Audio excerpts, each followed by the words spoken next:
years I lied to you about things I was doing. But now, but like, to see this growing around somebody who I met just starting comedy, it's really one of the most beautiful things ever, man. So congratulations. Just imagine.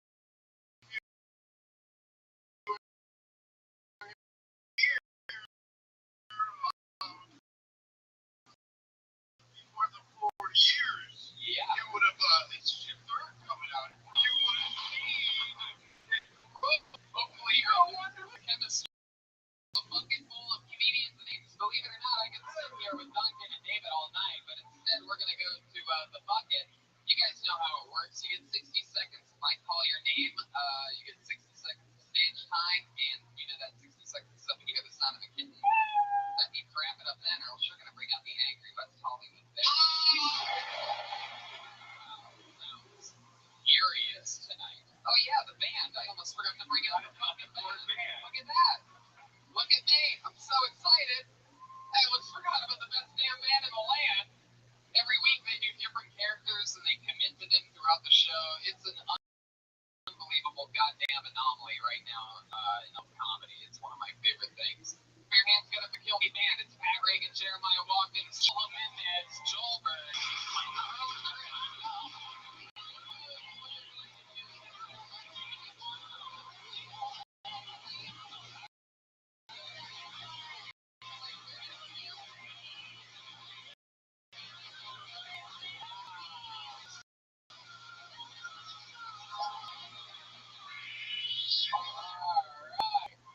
Wow. I have no idea what this is even supposed to be. Cougars, Tony. Fucking cougars. Really? Wow. Good Lord. Cougars. Older aged women is what, it's funny. I thought Jeremiah was supposed to be the corpse of Kurt Cobain.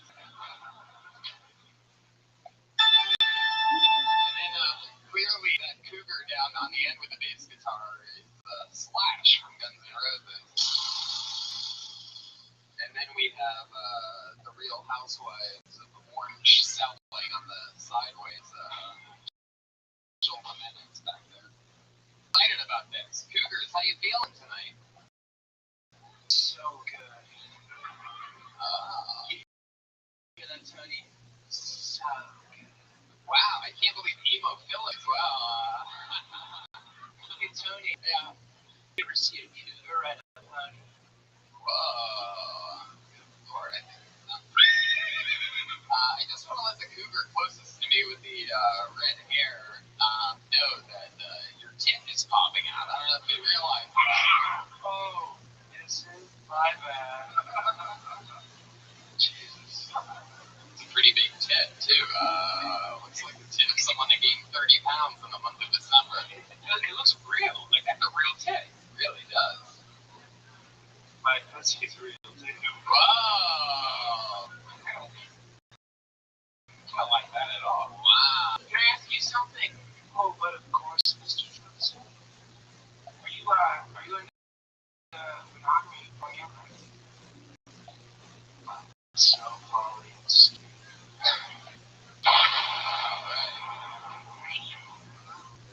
He's so poly that Josh Martin's opening up for him in Tuscaloosa. I have a Pauly Shore joke for you guys. I should have said Pauly Shore.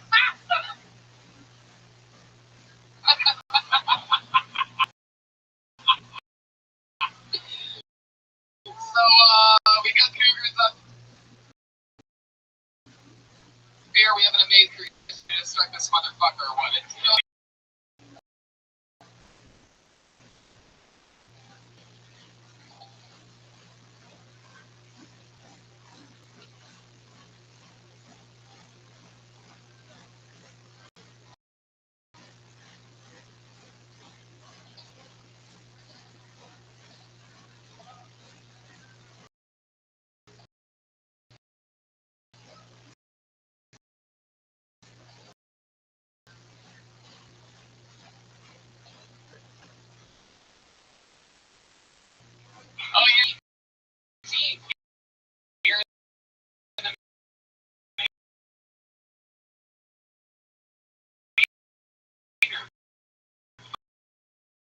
5 years of killed Tony. So let's get to it. Eddie G.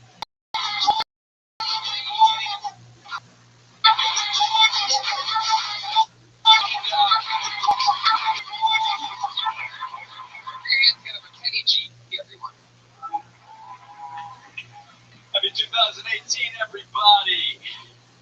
The year we're all gonna make it. Everybody here is talented. Got HP, we got a national commercial, residuals, 50 G's in the bank, dude, HPV money. Got a small bid, be on a non-union instance commercial. $300 buyout, non-union. Small bid money. Luckily, I casted as a racist, so doing pretty well. A lot of work out there. Young gay racist. I'm not a gay racist, but not that there's anything wrong. Don't any young gay racists out there. Should I wish I was gay, man? Only in the gym, though. Only in the gym.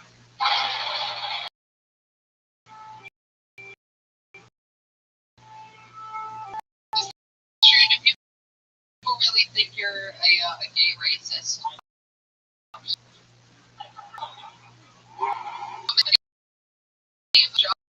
jobs were you? Man, I wish zero, unfortunately. Good job. Is this one.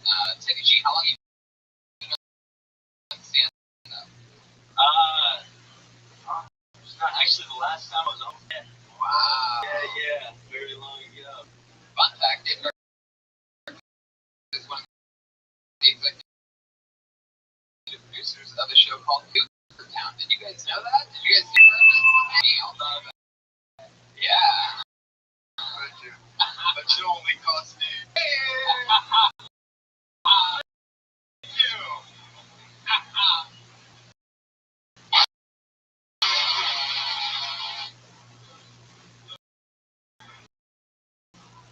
Wow. Somebody get that. What is that job? What were you? One of them was, the first one was the movie Suburban God. I had a small suit. It was a teaching racist. What up, Zoo? It was Trevor Moore show. And it was like a music video, and they told me I was going to be an astronaut. Zoo, remember that time I talked to you and you responded? You were sleeping over there. Okay, what do you want me to do, big dog? How's your day going? I just started, big man. How about you? My family welcomed them to Boston. Oh, I'm sorry to hear that, my man. Who died? My step-grandfather was like, Well, you did a good run, big dog. Are you doing okay? yeah, I was expecting it for a while because he had kidney transplants, liver transplants, and it's surprised he made it this far. So I was expecting it for a while, so it wasn't a big shock. So it's just like, it hasn't hit me yet. It's just, I wasn't really shocked when I heard the news. Okay. Well, is there anything I can do for you? No. Okay, big dog. Well, Happens. it does happen. And dog, revivification technology. You bring that man back, and he'll be able to watch you bomb on stage. I don't know about revivification technology. I don't know. What do you mean you don't know about it, dog? You know I talk about it all the time, big man.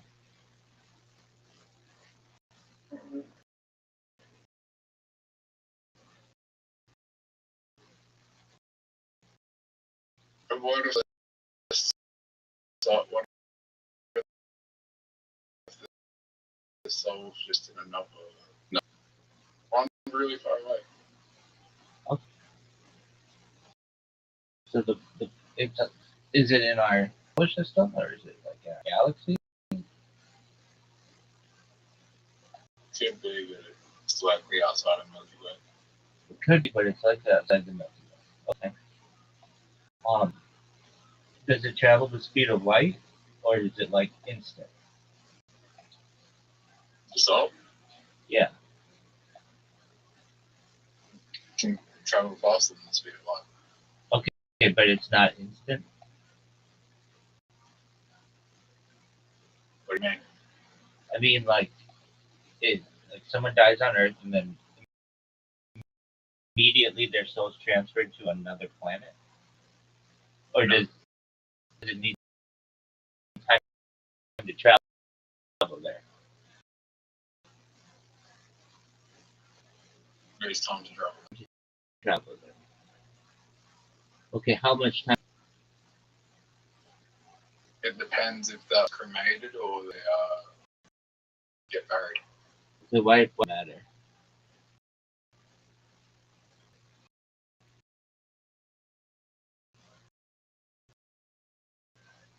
If they get cremated, goes to energy traveling from another planet. If they get buried, their energy stays on Earth and they get reincarnated on Earth and their soul on Earth. Okay, dog. I mean, whatever you want it to be, big man. Well, I want you to know that I would love to play games with you all morning, and I might be able to do that, but you're gonna have to wait a little bit of time. So we're just gonna talk. All right. Is there a day when the funeral is? A week or two. Okay. All right. Well, you know I'm here for you, and I support you. Okay. How about this one? When's the next time you're gonna perform stand-up, big man? I'm gonna try for Wednesday. You're gonna try on Wednesday Yeah, I can't do Monday. because you just did Monday with the Cosby thing. Okay. Unless there's no one that shows up on Monday, which I don't think likely. But you're still gonna go on Monday, right? Yeah. So, you know, in the future, people are gonna think that you're a comedy hero. I don't know about that. Well, they won't think you're funny, but they'll think you're a comedy hero. We'll have been able to document your journey from like open micer to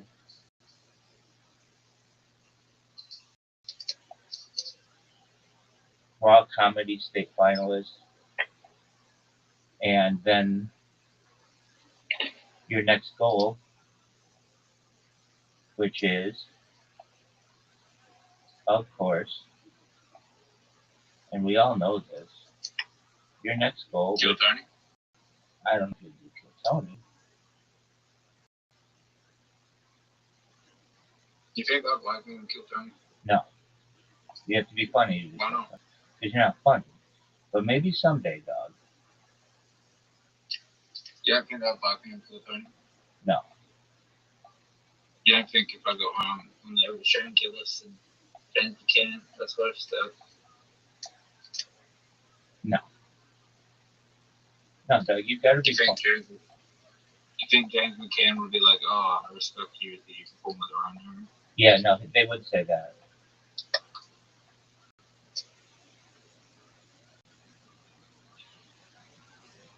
Have you watched Henry Wilson's new stand-up? No one knows who that is. He was talking about being a tramp. Dating a trans? Yeah. A transgender person? No, a tramp. Oh, like a train? Yeah, like a tramp. Okay. Is a tram a monorail? Yeah, trams over there. Yeah, trams over there. Is a tram a monorail?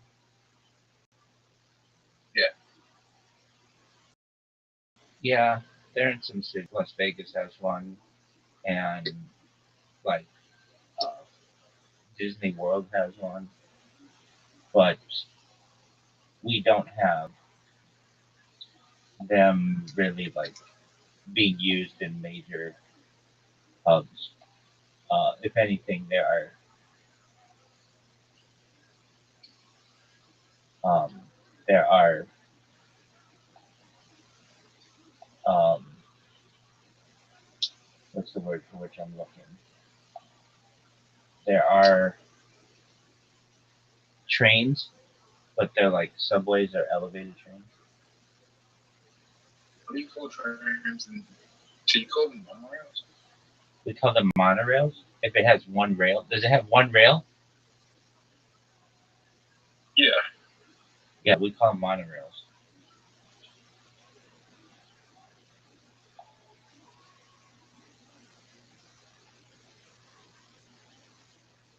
Why don't you just call them trams? That's a good question. It's shorter. I think because. So, do you have trains and you have trams?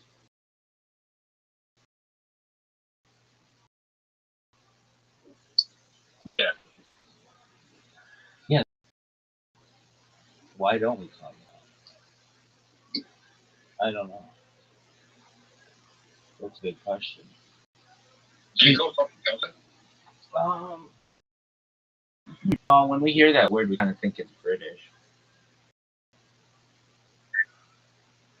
And you call utes trucks. Sorry. Yeah, you call utes trucks as well. Like semis? Yeah. Yeah, no, we call them semis. Like big 18-wheeler Call them trucks. trucks? Like an 18-wheeler No. truck? No, like a ute. What is a ute? What's a ute? Yeah.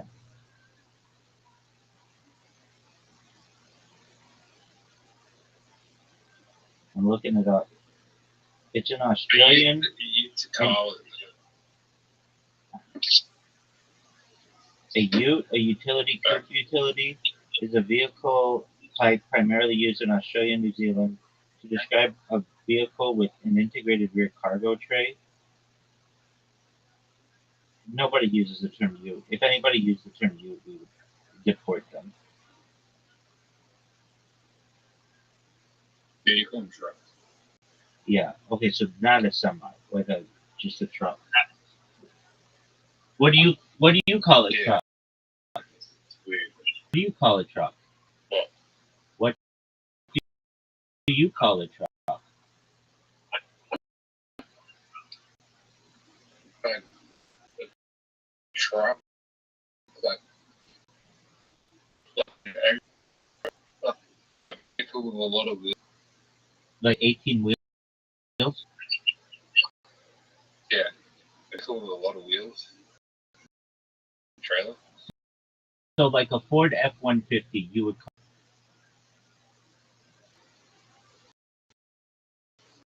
Okay. I'm not against that. We'll say like truck versus semi versus like generally is a four-wheel like with a bed like a side like that, and then there's a semi which has like 18 wheels. Now some people call semis a truck, but that's it's just vague. Yeah, Rabbi, I'm going to restart my phone. My phone's glitching. It's like not charging for some reason. Okay. I'm All right. Thank you for telling me. I don't know when I'll be back. Why don't you just come back right now? If I'm not back in 10 minutes, I won't be back. But yeah. So you are so unpredictable.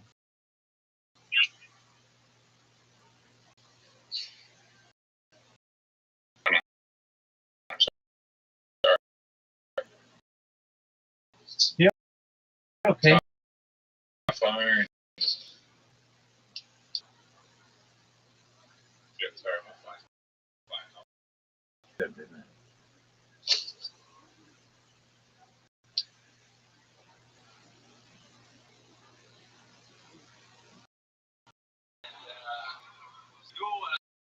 I show up, they put me in ski. You have to not. Joelberg is here. And they gave me a sign that said, wall, check mark, like I voted for the wall. Did you vote for the wall?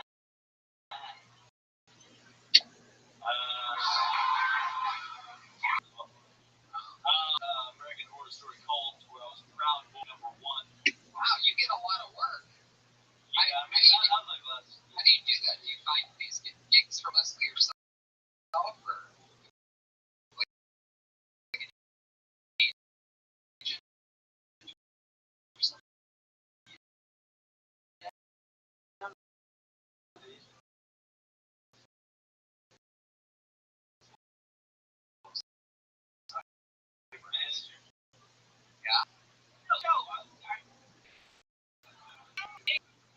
That'd be pretty cool, man. I think like if you just compress it all into this is how you introduce yourself. Don't go back into that. Just start off and feel the energy of the audience when they hear it.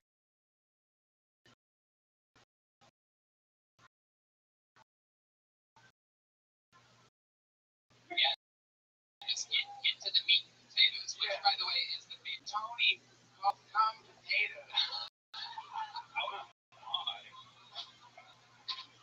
I do love the sweet feel of potatoes in my mouth. I love them too, man. Oh my god, all different kinds of potatoes too. Nothing better than a big bowl of I fucking love it. You can grow their own potatoes and down. I love it, man, when you're making like mashed potatoes in the blender. Spray all your face. It's the best. Tell me about it.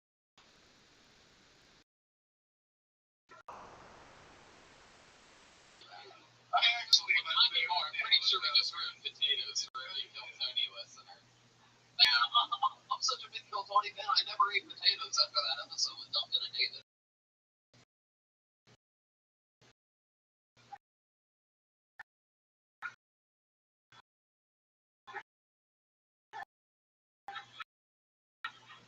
Teddy, do you make all your money acting? Do you like not like your view? It's matic. So like, if I was you, man, one of the things I'd always be kind of thinking about is like, I can always start a cult. Because you do it, wow, like if you developed like a nice like guru theater thing, where like you could go out to Joshua Tree for a couple of days.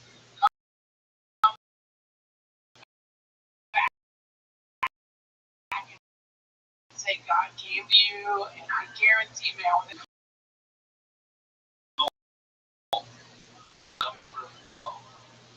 time to stop. That's kind of what Tony started here, is a little bit of a cult. Well, I mean, this is the interesting thing, is I think I have a theory. Have pyramids in literally here. Okay, first of all, here's the thing.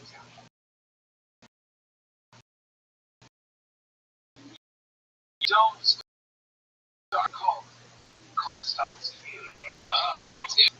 Really? How long did you live there? Just for a few years. Yeah. The guy who started the whole sort of religious philosophy showed up and said, "What are you doing here?" He says, "You would."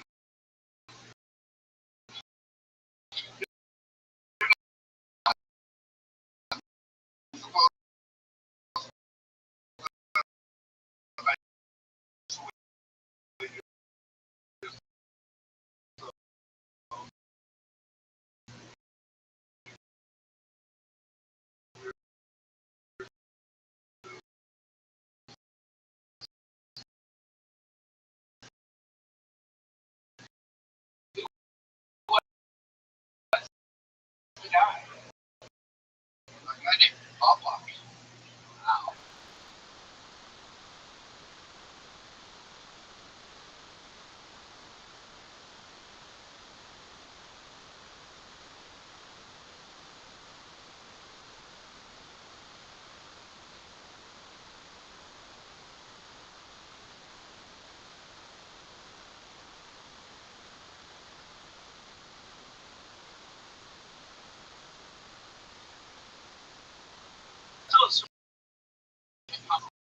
Back if you can get on the show. Yeah.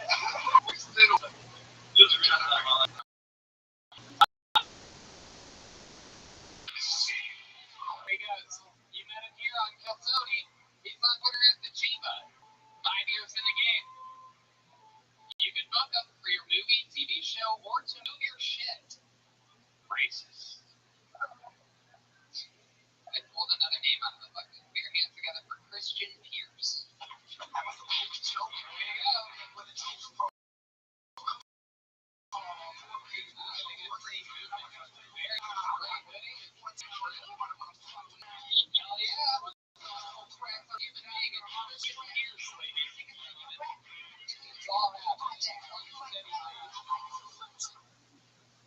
Christian Pierce, everyone.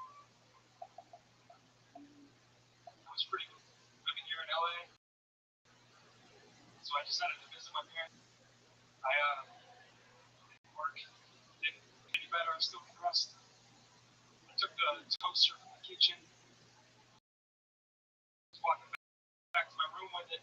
My dad said, "Son, what are you doing with the toaster?" I said, "Take a bath." "You're gonna take a bath without me?"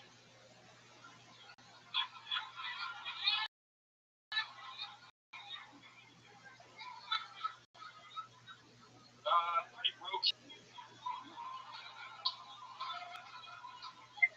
Just gonna move on. Anyway, I sucked the guy's dick for free.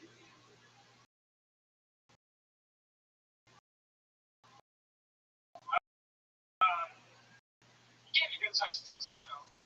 Yeah. Here. I love it. Hell yeah. Fuck yeah, welcome to the show. This is your first time. Jeremiah? Can I just say he is my type all the way? Going crazy for those of you listening in the past. He looks like a young Anthony Jeselnik. You can kick my butthole anytime. Christian, how old are you? I'm 21. 21? Oh, baby. What's the first thing you would do to Christian if you got your hands on him if you're walking? Oh, I would let him. Just stop it. I'm about to let you spray your potatoes all over my chest. Fuck yeah, got it last second. And it's good. It's like Jeremiah.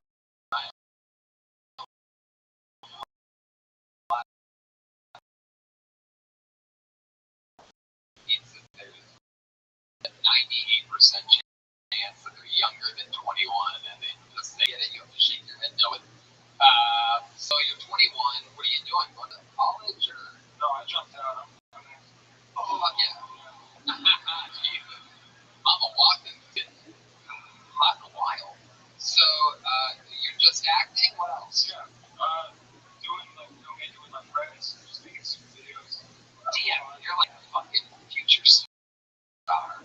One day I'm gonna be like Chris Pierce.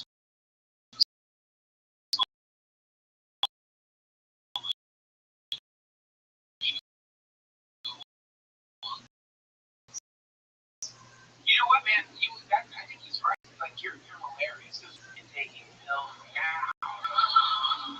Got to move. Do it now. Because what's the cool age to die at? 33. 33. 27. 27. Why are you 27? Yeah. So to make your exit at 27, dude, you got to get in right now. I consider any boy over 25 dead to me.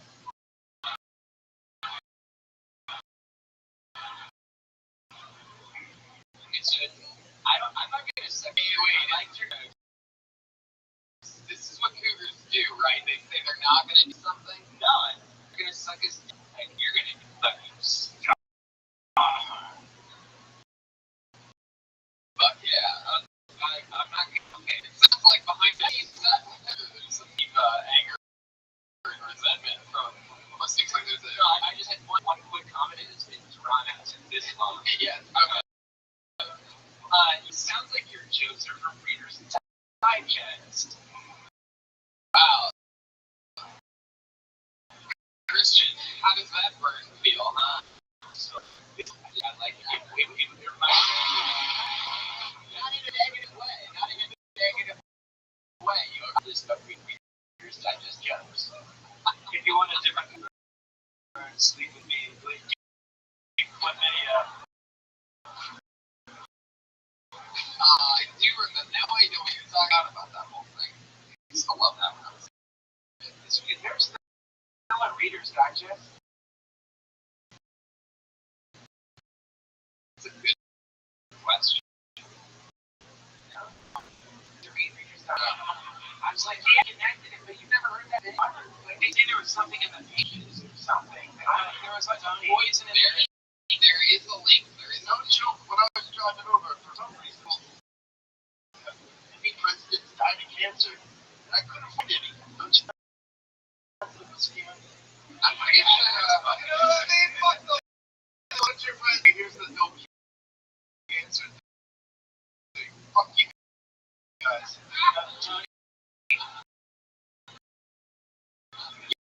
Yeah, so Joel the man. I saw. Was the night that David had learned what scam actually means. Alright, I don't know what's going on here anymore. Christian, so you're 21. You're from LA? No, I'm from Arizona. You're from Arizona. How long did you live out here? Almost 2 years. It's coming up on 2 years. How do you survive? How do you make enough money? I do.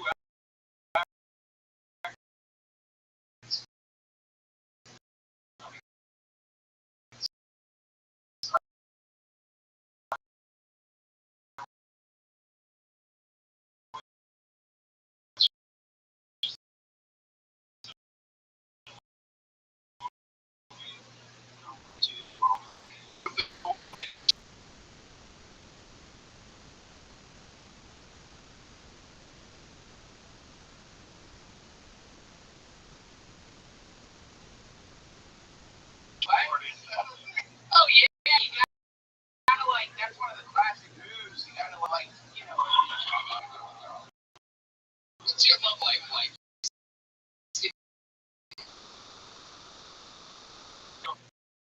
In Arizona.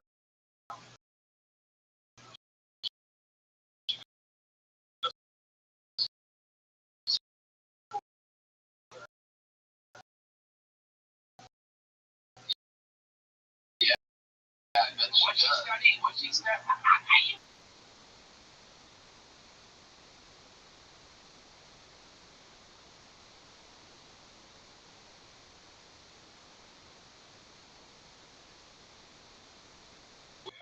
I'm sorry. Tony, I have a gift for him. We have a song for 10 notes that's already over. Those are. Smells like potatoes. Yeah. We found that in the woman's restroom like a week ago. Okay, right. Sorry. This Christian. How long have you been dating this girl? Like right when we moved up home here. When you to LA, you started dating a fucking girl in Arizona. What a bullshit excuse. What is she studying?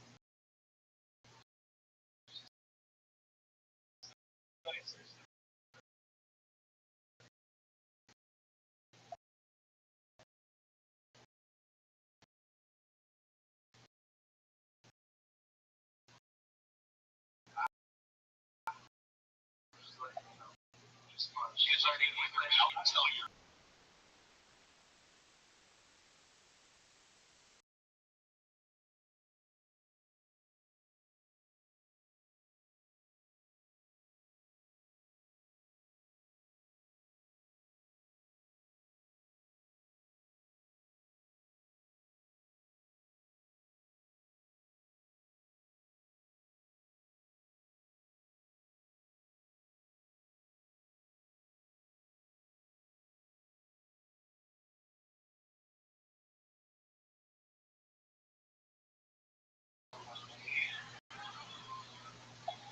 Jeez. A lot of sexual tension on this stage. You know what you should do, man?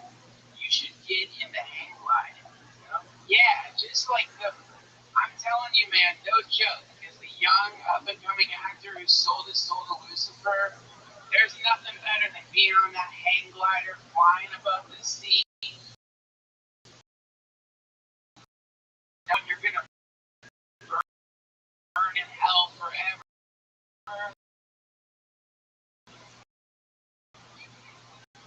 Do it, trust me. You'll be instant to trust. On Twitter for sure, KP, FURSHUR. Hey, 18-year-old. This is too row that enjoy it.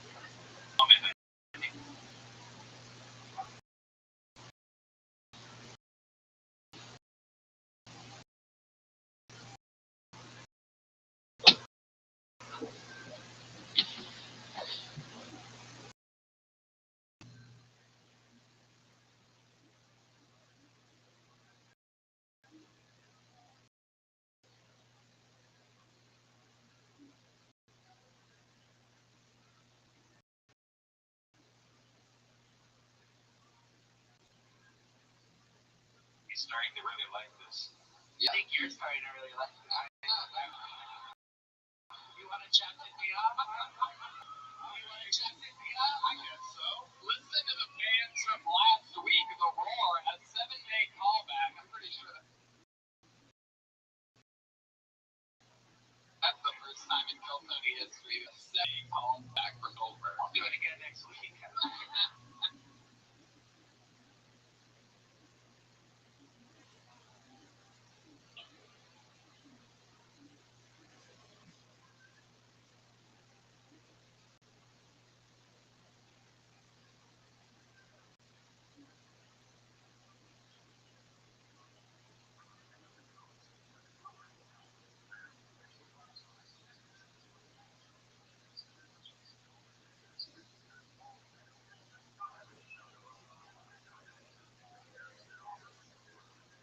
Jacked me off. All right, I pulled another name out of the bucket. Put your hands together for Maddie Stallings. Here we go. Here she comes.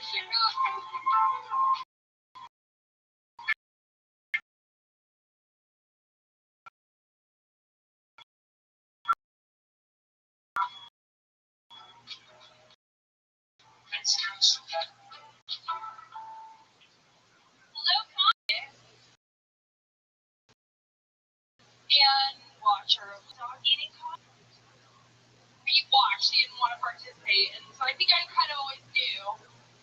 He always hated going down on me, which I feel kind of reinforced his straightness. Because no guy likes to go down. And I was like, well, no. And every time he did go down on me, it was sort of like he was looking at a lunar eclipse. No, yeah, it's great. Yeah, should I have some sort of protective eyewear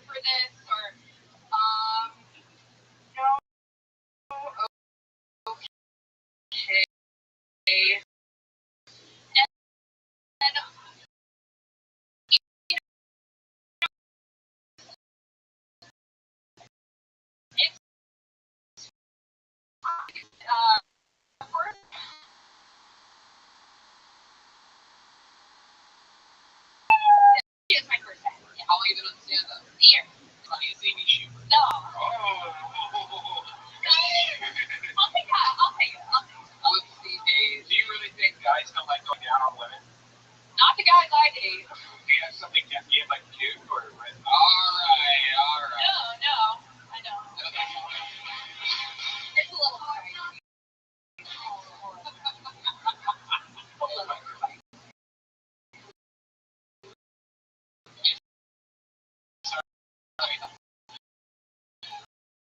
Sorry, my guitar's. Here you really think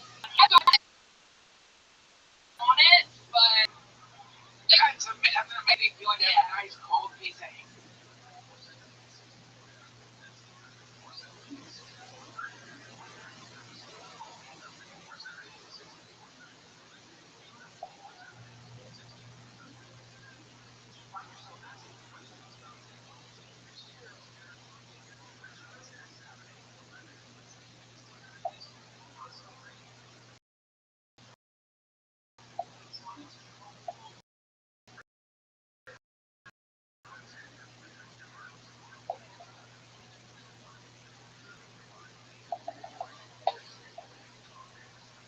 Yeah, it's not here, but it's good for you too. Stop it. Because I think that if you stay, because like I think one thing that you might not really don't know is that a lot of licking come out of a girl's pussy. And number two, I think coming out and saying like, yeah, I've been with so many shitty boyfriends that I actually think guys don't like going down on girls is closer to the reality of your life. It's a fuck-side shithead. Yeah. So like that's the premise to start on, and then go into the point about pushing. Do you have an extended labia? Okay, Brian. All right. Wait, I just want to clarify. We're talking about girls from. No, wait. Wait, your question.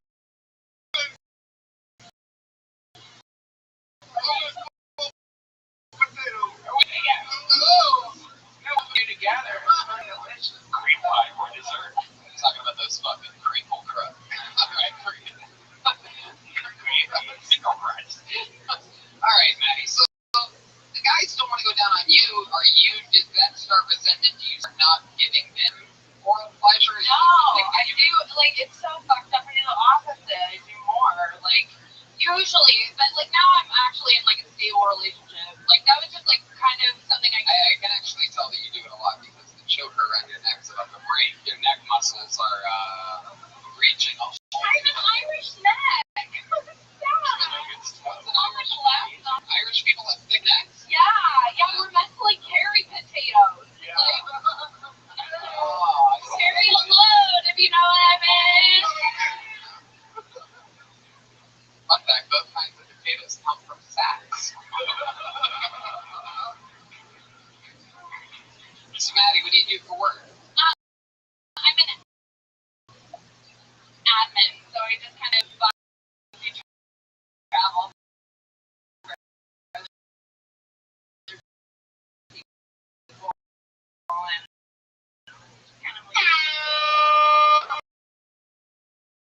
Exactly. Oh yeah, for sure. Does the Rothschild'S logo turn you on? Absolutely. Yeah. Where are you from? I'm from El Segundo. Where? El Segundo. It's right next to Manhattan Beach. Yeah. It's okay. It's not a big deal. It's a really small town. It's like a Mayberry. It's like right outside of Los Angeles. LAX. You live by yourself? Huh? You live by yourself? Yeah.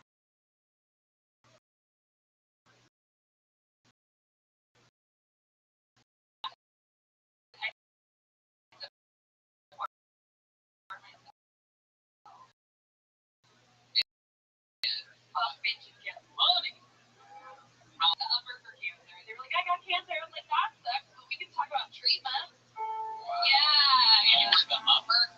That's your first name, the upper? We can talk about treatment. Yeah. Did you ever tell them that eating your pussy would cure their cancer?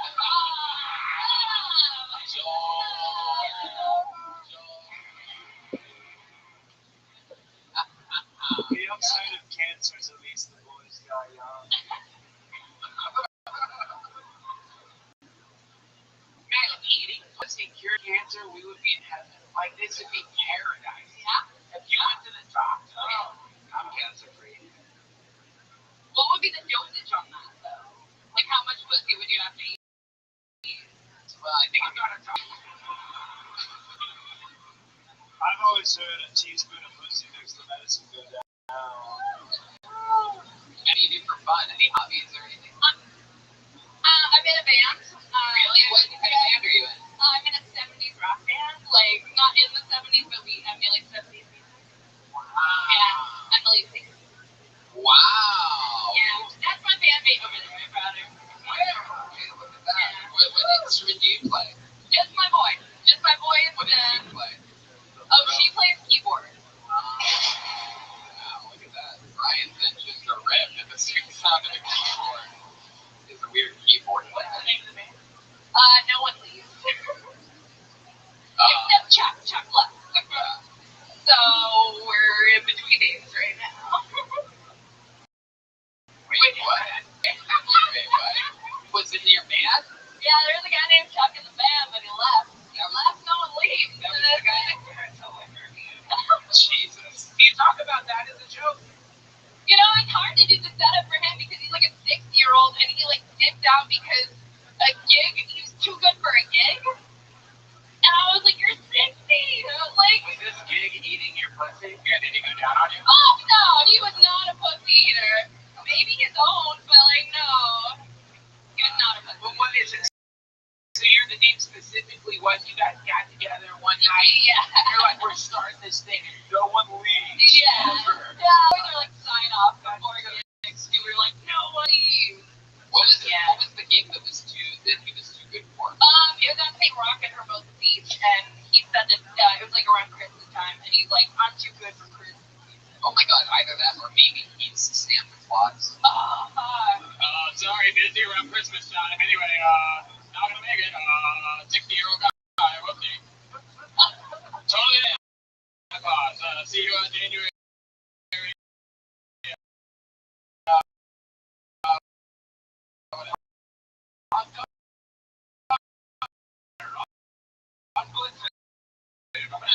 I'm actually working. Have you thought about one love? One love. There you go. Wow. You want to give us is it too much to ask for like maybe one like chorus line from your song? Sure. Ladies and gentlemen, the sweet style. I know. Thank you. No one leave. I'm just asking no one to leave during this. No one leave. Please stay. I'll do a bit from Whipping Coast by Allman Brothers. Sure. Okay.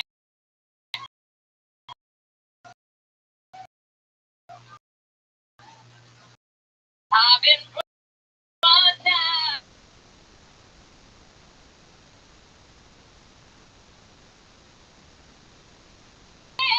Didn't allow it.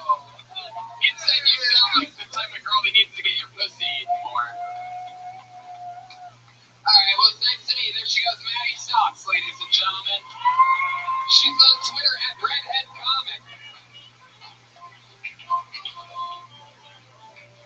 Redhead Comic on Twitter. So if you follow Redhead Comic, it's not Louis C.K. It's Maddie Stocks. You guys having fun out there? A real live episode of the #1 live podcast in the world. Uh-oh. This looks like a new name for your hands together for Angel Miguez. Again. Angel. Here he comes.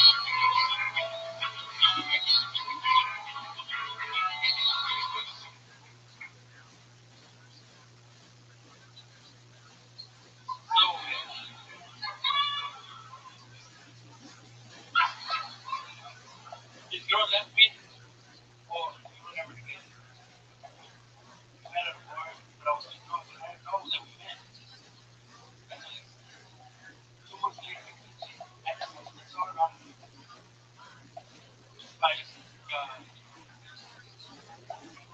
but it's kind of tricky because Ducky Trust is my favorite person in the world, you know? I heard on my YouTube, you should know her.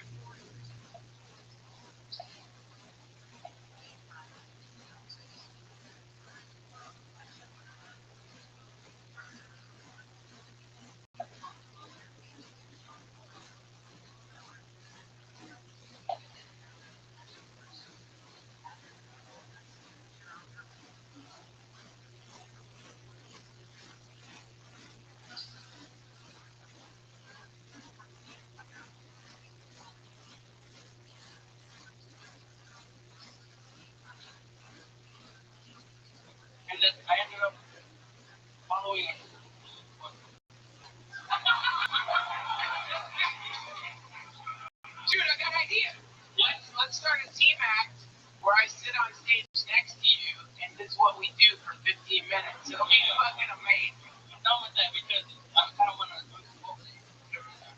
But I'm on home. Come on home. Come on home. All right, Angel. Okay. Angel again. All right. So let's just jump right into it. What happened there? Yo, I got paid in that every month.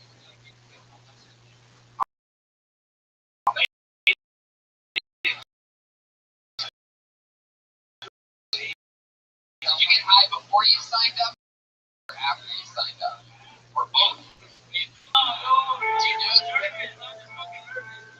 cracking up, dude. You're breaking right now. You're stoned. I know it's your first time. There's hundreds of thousands of people listening and watching. And even our dad, your favorite human, Duncan Trussell. You have fucking real life female cougars behind you.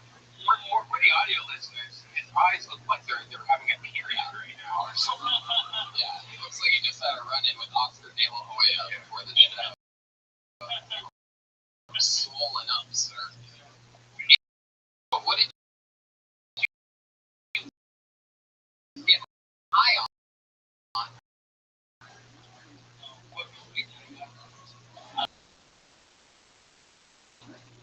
Is that at your place? What?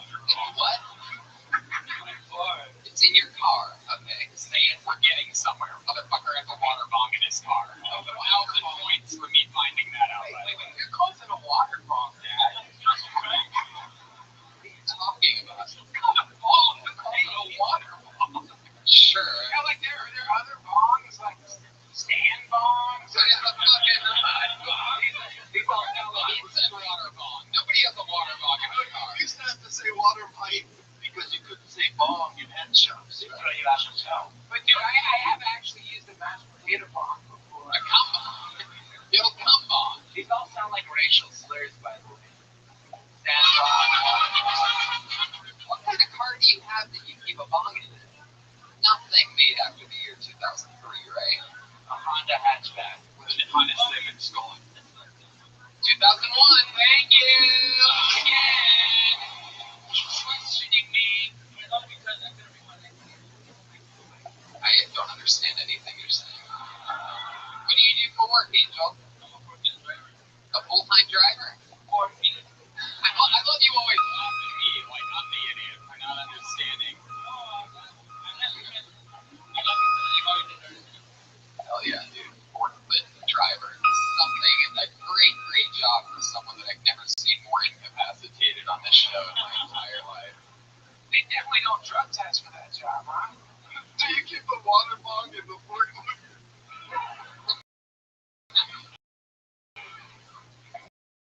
You're good at working with heavy machinery. I make it Maddie stocks in. Dude, I feel like I'm sitting next to the person who like just invented the tele. Like, that's a great invention, man. A forklift with a water pipe in it where you can just smoke weed and fucking carry heavy things all day long. It's not an invention if it's two things that already exist. Is that true? Can I say something? Yeah, go ahead. So you know, man, I'm gonna put myself on the line here and say, not just because you seem to want to join my family, we don't like the word cult.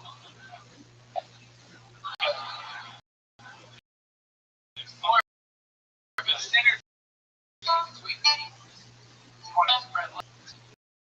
I think you're funny.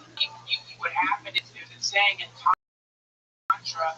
Once you explain more about sex magic to you, you understand it's better. But there's a saying in Tantra because we believe we can use psychoactive chemicals to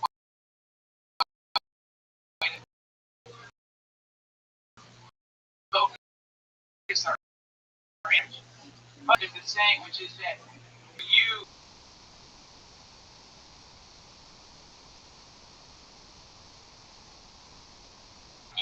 can teach you. Angel question. What part of 45 minutes outside of LA do you live in? Sun Valley. What? Sun Valley. Thank you.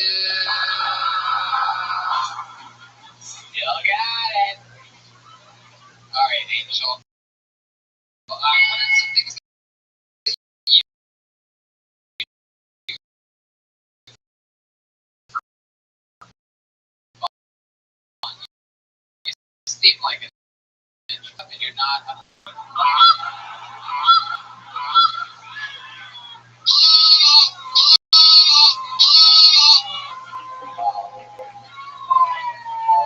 Perhaps one of my favorite answers to that question ever. This is your first time? Yeah, no, you didn't see what I just did? It's fucking terrible, dude. You're fucking stupid. That was my second time I killed myself. Oh, it's really the worst time, dude. I'll never do that again. Wow. Fuck yeah, Angel. Such a great stand-up. So, what else have you been doing with your life? Yeah. Yeah, like you do for fun. You and your buddies ever do anything? You hang out with cool crew, people that you grew up with or something like that? Yeah, but I'm trying to stick up. Yeah, it's trouble. Spend too much money. What have you weird about ideas? Not at all. Yeah, so, I mean, if you guys don't mind, it's like an audience participation we can do. Just understand Angel is super high right now. He thinks I might be a cult leader. And so that's how high he is he kind of feels like a magnetic pull, like he's known me forever, and he feels like he's being drawn into something he'll never get out of. Oh, and then we'll Joe Rogan episode with him. Yeah, so one thing I'd like I love all. He didn't watch it, he listened to it with his eyes sealed shut. But one thing I'd like all of us to do, because we all know who we are. You're all part of my family, and we're here to induct him into the cult that we've been drawing him into for years. And one thing I'd like for us all to do just for a moment is sacred home in his direction and fill him with the knowledge of the universe. Would you guys do that for 1 second? No sound effects. Okay, so on the count of 3, let's do it. 1, 2, 3. I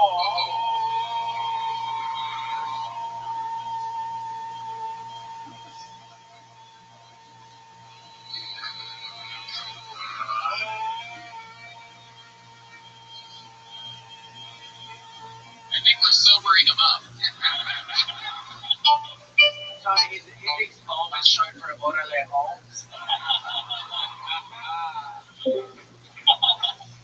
All right, Angel. Well, is this something that you've always wanted to do, stand-up comedy? Like, when did you get the idea to do this? 2 years ago.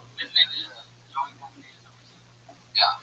And then 2 years later, here you are finally putting, yeah, my name. My first time putting my name was fucking too. Wow. Dear God, that's God. It's not gonna happen.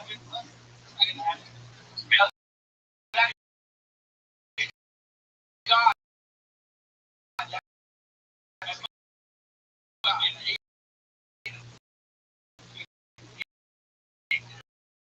Who knows? A year.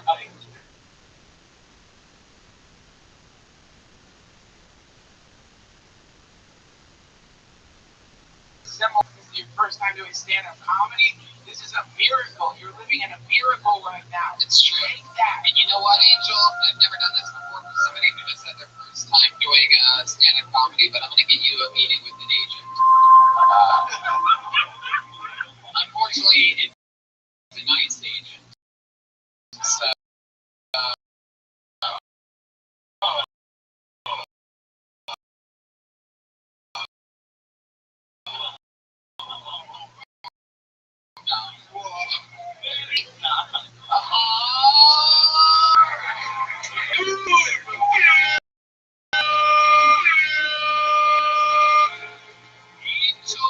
I'm going to let you get out of here on that big laugh. Angel again. Fuck yeah. Got me. Fooled me at the end. Made me think his fucking mom got deported. No, just kidding, man. No, man, I just joke about the fucking meanest possible shit I could. Really believe in putting out energies and all that. Nothing about it. Yeah, so Joel. He drives a forklift to mean he washes dishes and sometimes he lifts more. Could be. Alright, the stretch. Well, yeah. I'm trying to keep dropping. He's doing it. Like, fighting. This just pick up on it. Just a little deeper. Alright. Dirty cougars up here. Jesus, Jeremiah. Look at that. I love that hair. What is that? Post-head trauma John Benet Ramsey? What the fuck is that? Oh, that's shiny hair. I enjoyed you as a little boy in Stranger Oh, I'm a joke for What up, Aquarius? He really different experience. Yeah, did you wear a denim jacket every week? Oh, I don't watch Stranger Things. You okay with the rubber? Oh, Yes, because, ma'am. yeah, you can't watch anything in pop culture. Have a career. Jeremiah's on the offensive tonight. Really has the fury. He's up to, alright. Yeah, I forgot all you're that not, thing with fucking you're not a tranny. It's like giving tranny jokes. You're transgender. alright, Jeremiah. Very good. Put your hands together for Andrea Moore.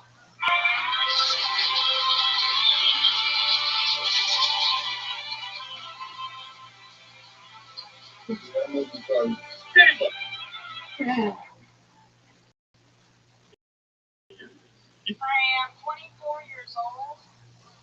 Still be kidnapped at any point in time. And I think the reason why it hasn't quite happened for me yet is because I look like a very high maintenance 14-year-old.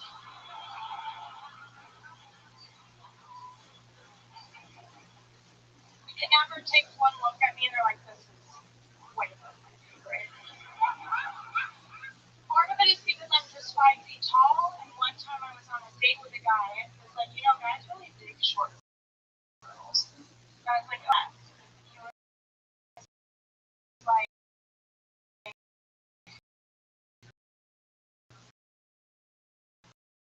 I just really fun to throw around.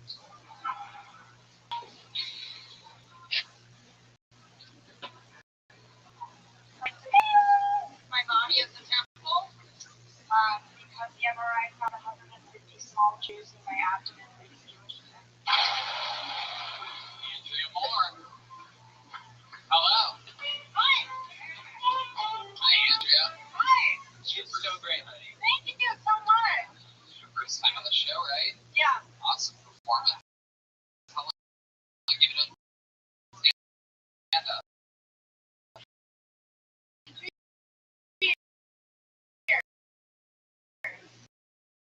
Wow. All here in LA? Is this where you're from? No. It's like little Esther's puppets. Yeah, like an Armenian girl doll. I'm Jewish.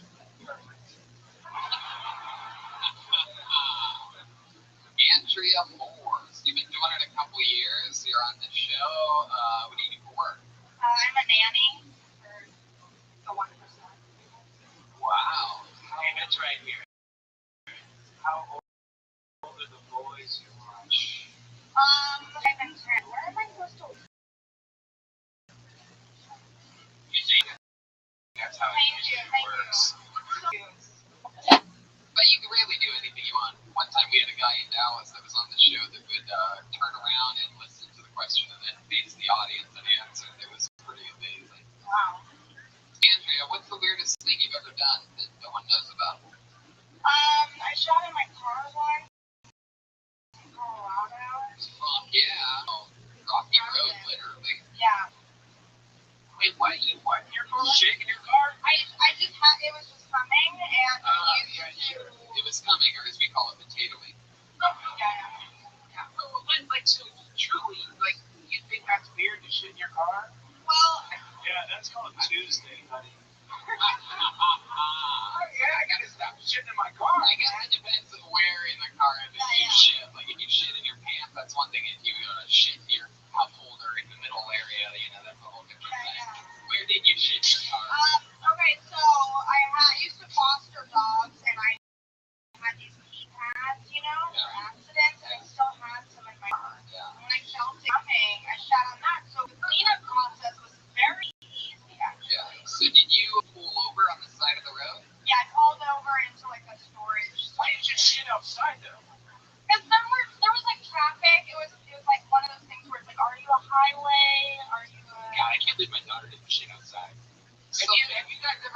froshing? Do you know what froshing is? No. So this is like something that race cars, it's like a fetish for race car drivers. Okay. But one of the things, like one of the best feelings is when you hit 140 miles per hour, you shit yourself. Wow. It's called froshing. It's like a big thing. Like, you know, like that's like a huge fetish. Like if you see someone speeding by, more than likely they're about to frosh. It's like a fucking wow. Yeah.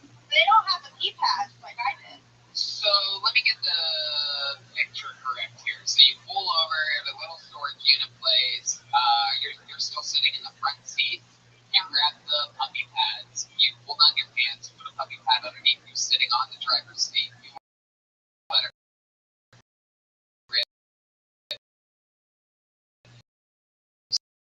sort of wipe your butt, probably with another part of the puppy pad that wasn't used. And you ball it up. I wasn't a joke. There was none. It's the only time I've ever shat. Was it a solid one, or did you just like blow it off? Wait a second, you've never pooped before that? Not in a Prius. Oh. I thought you were great. I thought you were so funny. Your energy is so solid and real. And like, I just wish you had more time. That's all. Like, I was bummed at the time. Oh, thank you so much. So,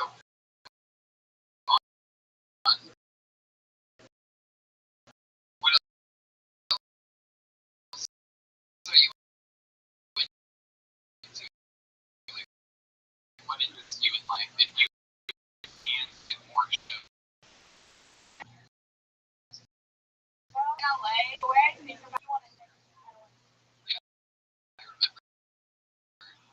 It was a very tough time to see a nanny. Yeah, Fran Drescher is less Jewish. yeah, I mean, I would watch it, but I'm happy to be in it. What do you think's the most important thing? It's have too much, there's too much back and forth. Like, I think When you say that, you're talking about shaking a baby. yeah, it should just be one movement. I like a quick next. Yeah. You're right. You're right. What is this? Because you save energy like there's nothing. Like when you come home Yes. after a day of shaking babies, your arms are so fucking sore. Yeah. I hate that. Honey, I saw her podcast I was listening to. Do you know what she does? Oh my God, you're right. One time I saw the dad of the kids I babysit at an open mic for some reason because it was like a restaurant, so he was just there trying to enjoy his dinner. Yeah. And when he saw me go up, he went like this. He covered his eyes. How long have you been dancing for? A year and a half. Have any of the dads ever been like, Andrew, I'll be down in my office. No, and I'm like, why? Why not? Perfect time for What's wrong with me? I haven't had that happen. they don't. You want it to happen? No, but I feel like the fact that it happened is, Would you go for it? I was like, oh, I see. But That's like even Scientology. They Yeah, just don't walk in. I don't know what it is. They're like, hello, our kids over here. Nothing. I like to understand that. I like to understand that you would deliver a line and then you would stay in finish the line with stay in it. Sort of like how I always stay in it whenever I'm taking New York. thank you.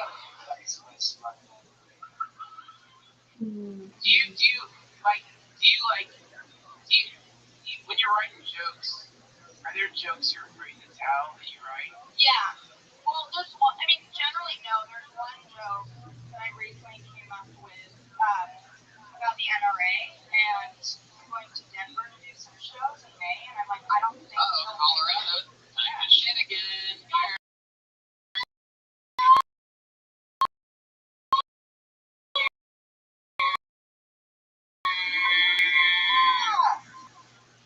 Yeah.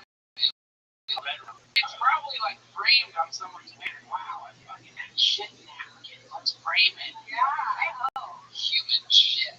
The big people are into froshing. They like the frame shit. Yeah.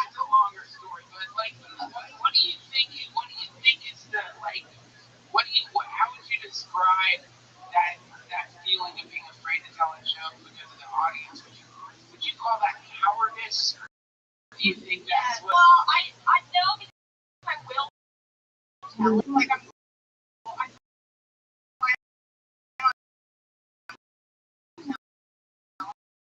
doing it, but I'm more curious how they're going to.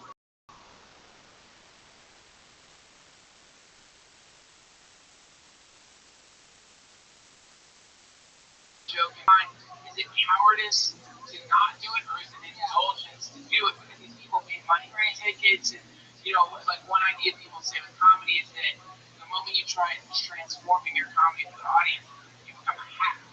You know what I mean? So I always like wonder about that weird balance. Like I don't know. What do you think? Well, I feel like because I've only been doing comedy 2 years, my answer is very clear. I think right now, if you think the joke is good and important, you should tell it. But if it's just not going to be like understood or appreciated, like why are you wasting your time and the audience's time? You close with your mom and dad? My mom, yes. My dad ish. What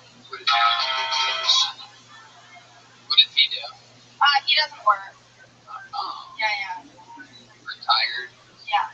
Wow. What did he used to do? No one really knows. We think he might have been in the Israeli secret service. Maybe. Yeah, or just really severe ulcers. Wow. Alright. I used to have a retired brother. We walked on the shed. Willie Andrew, it was nice to meet you. Thanks for coming on the show. Thank you. And more. She's on Twitter at _Morlex. MORE. _Morlex. A lot of fun names in the bucket. After there's Malcolm Hatchet is here. Ricky, hilarious.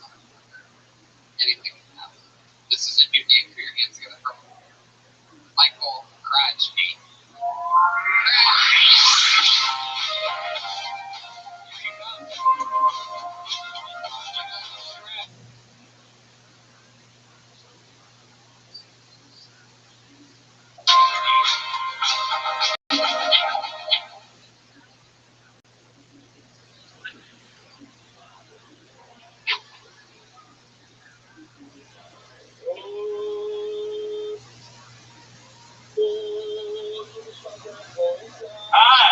Who knows what PDP stands for?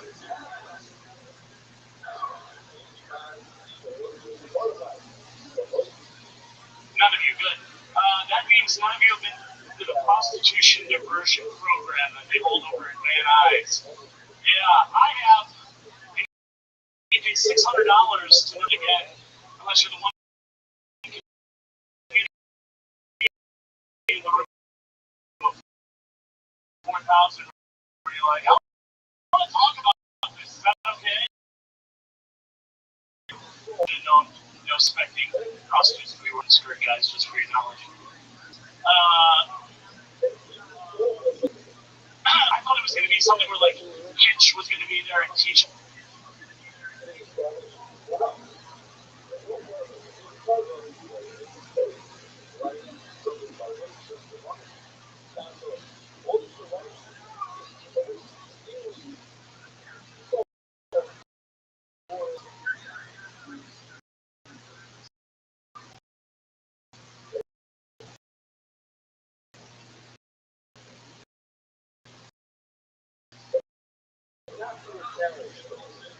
That's how to talk to regular paper prostitutes. No, it's just them telling us basically what you learned in 6th grade sexual education class. Herpes are bad, don't get them. If you have them, don't pay the women who already have them. They already have it. They want to go to somebody who doesn't have them. It's a sob story, guys. Yeah, so that came just right to Yeah. Actually, it came about a minute after I wanted it to. No, okay, It's true. I'm confused too because when he came up here, I thought he looked like a bad magician, and now I think he just looks like a bad comedian. No, I'm kidding, Michael. Sorry, I can't themselves. It's fair. It's fair. Tony, did you say there were 4,000 people in this room? I couldn't quite even well listen to really hear. Did you say 4,000? I did. 4,000 went to the program, they told us. Oh. I had 120 in the room with me that fine Saturday. What is this thing you're talking about? I have no idea what you're talking about. I go very fast, yeah. So if you get popped by an undercover agent, I think you probably need to say that part because you're trying to fix the unfixable. I know. So you guys know there is. No, wait, not unfixable. Oh, no. So you got busted at a massage parlor? No, it was right on the street, Van Nuys Boulevard. You were trying to get a prostitute. I was. Okay. So there's like on the original room. There's a big video there by the upper right. It says not for 3 minutes to be funny, but for 3 minutes to be yourself. That's what I do. Well, no, but the thing you're doing, sort of like orbiting around yourself. Like, I believe you guys. The truth is, you like the fucking prostitutes. No. Don't know us, Michael. Do not deny.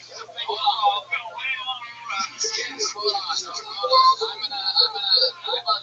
I'm on the right track on this. No, Michael. It's not only do you like to fuck prostitutes, it's one level higher. You want her to fuck the dirty street hooker. That's true. You're wrong. And fuck diabolical than that. I mean, on so many levels, so easy to find someone to fuck now. Especially to find someone to pay. It's unbelievable. You have the internet, right? Yeah. Or do they not use it anymore? Whatever. Shoot, here's what you gotta do. You have to become the guy that was driving down the street in your car in this like embarrassing, feverish, horny state, looking for the prostitute on stage.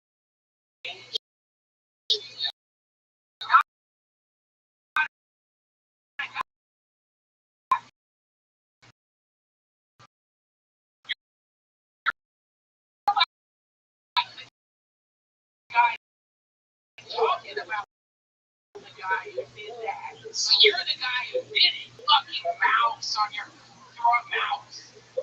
Yeah. I'm sorry. I used to think I'm doing prostitutes. I know it's that's you, man. You're that guy, right? Are you still that guy? Well, no, I'm on probation for a year. I can't be at least for a year. So let's talk.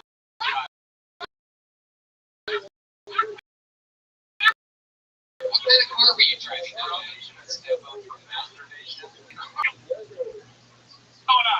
What kind of car were you driving that night? It's a Ford C-Max. Wait, what? It's a very fun ride of people picking up street meat. Look, it gets 600 miles per tank. I have not a lot of people. So he said there's 4,000 Canadians in this room. Was it undercover cop that busted you? Was the person walking the street the undercover cop? Correct. Wow. No, she kept telling me to go around the block, and no one was there, and I was like, hey, what was happening? She's like, just go back again. That's a true meaning of cop law. Yeah. When they tell you to go around. How have you been busted for sex before?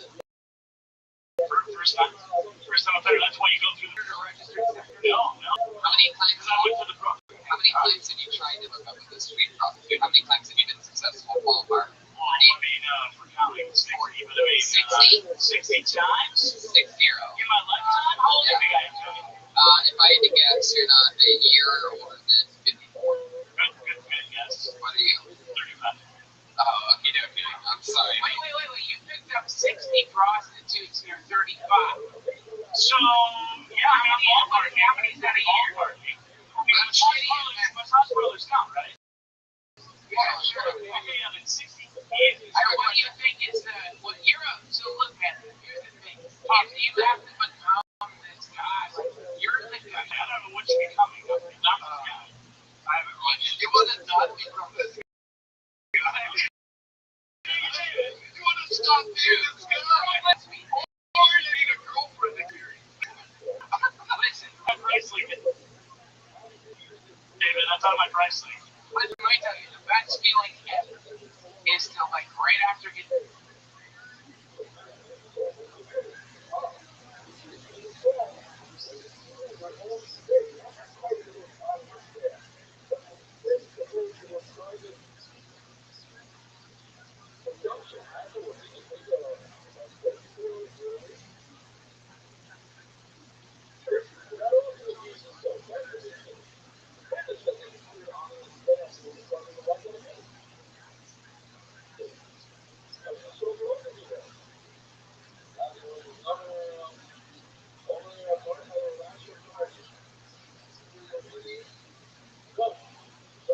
Jerked off in a massage parlor to go hang gliding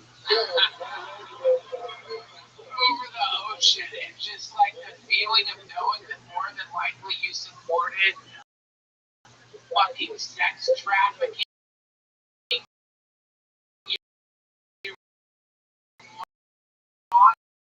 Monster.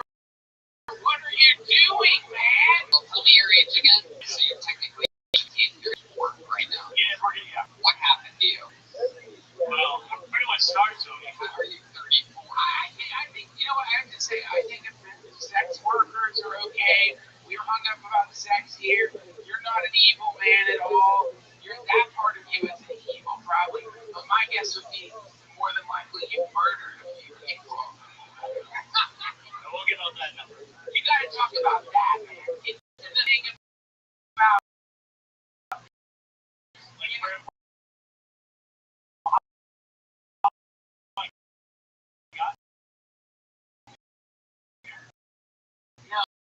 How you fucking killed the first person you ever done.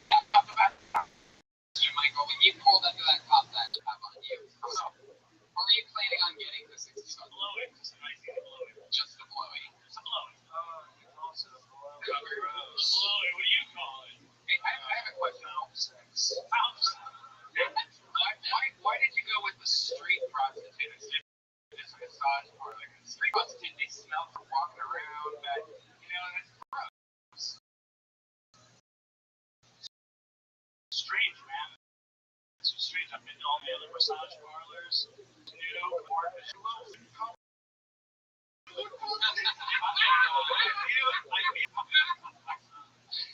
Jeremiah, no. I feel like this guy lives like Red Band should.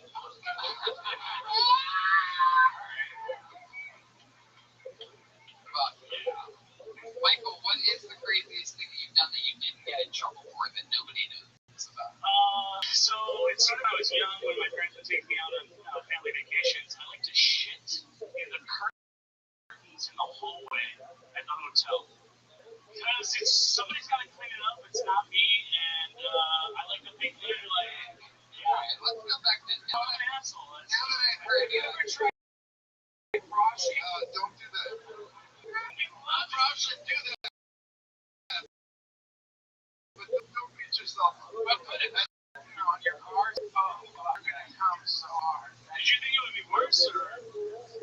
No, I think that's just what you decided to tell us. You really do that, or you just try to be fun. I hate this now, but I've done that. What would I lie to you? I hate it. Okay, well, I hate it. since you've been a solid Japanese. Are you in love? Have you found a girlfriend? Are you even into going steady with anybody?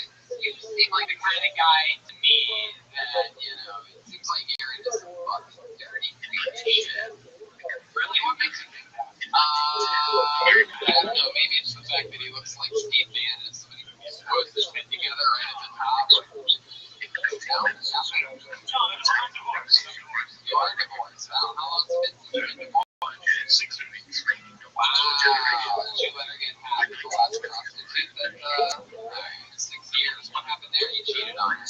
Not actually. That was the reason why she thought it was out of it. I used to ship alcohol. I took one of our bartenders from strip club to a nice place where she was bartending. She followed me on my cameras. The guy saw us. It's called, it's a long story, but I was accused of having sex with a serial liar. I'm not lying. Wow.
It's JC's birthday today?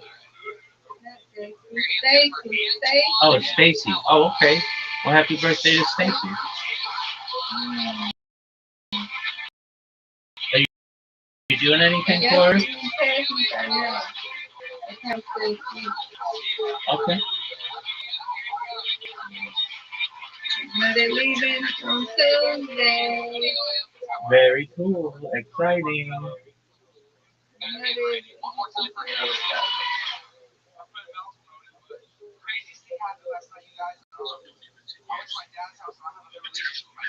What you doing today? I work on my bots. That's what I do. And I've got some emails to send out as well, but I can't do them yet. I have to wait a few hours until I can send out emails. If you send out too many emails, you don't want to get caught for spam. So I have to just calm it. And I'm going to teach my class, and I'm going to hopefully play with Riser some, and just enjoy the day. How about you? Just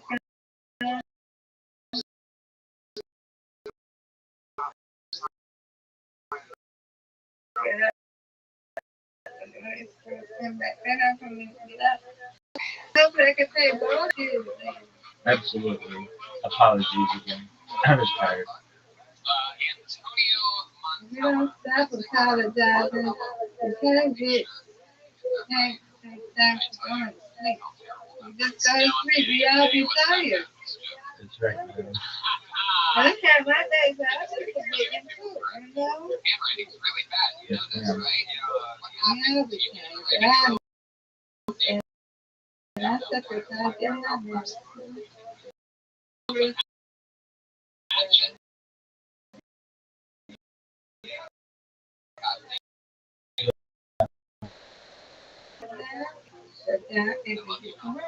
What, uh,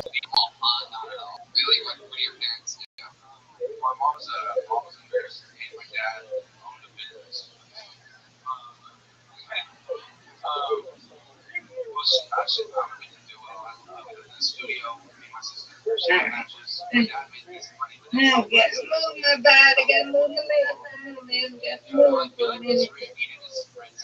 Water after that last guy, and then you were in. There's a bang going on a bit. I got other lives to You share too. your sister, yeah. 1 minute. For the three of you. Wow. Where was this? You talking about that first date?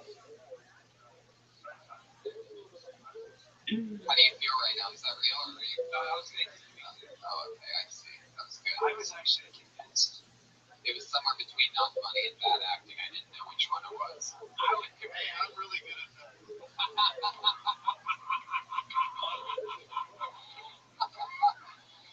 Wow. On the positive side, you're right with Malcolm. So if you guys bond over passion, how did you guys get together?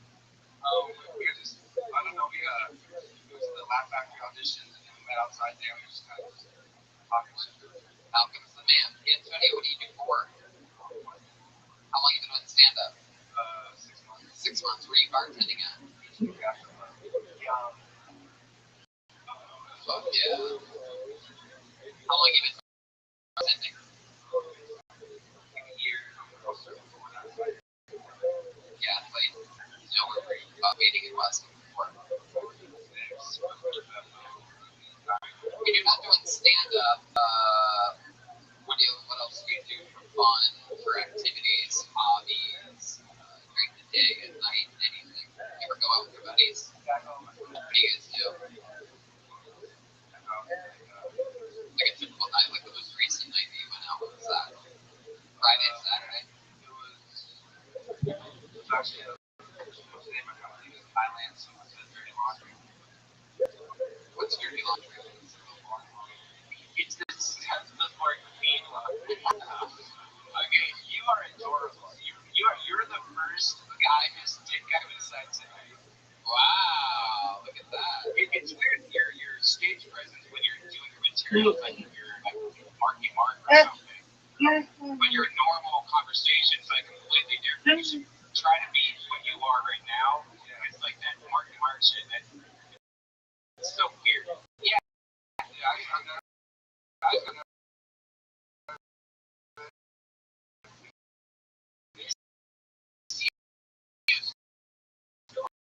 Great. This is great. I mean, this is like the clip.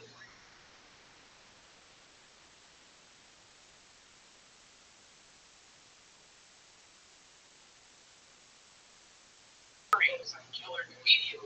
That way you're not going to be putting all that extra energy into what you have to do. And it's like, God damn it, I don't want to seem like a true comic book columnist, but the idea of the comics or what Vince Tom is, it really is about becoming yourself. Which is difficult.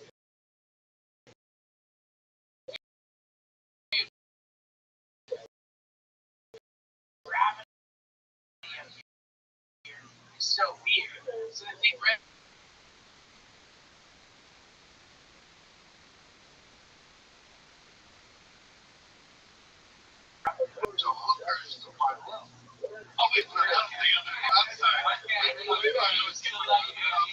do you have a girlfriend, Antonio?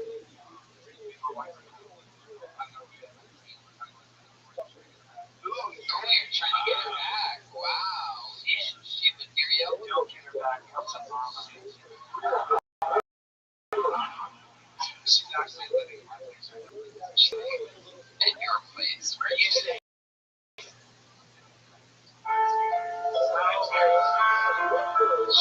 Your place. Is it on one mattress? On the mattress with your sister and your mother. They're all licking each other's potatoes off of one another. Anything that's happened to you lately? Like, have you had anything like amazing happen to you last year? Anyway,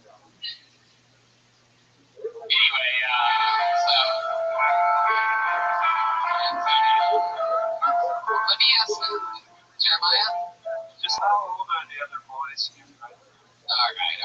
Antonio over here. Can you say that you've been trying to get your wife back lately? Like, what have you been trying to do to get her back? Do you send her flowers? Like,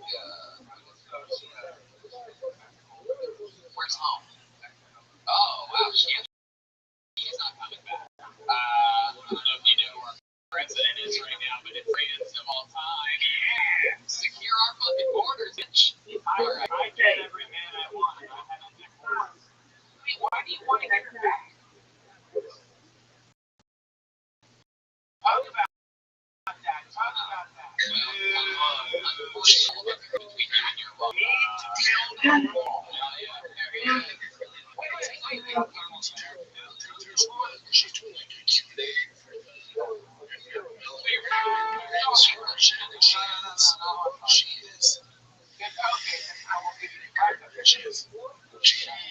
know what?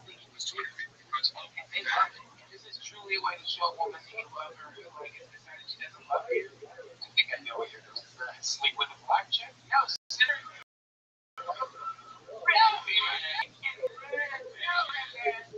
if you want to show a girl that's broken up with you that you really love her, send her your ear in a box. Yeah, that's true. They love it. They love it. Getting a box big enough for that. Yeah. It's gonna be a lot for you. You can't afford postage on that. That is a whole lot of ear. Oh man, that's awesome.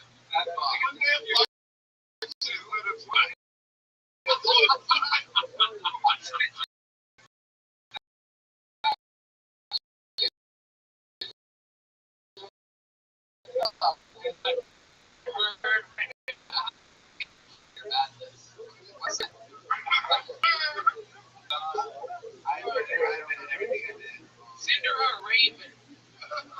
Treat a raven and fly to Mexico with your ear in a box.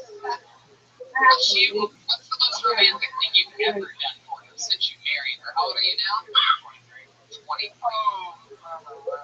So it's been 4 years of marriage. What's the most romantic? Your name is Antonio, whatever the fuck. Hello. Sure, Antonio is whatever.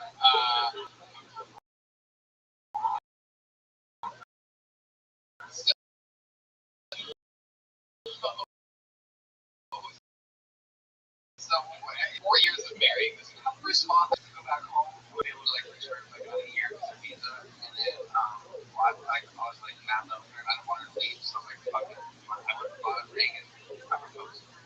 Wow, you're romantic. Beautiful. Why are you guys getting a divorce? Why? Right.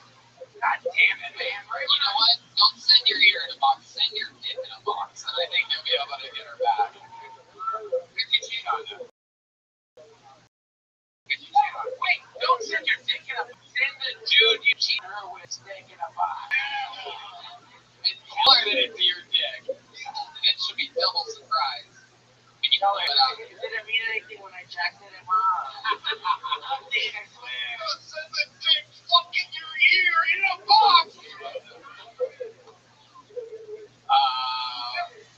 Your ear can wrap around this dick like a cock ring, right?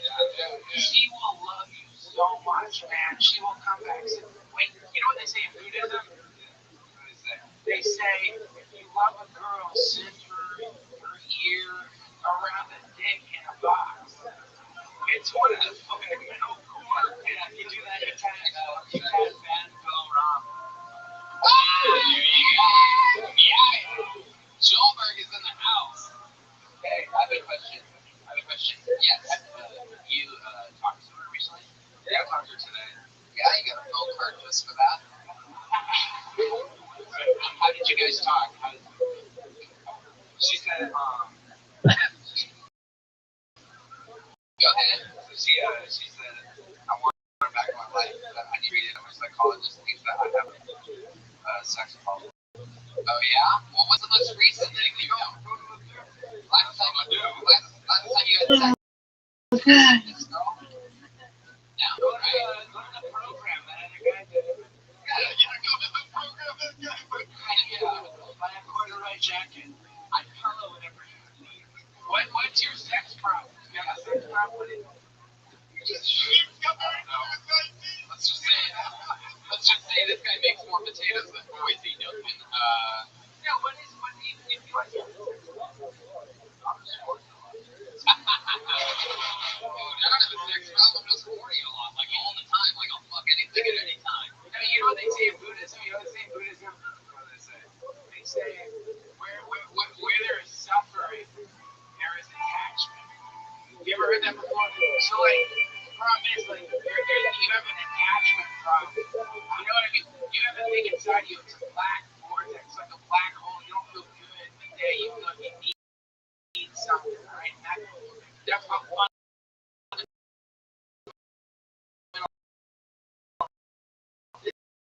satisfaction in Buddhism. And so you're essentially trying to like solve that problem by Says that shit. This dude is like, she's like a fucking years the fucking kingdom, and he leaves his wife and child to go find Nirvana. Okay, thanks, Buddha. Thanks. When you come back, you fucking got the fucking kid here, you son of a. I don't know. They put him up on the pedestal. The fucking guy walked out. I've never heard this Wait. before. Buddha left his wife and child. You get a his throne if that's something that's So wait, here's every guy.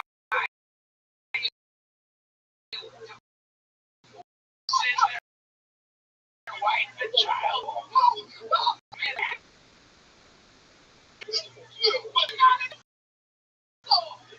You're such a sweet man with such great energy. You hear that, quarter legend man? Antonio, or whatever your delicious name is, I also have a sex problem, and I hope that you I believe that you love this girl, and I hope that I really do hope that you can get back together.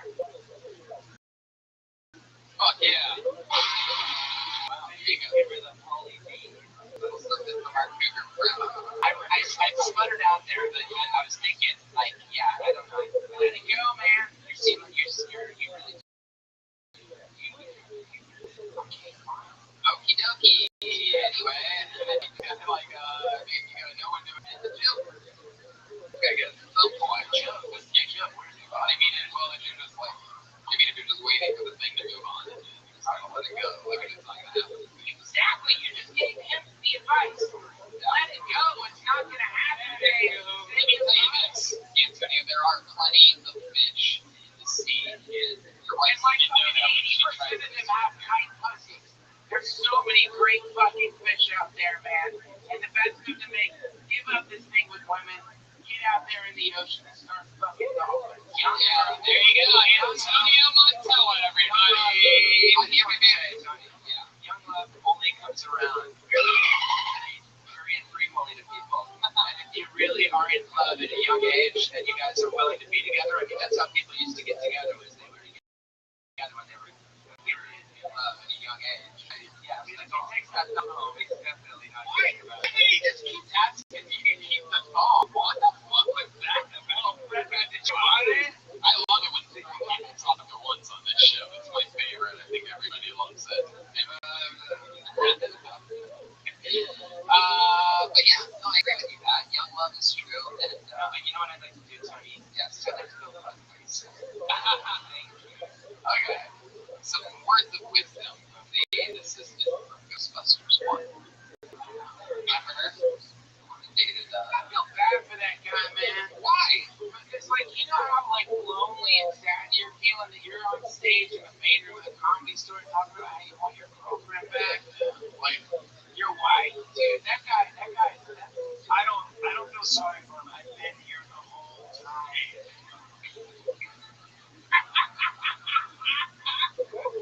You guys want to go back to the bucket one last time? Yeah, we do it. Need one more person? Good. I already pulled the name out. It's like another new name for your hands together.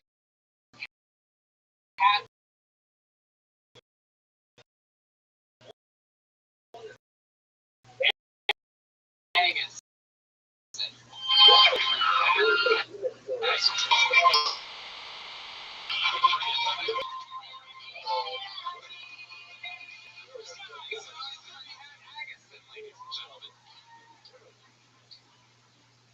Hi, Kat. I don't have any tattoos. You don't put stickers on a Ferrari. I have a friend, Lauren, rides her boyfriend's shit all the time.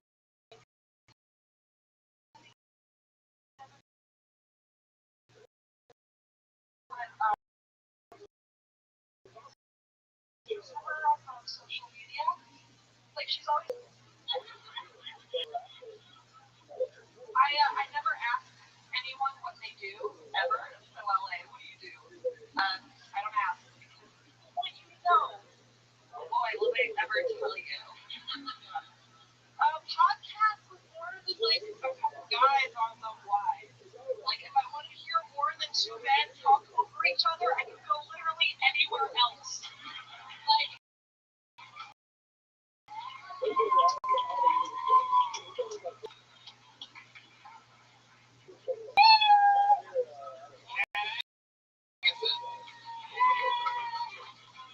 Coming in, Rabbi, you've been on the show before. And what was we found out last time? There was something crazy, right? You, your boyfriend, both comedians or something like that, something weird. Completely. Really? She was a professional whiskey taster. Yeah, I'm a Scotch master, sommelier, for Scotch. My boyfriend's not a comedian. Was he a musician or something? No, he's a very mysterious thing. What kind of cars? Oh, basically makes documentaries. Yeah, the brand new blues, yeah. One gets away from us paying attention. Comedian, musician, filmmaker. Could I just say to you, as one hateful woman to another, that you are the Ford Taurus of Ferraris.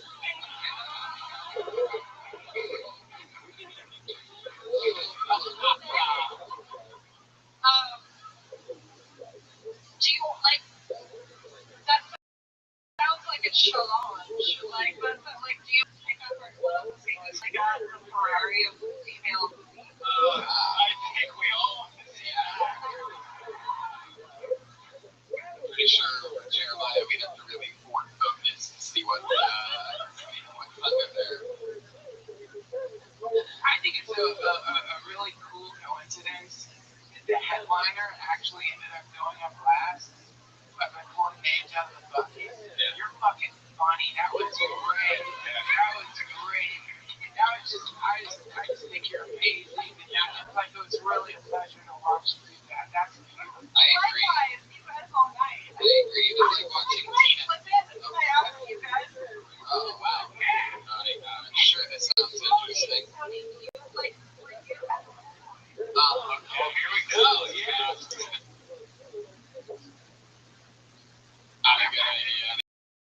Are you like the kid that just clowned on everyone that teaches and teach like everyone who made fun of them so much, and everyone thought you were so cool because like you're the comedic. Yeah. Is this a question? Yeah. Yes, that's the You weren't like the comedic. a bunch of dudes talking over each other. Okay, so Like JRE and shit like that. Hundreds of millions of downloads. Tell me more. What? what did you lose your virginity? 14. Can we change the name of this podcast to Dudes Talking Over Each Other? I'm just curious. I just question. Like it's just like I can so envision just like the comic book my second grade class. Yeah, and I like you too.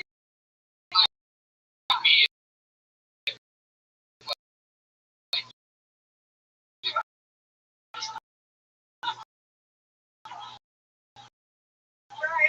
right.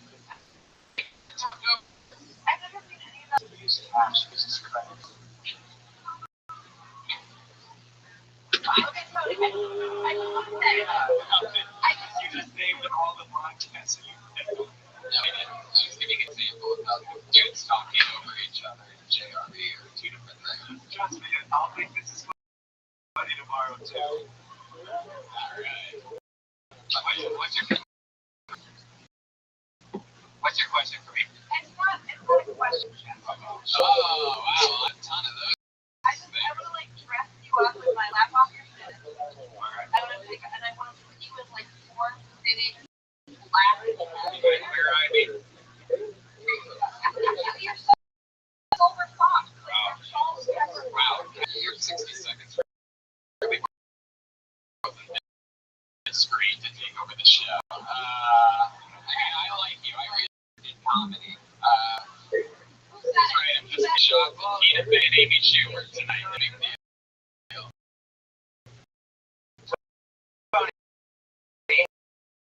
She's in the makeover. When she was a kid, she dressed an alien up. You do. That's not a lot. Yeah.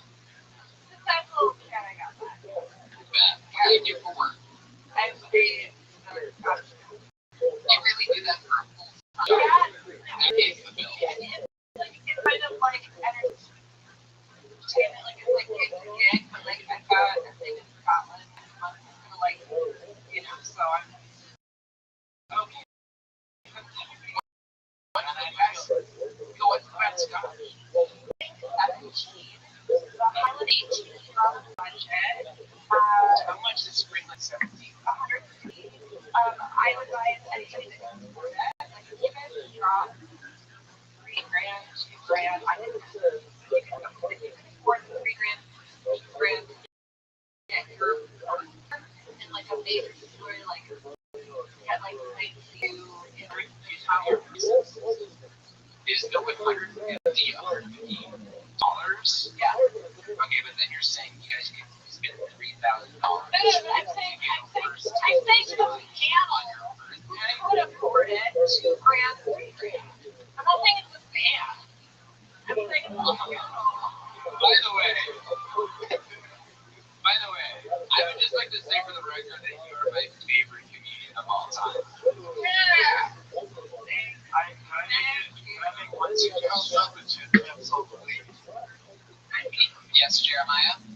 I think that whenever you tell people you are a Scotch master, you should mark.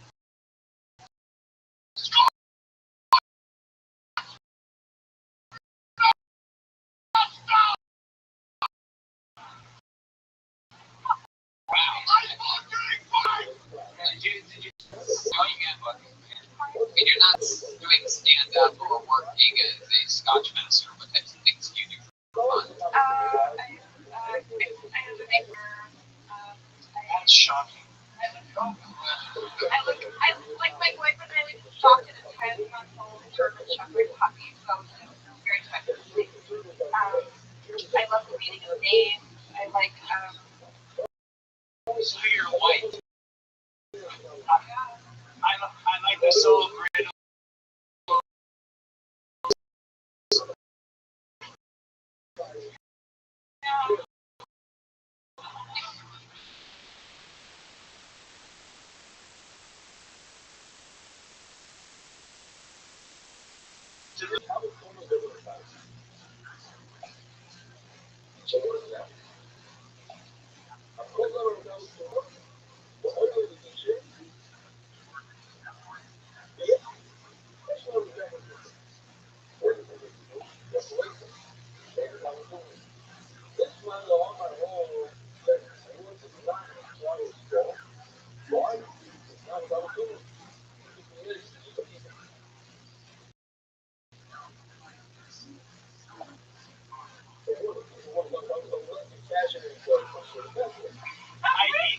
I eat garnish on all dishes. I only use fresh cracked pepper. Kat, what else? What else in real life did you do for fun? Perhaps last vacation you went on, anything like that? Anything? I mean, your first answer was reading, so I'm sure you can dig a little bit deeper. Wait, hold on a second. Let me tell you something, Tony. Every time I pick up a book, it's like a vacation for my mind. How I love reading. The only thing I love more than reading is telling people how much I read. It feels fucking good. Jeremiah? I read a lot. I have a question. Did you ever solve that mystery with Scooby-Doo? There it is. That's it. You look like her, you dress like her. It's that chick from Scooby-Doo. She would have gotten away with it too. For these guys talking over.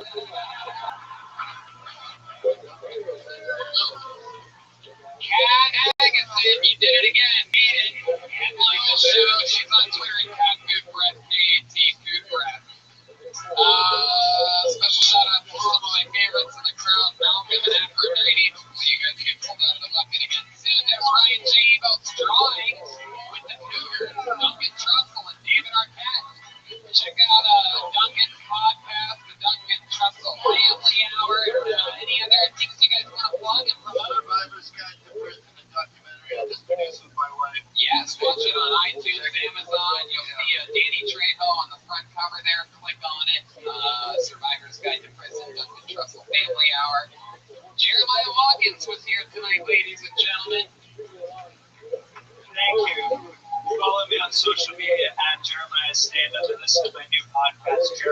Brothers, the Todd Glass episode just dropped today. Again, Todd Glass. And I'll be with Tony Hinchcliffe in Salt Lake City later this month. That's right.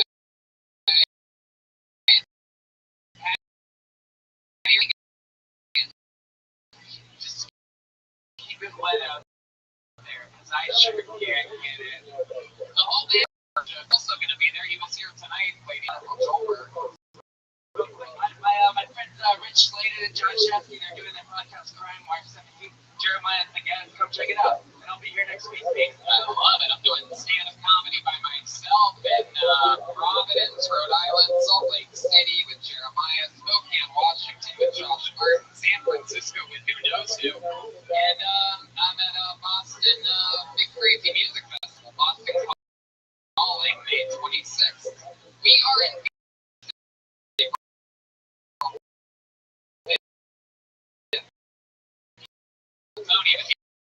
entire and Nashville the 21st of April, so make sure you see the 5th anniversary of this podcast, the #1 live podcast in the world, and that'll be posted on our website, Smart Squares.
Hello, everybody. What the fuck is up? Make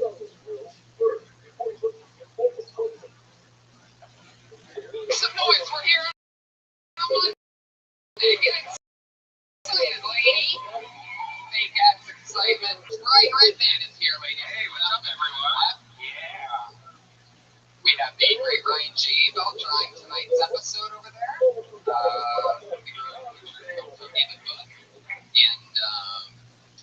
And RyanJBell.com. We have so much fun stuff coming up. Phil Tony, the show is going to be in Phoenix, State of Live, honey. And in Nashville, as you know, on April 21st.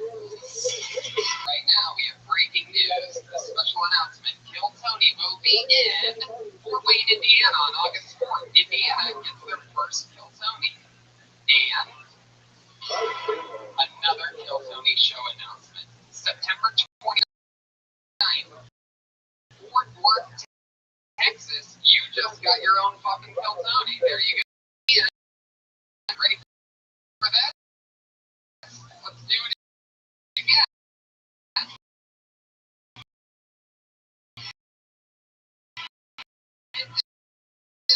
Motherfucker.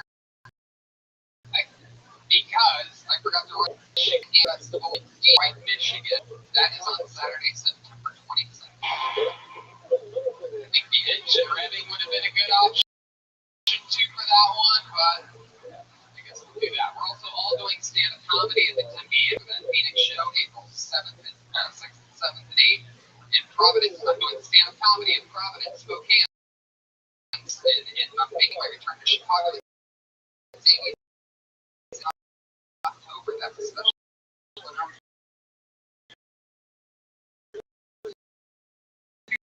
Right there. Awesome. So, a lot of dates coming up, and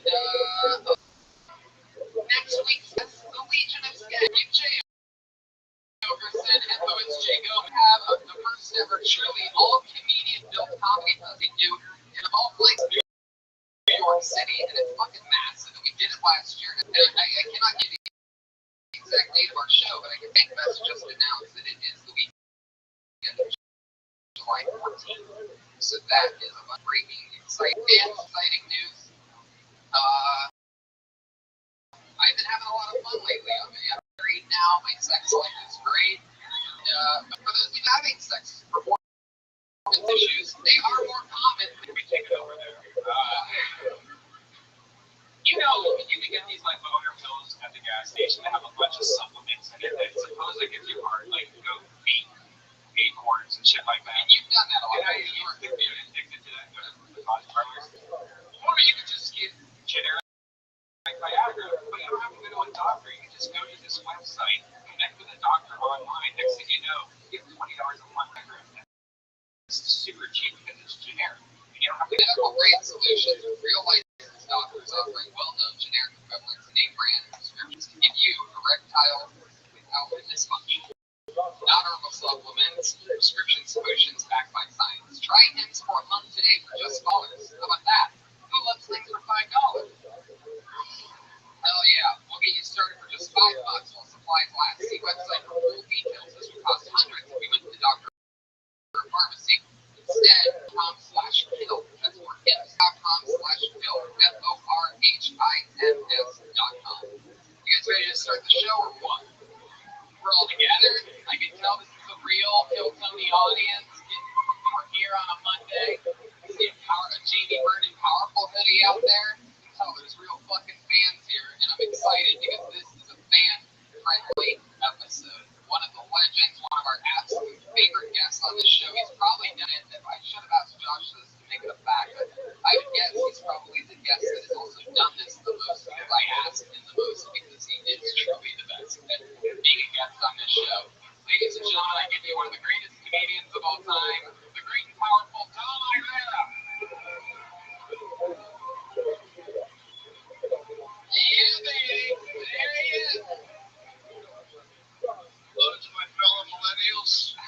Comedy Central rated you one of the top 50 comedians of all time. I got beat up by such an entertainer. That's real. Yeah. How can I get people to entertain?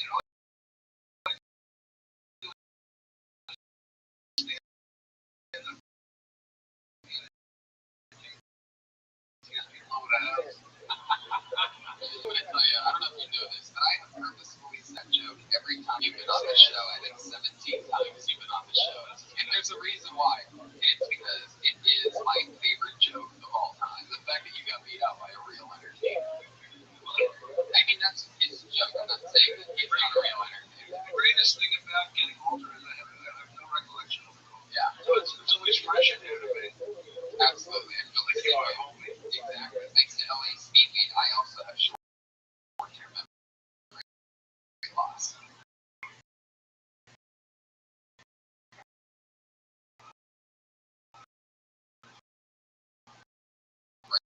So for you, use the code word ChucklePumper for $15 here next camp with you.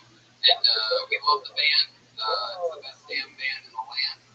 It's the Kill Tony band. It's Pat Reagan, Jeremiah Watkins, Joel Jimenez, and Kermit. Every week, they come in and every characters, and I never know what they're going to be. We don't know.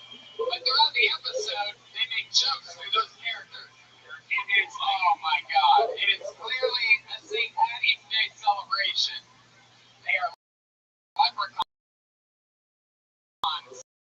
today. Jeremiah. There's no way to describe the way Jeremiah is shaved at all times. It's like skinny, but like unhealthy, but it's good. Jeremiah's on the show. They all have very realistic faces. Blonde beards, leprechauns, St. Patrick's Day. How's it going over there? I try to tell you. Wow, We just celebrated one of our best holidays today, and in Ireland, every day is St. Patrick's Day. we got pretty wasted. I'll tell you that, Tony. You did? What happened? I got so drunk I couldn't get my show very hard. Get it for Hims. Or Hims.com will help you get your shillelagh all back in order. I got So drunk, James Joyce's novel started making sense. Yeah. I got so drunk I read a Tom Clancy novel backwards. Wow, how about this Irish full-blown Mexican sitting behind you guys? That's the next time. Wow. Look at that joke here, ladies and gentlemen. When he kills, you're supposed to chant his name. That was amazing. The execution there, especially since you did it in the Jamaican accent. That is leprechaun man to you. I mean, Irishman back there. I have a bucket full of comedians' names. A ton of comedians signed up tonight. Comedians, how are you guys? You excited? Giving people opportunities. I see the great and powerful Aphrodite is here. Malcolm. We have Missy Martinez. Missy Martinez. Bill Tony. Royalty. I'm excited about this. I will heart out there. You can barely see her from here. I have a bucket full of comedians' names. You know how it works. It's your first time here. Let me tell you, you get 60 seconds uninterrupted. We're not allowed to laugh to the mic or talk about anything during that 60 seconds. It's all you. And then after that 60 seconds is up, you'll get the sound of the cat. And you can wrap it up there, or else you're going to bring out the angry Hollywood bear.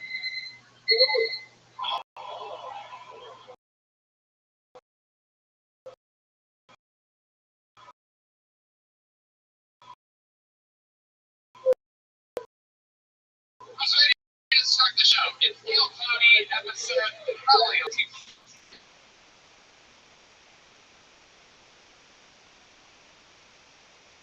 Absolute pain. Yeah, maybe not. So the fight here is Judy. Babies. Here we go. I'm going to pull a name out of the bucket. You only had 2 chins back there. Fun fact about this show was that there was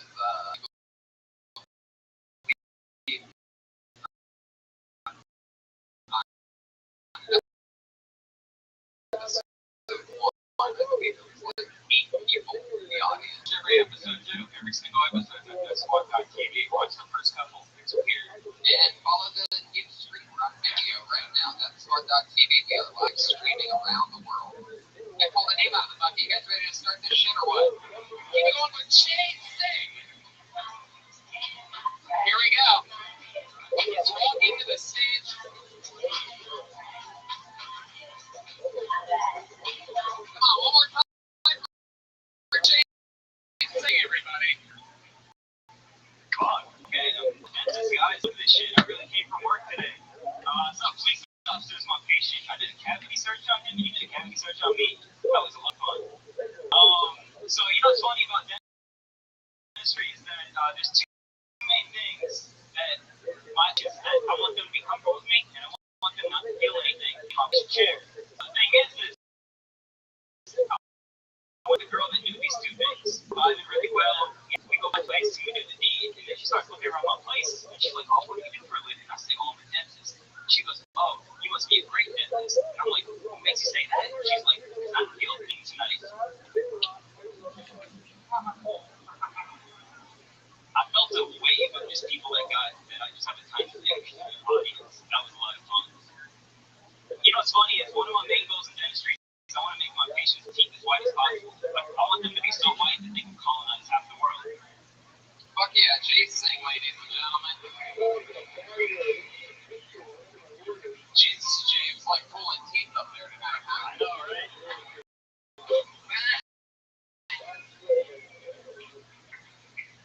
Fuck yeah. You know what? I mean, I thought you were down the line saying, "Hey, I got so far." There's ladies in the room. I'm calling should I say I'm covering legs and keep all exams? Because I can do that too. I just call with that joke too.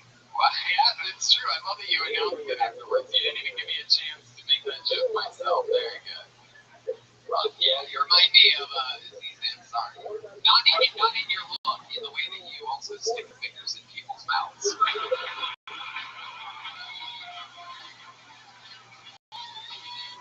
This episode is started. I think it's pretty good.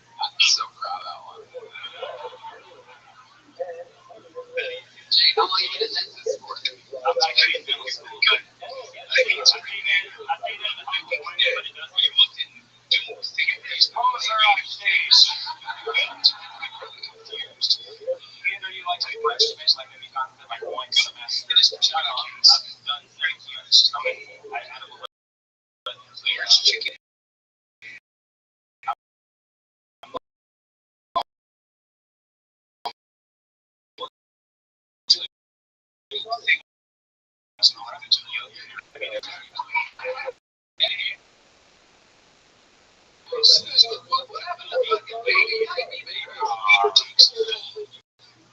Oh, that's right.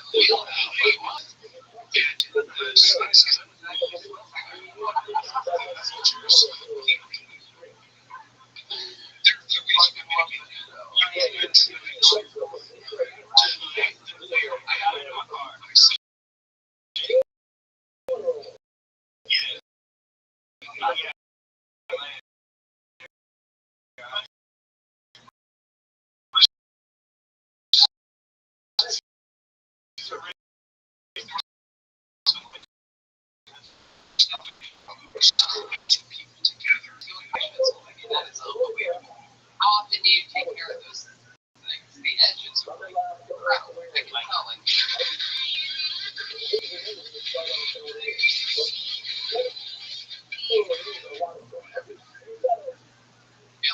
Keep an eye on it. Just 4 or 5 days. Yeah.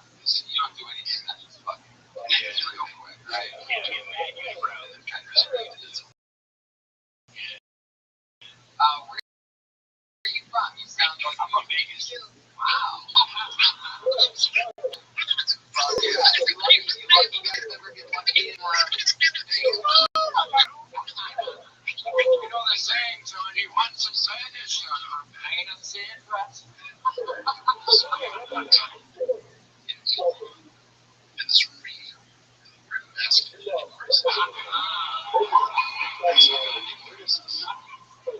That's my point. Last game, right?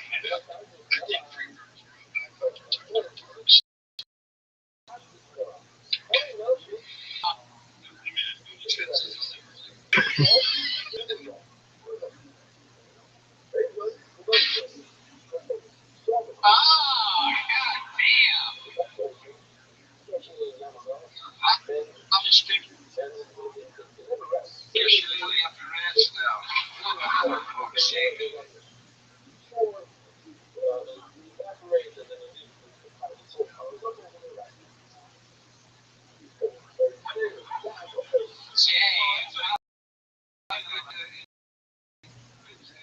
Yeah.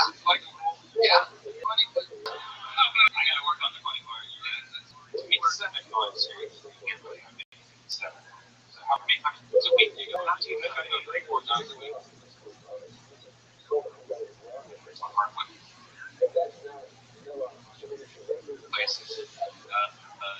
Here's my first time, and then It's your first thing at the comedy store? no, first time in Hilltop. Yeah, and then last night we West Side Comedy Theater, at Salon. Question for you. At one point in your set, did you just assume the audience thought you had a smoke here? Apropos of nothing, I wasn't really listening to your set very closely, but, I mean, why? But at one point it sounded like you were just like, I know now everyone here thinks I have a small dick. And it seemed like that came out of totally nowhere and that you were projecting onto the audience. I was just curious about that. Go ahead, answer his question. Well, it's part of the joke. The joke I tried to rush over. Yeah. And I'm also Indian. We kind of have small penises. I'm just gonna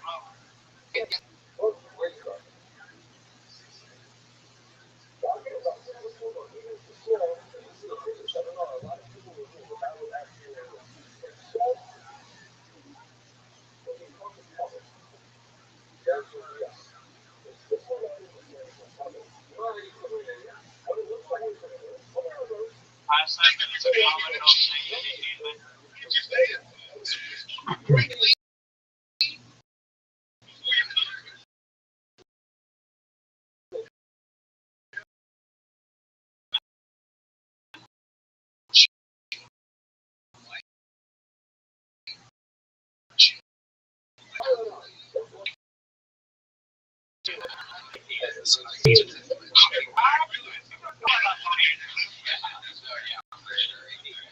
Someone's got to say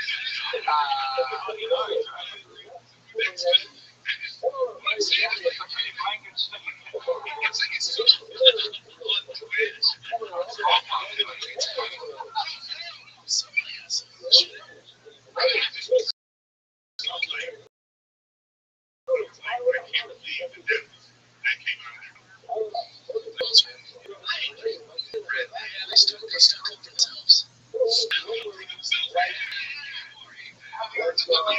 It's good. Maybe the dog show was the one. Hey, for episode. Hey, you gonna do anything? How long you gonna do there again?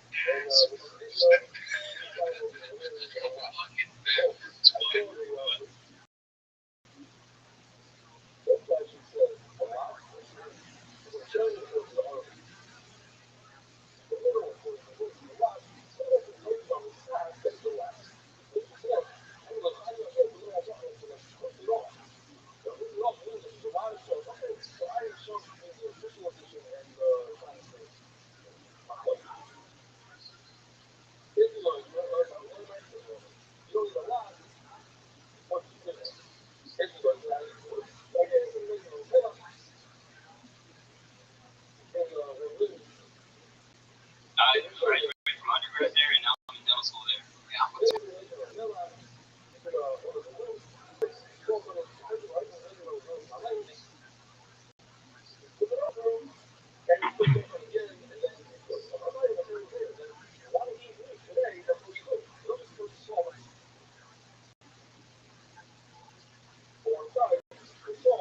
Lovely flight using that little stick or anything good? This is my love life right now. Really? I want each other's butt. Forget items. So, there's the red band I know. Yeah. So, the last date you went on, when was that? 2 weeks ago. 2 weeks ago. 2 weeks ago. Where'd you meet the girl? Bumble. Bumble? Yeah. So what is your Bumble profile say? Dentist? It does say dentist. You fucking liar. You lie to everybody, man. Totally a dentist, and then somebody gets the fucking like, oh, I think my teeth hurt. You're like, oh, shit, I gotta call my doctor. You don't know anything. I know things. Really? Okay. So,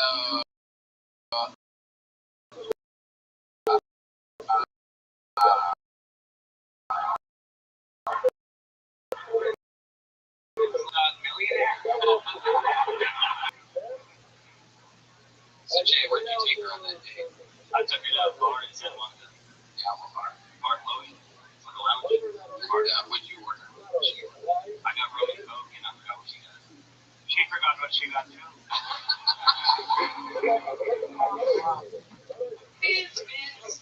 Wow.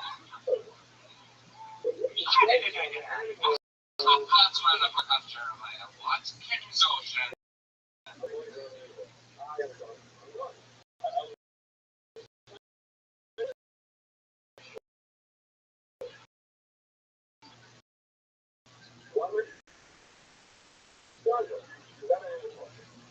So, you gotta do that. Yeah. What happened? You're like, hey, oh, my office. I mean, my, yeah, we actually got to Did you curry her home? I did.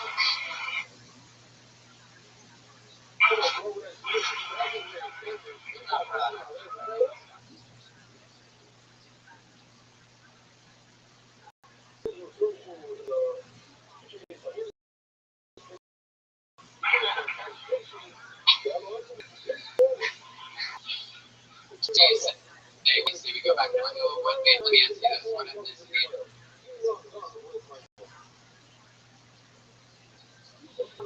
She. Whoa. Okay, so you're on ethnicity with a white girl. She has 3 or 4 drinks as well, or you're just getting drunk? And she has 3 or 4 drinks as well. Okay, you're like, maybe we go back to my place. And she said, say it.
Big ass Simon.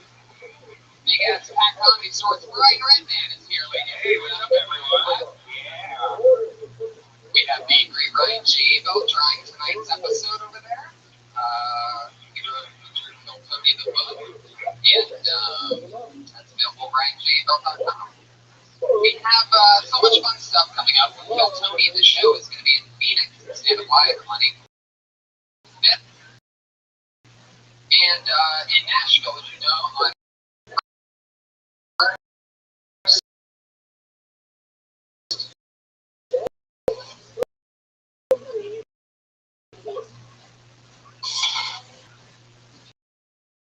breaking news, the special announcement, Kill Tony. Oh, everybody stop what you're doing. Yeah. Yo, everybody. I don't care if you're in Australia, you're in South Australia, you're in Adelaide, you are a Raw Comedy South Australia finalist. I don't care who you think you are. You need to stop what you're doing because the Riser has bestowed himself upon our stream. How you living, Camp?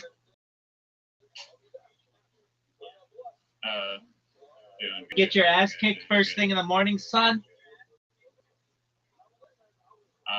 In a little bit. Did you check the message I sent you? Doug, do you think that my life starts and stops at your behest?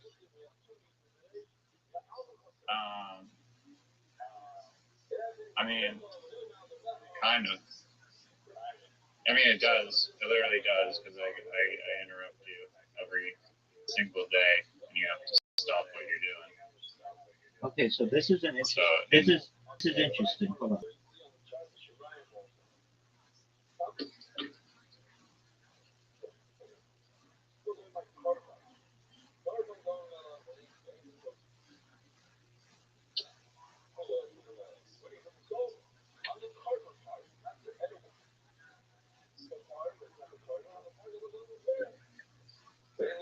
It will be in Fort Wayne, Indiana.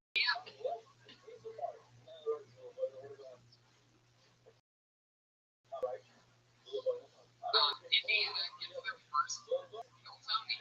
And another Kill Tony show announcement. I'm trying to pause this. Fort Worth, Texas. You just got your own Kill Tony. I'm on this. I watched this old Kill Tony with William. He was so much fatter. Like, the talk was totally different. He was so much. What? His way fatter or pudgier, but he talked super, like, really differently. Like, his voice was completely different. Yeah. Like, probably because of whatever in his nose.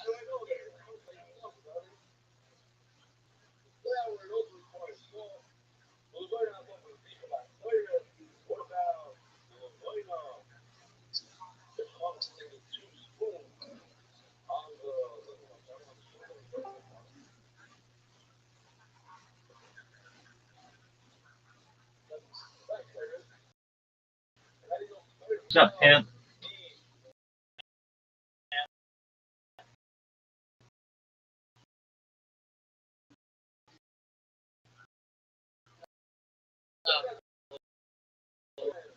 What's good, Super?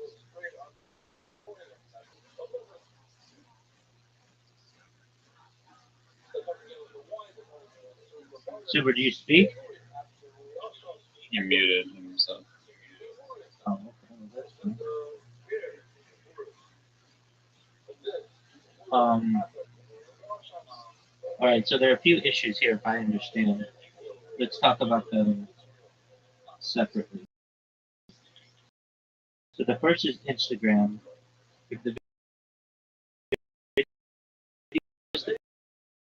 contains any copyrighted music, it will not play the video embedded in the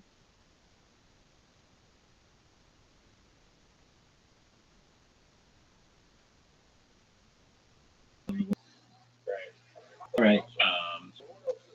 So that solves that issue. That's the only option, right? Well, I guess couldn't you just, if it comes from Instagram, this is what I would do. I would have it muted, and then if somebody wants to hear it, then they have to go to Instagram. Well, there's going to be sound likely. I mean, I don't know if that's an option that you can just mute the video and it'll still like not direct you, because if there's any copyright music, as soon as you click the link, it just transports you to Instagram. Okay, well then there's that. That's fine. No big deal. I mean, that's not the worst thing in the world. Yeah. Considering everybody It'll has. just be a lot of like app switching. Okay. Not as fluid as an experience, but it seems like a little bit handcuffed in that regard. I mean, you can also just say to people to try not to use copyright music, but music is an important part of like the vibe of the thing. So people will want to use music. Reddit makes you switch a lot of times, so it's similar. Wait, isn't there like gonna be like some like restriction, like if you use like a Justin Bieber song, don't you have to pay Justin Bieber royalties if you want to use it like commercially? Like posting it on an Instagram reel is one thing, but that is there a legal how you're able to actually use that? Yeah, you're gonna have to. You're going to use that. Yo, Super, what up? Yo, bro.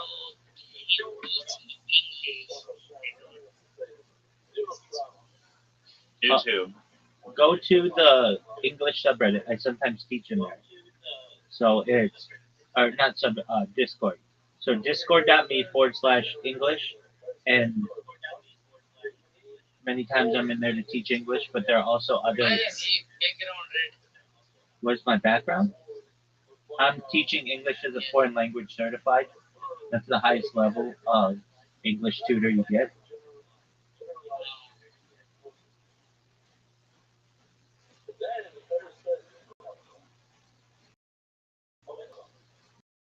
All right. Thanks.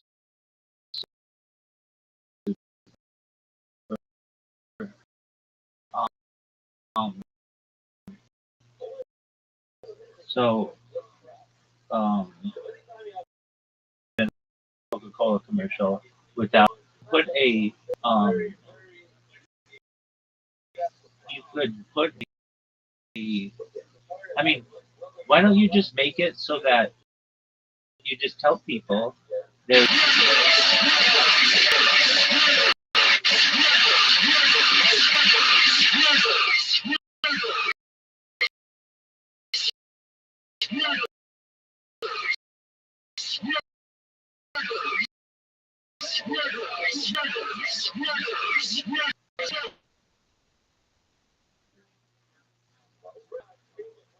I thought it was a real person in the first second. Let me get on the past few days. They woke me this morning. Anyway, I don't get what people get out of that. Like, no idea. I have no, yeah. Anyway, you could just make it's it. honestly more entertaining for you to listen to. Like, I mean, it might be annoying, but funny. Like if you don't get tilted at all. I mean, I've just been through it so much. The giveaway is when they don't have an avatar or whatever, a profile that's like a surefire giveaway. First an issue. But no big deal. In terms of this, issue, why don't you just say you can use copyrighted content on that? Avoids a lot of the issue. Yeah, I mean that was one of the options that they recommended. Yeah, I would say that. Just don't let people use copyrighted material. Right.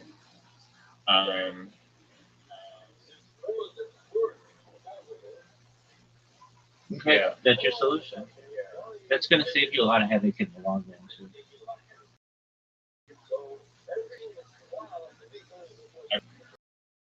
I mean, okay, let's say the winner is chosen by the company. Yes, sir. Is your vision that they use that ad directly and then just post it on their social media and then push it on whatever other distribution channels? Or are they taking that idea, or do they have the rights to then take that idea, spin it, add their Justin Bieber music, and do whatever they want with it, or like kind of like both? Both. Absolutely both. They may like everything about it, but they don't like the actors. They're going after an Asian market or a European market or an African market, and they like everything about it, but they just want to change the actor. They should be allowed to do that. Yeah. So yeah, when they buy like the rights to it, they get twisted or whatever they want. Yeah, and as a creator, you're submitting this recognizing that they can use this in any way they want. And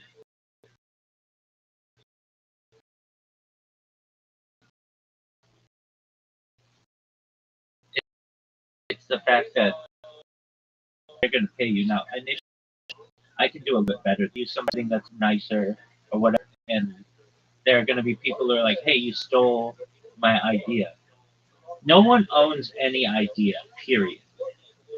Ideas are not owned. So, I mean, that's more of a personal statement. Yeah. There are some legalistic aspects. And if they copy it like line by line anyway, they can do that. They can be original. Yeah, that's true. And people would and not have to pay anybody. So they're gonna want a grassroots, independently developed idea, and they're gonna want to reward. I mean, they have to pay whatever they get. So if they sponsor a contest, they have to choose a winner. It's not like they can say, well, none of these were good enough. We're gonna go back to the drawing board and not pay anybody. That's not allowed. That's not fair. Yeah. No, that money is locked up in the results you get. That's exactly right. But yeah, if you have enough of a budget, then you'll get a diverse amount of submissions. That's exactly right. Okay, so the idea of just not allowing copyrighted material, that's absolutely fine. I think it's preferred because if somebody uses a copyrighted song, who's to say that that company wants to align with that? Like, I don't know. Somebody uses a Kanye West song. Well, a lot of companies still find him to be toxic, so they don't want to align with that. Like, that adds another level of the choice that you don't want to bring into it. Then you have all of the artists' political opinions, and you don't want that. You want the creator's work to be the you want the creator's work focus of the ad, but of the ad, not someone's song from 1974. I mean, couldn't you just be like can like the company in their contest post be like, we want to select a winner, and then winner that we select, if we want them to tweak one or two things, like change the song, change one line, then the creator has to go back and edit their original post and modify it. That's not how it works. They would then choose that winner and then off the site have that type of agreement. Okay, so if they want to pay extra in addition to the contest for them to modify it, they can do that separately. Absolutely. That's basically contracting with an artist. Okay. Yeah, that makes sense.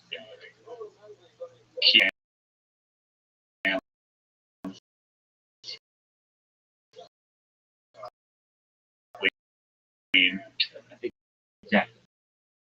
And if they want to work with artists, that's okay.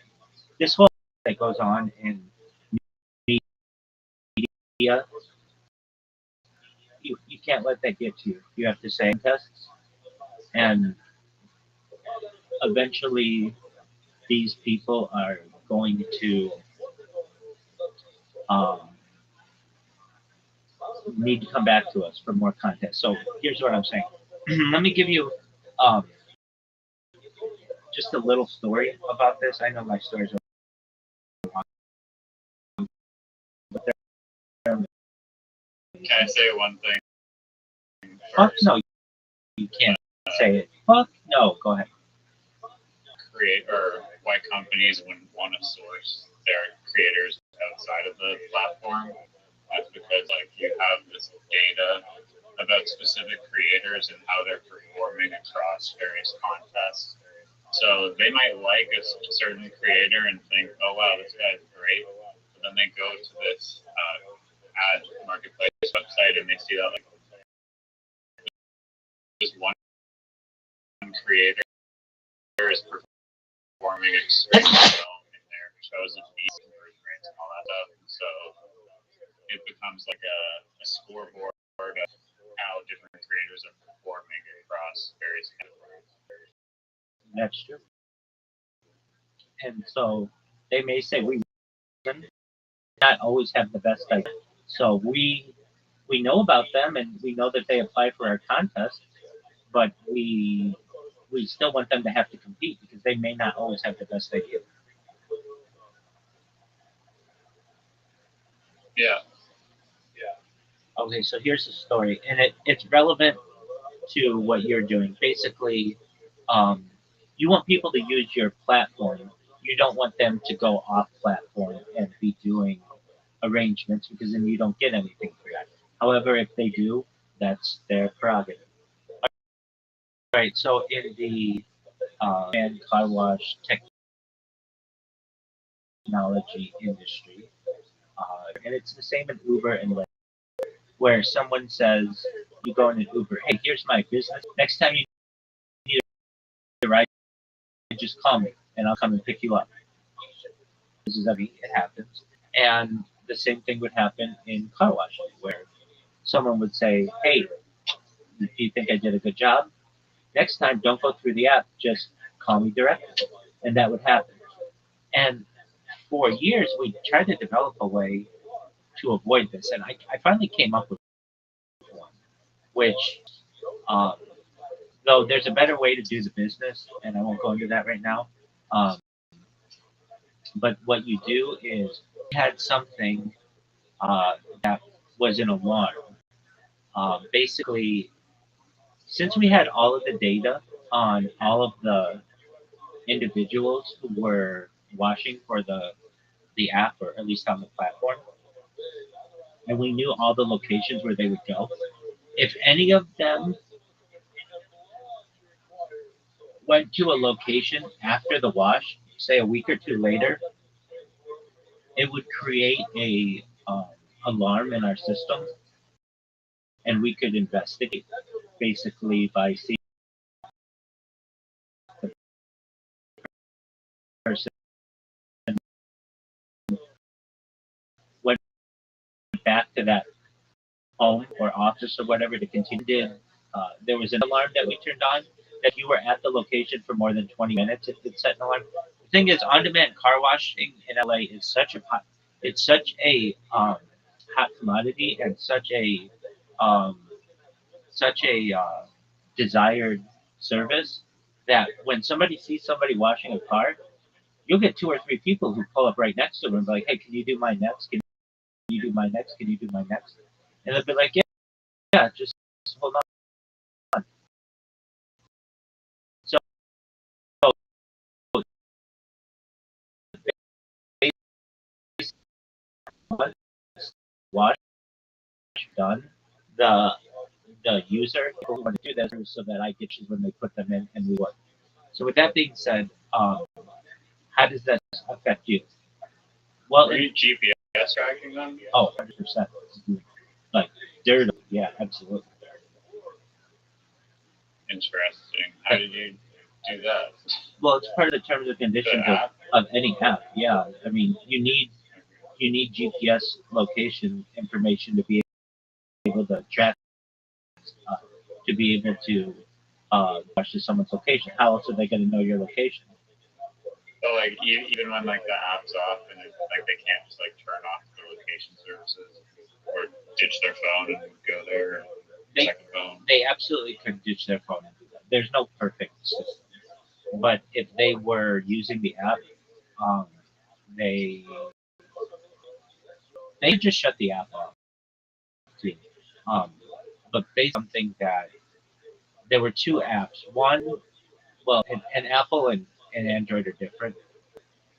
Android, you could track people in the background. Apple, you could not. Um, and basically, we would not track customers, just only when the customer ordered a wash. But the contractor, since they were working under the terms of the application, we put in there that we could track their location. Now we wouldn't say like, oh, now they're at the store and now they're at this place and now I didn't really care about that. Um, the only thing we cared about was location they were at pre, and that raised an alarm because it basically told us that this person gave the customer their card and said, "Hey, any of you need to do business with me, let me know, and just give me a call and I'll come directly, and I do the wash for cheaper, and I'll stay here longer, whatever." It's basically a free way to get customers. So in your way for the advertising platform, you're going to run into issues where you have, let's just say Coca-Cola says, "Hey, we really like XYZ's content. They're great. We want to just contract them to be in-house. We might even give them a job." That's okay. You have to be okay with that as a platform, that they're going to maybe take some of your talent. You just got to be okay with that. But that's where you can have a system, premier content.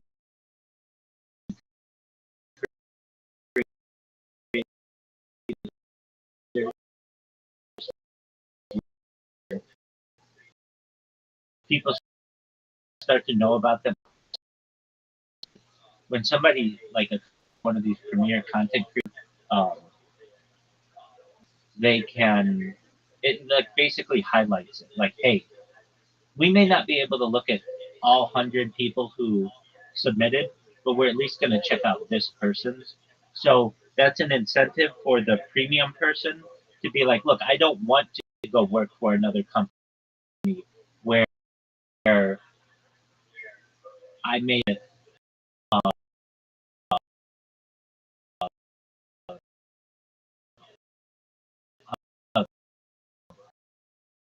like a salary of $80,000 a year. I want to work on back to that platform work. I'm not again competing against every single person out there. I am, but maybe my stuff goes to the top, or maybe my stuff gets featured. Does that make sense?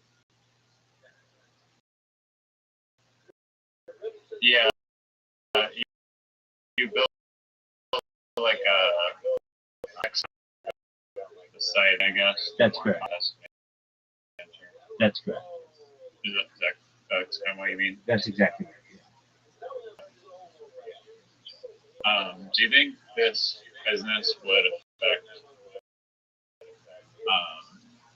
sponsor for people like on YouTube, like the William Montgomery show? You know how they like interject with their mattress ad like 5 minutes in or whatever. The mattress company thinks, oh, we're gonna get better cost for impressions on this platform. Do you think it'll start affecting YouTube creators when those YouTube creators will have to go to the platform and then no podcast exists? So there's this sponsorship thing. I think I get what you're saying. So you're saying that well, you won't be able to replace that. I hate to say it, but I see it on The Fighter and the Kid. They do something called a live read, which is where you read the text. So Brendan Schaub and Brian Campbell read the text for Progressive Auto or Marathon. Will show commercials during the show for Pluto TV. And that Pluto TV ad is made by Pluto TV, and so there may be a little bit of both, and there's nothing wrong with that. So I know in the advertising world, it's usually more expensive. It almost always is more expensive to have a live read, basically the talent, the person who hosts the show or whatever, reading your ad as opposed to just showing a commercial, because people pay attention to the host much more than they do just some random commercial. So I could see it being both. On something like the William Montgomery show, R.I.P. They would say, "Oh, by the way, Zoot's step grandfather died. He knew it was coming. He's okay, but I just want to make you aware of it." So just be R.I.P. Yeah. We talked about life extension or revivification technology and stuff. So was he close to his step grandfather? I didn't add.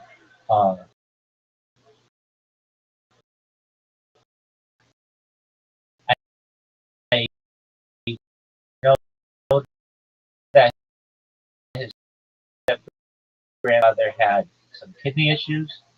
I'm not crying or anything. It's just kind of a bummer, but it's not like I'm going to let him win in mini golf. But yeah, it's a bummer. But getting back to the William Montgomery show, it is something that an advertiser could choose. So they could say to have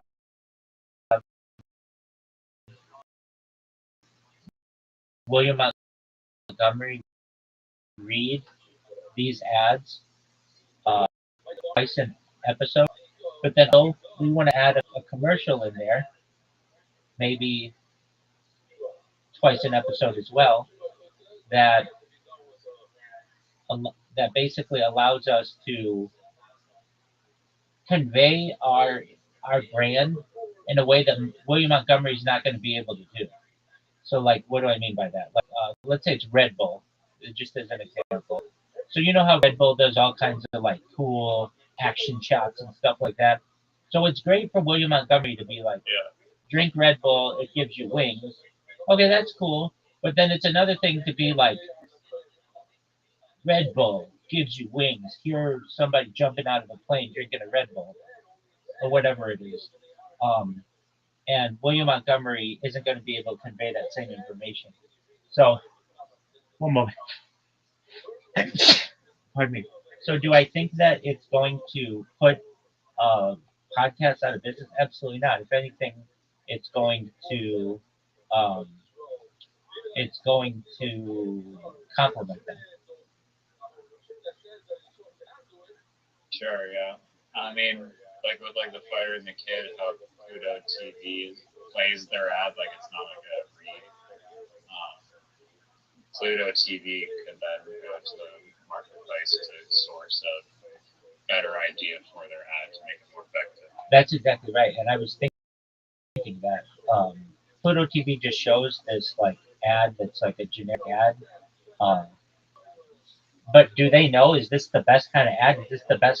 Um, is this the best voice that they could be using? Is it the best uh, background music that they have? Like, it seems like a good ad, but that's just a good ad to their in-house team. They haven't actually focus group this, which is basically what your website is. And Yeah. I think it's a really interesting opportunity that you could say to somebody like Pluto TV, like, look, you guys are spending huge amounts of money, perhaps millions of dollars across all of your platforms to run your ad. And you would ask them, like, right? And they'd be like, yeah. And so you'd say, okay. And let's say your click through rate is, I don't know, 3%, right? Yeah. Well, what if we could get you 4% because your ad was a little bit better? That's going to be worth like $250,000 to you or something like that. And all you had to do was sponsor a $100,000 contest. So in the end, I mean, because I know the generic Pluto ad that was playing during that awful Word Wars stream of yours, and it was brutal. It sucked. I love it. I sing to it. Oh, does it have music? No, but yeah, kind of. They do this thing. It goes, this is the mantra. This is the mindset.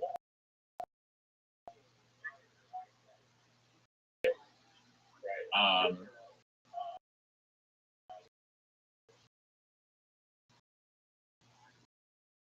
yeah, that's another thing. I don't know. Like, I don't know. What's an iconic ad with like a song in it? Dog, I say it all the time. It makes me cry.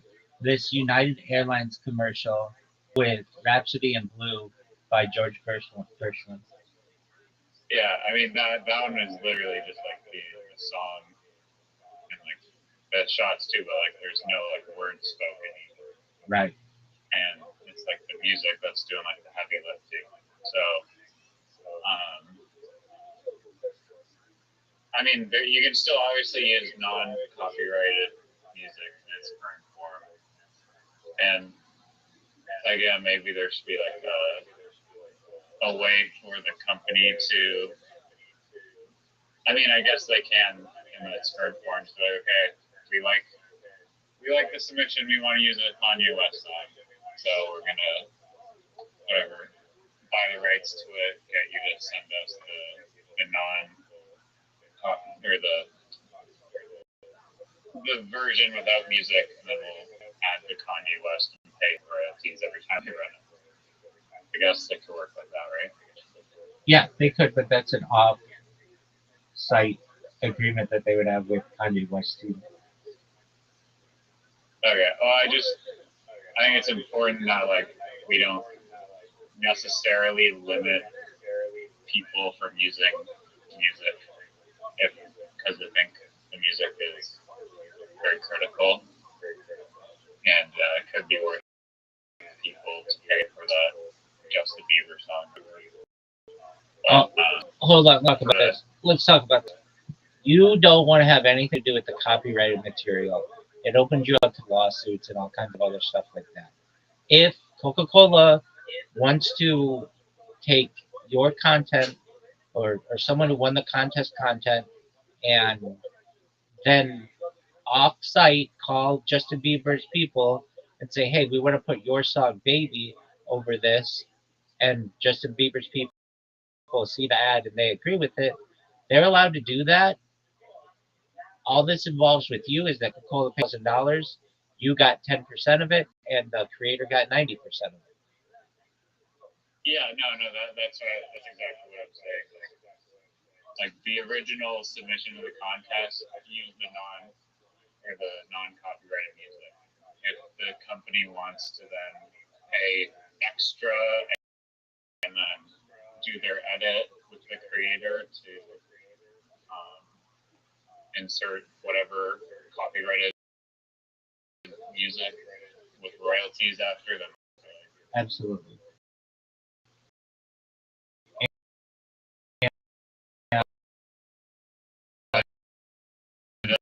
doesn't necessarily close that possibility. No. Right. It's basically like,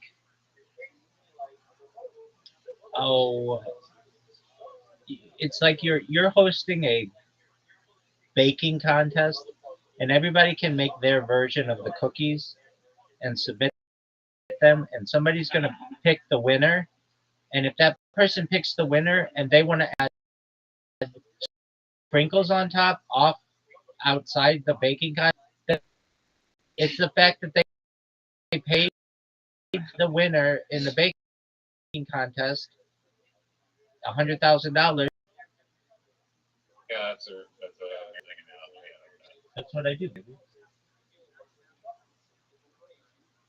Okay, cool. Yeah, it makes a lot more sense now. And it's kind of weird that Instagram, I mean, it's so like YouTube and TikTok, they don't care. Like you can embed their video with whatever music. Instagram that seems to carry. So like my next question is like, hold on. And I think X will care as well. I don't think you can embed it from X anymore. Maybe you can, but it's more complicated.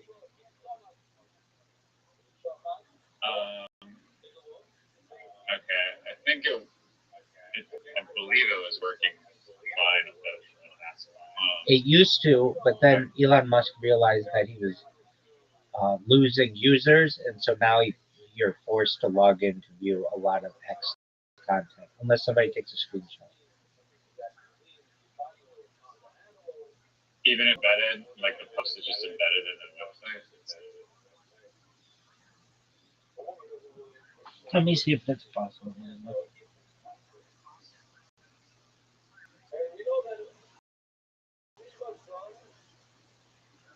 Does X still allow post embedding, or do you have to log in to view X content? It changed a couple years ago.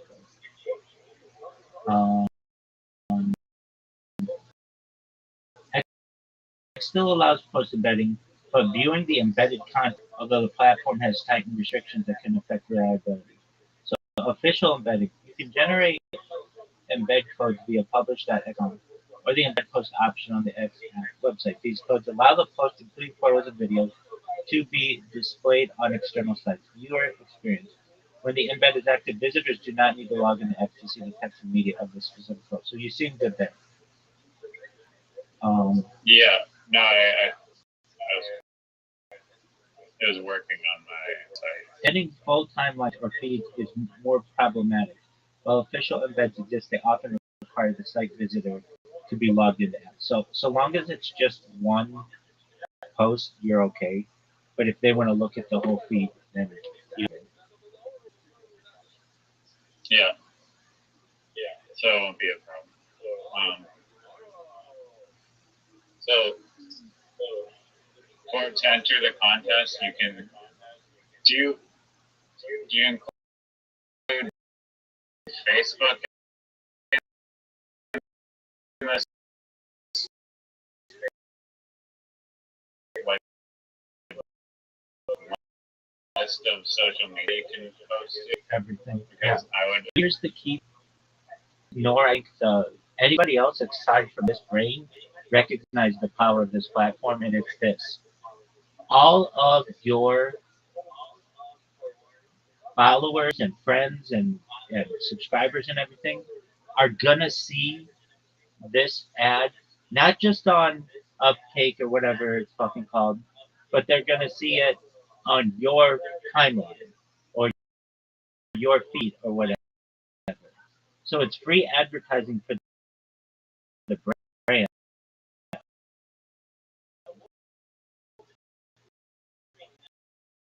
That's giant. You don't want to limit it.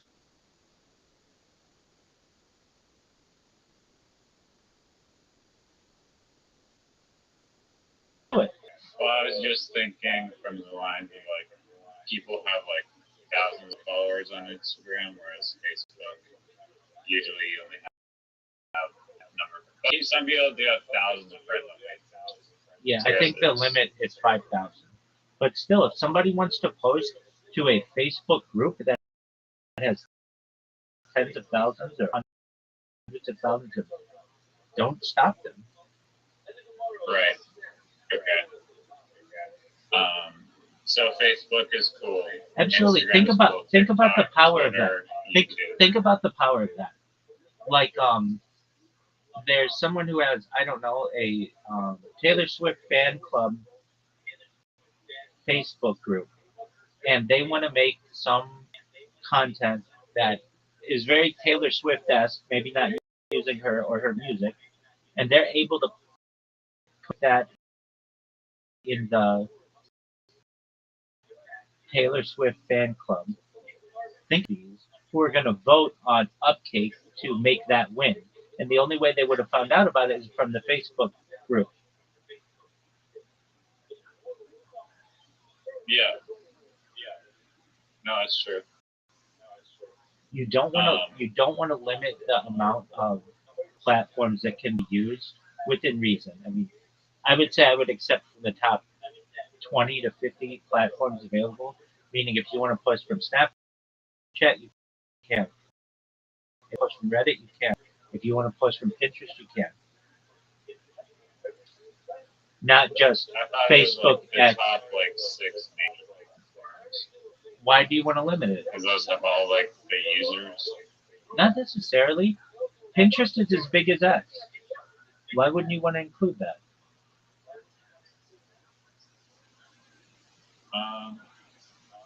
I didn't even know there was videos on Pinterest. It literally just looks like a collage of like photos. Hey, okay, so if you're talking videos, you can. But Tumblr, why wouldn't you want to allow people on Tumblr?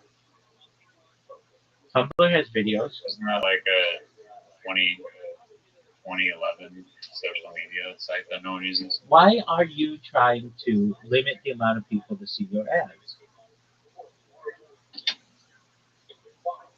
Because everyone will have one of like the major social media sites. Not necessarily. Not necessarily. Not everybody is on Instagram.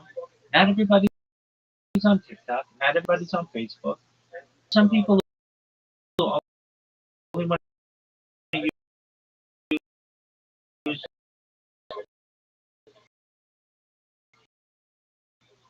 Tumblr. They only use Tumblr. There are some people who only use Reddit. A lot of people only.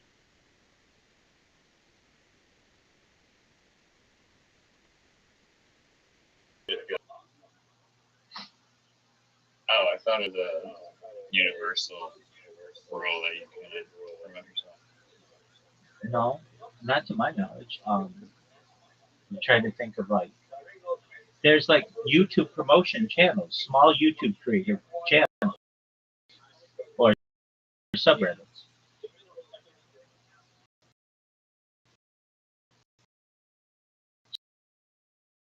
So, like, that's how you get people to know about you. There's find a podcast. Okay.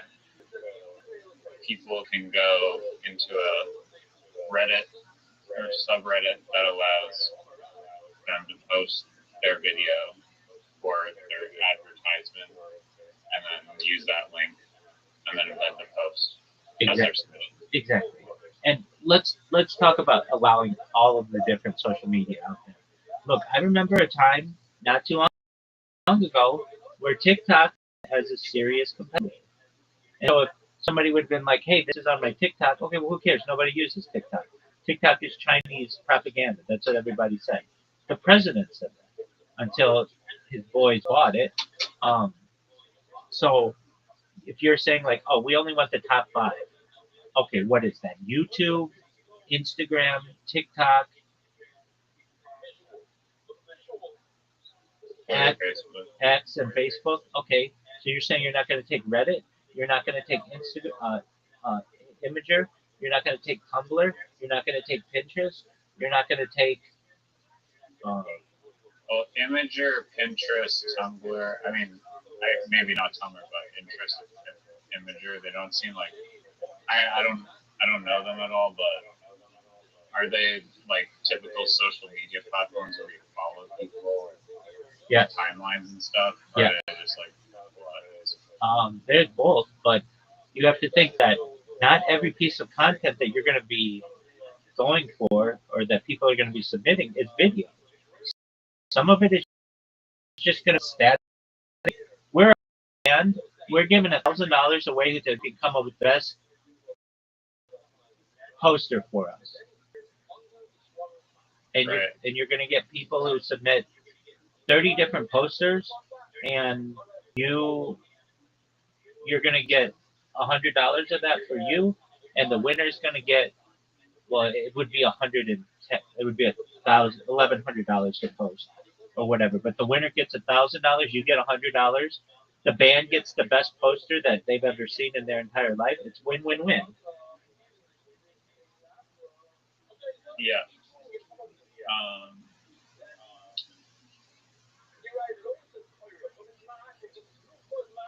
I see what you mean. Same with songs. So you would want SoundCloud on there. They may say, hey, we want the best jingle. We don't care about the video. Oh, right. We just want the jingle. Okay.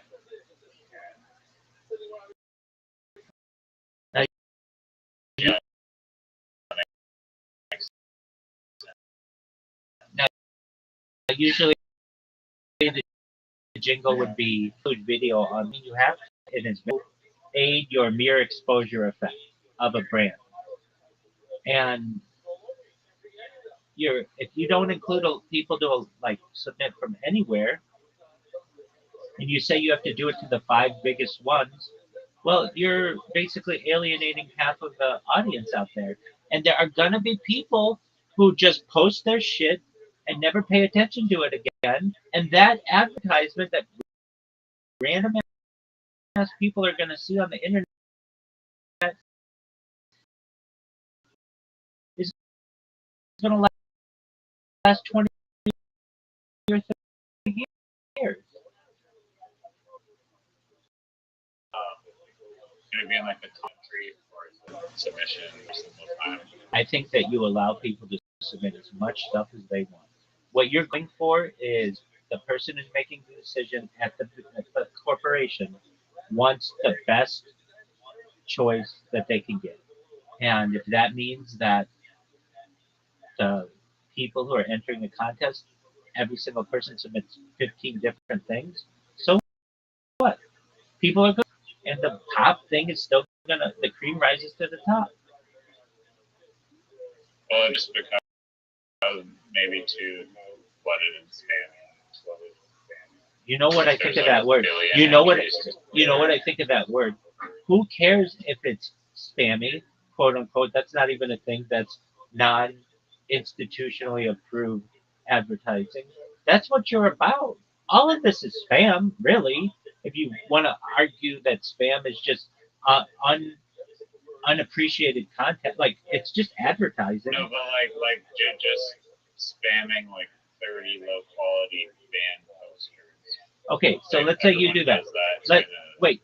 Then nobody's gonna upvote those things, and the things that are gonna get upvoted are things that people like, and that people are gonna see. They're gonna order it from most voted to least voted, and nobody's gonna see the shit at the bottom, and they're just gonna see the stuff at the top.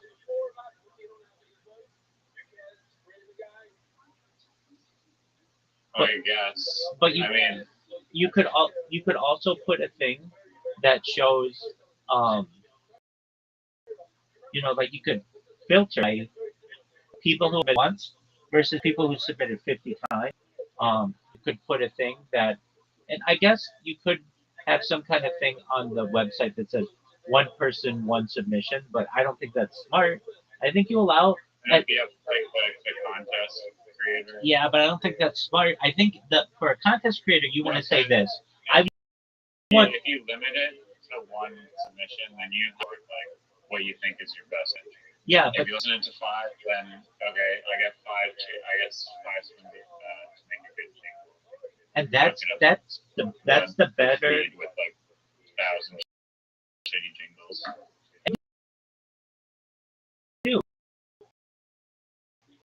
Nobody's going to vote on those then. They're only going to vote on ones that start to get. There are going to be people who want to see all those shitty jingles. And you should let them do it.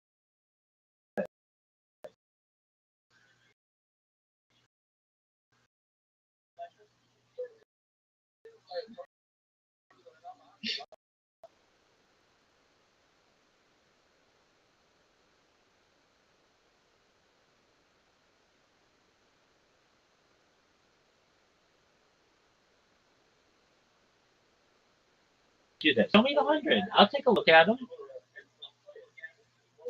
And they're all ranked.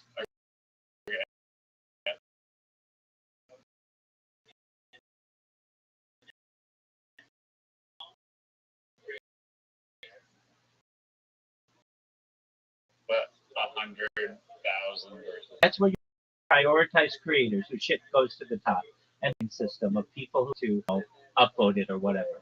Let the market dictate what they like and what they don't like. Because here's what I say: if you say, I don't want to, I think it should be one person, one submission.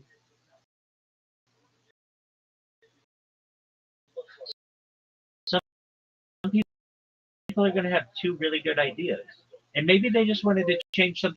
I think which one people are going to like the most: a red shirt, a blue shirt, a green shirt, a yellow shirt, and a purple shirt. Then all of a sudden, people really like the red shirt. Okay, well, you wouldn't have ever had that submission if you had forced someone into one submission.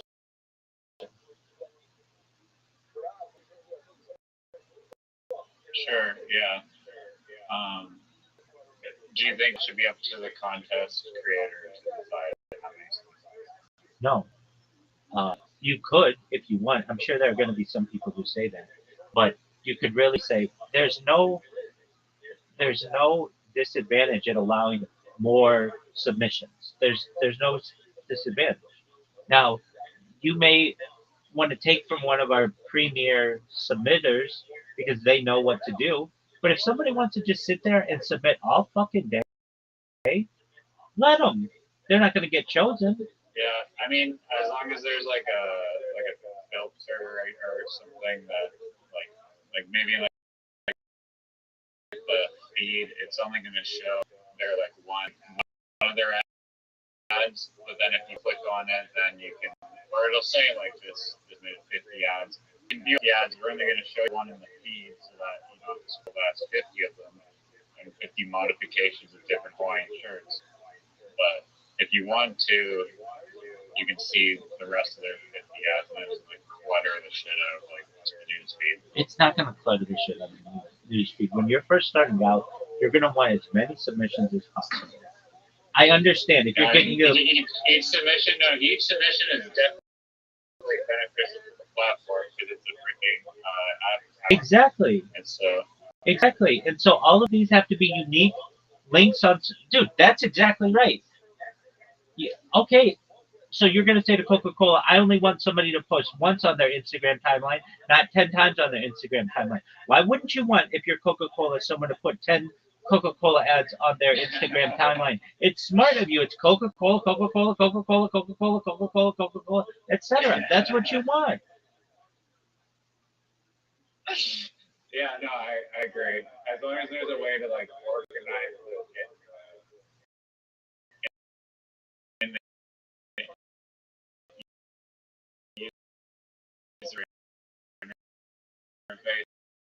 Yes, and that's what and that's what we're saying. That's what we're saying. It's uploaded, which is just premium partners. That's important. You could have people who have never won a contest, people who have won contests before. The more filters, the better. Trendy, huh? That's All of that. yeah.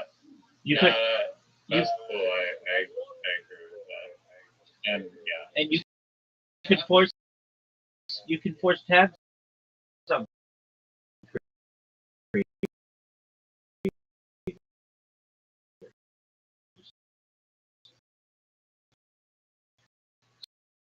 so that you know they have to say like, and you probably have you can go to everything that has women in it. I want to see everyone that has men in it. Or I want to see everyone that has dog in it. And so long as that's tagged, they're gonna see that.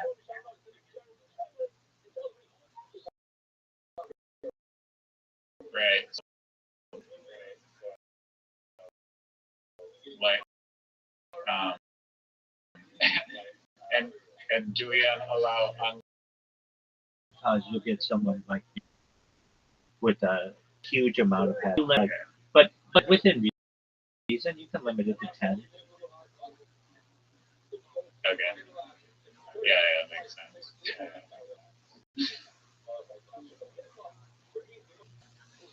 But each submission you have to think is not cluttering your website. It's complemented by all of the person's individual social media. It's free advertising. Yeah. I mean, I'm assuming. I feel like there's a given, but like with each post as a part of the contest rules or whatever, you have to put like this is my entry to Upcake / Crowdspark / whatever ad dingo or whatever it's called. What do you? Oh, you don't have. I thought in your social media post you have to put like the caption of like this is my entry for the contest on Upcake. Why do you have? Or whatever. Why do you have to do that? Because then people when they're scrolling on Instagram will see, oh, there's this website called Upcake. I should go check it out. And go, as opposed to just zero context. I get what you're saying. I don't think you should have to do that. People should be smart enough to say, vote for me on Upcake or whatever, but they shouldn't be forced to do that. That then you as a platform have to do policing, and you have to reject people's submissions because the exact wording wasn't correct in their caption. You don't want to do that. I mean, isn't it easy to just copy a thing? No, it's not. There's all kinds of formatting issues that come into play. What happens if it's another language?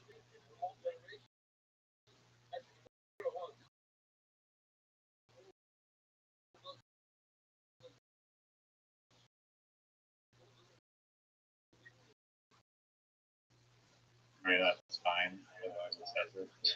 For me, I want to say says vote for cake. Does mine get rejected because I use the word please? Or No, I mean, as long as it has like the URL. that's not how it works though. You take the link from Instagram and put it into Upcake, not the Upcake into Instagram.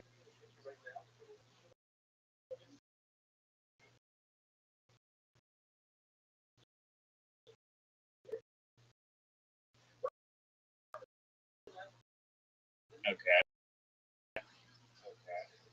It's not important for you because you're going to be given away, prizes and things, and you're going to have these huge mass advertising companies that are gonna you're gonna trend on by word of mouth. Right. Yeah, like Coca-Cola for their ad. Literally post on Twitter. Exactly on your. It doesn't even matter. It doesn't matter. You're going for you're grasping at pennies when you should be focused on pounds. interesting perspective. And sure, yeah. It's called penny rich pound. It's called penny rich pound foolish. Basically, you're already gonna have Coca-Cola and the NFL and PepsiCo and all these other companies who are going to be promoting you. Don't worry if some person you're rejecting some person with 4 followers because they said follow me on Upcake and Upcake. Like you don't want to worry about that. You don't want to worry about that. Yeah. I agree. And so is like the fundamentals of like the companies that are posting the contests. I mean, maybe not, but it would be in their best interest to post on their social media that they're running the contest and they're already spending the money. Exactly. Even just better results. Exactly. Even just use the band. Like you're going to be starting out with mom and pop coffees and things like that. You guys have social. Okay, we want to work together with you. We want you to have best band poster that you can get, right? Yeah. Okay, so in your post saying, hey, vote for the best and make your submission for the best band post or whatever on Upcake or whatever, you're gonna want that band to have a successful contest, so they need to tell people where to go. Yeah.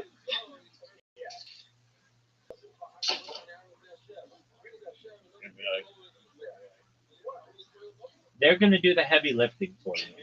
So you don't have to worry about some little old lady on Facebook making sure that she put a period after vote for me on Upcake and period, and that now gets rejected.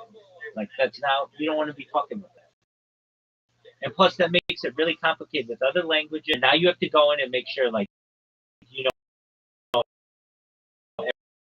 every language. It's just that complicates and it. then possibly like well you're having them create content, but in reality they shouldn't even know about you, though they will. Other social media They will. Yeah, so let's think about it. Instagram, it should just look like somebody uploaded something for Coca-Cola on their Instagram, but it's an outward link to your website, and so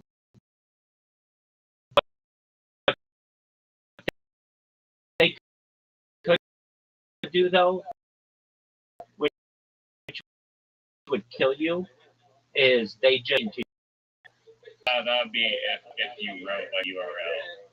Can you write external URLs in like the caption? I feel like I don't see it often, but I don't know if that's allowed or not. I do it all the time. I do it constantly because I push people to my link tree. Right.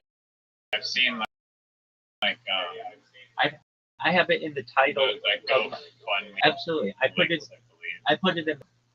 in the descriptions of my stuff. I do it all the time. I put my Discord in it. Right. Yeah, no, as long as like the contest hosts are able to provide the link, then it's no big deal. Right. And the thing is that Instagram, you're gonna have to be able to say to them, look, you're gonna get more people on Instagram because they're gonna take the winner of the Upcake contest and run it as an ad on Instagram. So it's a win for you as well.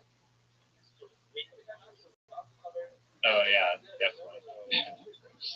And they'll have more money to spend on more ads because the ad is better. The ad is better. Absolutely. And they don't need to go to some third-party advertising company. So they take that whole budget and pour it into Instagram. Mark Zuckerberg's going to be jerking himself off raw with this idea. I'd buy that t-shirt.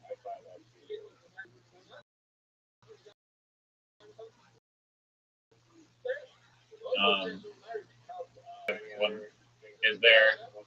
I mean, this is what I'm assuming is true, but I wanted to confirm with you that you have to be 18 years old to actually enter the submission. Absolutely, yeah. Or You can't is there be no a law that no prevents no. You don't want to be contracting with anyone who's not age of majority.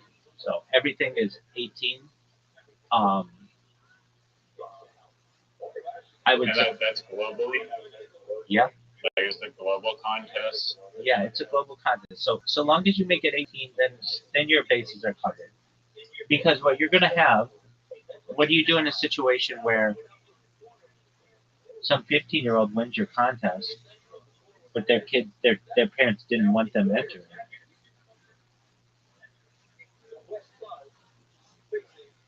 Yeah, I mean, is it illegal to pay children money for winning contests? Usually, at least in contests in the United States, you have to be 18 years old. Really? That's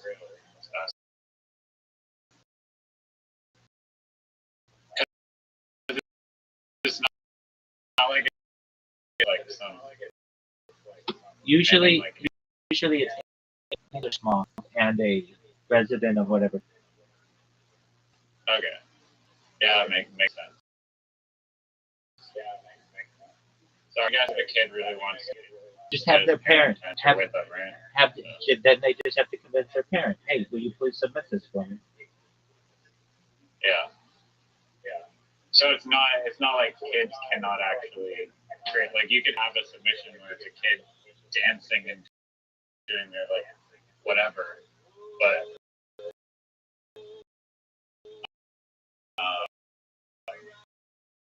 The parent has to submit.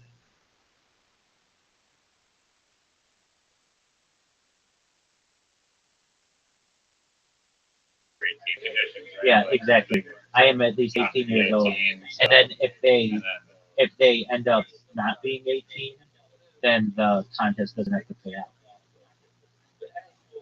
Yeah, and they can use the video too, or no? No, they wouldn't want to touch that thing. They might. So they'll just pick a different winner. They might take the idea though. They might say that was a great idea, even though it was made up by a 12-year-old, and we're just going to go to one of the preferred people and say, hey, make it something like this. We'll run a contest again, and you'll win. I mean, they wouldn't necessarily say it so explicitly, but the advertiser or the company can say, we want an ad to look like this, and give the people an example of what they're, the kind of emotions they want this to emit. Maybe along the same lines of the kind of music that they want. They can guide the contest any way they want. Or they could just say, give us your best idea, whatever you want. Yeah, no, for sure the company that wants their little smoothie ad to be like, whatever, make it take place at a smoothie shop. That's our requirement. That's exactly right. A Starbucks ad, they say, we want it to take place at Starbucks. And wouldn't that require people to go film at Starbucks? Yeah, and that's great for Starbucks. Okay. Yeah. But Starbucks may not say that. They may say, because they don't want people filming in their establishment. So they may say, we want this to be wherever you like to drink your Starbucks. And they're going to have people on a boat drinking Starbucks and people at the mall drinking Starbucks. But you know what I mean? It's like they can guide it to be like, where do you drink your Starbucks? Where's your favorite place to share a Coke? Yeah, for sure. Coca-Cola, I'm sure you saw this recently, or not recently, in the last 10 years. Coca-Cola had a thing, share a Coke, and they put the names of like people's names on the Coke. Do you know what I mean? Oh yeah, I do recall that. And guess what? There are some people who have a Coca-Cola on their bookshelf from 2014 because it has their name on it. It's free advertising to everyone. And then it connected like, hey, I drank a Coke with my name on it. I wouldn't normally drink a Coke, but it had my name on it, so why not? And guess what? Even if it didn't have my name on it, I'll still drink it because I like Coke. It was extremely high IQ. They didn't have my name, but I got fucking Jimbo's name. Well, so here's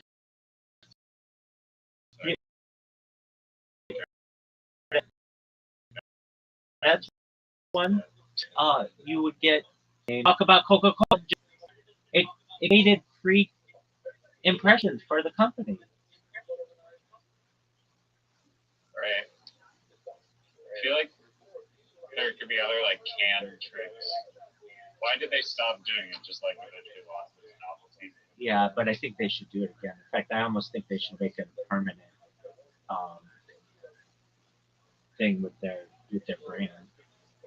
If anything, like, okay, what's the negative aspect of it?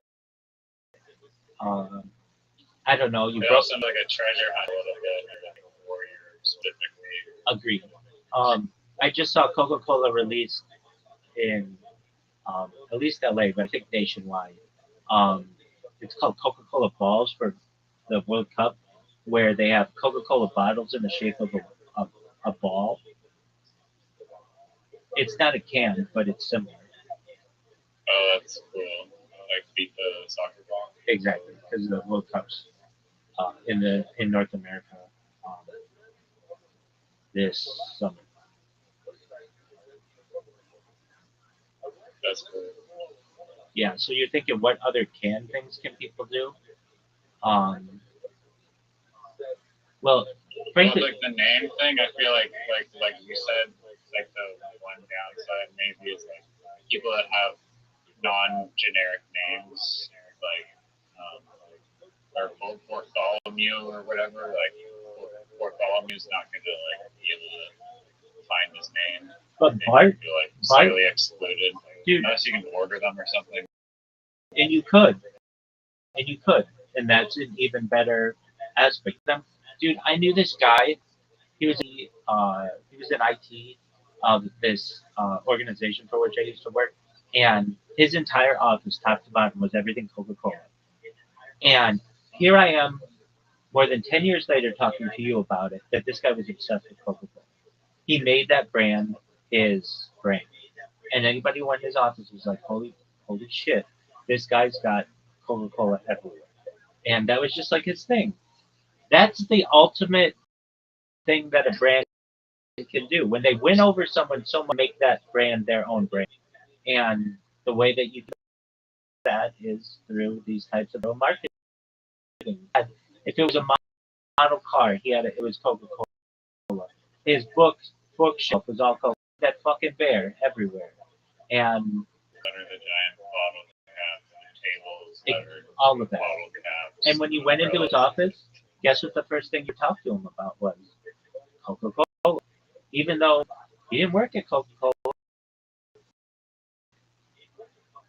you would talk to him about Coca-Cola because here I am 10 years later talking about it, and there are other people talking about it. It was a little weird.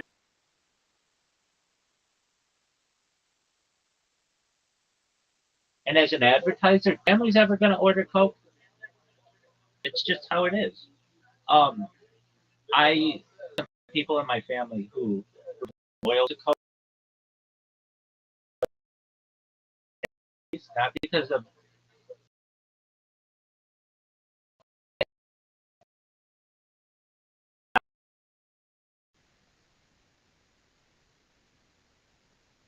stock, look, and new Thunderbirds and Mustangs and all kinds of cars because that Coca-Cola stock always did well for them.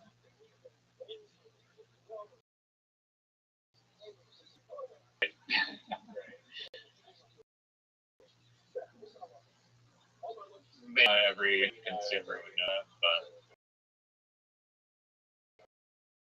for the ones that do, pretty. That's true. But year after year, it would just do. The dividends would. I think it helped. I don't know for sure, but like the dividends alone, I think paid for like my cousin's doctorate. Like they just were like immense over the course of like half a century of investing or whatever it was. I don't know. Um, it wasn't something that like I was privy to directly. I just knew that my aunt and uncle had done really well with just they invested in some things really well, other things they didn't. But, Coca-Cola like paid for their daughter's doctorate, or pretty close. I'm not saying exactly like, but like you could say like her undergrad too, perhaps. And There's like McDonald's shit that's just like worth so much money. 100%. And it'll be like the art. Like I saw some guy selling like arches on book, and it was like $5,000 for like these like arches, not in great condition at all. But McDonald's arches, some person is gonna pay $5,000 for them to have in their home. There's this saying of Harley owners, Harley Davidson motorcycles. There's a saying, those are people who like merchandise who also own a motorcycle. There's some kind of saying like that. Like basically the Harley brand is itself a mind. I dated or like and was friends with someone who's the chief financial officer of Harley Davidson motorcycles, and she would say like how upset people would get about this brand, and she was a cheerleader and very outgoing and outspoken and things, and she and I would talk like the brand it's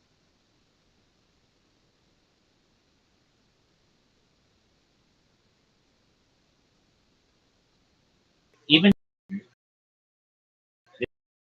it's like the first sound to be trademarked. I don't think that should be allowed, but didn't want other motorcycles, it's motorcycles, so they trade that sound. Now let me look up the saying. Yo, Doug, what's the saying about Harley Davidson owners are people who like merchandise who also motorcycles?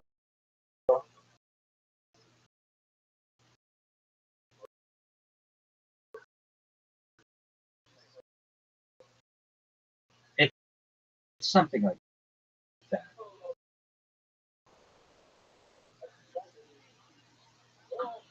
Merchandise. That's what it is. Does that make sense? Yeah, no, it does. Chopper heads really like those. They just dominate, I guess.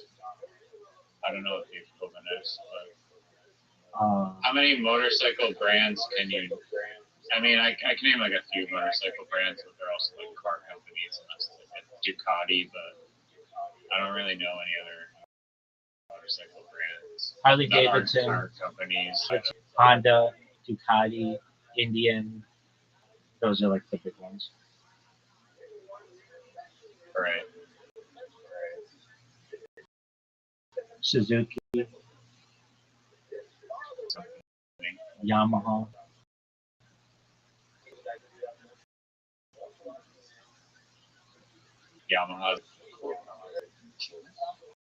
Yamaha just makes like snowmobiles and like ATVs. All sorts of shit.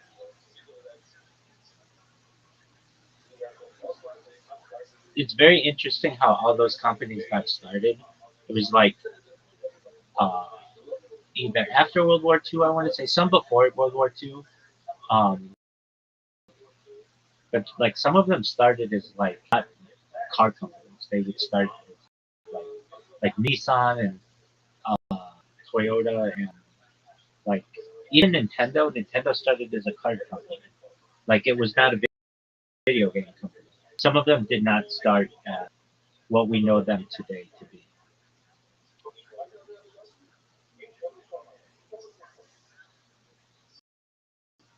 Nintendo was making vehicles.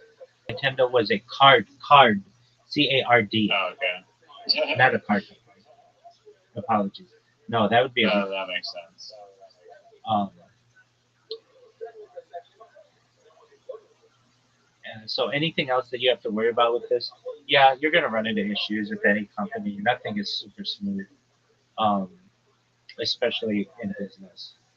Especially when you have a startup and you don't have a lot of money. It's one thing if you have like an angel investor, which you could probably find, but um, they're gonna want control. I mean, if the operating costs are not like gonna be a lot, then it's fine. Well, As long as it's making money and revenue. yeah, that's the thing. Once you start, you get your first person to do a contest,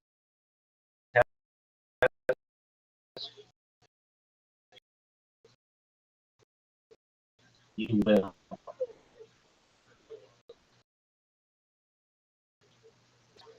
You don't need healthcare. You can basically run this thing yourself.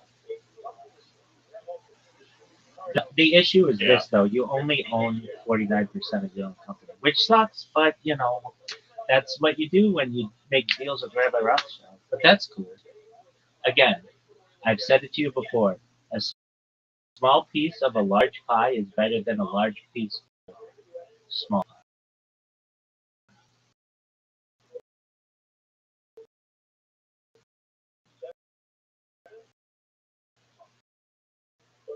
No, yeah, no, all good.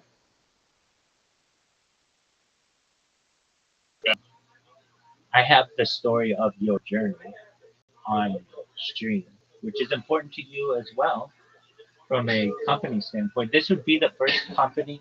I don't know if it's the first company because there have been other people who come in here with ideas and I help them with it, but definitely like with these kinds of conversations, where your journey would actually be archived, which gives your company easier because it's like a stockholder could be like, we can watch the journey of this company going through its founding. Like I think the oldest company in the world arguably goes back to like Japan brewery, I want to say. Let me look that up. List of oldest companies in the world, Wikipedia. And it depends what you consider to be a company because some like states, like the British Commonwealth can be considered a company. But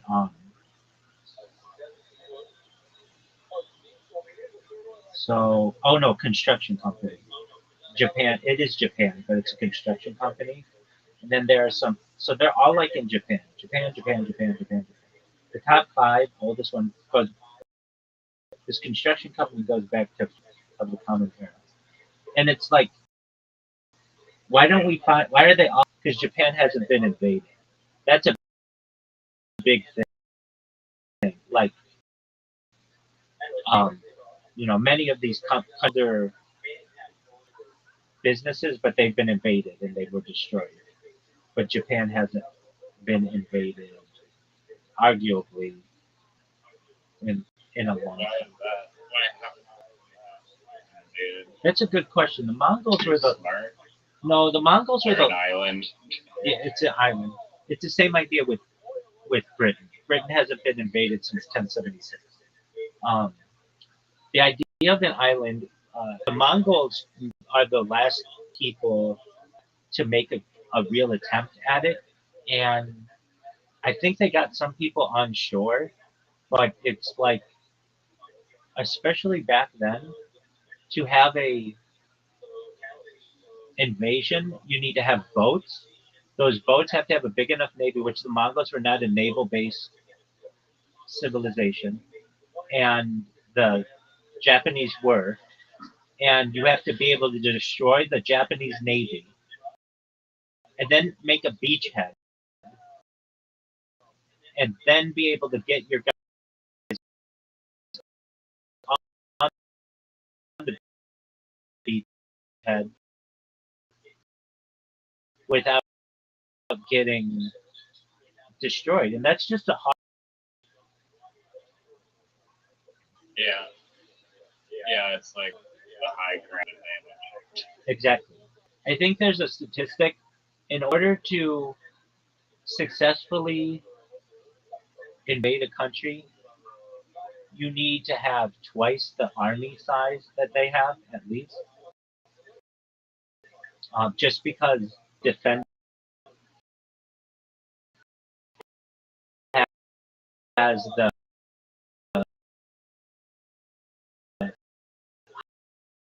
high ground, and they have much of the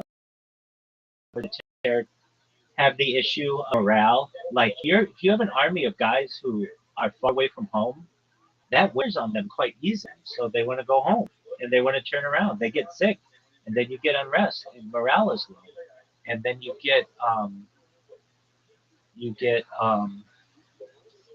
I forget what it's called. Um, it's escaping me. Just a moment. I'll look it up. Yo, dog, what's the thing when you're on a boat and the crew takes over from the captain? What is that called? It's known as mutiny. You get a mutiny on your hands.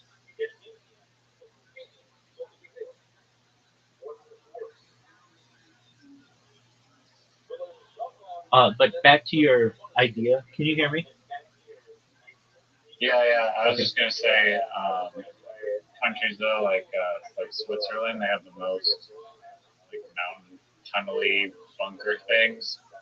I don't know if they're bunkers or tunnels or both or whatever, but they Cool. have like miles and miles of tunnels, and you can go explore them now, but it just made them like impossible to infiltrate because like what are you gonna do? They're just shooting like cannons from like a shielded mountain concrete bunker down to you. It's like you have no shot.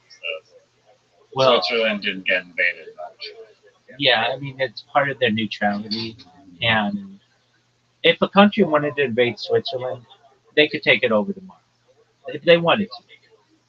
It's just before the advent With of enough manpower. exactly with because what we're talking about with the inability to be able to overtake it is it had there are like only so many choke points into Switzerland, and they can control them all. And if they control them all, then it's very difficult to invade. But with the advent of planes, that kind of becomes a moot point, and especially with drones. But that isn't to say that Well, this was back in I don't know what year. exactly. I know. Those I know. bunkers were made. But well, those bunkers were really around They World still War had II. planes in like World War. Yeah, but they were rare and they weren't like bombers. That was World War II. Yeah. World War One was like the Red Baron and stuff.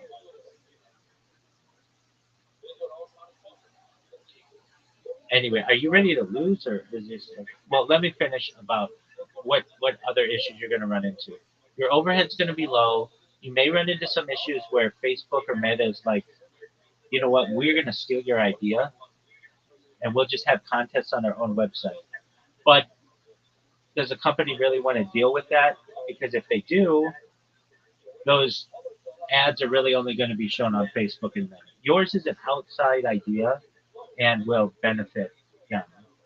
Um, what happens if they cut off um, linking to your website? you could just do redirect links. So you could just redirect to another website and still get their content. Once people know about you, it's gonna be hard for them not to want to go and scroll your website. Now, um, what about um, And it also benefits Facebook and Google without having to do anything really. wait, what did you say? The idea like benefits Facebook and Google. So I agree.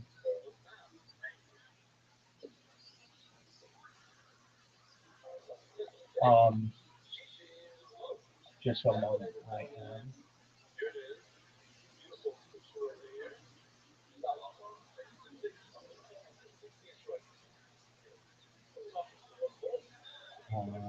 I have to see. I just got a notice on my um one of my blogs. I have to see what's going on with it.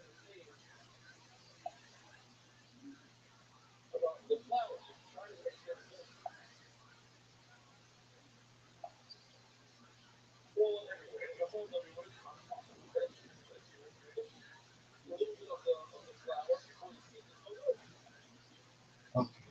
Recommended verification. So download, upload, and the meta tag on your home. Use your Google Analytics account. Your homepage must.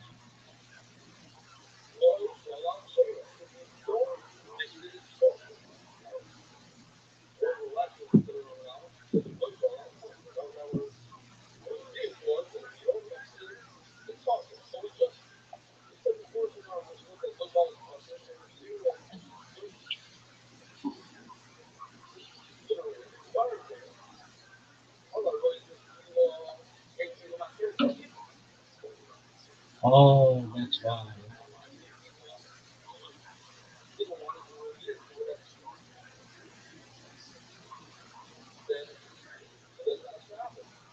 Just give me a second.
Okay. Are you ready to lose?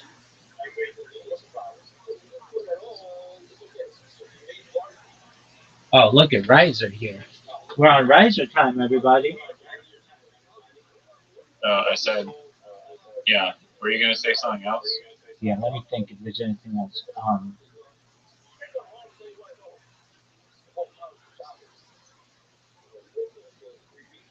Any other issues that I can foresee? I mean, there are going to be tons of them. You're going to have legal issues. You're going to need an attorney. That shit. That's with any business. Don't think that there's a Joe Rogan has a phrase. I don't know if it's to Joe Rogan or whatever, but you haven't made it in business if you haven't been sued yet. It's just going to happen. Okay, so what do you have if a situation where, let's say, okay, this is a good instance. Not like Coca-Cola, but like let's say the band example. They say we're going to give $1,000 to. Let's say they say maybe bigger than a band. Um, let's say it's a how big? A visualizer for Foo Fighters. No, okay. Let's say it's a band. Okay, a band, Foo Fighters size, and they say we're going to give away $10,000 to someone who can build the best poster for us, and they get all their submissions. They choose submission A. They pay submission A, but there's submission B that people really like, and then 2 months down the line, Foo Fighters just put out submission B's poster without any change. Okay. And then the people who did submission B sue the Foo Fighters and sue you. What do you do in that situation? I'd be like, why are you suing me and not the Foo Fighters? Yeah, there's got to be something. I didn't steal your IP. Yeah, but you're just gonna get pulled in. There's got to be something in the terms and conditions that say you give up full creative control when you submit to this. Because if not, you're going to get pulled in with all kinds of people who are going to be saying, it's close enough, these guys stole my idea.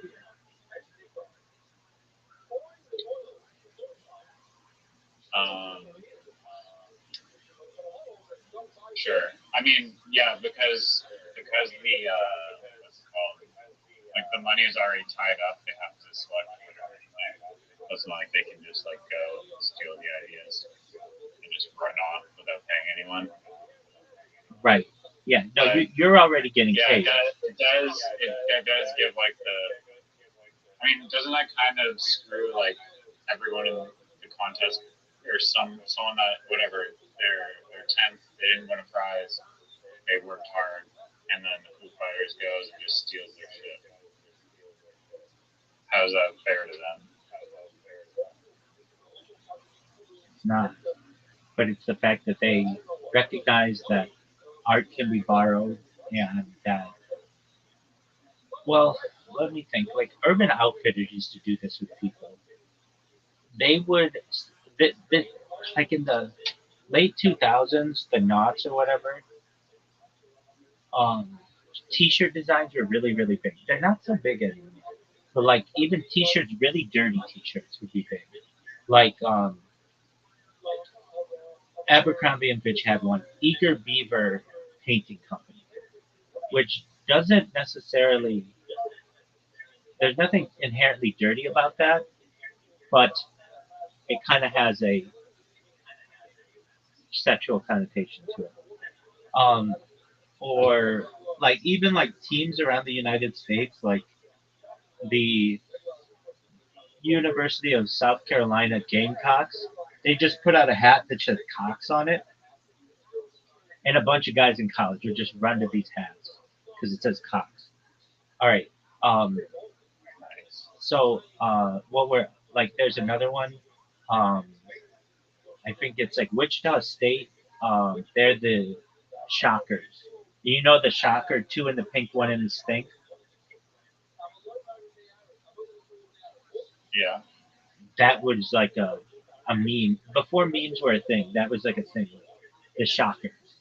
And so people would buy that hat.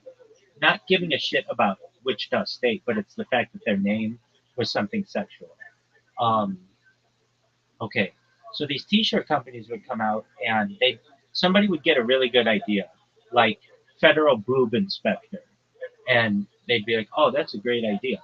So what places like Urban Outfitters would do, and it was found to be illegal, but they would just see what the highest selling shirts were on these websites, and then just change the shirt slightly, or sometimes just take the shirt altogether and then make shirts out of it, because they could sell in all these different places across the United States and not just some little website. Everybody would think they came up with the idea. So small time creators were suing Urban Outfitters over this practice, and they would eventually win, but Urban Outfitters easily made out like extremely well on the matter. Okay, what am I trying to say? Um, you're going to have a situation where somebody comes up with a really good idea for a band poster or whatever, a Coca-Cola commercial. Coca-Cola sees it, doesn't choose it, but then later uses it. And that's just what your terms and conditions have to say. By submitting this, you recognize that this is a contest. You may not be chosen. You don't own any idea. And if you're not chosen, you have to be okay with that. We apply to one of our other contests. But if you are chosen, you're going to make money on this. And you just have to be okay that you had a really good submission. Coca-Cola stole it. They didn't choose your contest. And you just got to be okay with that. Because if anything, it's not going to be. Maybe, what if it's shot for shot? The exact same. They literally just downloaded it and uploaded it. I mean, Pardon me. isn't that legal if they don't own like a trademark or on the image? I think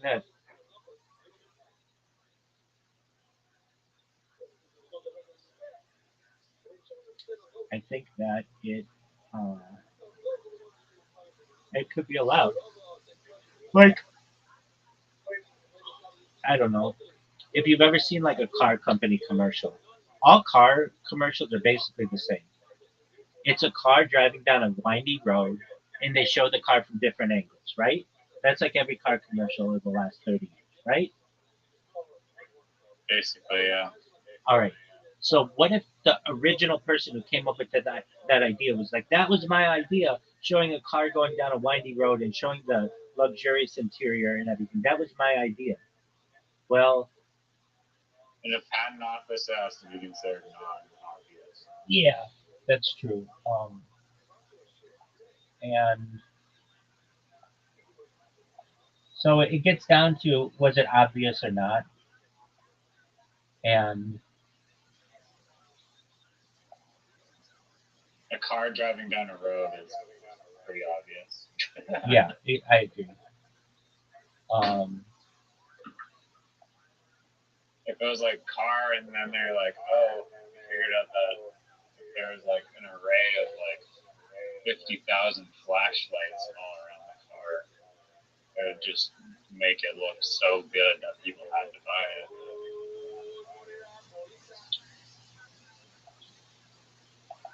Do you I think? mean, isn't there? I'm no lawyer, but wouldn't there just be some piece of like the terms and conditions of like creating like a little bubble chamber of legal immunity for the platform, being like you can't sue us if you submit a contest or something, or submit an entry, and then also, but because I feel like the small creator, if Coca-Cola ripped them off and stole their jingle, then like it's a disservice to them if we say that you cannot try to get your jingle royalties that were stolen from you. But I'm no no lawyer, so I don't know exactly the correct way to do all that. But it would be in an ideal world, there would be a way to isolate any lawsuits from the website, but also protect people whose ideas got stolen. And it's a very fringe case. Hopefully it would never happen, but we live in a society. So. Yeah. Okay, we kind of did this at the startup.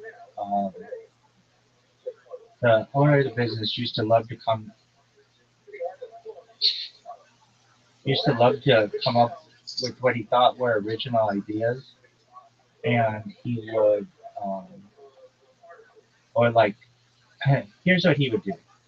He wouldn't do any of the work. He would just finance it, and he would drive around LA all day in a fucking super nice car, go to a massage parlor or two, and then just look at advertisements all day long on billboards. And when he saw something he'd like, he'd come back and be like, "We need a billboard that looks like this." So he was driving in Beverly Hills one day, and he saw, maybe it was Beverly Hills, Hollywood, somewhere on the west side, and he saw a sign for Tinder that said something like "a million dates delivered" or something like that, and he liked that, and it was something like that. And I could be wrong exactly the story, but it's similar. So then he comes in and he's like, "We need a sign like that that says car washes because we deliver car washes." It's like, "How do you get a car wash delivered, but on demand?" And I said, "But we haven't done a million car washes yet. We at the time had done like 100,000 or something." And so the idea was I had the sign cross out car washes and we put in smiles, something like that. So it looked like somebody had edited the billboard like with a hand, and instead of it saying "a million car washes delivered," it said "a million smiles delivered," something like that. And that became our tagline for a little while. Um, and it gave you the idea that we had done more business than we had. I mean, having 100,000 car washes is no small feat, but it's not a million yet. And then it was the idea that we're delivering happiness, and we literally just took the idea of another company and used it. Did we get sued over it? No. Did we get sued for other shit? Oh fuck yeah. But did we get sued for that? No. And it was kind of like borrowing from and did we have more billboards around LA than Tinder did? Absolutely. We had maybe 10 or 20 times as many billboards as they did. They'd have like one or two billboards. We'd have 250 at any given time. And I would say that, I mean, I think I told you this before, but just one day, I don't know if you know who Stephen A. Smith is, but he's like a big ESPN personality. He's Mr. ESPN. He's the highest paid employee of ESPN. And I signed him to an exclusive contract as our spokesperson on ESPN Radio. And I met him. We had lunch together at LA Live, and then we got a tour of the ESPN studios. And when we were there meeting the head of ESPN LA, he says, "Hey, I just saw your guys' billboard on a Netflix show." And I'm like, "What?" And he's like, "Yeah, it's with George Clooney and David Letterman." And I'm like, "Huh?" And he's like, "Yeah, uh, David Letterman has this new show." This was years ago, but I think it was called "And My Next Guest Is." And Barack Obama was episode 1, and George Clooney was episode 2, and there's your billboard right smack in front of George Clooney on this Netflix show. So immediately we had to go check it out, and it's there. It's they went to In-N-Out, which is like a burger place, and by the airport, and we just so happened, I remember picking the billboard. Like, we picked this billboard because of its location near the airport. And so I've got this, like, screenshot somewhere of George Clooney with the fucking billboard that I helped to design behind him. And where am I Are going? the billboards near airports more expensive because it like makes word spread more? Not necessarily. Where they're more expensive are in high net worth locations. And usually airports are not high net worth locations. So there are Right. there are certain areas of LA where billboards are more expensive, but then throughout the rest of LA, they're generally the same pricing. Well, generally. And we would do something, we would buy remnant boards, which I feel is the best way to do it. Instead of saying we have to be on the corner of Sunset and Vine, we have to be. We would say to the billboard company, tell us what billboards you can't sell, and we'll buy those billboards at half or a third of the cost that they normally are. So we're everywhere, and everybody knew about us, but not because we had one billboard in a prime location, because we had 50 billboards throughout the city, and that was the way we felt to do it. So, and I still think is the best way to. Was that your strategy or It just it just made sense. It was both of ours. Um, Basically, we would get so the strategy was this: let's have a couple in prime locations, but then the rest of them with as big of a footprint as possible. And um, he agreed to that. And instead of just going with prime locations, and and then I explained to him, we can't just do that though. We need to have our brand in other places because, like, in Orange County, we don't have that many billboards because they're illegal in a lot of places. The cities don't want billboards. They don't want it to be LA. They want it to be suburbia. And so there are far fewer billboards in Orange County, far fewer than in LA County.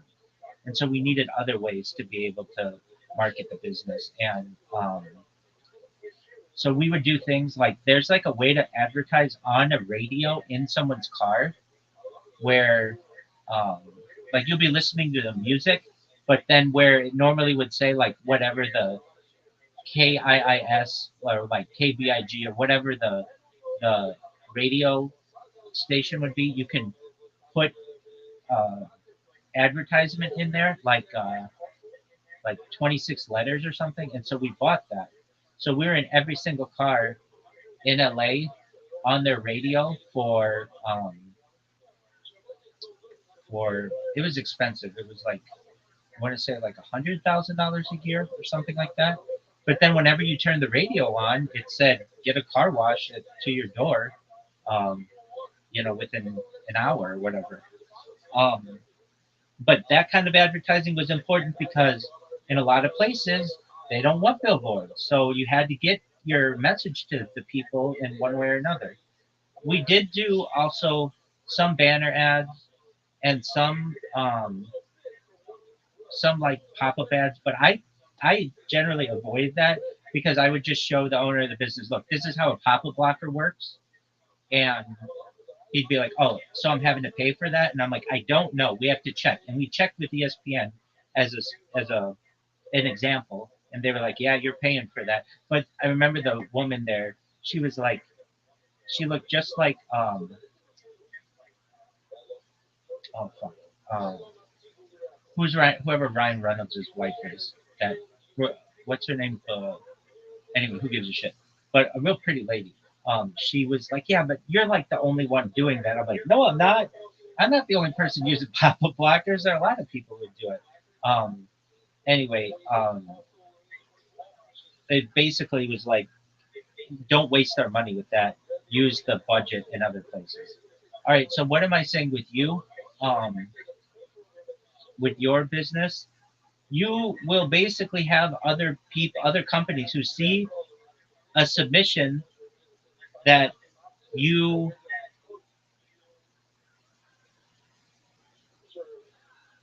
some ad that someone some else made. some ad that somebody else made, yes, that some other company just takes, and You don't really have control over that. And maybe you do, but you're going to have to pay a lot of lawyers to be able to make that argument for you. And it's like, is it worth it to you? And most of these small time creators aren't going to have the money to be able to sue these businesses. And even if they did, it would be like, it would have to be an exact, like they literally took the ad word for word, shot by shot. If they changed anything about it, you're basically not going to be able to win out. Yeah, that is a good point. I mean, I think the ads are, I guess, luckily kind of tailored to a specific product to some degree. Like they don't just apply universally. Most of the time, anyways. I feel like. I mean, if it was like a drink company and if it was Coke, then whatever. Someone else just takes Coca-Cola's budget and then takes their ad or whatever. And then I guess, yeah, that is a good point.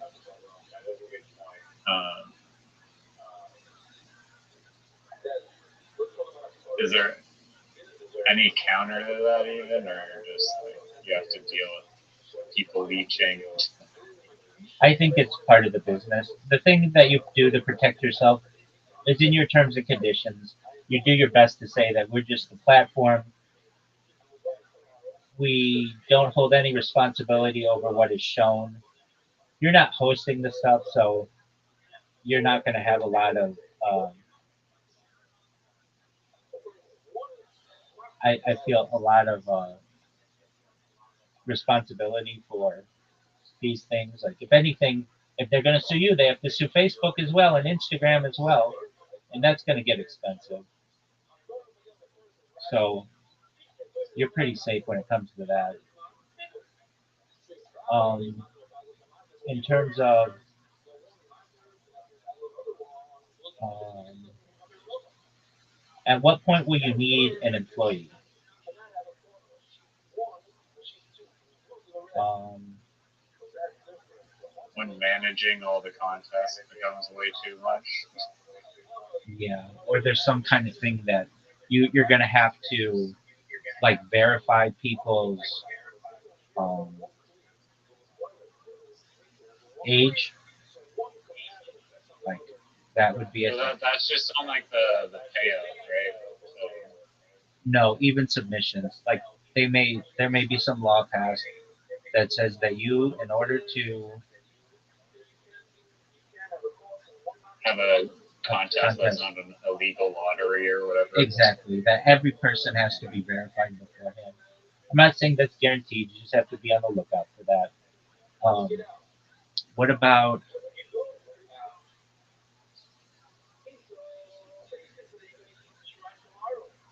um,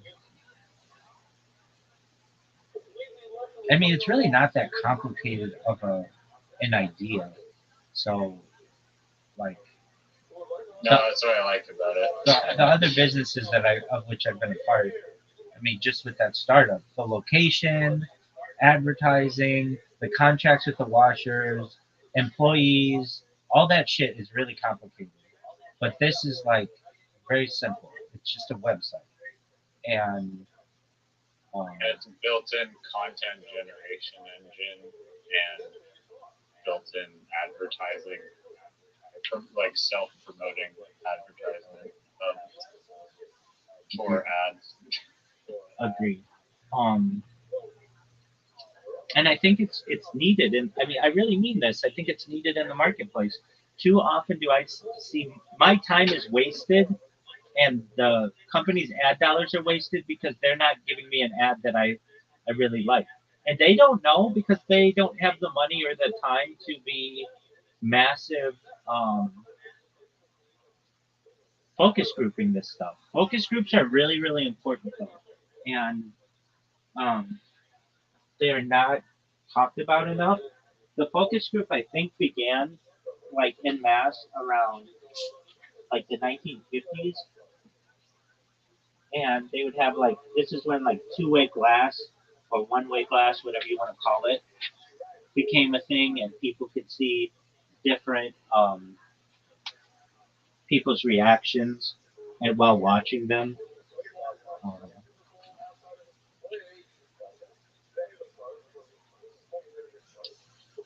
I would say that this is just a bigger version of that. Okay, so let's get into what if somebody's trying to rig the contest for themselves? All the Swifties say, let's all vote for something Taylor Swift related or whatever. Okay, but they're not the ones who are picking it. It's the company that picks it. So people can try to rig it as much as they want.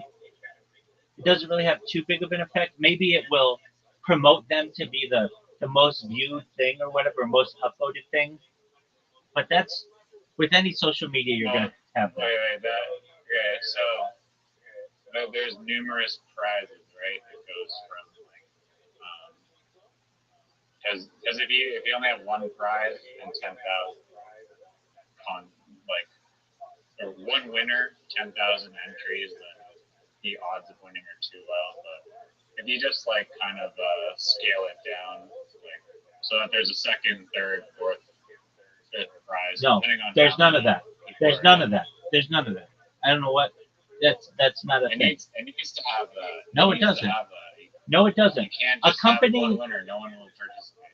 Yes, they will. I don't know where you got this second, third, fourth idea. That's not a thing. A company doesn't want the second best idea or the third best idea. They don't want that. They don't want to reward that. They want the best, and that's it. And that's what they're entitled to. If you didn't win, that's fine. We've got another. Yeah, and if you don't have like these consolation prizes, they don't have to be huge. They don't have to be like look at any single hackathon. They'll have first prize and they have like consolation prizes. And those consolation prizes are going to motivate the people that probably win to even enter because they have better odds of winning something. Incorrect. If you look at any major company's contest, they never have second place. They say winner gets an all expenses paid trip to Fort Lauderdale or to Miami or to wherever. Generally, they don't have second, third, fourth, fifth. They don't have that. They don't want to. The idea of this is you don't want to reward second place. You want first place. Well, why does the Olympics have second and third place medals instead of just gold? The Olympics is different. The Olympics isn't a marketing contest. The Olympics is about. It's an athletic contest. Yeah. To see who's the best pole vaulter. That's true. And they still acknowledge the second and third person because they did well in the contest. The company could still do that if they wanted to. That's not necessary, though. Then you've got to start giving out more money, and that's not something I think that you want to do. A company, it's a waste of money for the company, frankly. They don't want to give second and third. Now, if you wanted to say second place gets like a premier status or a certain amount of experience points on the website, that's fine. But it shouldn't be cold hard cash because cold hard cash has to come from somewhere. And if I'm Coca-Cola and I'm saying, look, I want the best ad, I don't give a shit about number 2 or 3. I don't care about number 5 or 6. I care about number 1 and number 1 alone. So if you, from the company perspective, want to say the highest voted thing will get a little award or an achievement, that's cool. I'm fine with that. So long as it doesn't cost anybody anything.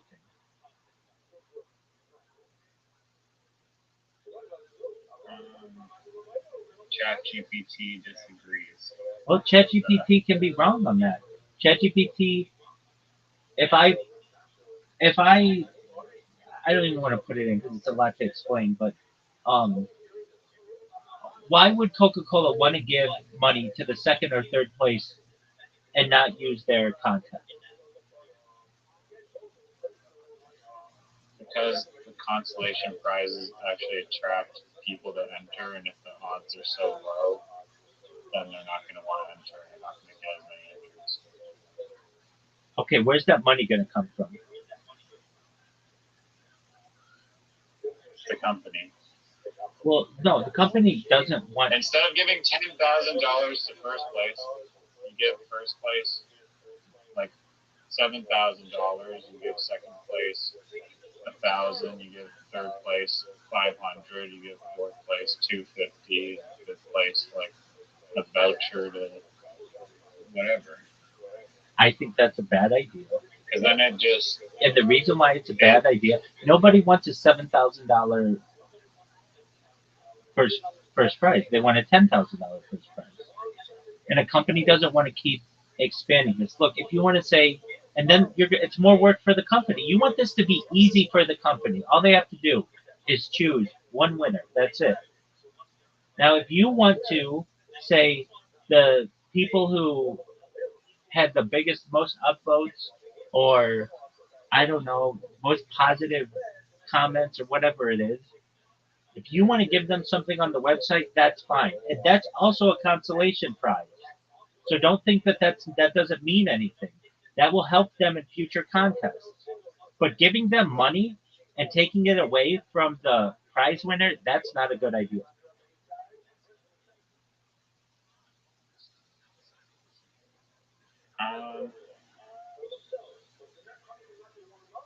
no, I mean, that's my opinion, but yeah, look at like hackathons, they have prizes that are not as much as it's not like an uncommon structure.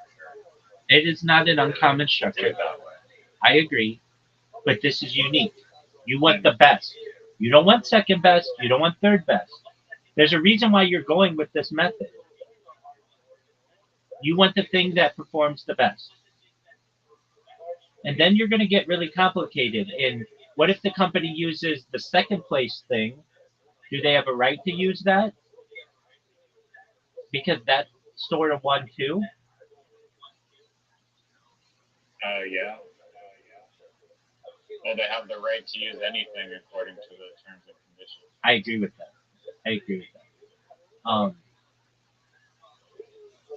I think that the grand prize that's money goes to whatever person won. If you got second or third or something like that, you could get something on your profile, or it could help you for future contests. But if I am a company, I don't really care about number 2 or number 3. I'm not You going to. do, because you're limiting the amount of people that are going to want to enter the contest. So, and when you limit the amount of people that enter the contest, you're limiting the creativity and output that you're going to receive. So it does benefit them. And you can ask ChatGPT. I'm going to ask ChatGPT right now, just statistically. Statistically, let's say I'm having a contest with a $10,000 first prize, and no second prize and no third prize. Is it better to do that, or have a $7,000 first prize, a $2,000 second prize, and a $1,000 third prize? What gets more people's attention? What will have the best results? For pure attention economics, a single large first prize usually performs better. A $10,000 grand prize creates a stronger psychological effect than $7,000 first prize, $2,000 second prize, $1,000 third prize, even though the total payout is identical. The reason is rooted in salient signaling and behavior strategy. Large singular numbers capture attention. People respond disproportionately to one big headline number, and I agree with this. Win $10,000 is cognitively simple and emotionally vivid. Multiple smaller prizes dilute impact because the audience mentally averages them downward. I agree with that. So I don't know what your ChatGPT is saying, but my ChatGPT says it's best to just have one big prize. Prestige dynamics. A winner-take-all structure implies exclusivity and status. It feels more consequential. Humans are highly responsive to contests framed around singular victory rather than distributed participation, and I agree with that as well. Marketing efficiency. A single large prize is easier to advertise, and I agree with that too. That's what you're going for. Keep it simple. $10,000 prize, one winner takes all, largest prize yet. Those phrases are cleaner and more memorable than explaining a prize ladder. Viral potential. People share extraordinary outcomes more readily than moderate ones. A single dramatic winner generates a stronger story afterward. Someone just won $10,000 versus three people split awards, which is what you're trying to do. The first culturally larger, the first sounds culturally larger even when mathematically equivalent. That said, multi-tier prizes often produce higher perceived fairness, lower participant discouragement, better retention, community sentiment, and more repeat engagement. This is why platforms use tiered rewards despite weaker headline power. So the answer depends on your actual objective. Maximum attention, virality, $10,000 single prize. More people feeling they have prizes. Stronger prestige branding, which is what you're going for, $10,000 single prize. Better participant satisfaction, tiered prizes. Social media click through, $10,000 brand single prize. Community goodwill, tiered prizes.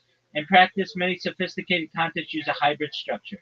$10,000 grand prize plus several smaller honorable mentions or bonuses. And I agree with that. That's why I'm saying you could have a second and a third place that were like best in show or whatever you want to like most creative, but like an award, just like fucking Reddit does.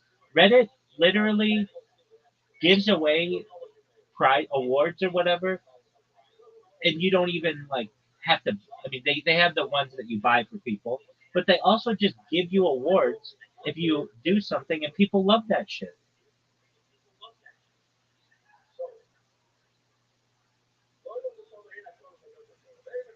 I think that for this platform award, you have to have participants, and if you're shunning and if you're shooing away participants because they feel like they have no chance at winning anything, it's not going to be beneficial. Look, if you want to do it, And then I would say there's this: enough do headlines. this. You don't need like a $10,000 grand prize, and that can still be the grand prize. okay, and nine winners, or and then 10 winners of $100 each. That's what I would say. Nothing big. You don't want to take away from that grand prize, and you don't want to make it that much more expensive for your advertisers.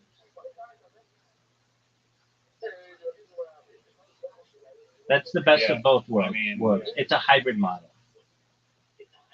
But I'm not saying $1,000. That's too expensive.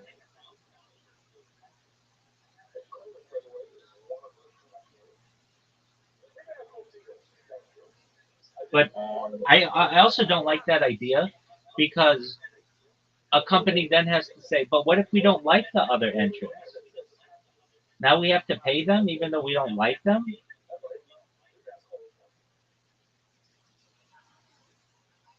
Well, yeah, but you got what you wanted. Not You necessarily. got a good ad. Not necessarily. Some company may say, we got the good ad that we wanted, but we don't want. Okay, imagine you have a contest. I'm not saying it'll happen this way, but you get 100 people who apply, 99 of whom are really bad entries, and only one is a really good entry. Why should the company have to pay for a reward to or second or third place or whatever if they didn't like it? I mean, it's a necessary thing. They're not going to get a good like winner if they're not rewarding people that participate. People won't want to participate as much if they have like a lottery ticket chance of like winning. Okay, I understand that. So then just have the hybrid model where it's and 10 other winners of $100. Yeah, something like that. But not first place, second place, third place. I would not do that. I would say one winner and then like 10 honorable mentions. Yeah, I mean, you frame it as honorable mentions. Well, Give them something. that's the way to frame it, as opposed to second place, because the company doesn't want second place. An honorable mention is like a little. It's different than saying second place. To a company, I'm saying I don't want to pay for a second place at. I don't want that. I only want first place. If I have to give honorable mentions, that's cool. I can do that. And we'll pick 10. Okay, should there be a ratio? I think this is a ratio. Okay, should there be a ratio of prizes and participants? There are 1,000 entries. Should there be at least 10 prizes? Now you're asking a market design question. Excellent. This is not about vibes. This is about incentive math. Short answer, yes. Prize distribution matters enormously. But it's not a simple fixed ratio. It does perceived expected value. Creators subconsciously calculate the probability of winning times the prize size minus the cost equals whether it's worth it. If you have 1,000 entries and only one winner, that feels like a lottery. Lotteries attract low effort participants and repel serious professionals. If you have 1,000 entries and 10 prizes, now we're at a 1% payout rate. That starts to feel competitive but not absurd. However, payout structure matters more than count. Here's the key principle. You want enough winners to sustain morale, but not so many that the prize loses meaning. If too few win, then there's creator fatigue. If too many win, then prestige collapses. There's a psychological sweet spot around 1 to 5% meaningful reward distribution in competitive systems. Look at venture capital, startup accelerators, even elite universities. Selectivity creates status. But here's the trick most people miss. Not all rewards need to be cash. You can structure tiers. First place, major payout. Second to fifth place, smaller cash. Top 20, public recognition badge. Top 50, portfolio visibility boost. Now suddenly instead of one winner out of 1,000, 1%, you might have 50 visible plates at 5%. That dramatically improves the perceived fairness. Another option is dynamic prize scaling. If entries exceed certain thresholds, the prize pool expands. That aligns incentives and creates more participation and more rewards. Now, should you guarantee 10 prizes for 1,000 entries? Not automatically. It depends on the prize size. Example, $50,000 total pool with 1,000 entries. Better is 25K first place winner, 10K second, 5K third, and then 1K times 10 honorable mentions. Now you've created a layered upside without diluting prestige. There's another structural lever, qualification gates. If you allow unlimited entries with zero friction, 1,000 submissions might contain 700 low effort points. That distorts your ratio. Introduce light friction. Submission deposits refundable upon valid entry. Minimum, not doing, I don't think that's what we do. Minimum quality threshold. I don't know how you police that. Account reputation requirement for certain contests. I don't know if that's a great idea either. Quality control increases payout probability for serious participants without changing prize amounts. Now here's a deeper economic insight. If creators consistently invest 5 hours per entry and the statistical payout rate yields negative expected hourly value, high quality creators will leave. You need repeat participants to feel that over time their skill increases their win probability. That means reputation weighting and tiered access matter as much as prize weighting. Beginning pool contest, higher payout ratio. Elite pool contest, lower ratio, larger prizes. Markets fail when expected value feels random. They thrive when skill appears to influence outcomes. So yes, you likely need more than one prize for 1,000 entries, but more importantly, you need transparent judging, multi-tiered rewards, visible placement, progression systems, because morale is mathematical. A marketplace is not just a competition, it's a probabilistic career path. Design the reward curve carefully, and creators will tolerate low odds because they believe skill moves the odds in their favor over time. That belief is everything. I'm telling you, Coca-Cola doesn't want to be associated with second place. Yeah, no, you can label them all as runner-ups or Nope. whatever the other. I would do it one winner, Honorable mention. like, and then honorable mention. That's it. But I would not use second, third place, silver medal, bronze medal. Yeah, no, that's fine. But those people, second place still means a prize that is like not just like $100 coupon. If the first prize is 25 grand. Okay. Are you ready to lose? I'm ready to hear Marlon Hill complain that he doesn't have the high ground. Yes. Doug, I just want you to understand something. You got TKFO'd, and that I shouldn't even play with you.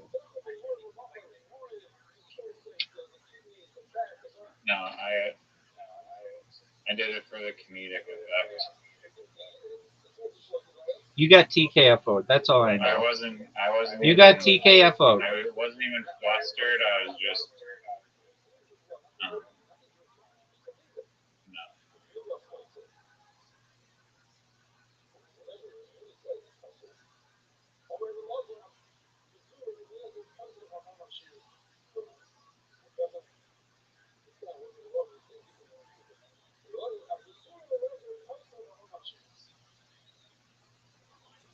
Yeah. Totally.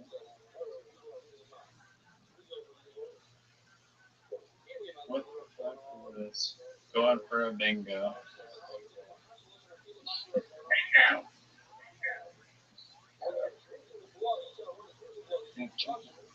Yo, illegal play. What the fuck is this?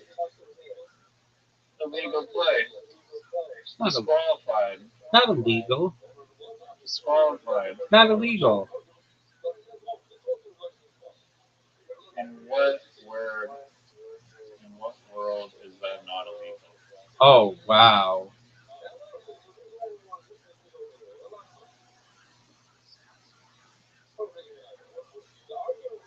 What is sold? What is stealed? Stealed is like steel, but stealed.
Give me it back.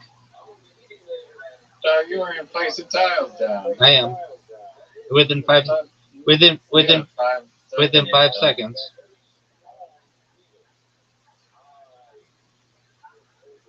Yeah, place the tile. I'm placing a tile on 1, the 2, 3, 4, 5. Alright. That rule only applies um, if you had tiles on the floor. Alright, well that was never established.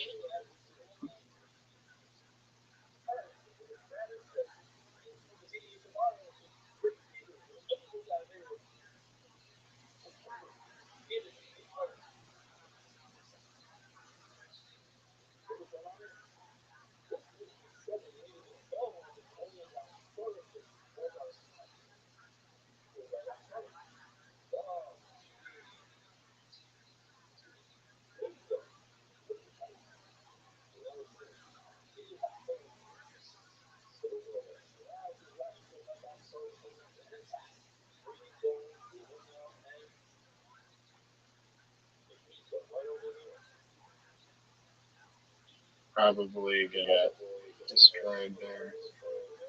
You have a T, so I guess you don't have a T, or else you would immediately play it.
Bullshit. You're up.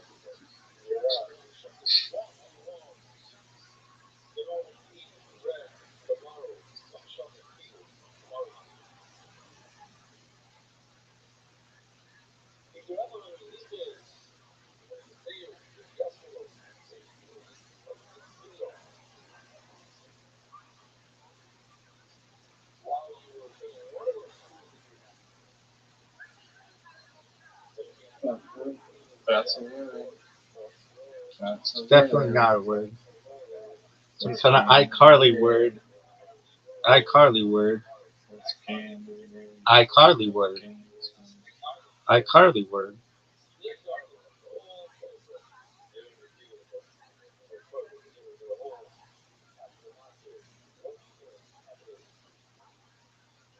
Oh, I don't even want to talk to you. The equivalent of it getting keyed, basically. You know, a key is 10. But it all stings the same.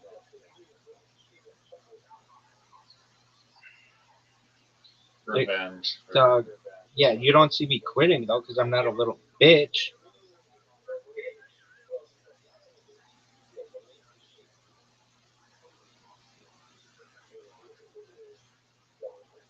I haven't done it twice in a row yet.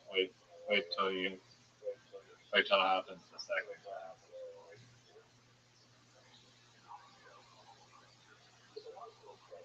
That was just the first wave.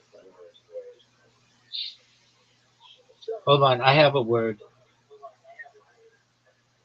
Well, you had a minute to play it. Dowry. Nice.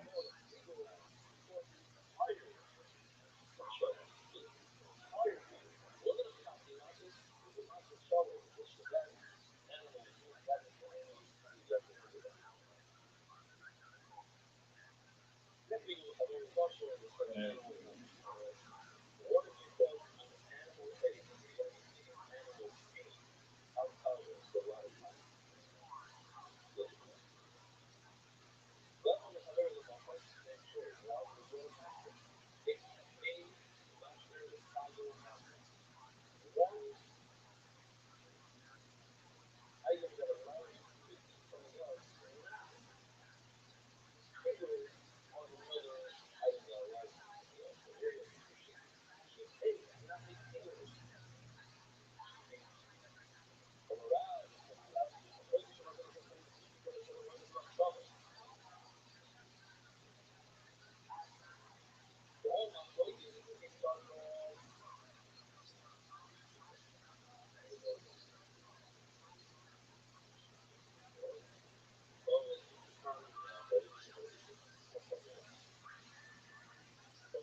Looking good? That's it. Oh. I live here. Just giving you my welcome. You're good. I can tell you're a good guy. Oh, they cleaning my block. Okay, about time. About time some cleaning going on, dog. Sorry about that, sir. Razor, how many tiles are remaining?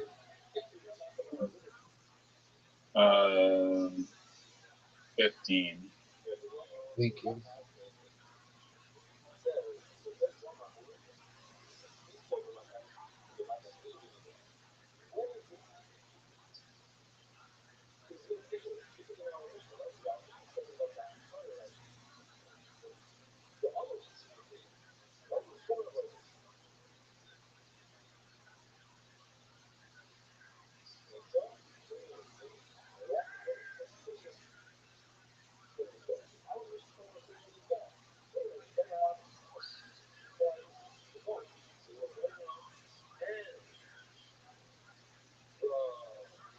I hate when you just need one more letter to make a thing that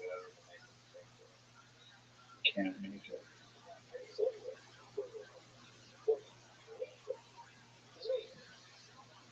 What the fuck, man? Fuck that. That was right on cue, I'm all. That's a pun. I know.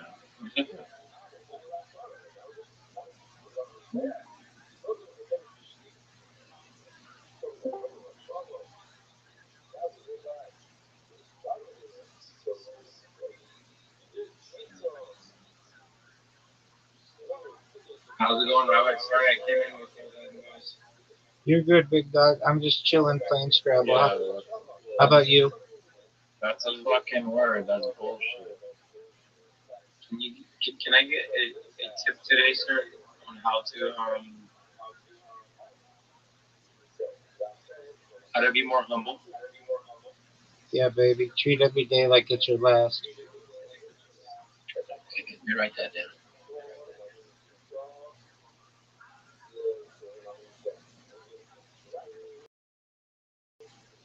Treat every day like.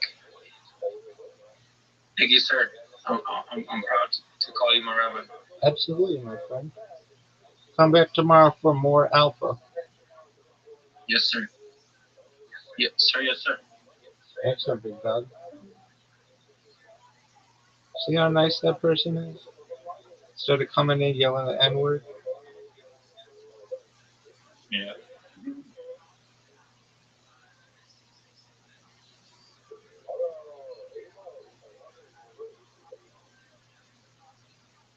Whatever this is that dog shit. Just an absolute dog shit arrangement.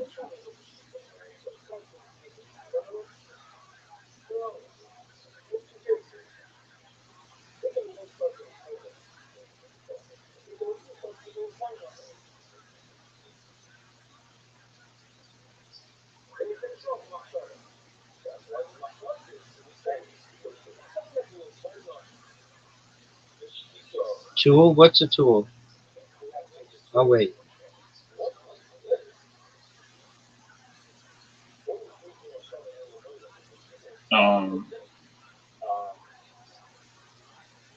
The tool? You don't know what a tool is? Yeah, I'm asking. It's like a tall grass-like bulrush plant that grows in wetlands and marshes across western North America. That's not a thing. I mean, it's not my fault that you're illiterate and don't know English. Whoa, whoa, whoa.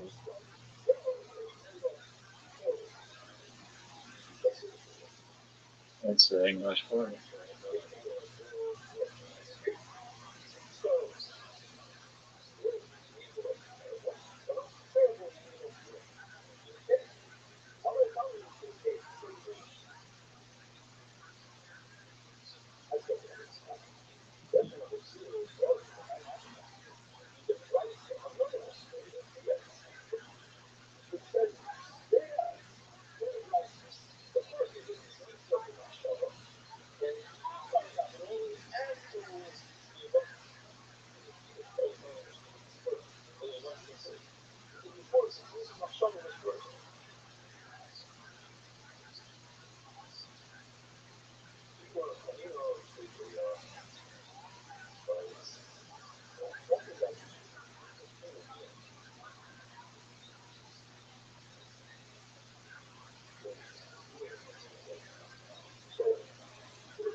Zero tiles in.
It's over.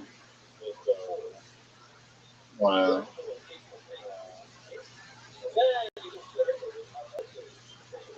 GG.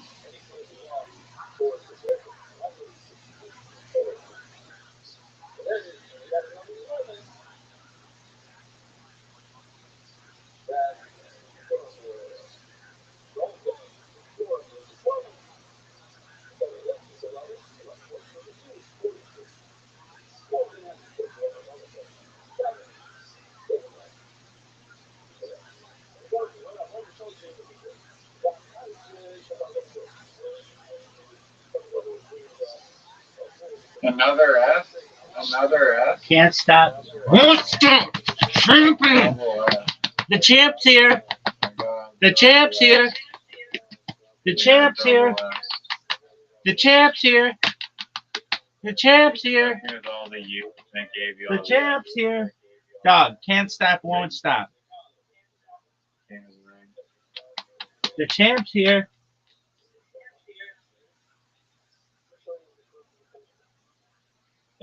Wow, if we include yesterday's performance, where you got KTFO'd, baby, KTFO'd, you are 1 and 8.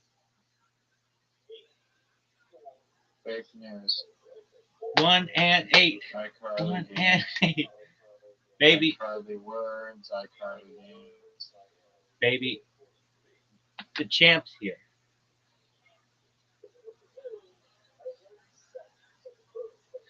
That wasn't even a real game.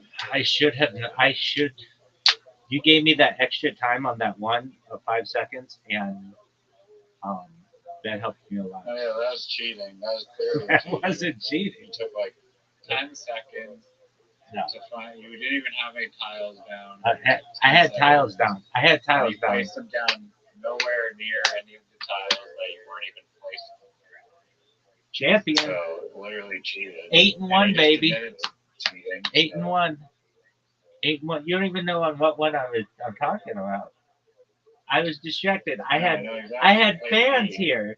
I had members of my community. I was distracted. What do you want me to do They were about it? talking during my turn. No. Everybody knows. Everybody knows I had to focus on that.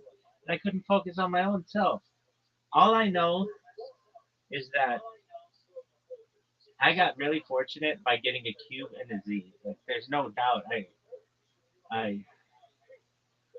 But I still didn't get to double blank you. You, my friend, you used a blank on an O. At the end, yeah. Because I needed points. That Zas at the end was blue. You got the Q, the Z, all the S's, a blank. Double S at the blank. You got the. Also, there's an element of like luck at the end of the game because like I got stuck with 2 U's and it's like I got double U'd at the end of the game. Double U, that's a new one, babies. You just can't like just swap those down and then the other person gets to deal your points. Complete kangaroo court. All I want to know is, remember how you were like, oh, you got 4 in a row, you got 2 in a row, you got 1 in a row. Dog, the shoe is on the other foot. All I know is that I'm superior. There's not even parity, baby. I'm the champ. The champ is here. The champ's here.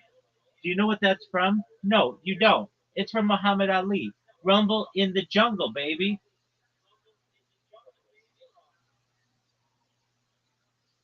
Well, congrats on winning the warm-up game. Glad you're stoked. Are you ready for a reload? I'd be pretty stoked too if I won a warm-up game that didn't count against fierce competition. Are you ready for a reload, the Q son? and a Z and an F. It takes a Q, a Z, 4 S's, and no U's, I guess, for you to barely scrape that. I think you played just about a perfect game. Like, you didn't set me up on anything. No, I was not capitalized. Like I played a bunch of points that were like on marginal points of like 4 or 6. Didn't Like, I don't know. I don't know. It'd be nice if there was a stat that said your average amount of points that you could like keep track of. And I feel like it should be above 10, definitely. Like if you get over 20, that's good. 15 is pretty good. 10 is like kind of okay. I think below 10 sucks. Are you gonna go? Or are we gonna just have to listen to your iCarly stats? I am gonna go. I'm literally going outside with my dog to the beach right No, I sent you an invite.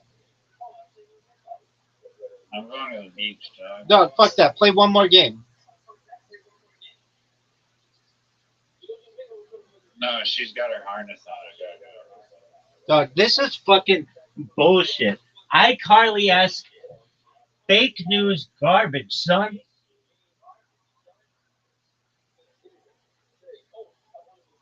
That's cool. I mean, we can talk about something interesting if we want while I'm walking to the beach, but I cannot perform under these walking conditions. Don't do that. Dog. Oh, tight. Talking about shit is more interesting, anyways.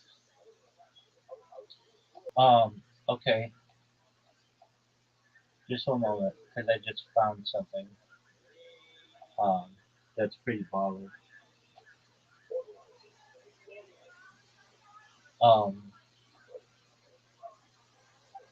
Oh, this is cool. Just one moment. You're gonna be seen as and for like a bunch of things in the future, but one of them is the personalization aspect of ChatGPT is like a game changer for me. I can't believe it took me this long to do. Yeah, I told you about that. It is pretty clutch.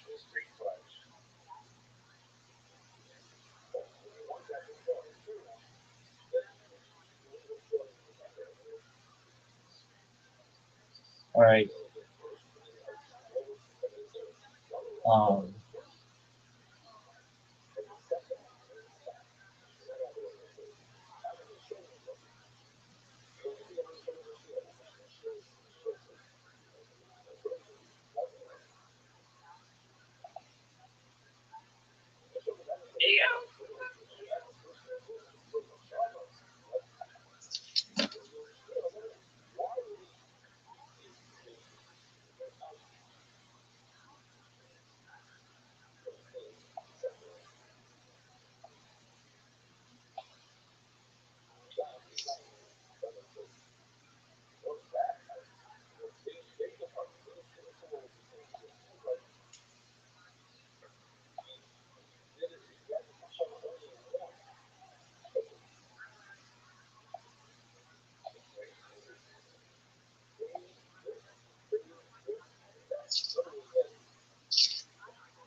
you probably know this, but do you know that ChatGPT, when you ask it to write a story or whatever, it can include pictures. No, I've never gotten a response with text and an image in the same thing. I knew that it could generate images. Yeah, not what. Upgraded, so they're Yeah, but upgraded image thing. right, but now it's this is fucking fascinating. So now, like, I was just looking at one of the things that it generated for me. I'm like, what the fuck is this? It's got pictures, and it does. It had pictures in like the Yacht Rock article that I had it generate, and Oh, what's the Yacht Rock article? you don't know what Yacht Rock is? I know what Yacht Rock is. I asked what the article was about. It's about Yacht Rock. Okay, well, what about Yacht Rock? There's like a million different discussion points. Okay, I guess I have to read it to you, and I will. Word for fucking word. You could just summarize. What do I look like? Fucking ChatGPT? Here we go. Yacht rock and soft architecture of late 20th century memory. The emergence of yacht rock as a recognizable musical and cultural category represents one of the most intriguing retrospective constructions in modern popular music history. Unlike punk, disco, and hip hop, yacht rock was not initially identified as a unified genre during its commercial apex in the late 1970s and early 1980s. Instead, the term itself emerged decades later through internet satire, cultural nostalgia, and scholarly reassessment. Yada yada yada. Get to the nuts. That is the nuts, baby. Okay.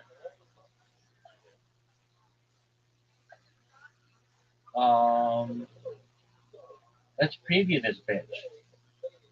Don't be super bad, dog. Oh, dude, these are fucking great.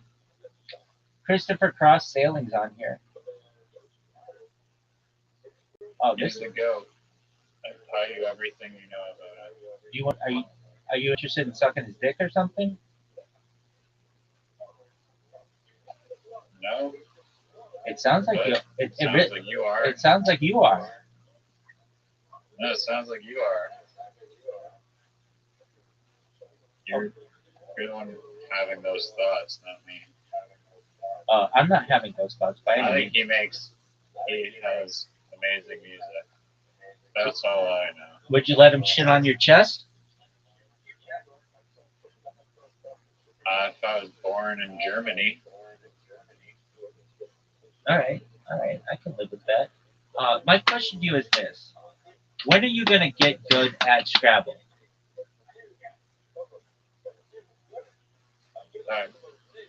when are you gonna let me have a Q, Z, and 4S? I have let you have a Q, and Z, and 4S's in our previous month of playing games. You know that you use those words, those letters, in illegal ways against me, and yet I still overcome them to be champion. I think playing key should be illegal. I think Marlon would agree. You think that should be dude? It's so hard to play it anywhere else. Yeah, there should be illegal words, and key is like on the top of the list. And zoo and Z, XI and za. No, zoo is a word. What? Zoo is a word. No, XU. Za, No. yeah. Oh, yeah, with the X. Yeah, that's not even a thing. But then the game wouldn't We should just play it the way that we're playing it because then I'm the champ.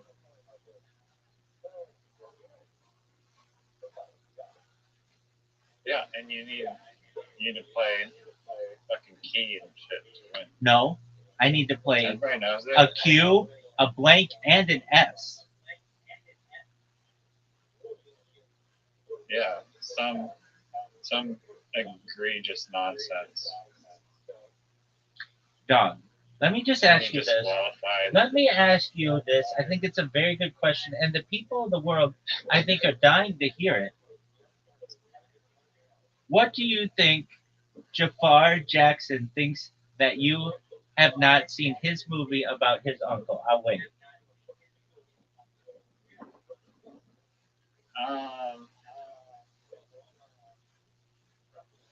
I mean, it's just not VR quality of the movie, and that's not necessarily Jafar's fault. I'm sure he's a great actor, probably a phenomenal actor, and but yeah. Do you think it's Michael Jackson's fault? Do I think it's Michael Jackson's fault that the movie is not VR quality? That's my question. That's what any rational person would think my question would be. No, I mean, I think I mean, maybe it is VR quality. I don't know. I don't know how cinematic it is, but it doesn't strike me as VR quality. What if it's the sickest shit of all time? I'll wait. I did see one scene that was very interesting. It was like kind of like a helicopter shot from above in like New York City, and like I guess it was illustrating how popular Michael Jackson was. Like just had this massive crowd and like the city swarming around him. But yeah, I mean, why are you dying to see the movie? Dog, if I were dying to watch it, I would have watched it by now. I just think that the fact that it's the biggest movie in the United States 3 weeks ago means that we should watch it. Is it rated good? Because I feel like it has between a 7.4 and an 8.1 on IMDb. So it's terrible. That's not terrible. That's one of the best movies of all time. Do you know what Brendan Schaub's stand-up special got? I'll wait. Well, that's the bottom of the bottom. You really think that's the bottom of the bottom, son? Brendan Schaub's special? Yeah, I feel like I thought it was one like what's the lowest rated comedy thing. Yeah, the only thing that beat it allegedly is Melania, and I'm sure that's better. Oh yeah, we should watch Melania. You want to watch Melania? I want to see how bad it is. I don't want to invest this whole time, so maybe I'll skip through it or something. I think people may have just downvoted it because they hate it. So maybe actually a good movie, but just politically motivated to give it terrible ratings. And also the director is an Epstein file, a prize winner apparently.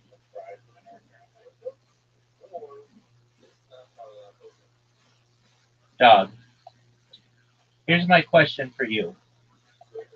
Who is your favorite iCarly character? I'll wait.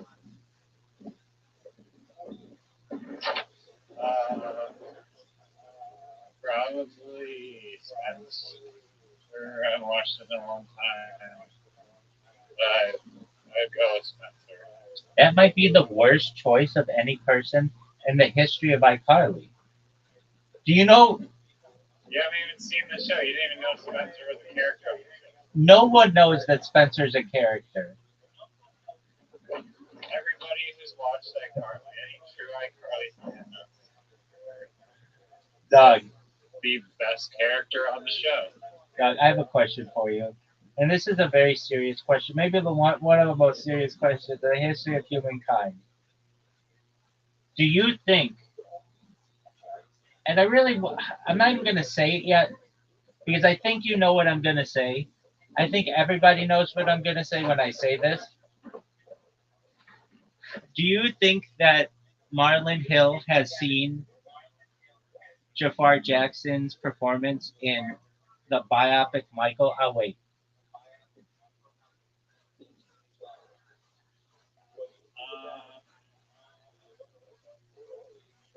50-50 chance. If it's really the number one movie, then there's a 50-50 chance. I don't know how. Marlon's probably a reader, but I don't know. Maybe I feel like Marlon does probably watch Netflix after he gets high. It's not Netflix, dog. It's not Netflix.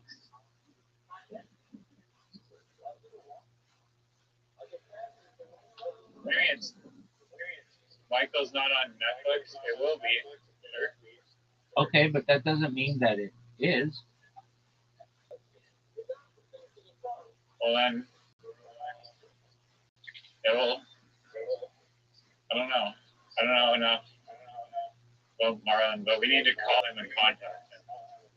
Dude, he's gonna be in the Discord. He's gonna be a moderator.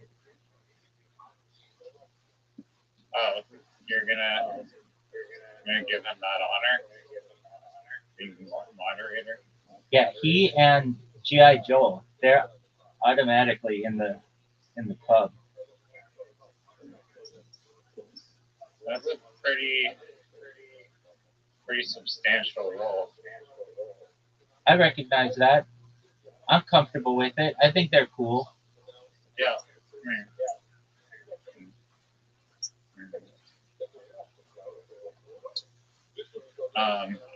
I asked Gemini yesterday. I was like, I've been trying to like longest continuous human data stream. I've been streaming his life for like 5 years.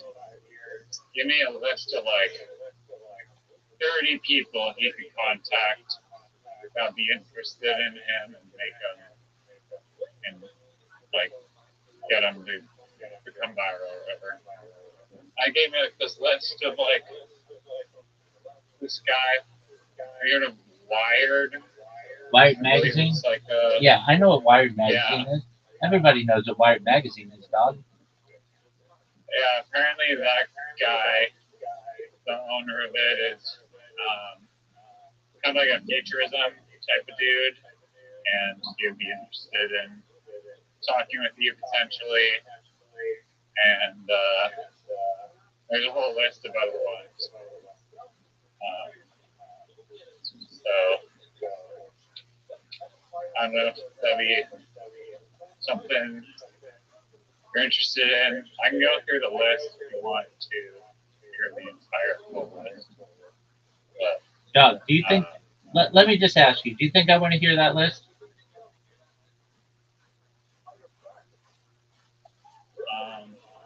Well, if you care about networking, which is important to becoming famous, right? Seems like your whole kind of thing that you're trying to achieve. I asked you a question. Do you think I want to hear that list? I answered your question. I know you did. Yeah, I'll listen to it. I gotta find it. I never used Gemini on it. Gemini sucks dick.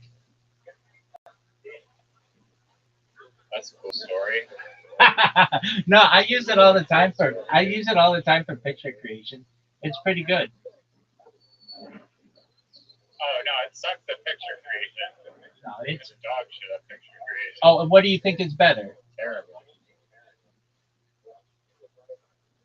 Mid-Journey, ChatGPT. Dude, but here's the thing. ChatGPT and that stuff only give you like 3 things per day.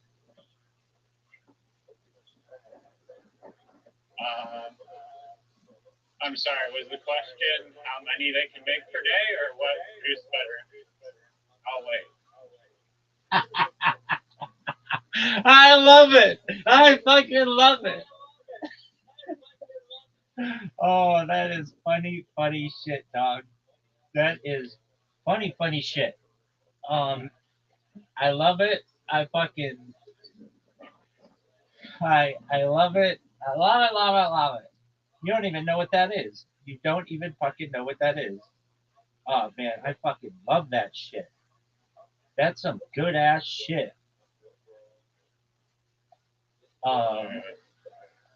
That's some of my favorite shit. The concept of a 5-year 24/7 continuous data stream is a fascinating case study in extreme life logging, surveillance culture, and digital archival.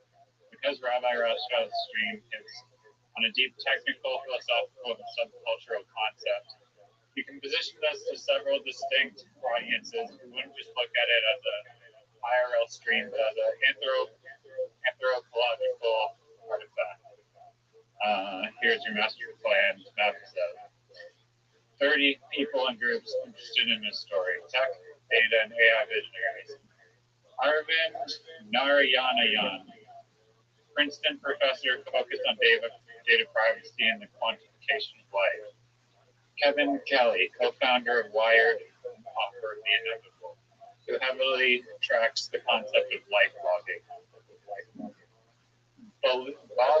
Balaji Srinivasan, tech investor obsessed with decentralized data, digital sovereignty, and network states. Lex Friedman, probably may not get on Lex Friedman the first email. Stefan Wolfram, creator of Wolfram Alpha Fantasy Track Zone Analytics. Data engineers and database architects. AI training data specialists. Media, culture, and internet historians. Jafar Jackson.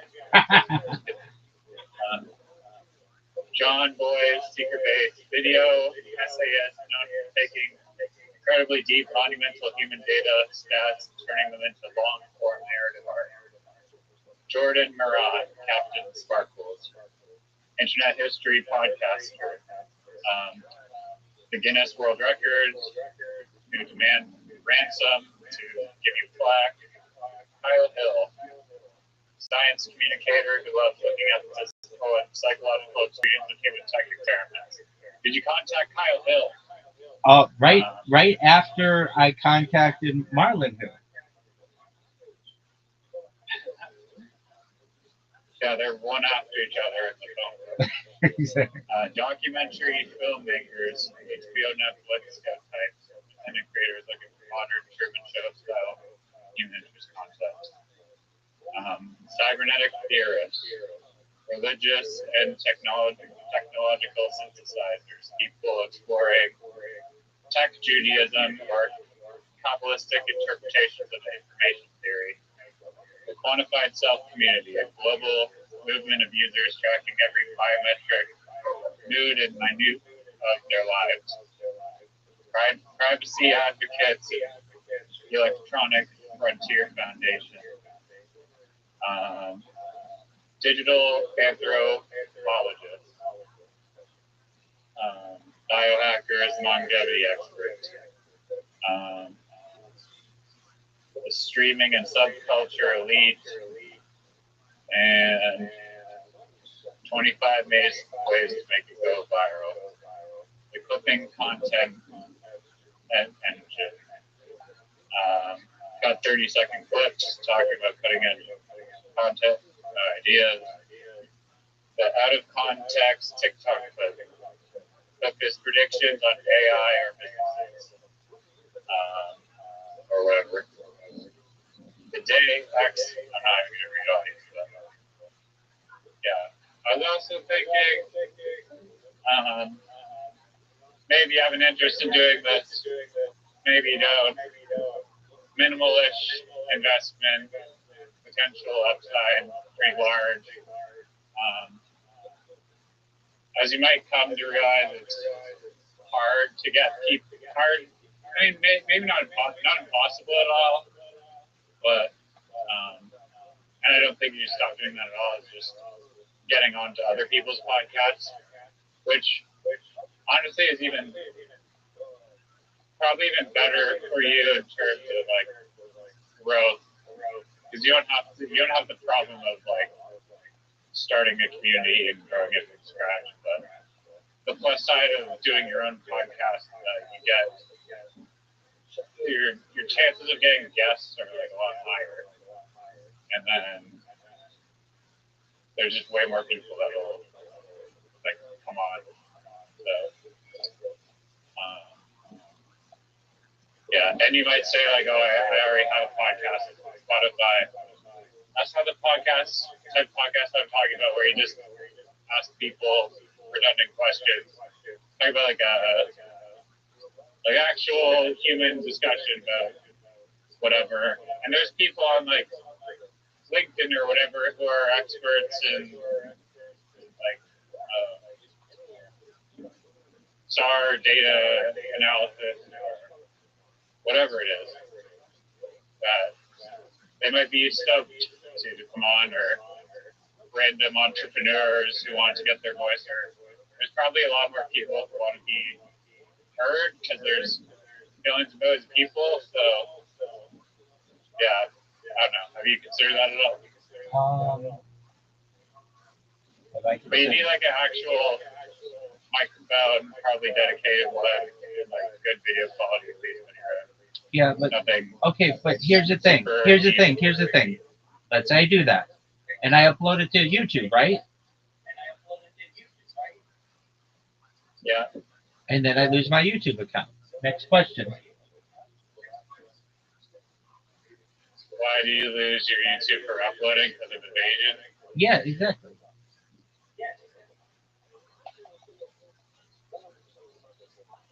Well, you gotta figure out how to not get an evasion. If you going on to other people's podcasts, they can't ban it. Exactly. That's why. You're confident you're going to get banned if you upload podcasts.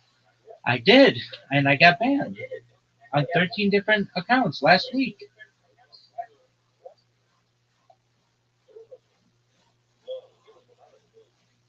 Right. So YouTube is no longer your friend. I don't think they were ever my friend when then. Well, they did, but they probably were. You didn't have so many accounts. No, they were never my friend in the beginning. I would try to promote myself on people's comments because I didn't think that was like spam. And all they have to do is get a couple people to say that's spam, and then you're banned for life from their platform.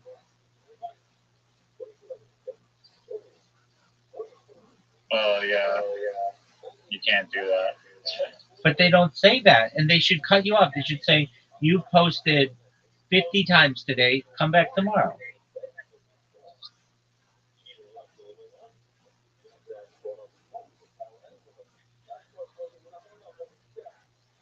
Is there any world where you contact someone on YouTube and they're able to resolve this? Dude, I don't think they want people doing what I'm doing. I basically show copyrighted content, which is against their terms and conditions. I have been What's the copyrighted content? like Kill Tony's copyrighted. Oh. I feel like if you upload a video on YouTube, it should be public domain. Yeah, I kind of like don't complain about people watching your video that you fucking put out there for everyone to see. Literally anyone to see. And maybe because they're not receiving a little tiny fraction of ad dollars.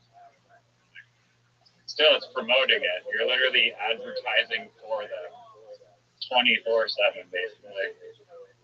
So, to me, that's very flawed.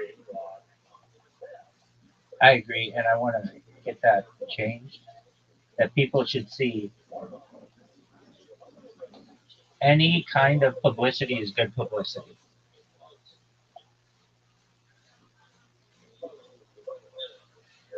I don't necessarily agree with that because people can ruin your reputation, and I don't think that's too jazzy. But yeah, no, I get it's nice. I get that. I think that there are arguments, though, that like look at Kanye West. His stuff, and he was selling out concerts all over Europe. It was like the concert companies that had to stop his concerts from being played because there was such an overwhelming demand for his shit.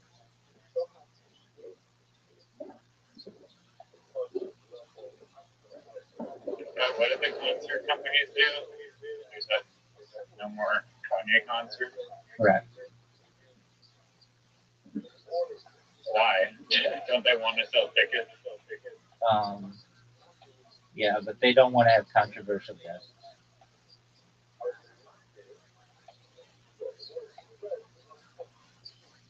Doug, here's all I know.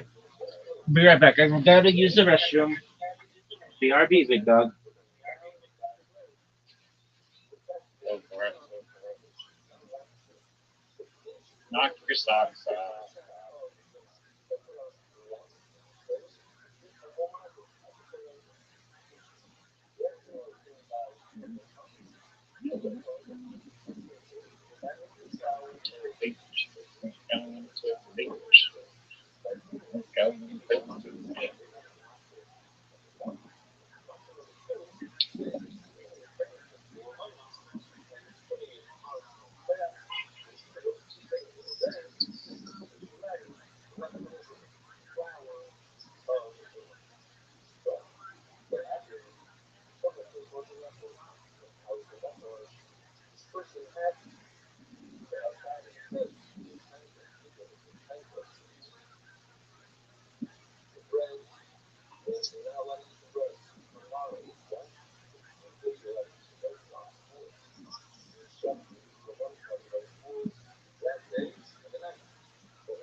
Yeah, this is look at the little dog. Look at him. Look at him.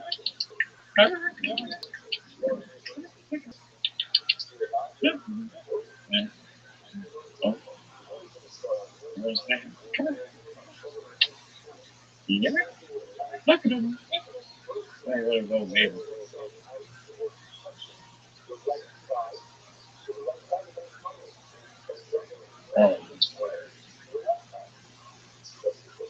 Oh, whatever. Biscuit. No, biscuit. Come here. Come here. Oh, you're just a little pup. Oh, you're just a little pup. Oh, he wants to play. Oh, he wants to play. Look at him. Oh, yeah. Yeah, be nice. Hello.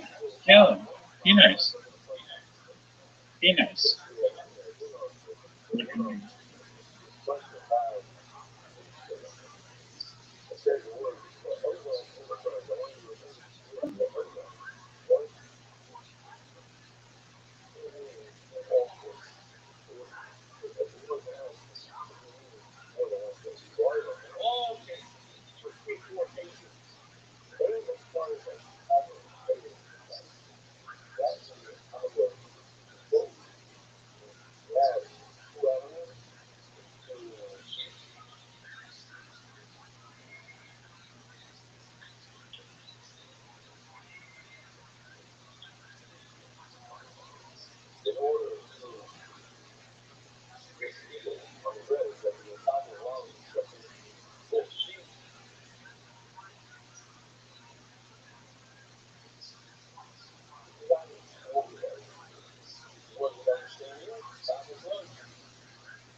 Oh, there he is. Everybody, stop what you're doing.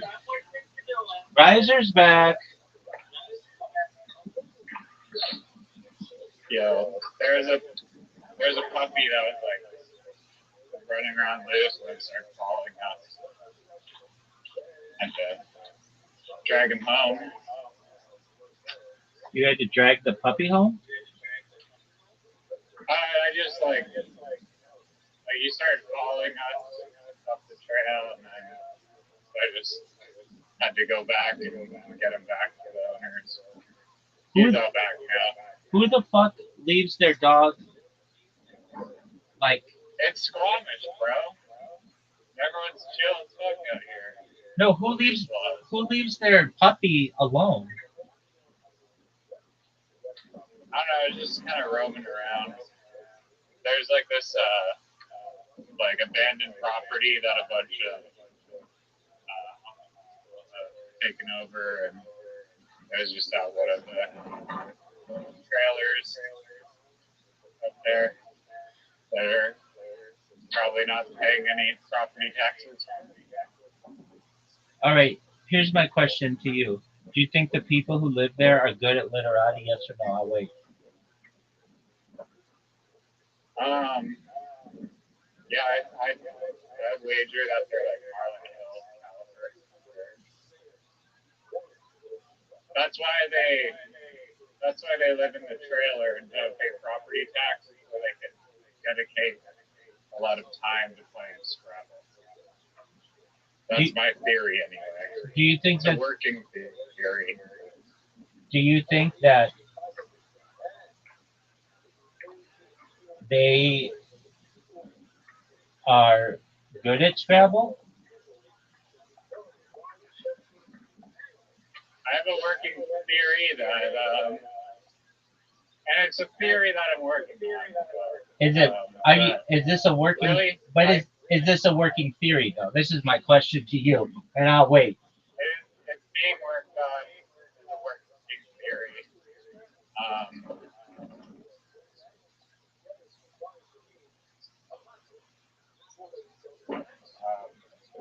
Yeah, just like some really, this is true, some really, intellectually smart people, nothing like you, are just so smart that it's like stunting to their functional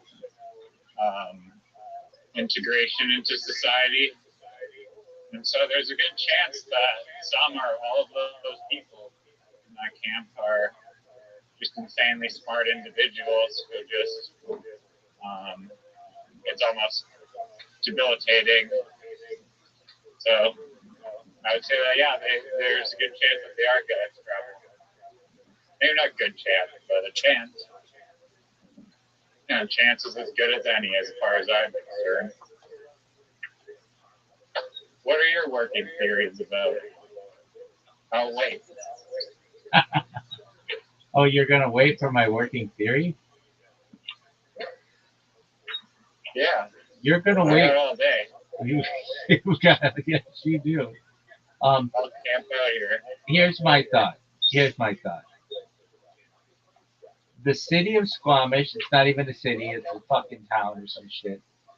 And all of the people there are disappointed to have you as a resident because you use iCarly words. Not because you suck at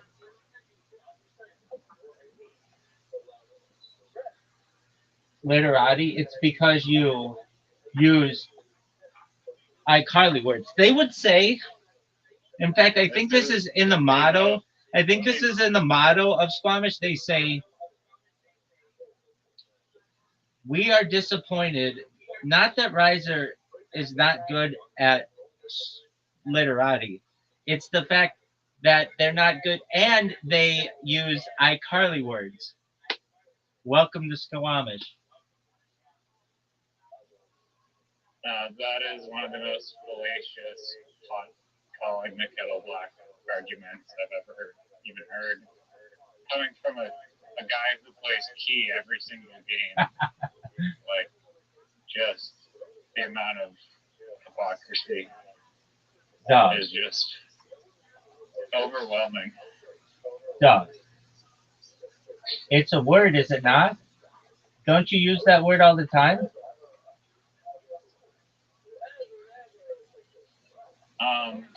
I mean, you use it all the time. I know that. I do. You use it every day, multiple times a day on the literati table. Okay, so let's which get. could be a floor. Let's. That's true. Let's get to a real, like an ex. You know, this might be the best question in the history of humankind, and I'm just gonna lay it on you, and I'm not gonna beat around the bush. I'm not gonna beat around the bush. What did the residents of Squamish think about having such a dog shit mini golf player as a resident? I'll wait.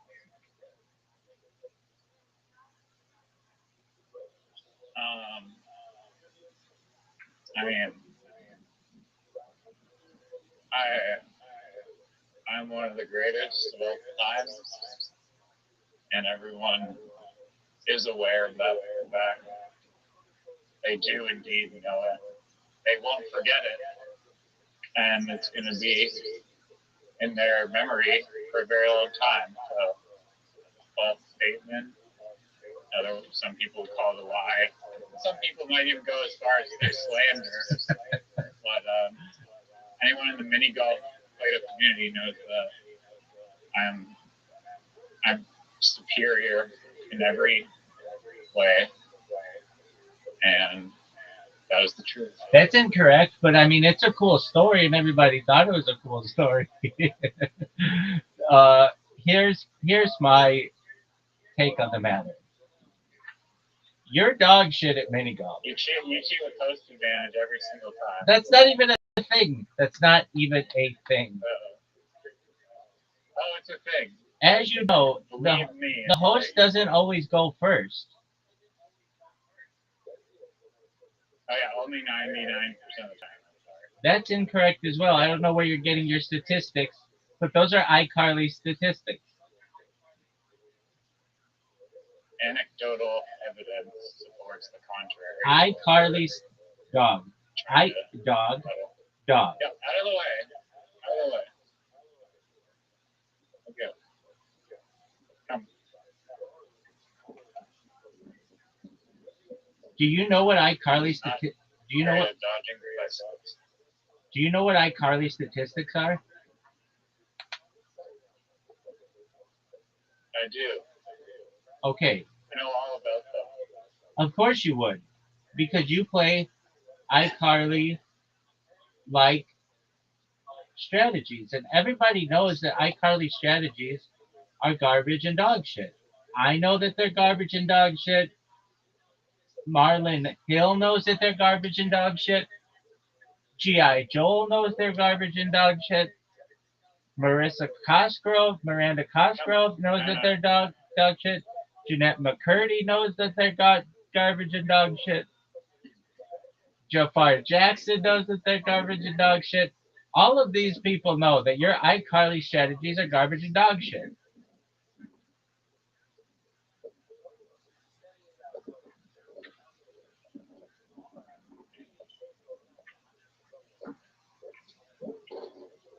I didn't know it was opposite day today, but glad I found out.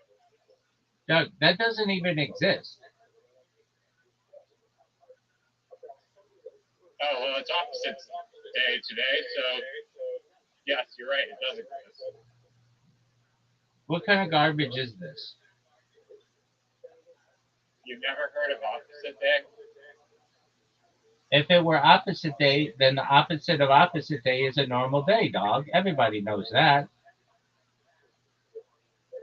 That's not what opposite day even means. I don't know what they teach you from the Great White North, but everybody knows if it's opposite day, the opposite of opposite day is a normal day. Everybody knows that. I know that. Well, yeah.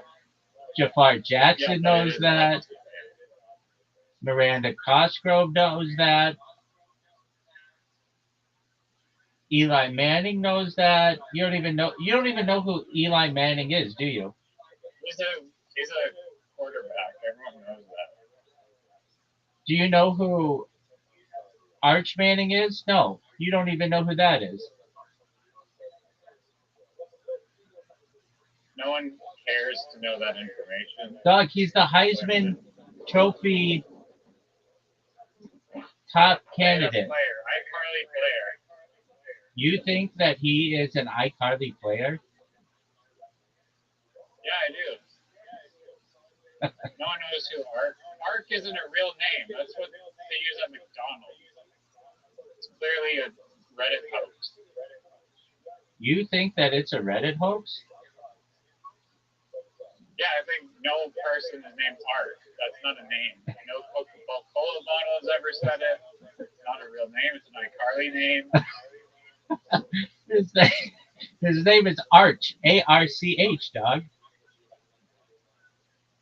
That's exactly how I envisioned it being spelled. I agree with you, Doug. I agree with you. No. I agree with you. So his grandfather is named Archibald, Archie, and he's named after his grandfather. So he goes by Arch. What are your thoughts on his going by Arch? And then his son is going to be named Ark. Right?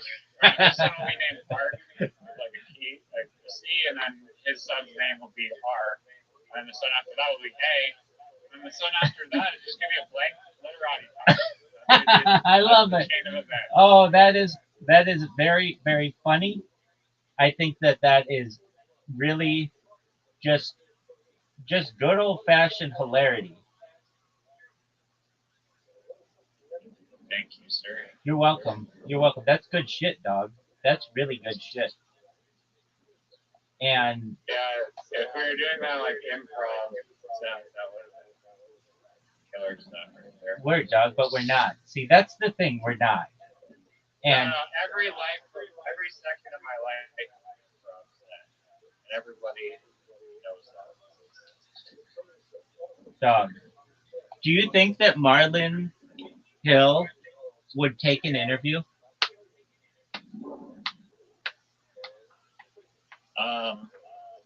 Probably not with a key playing, S tacking, Zom distributing son of a gun like you.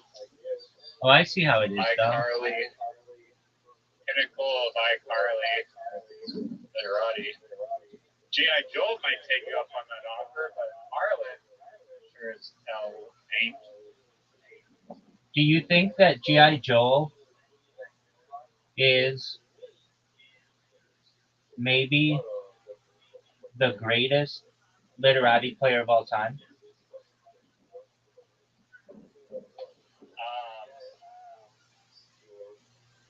No, I can tell you this, and this is a working theory, but I'd say the chances are pretty high that Marvin's son will be named Marvin. What are your thoughts on that? Who's Marvin? Marlon. I said Marlon. You said Marvin, and everybody heard you say Marvin. Well, I got him confused because you initially said it's Marcus and Marvin and then Marlon. No one's able to keep up with your incorrect literati playing. Doug, no one's even listening to you anymore because you make so little sense. No one's been listening to you for the last 3 hours. Are you serious? Yeah. You really think that Marlon would take you seriously with that kind of... I don't even remember your shitty question. No one remembers that. Worst question of all time. Do you think it's the worst question of all time? What do you think is the worst question of all time? No, that's a good question. That's a good question.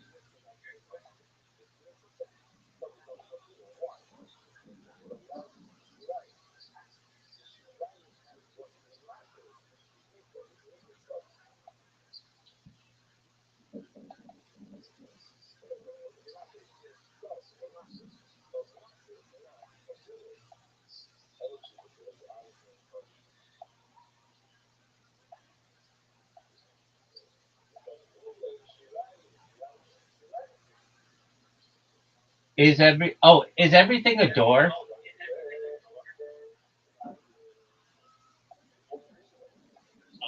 This is the inside outside debate.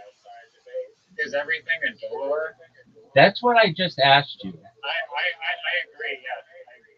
Everything is an entrance way. If we're describing it like a thing. What about the universe, though? Wandering through something. What about the universe, though? Yeah, the universe is wandering through something. What's the through what is the universe wandering? It's wandering through whatever is on the outside of the universe. What if there's nothing on the outside of the universe? How does it end? What is the end then?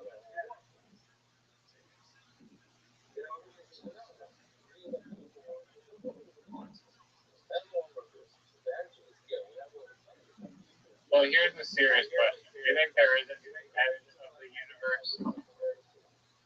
You think that's a serious on the outside? You think that's a serious question?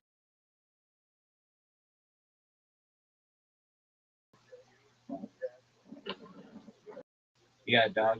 I don't think they comprehend it. What a terrible answer. One of the worst. Do you think that's one of the worst answers of all time? Do you think that's one of the worst answers of all time? Yeah, that's what I just said. Do you think that there could be a worse answer ever?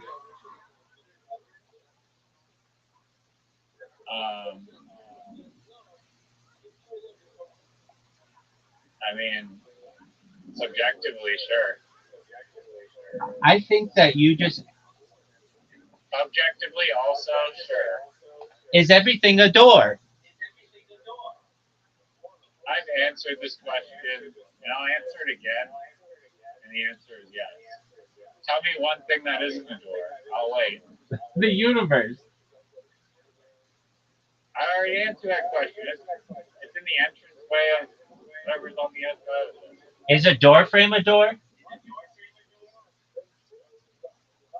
Yeah, because it's an entrance thing with the wall. It's going through the wall just at a very slow speed. Are you sure about that? Look, let me call up my boy Marlon and we'll get a straight answer. But you won't be able to answer for an unknown amount of time. Do you think Marlon gets Scrabble pussy? That's a terrible question, but it was a good question. Is do you think Marlon Hill was born Hill and is a Hiller? That's obvious. Everybody knows that. I mean, everything is a hill, except for the parts that are holes. A hill is an inverse hole. That's the universe is hills and holes. Doug, my question to you is this. Is everything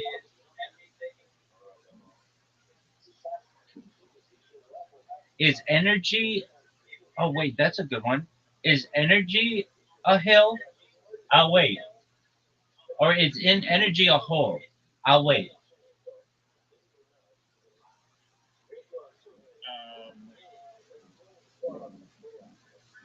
Energy, hill, or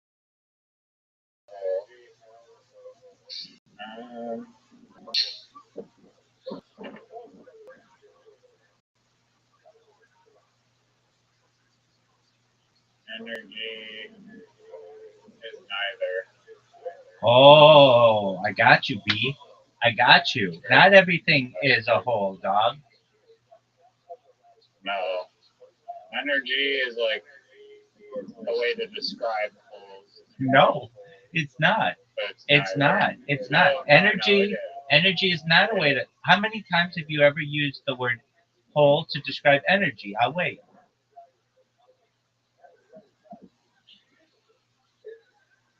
How many times have I used the word energy? To describe a whole. To describe a what? A whole. H-O-L-E. Look, you're not even making sense. You're not even speaking English. You're How just trying many to times? speak. I How mean, I know many you're- times you have like you? doing your How many iCarly times have you charade, used the but, word? like, How trying many to- times? trying to place it together Dog, as a- dog. How many times have you used the word whole to describe energy? I'll wait.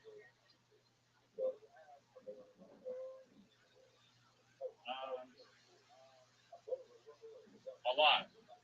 The answer is a lot. Incorrect. No. Look, I'm going to just summarize this for you as easily as I can.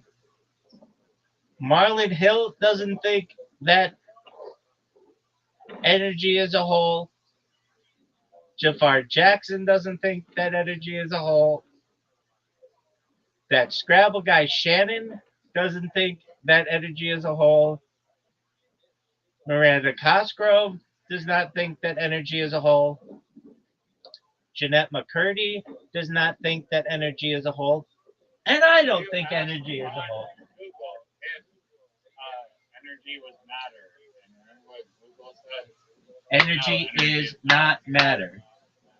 Just like Holes and hills are matter. a whole is not matter. How do you know? It's the absence of matter. Not necessarily. Name one whole that A butthole. is matter. A butthole is the whole. It's a lack of matter. Okay, I believe that there are holes with matter. And they have air in them. Air is matter. Do you agree? Air is matter. But not all of them It's not like do. you place a hole and it's just all of a sudden just like vacuum of non-matter. In a zeta There's reticuli still hole, matter there in the hole. in a zeta reticuli hole there might be. Okay, well, obviously. Thank you. But on a non-zeta reticuli hole, the hole is filled with matter. Do you agree?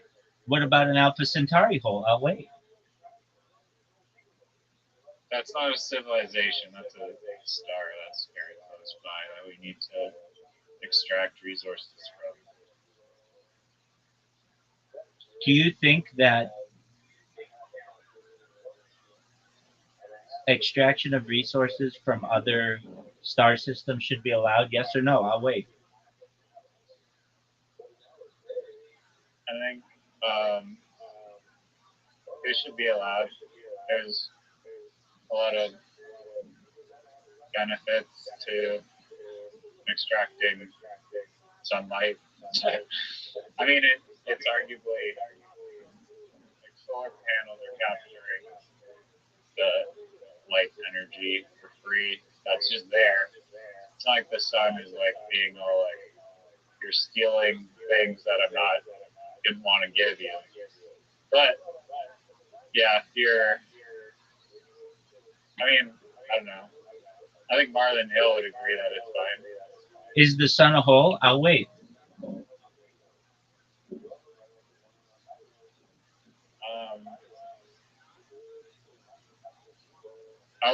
What do you think? I want you to make the argument that it is. That's a good question. Is the sun a hole? It's easier to say that the sun is a hill, but the sun being a hole is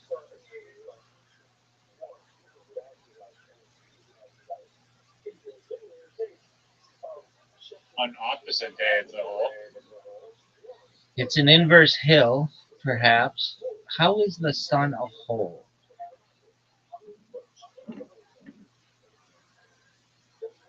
How would the sun be? Holes contain matter, and the sun contains matter. Therefore, it's a hole.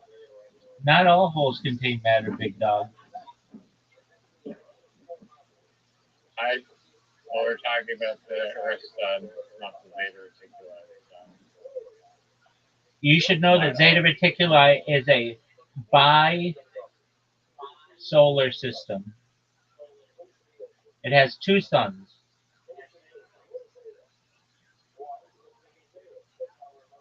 Everybody knows that. I know that. Bob Lazar knows that.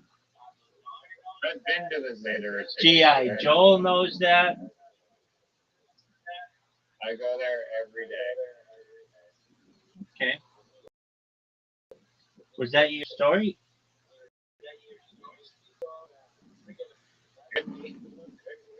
Do you think? Working story. Do you think that story was cool?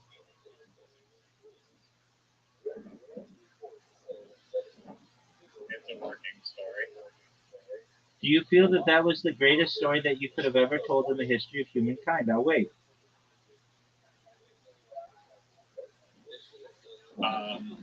It's up there.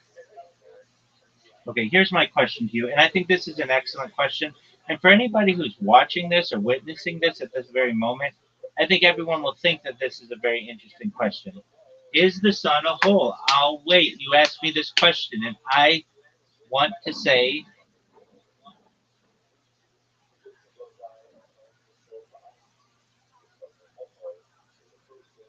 I mean, yeah, it creates a gravity hole. obviously.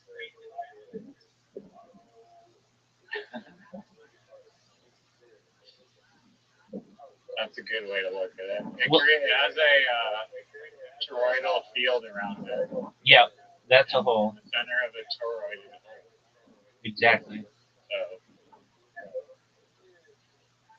So, Remember that time you played toroids and I played Qui, and then you got T D T K T F O'd? KTFO?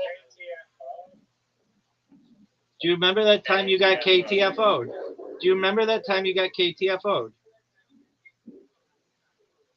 voluntary KTFO because it was just iCarly nonsense disgrace of a. Can't even call it a game. It wasn't a game. It'll never be a game. Dude, did you know that Ari Maddie was a guest on Theo Vaughn? Everybody knows that. Do you know who Ari Maddie is? Yeah, everyone knows her. That's a boy.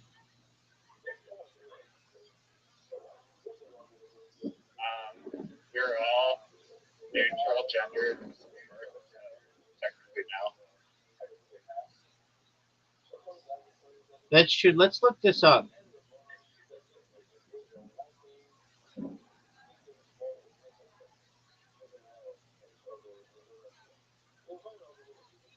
If everyone is neutral at birth and then develops their gender, hasn't everyone technically had a sex change?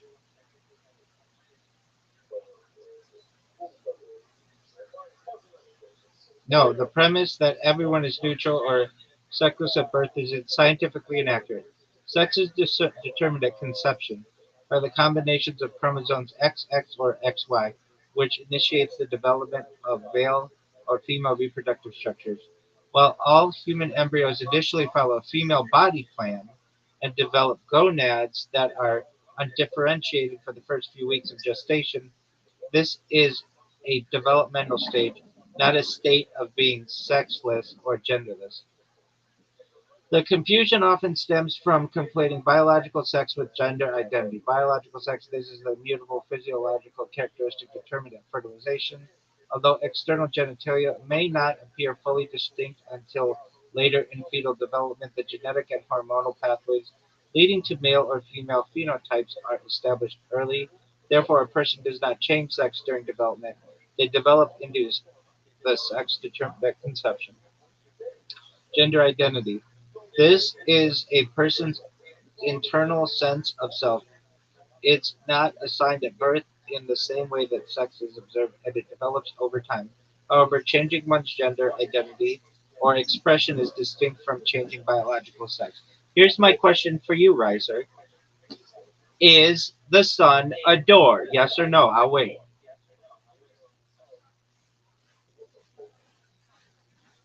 Um, yeah, of course. It's definitely moving on a trajectory, and it's definitely going through the universe. So obviously, it's a door. You don't know who Arimati is? Yeah, he's a genderless born human. Did you know? Is he the comedian from Kiltony? That's from whatever that country is. Estonia. Where? Estonia. Yes. Yeah, that guy. Okay, so here's the question. I'm going to read I you. got it right, didn't I? I got it right. No, you didn't get it right. I had to tell you it, obviously. Okay, here's I it. just told you. Doug. He's the comedian from Kiltony, from Estonia. You didn't say Estonia. I did. Okay, so here's a question on the Kill I was Tony, testing you. my friend. Here's a question on the Kill Tony subreddit. Is William coming back? My gut feeling says he's done. Is he really going to stop? And there are 112 comments that I'm going to read to you. The first one is Pat Forever. Obvious Reddit hoax. And then the next response to that is Pat is my favorite regular. The next is I honestly love that he's taking a long break.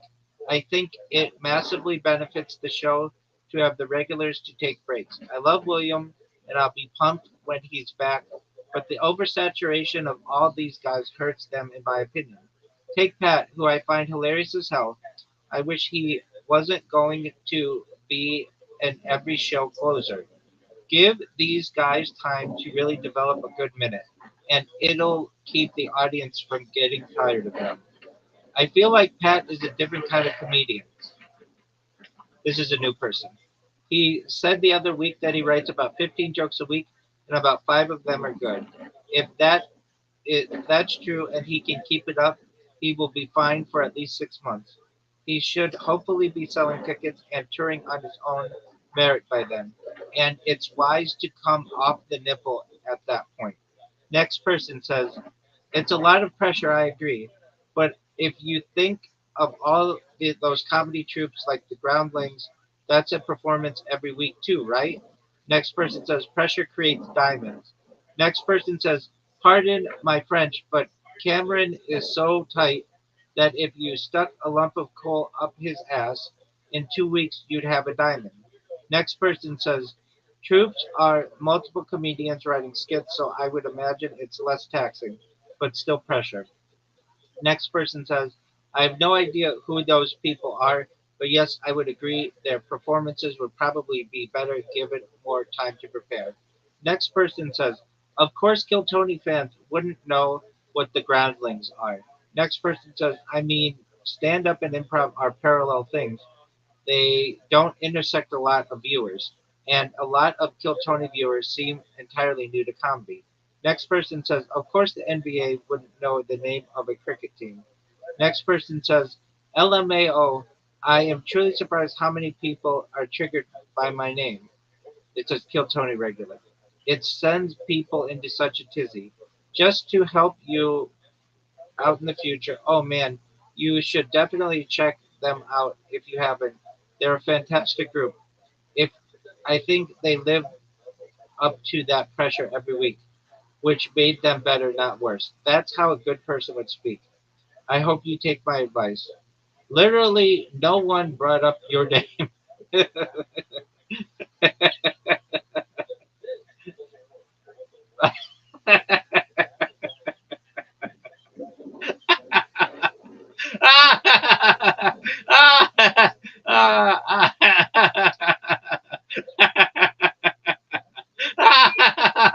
Oh, that is funny as fuck. Oh, that's exactly how I speak. That's exactly how I speak. Literally, no one brought up your name. Ah, you are speaking in a Kill Tony sub, dude. Um, that's a fair enough. That's fair enough for sure. JC, you seem like an insufferable friendless loser. Probably Kill Tony Raw 2.0. Lie to yourself however you like, man. It's a free country. Have a great weekend. Next person says, totally agree. Oversaturation is a real thing. Next person said, it worked for Hans. Whenever he happens to pop in for a set, he's exponentially funnier than when he has a weekly thing. Next person says, I agree. Tony loves to Fetty Wap the regulars. Definitely should hold off of them starting full time regularship until they can at least have enough material to stretch into 2 years of content, which shouldn't be hard, considering it's a minute a week, but still. That would give them that would give more longevity and not end up with regulars flopping so much on the show. Or at least let one regular go 2 weeks on 2 weeks off sort of thing. That they seem to do that with Timmy No Breaks and Ari Maddie, so it's strange they don't do it with the rest. Next says he doesn't have to be. Next person says, I'm sorry, I'm not sure what you're trying to convey in your comment. Could you elaborate? Next person says, no one has a gun to your head forcing him to close every show. Next person says, I didn't say that. Next person says, they do actually. That's what the gun on the table is for. Next person says, he did say he's already used what he considered to be his strongest minutes on a recent Joke World video. Next person says, wow, great post, dumbass. Do you actually miss him or something? No, but seriously, I do miss him too. He may have just gotten burnt out on the show, and I think Tony always pushing for the yelling bit got a little old for him too. I wish the vanilla gorilla nothing but good things. Next person says, it's definitely this Tony same old BS over and over. You could tell William was over it. Next person says, I ain't ever gonna miss William Tony. Next person says, pew, pew, pew, pew, pew, pew, pew, pew, pew. I tried spelling the air horn sound. Next person says, Red Band's mom won't let him leave the house.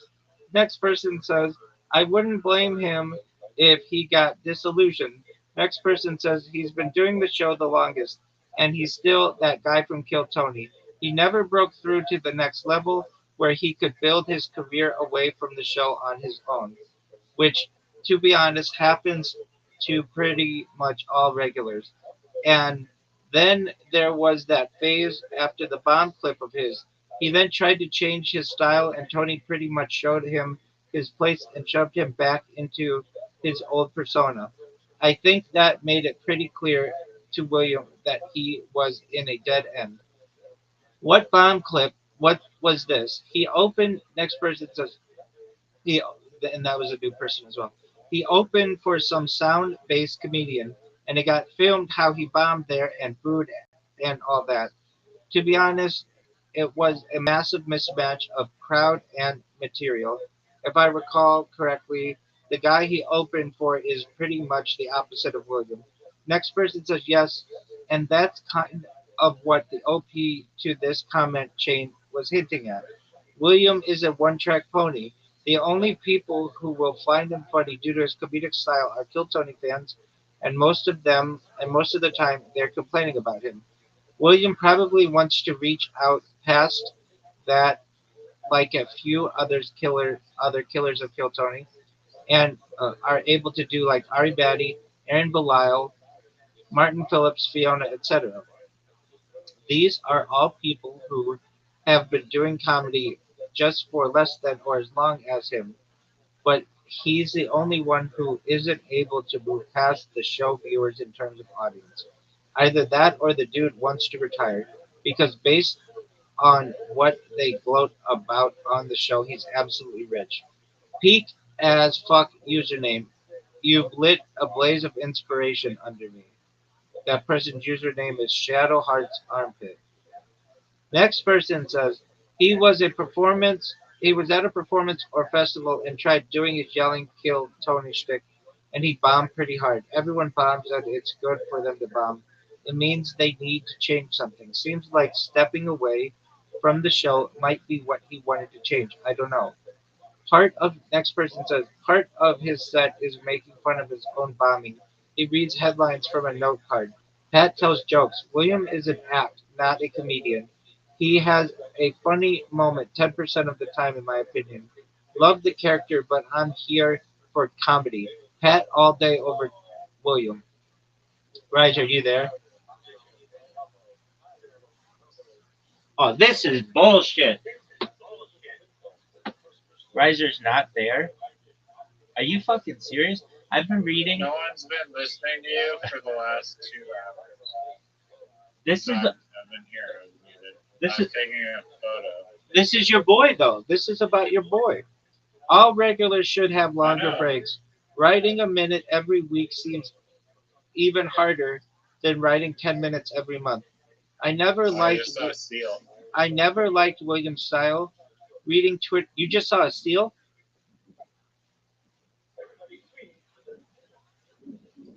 I wonder if that seal cared about your story. I never liked William's style. Reading Twitter style jokes off a note card isn't for me.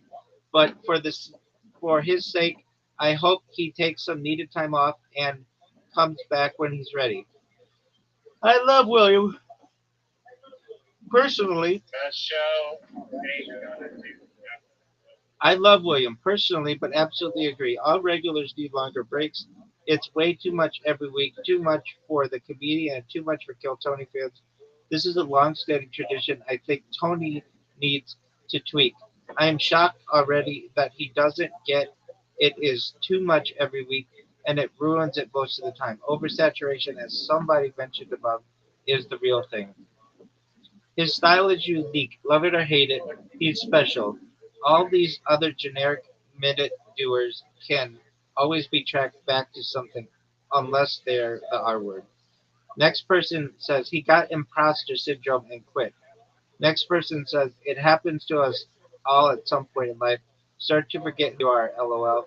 Next person says this might be close to the truth, but why? The syndrome does come to haunt you after doing well, I think. Next person says, I think it's because Kill Tony is just a sideshow, and rarely is anyone Tony takes under his wing a true comedian. They're just Kill Tony comedians, meaning if he sunk, anyone goes down with the ship.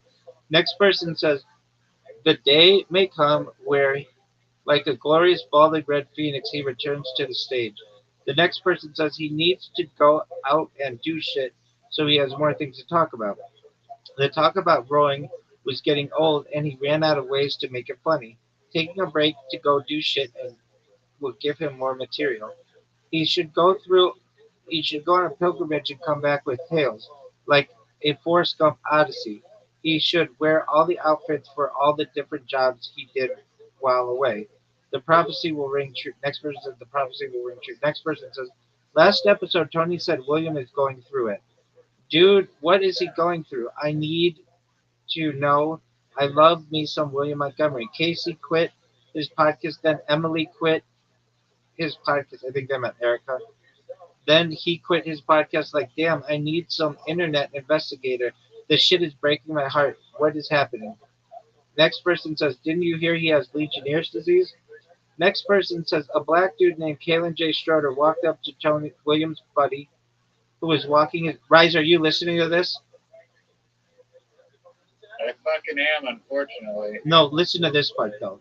A black dude named Kalen J. Stroder walked up to Williams' buddy who was walking his dog in the early afternoon and shot him in the head for no reason. The perp had a long criminal record at age 22 and never should have been roaming the streets. But he was, thanks to not good judges and DAs, and now Alex Renier, a husband and father, is dead. And then somebody writes air horn. And then somebody writes sounds like a new regular. And then somebody What's writes the difference between an assassination and the popularity of the person. Next person says staying home to raise the kids now, no doubt. Next person says with Amy D. ABO. Next person says with Punky Tony.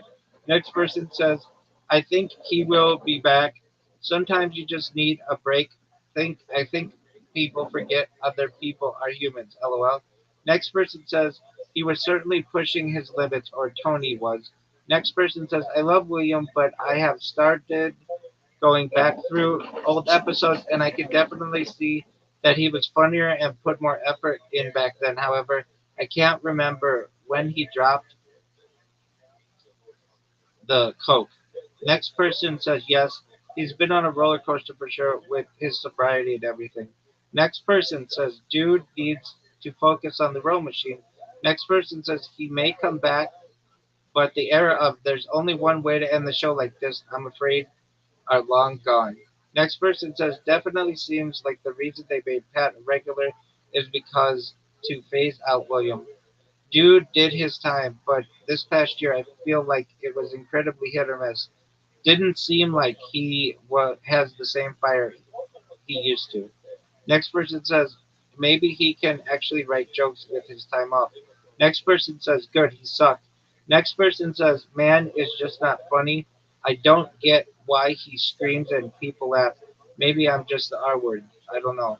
Next person says it was his time, Tony. Next person says he's fucking shit. I hope he didn't. Next person says your gut your gut feeling is 2 years behind, Tony. Okay, that's my time. Next person says, at least he was funny sometimes.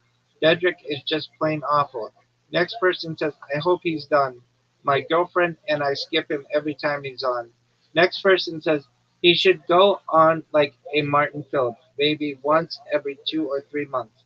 Next person says, he was Okay, holy fuck. How many of these are gonna read? I told you 112 of them. Next person says, 10,000 comments. I told you 100 and, I told you 112 of them. I will continue after being terribly interrupted.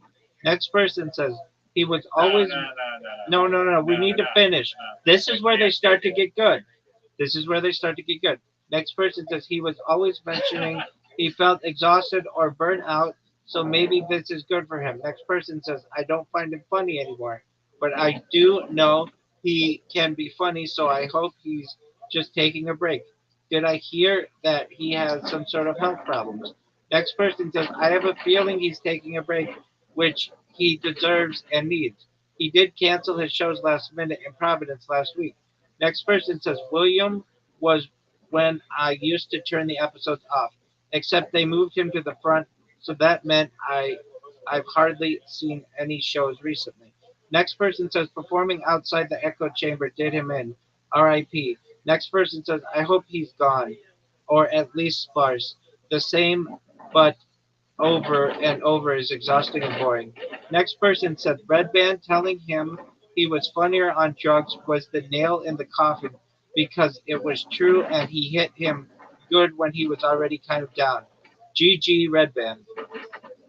The way he even explained it too was spot on. William used to be funny because he was loud and unpredictable drug addict with very unique jokes, interest delivery, and really isn't that funny anymore. Now that he's just a normal vanilla bloke, now it's just weird. Next person says, "Shit, what episodes was that from?" Next person says, "Has to be one of his last two appearances. I'll try and find it later." Next person says he is gone. He mentioned it in his podcast. He is going closer to home. Oh, did you hear that? He mentioned in his podcast he's going closer to home.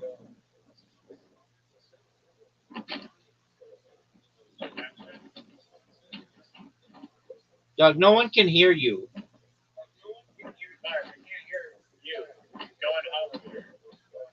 His home is Memphis. Everybody would know that. He's the Memphis Strangler.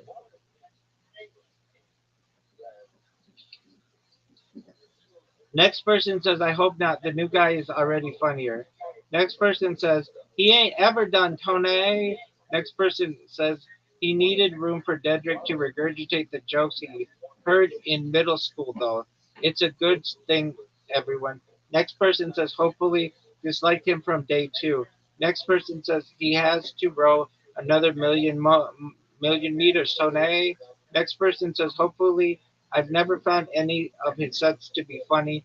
I literally end my podcast early anytime they start to mention him as the closer. Next person says, as a new listener, I don't miss him. Next person says, your vote doesn't count. Next person says, yeah, after the last time I seen him, it should definitely be over. Never really found him funny, just kind of annoying. Next person says, I yell random stupid stuff and people thinks it's good tone. Next person says, but he ain't never going to stop Tone. Next person says, I personally think they should revoke all golden tickets and regular ships and just put Hans Kim as the permanent host, opener, and closer. Next person said, if anyone asks me for proof that Kill Tony fans are the R word, I'm going to show them this comment. Next person says, seemed like it was an obvious joke. Doug, we're almost done. We're almost done. Next person says, I thought he had a close friend pass. Something you. Can you stop reading? Doug, we're almost done.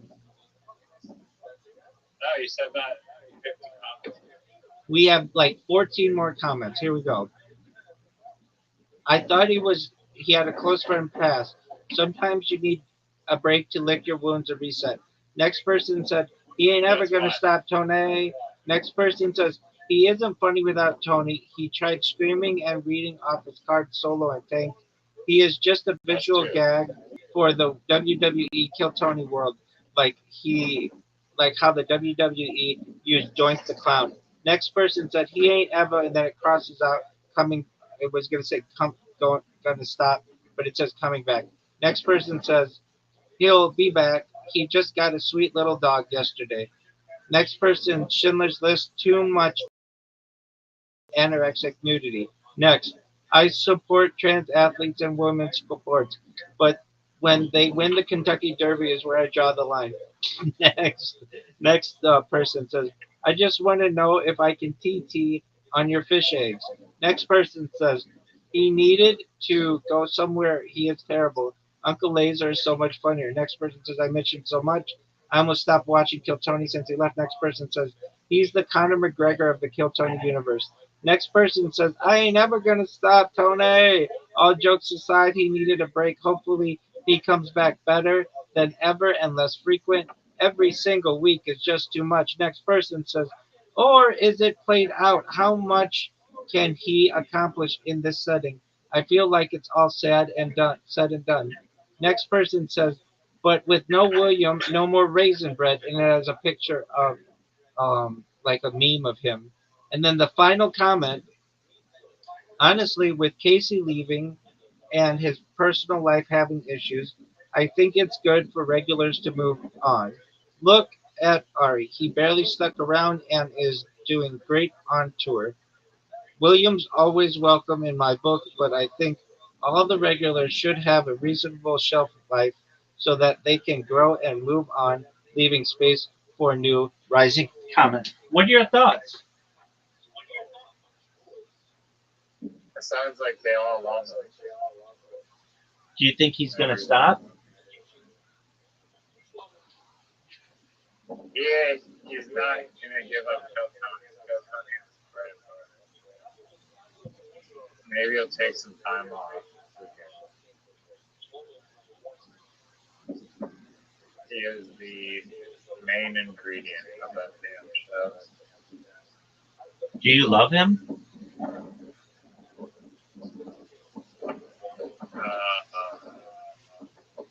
Yeah. Is William Montgomery a whole?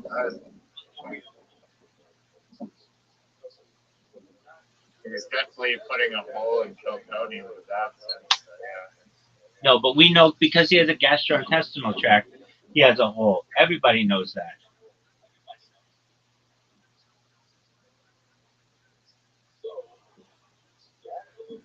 Now let me ask you this. This is another excellent question that any true William Montgomery fan would know.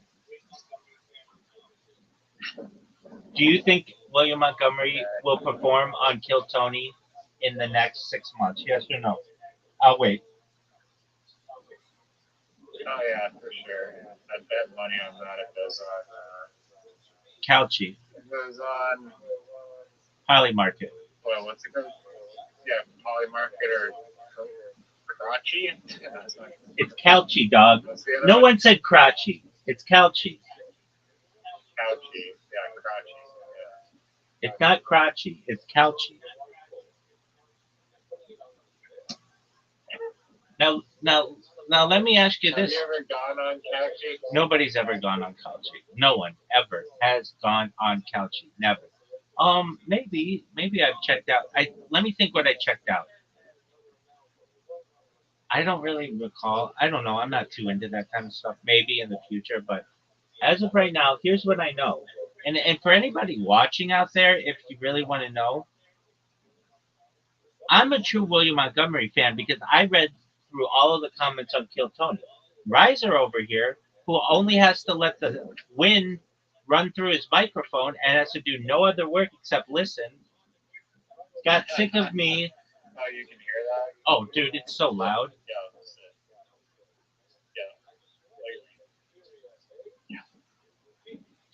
Yeah.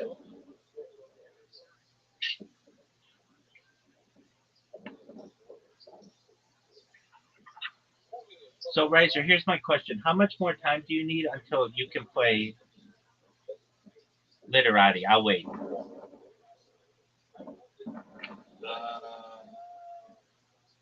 Yeah, sit. Yeah. Oh my god. It's gonna be a little bit. I mean, is it going to be... A little bit. I'm just soaking up the sun right now. Is it going to be 10 hours? Is it going to be 9 hours? Is it going to be 8 hours? Is it going to be 7 hours? Is it going to be 6 hours? Is it going to be 5 hours? Is it going to be 4 hours? Is it going to be 3 hours? It'll be like, I don't know, 50 minutes. Oh, I can live with that. That's amazing. Now, here's my question for you. Who do you think would win in a game of Literati, Marlon Hill or G.I. Joe? I'll wait.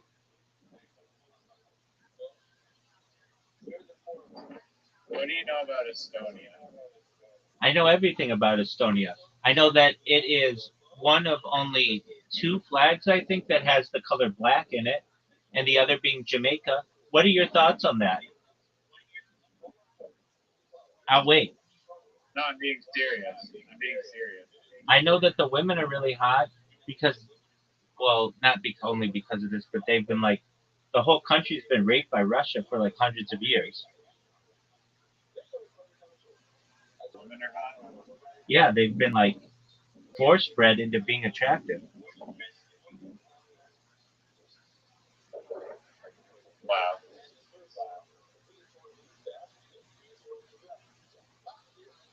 I mean, I didn't do it. I don't know why you're shocked that I would just state facts. No, I didn't. I wasn't blaming you. I'm glad you weren't blaming me for the fact that Russian raping. All right, so here's my question for you. Do you think William Montgomery will ever be the closer again?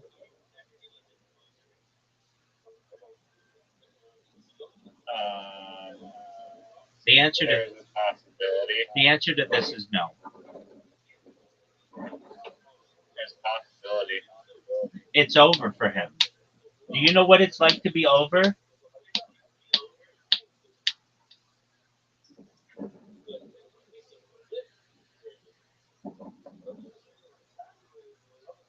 William Montgomery is KTFO'd. Everybody knows that William Montgomery is KTFO'd. He's old news. You don't even like Pat O'Neill, and Pat O'Neill may be the greatest comedian of our generation. You don't even know. William Montgomery carries the Kill Tony franchise on his back, like Hercules. But it was Atlas. It was Atlas who carried the Earth on his back. Hercules is also shredded and carried shit.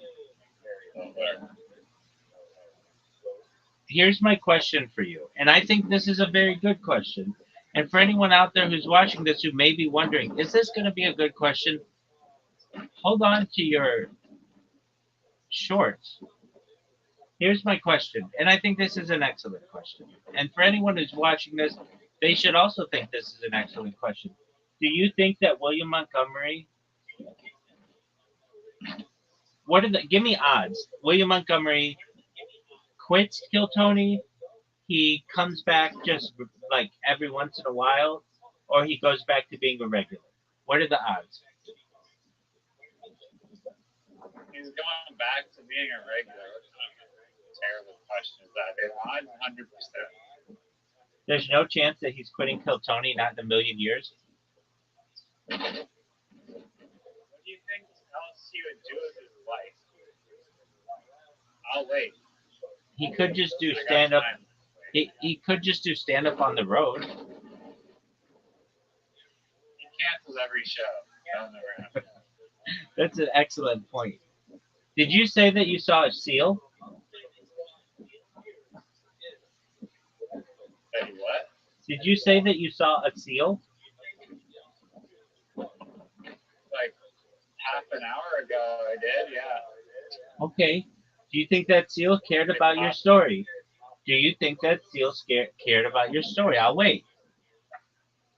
That's not a story. I'm spitting facts. I'm spitting games. And Muhammad Ali knows it.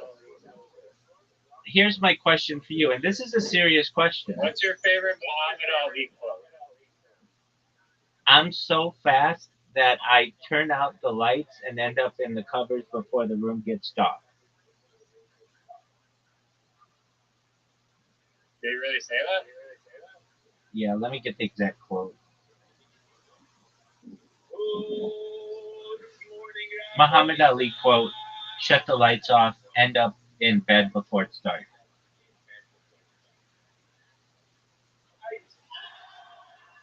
Who do you think would win at boxing? Muhammad Ali with his good hand tied behind his back and only his shitty hand, or William Montgomery?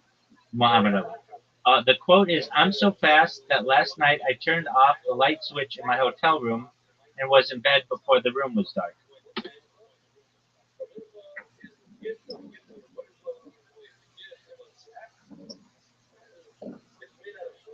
Did you enjoy that quote? Pretty fire quote. All right, now we're going to learn all of Muhammad Ali's quotes. Yo, dog, please tell me all of Muhammad Ali's quotes. Is everything technically a quote, or it has to be? Is that?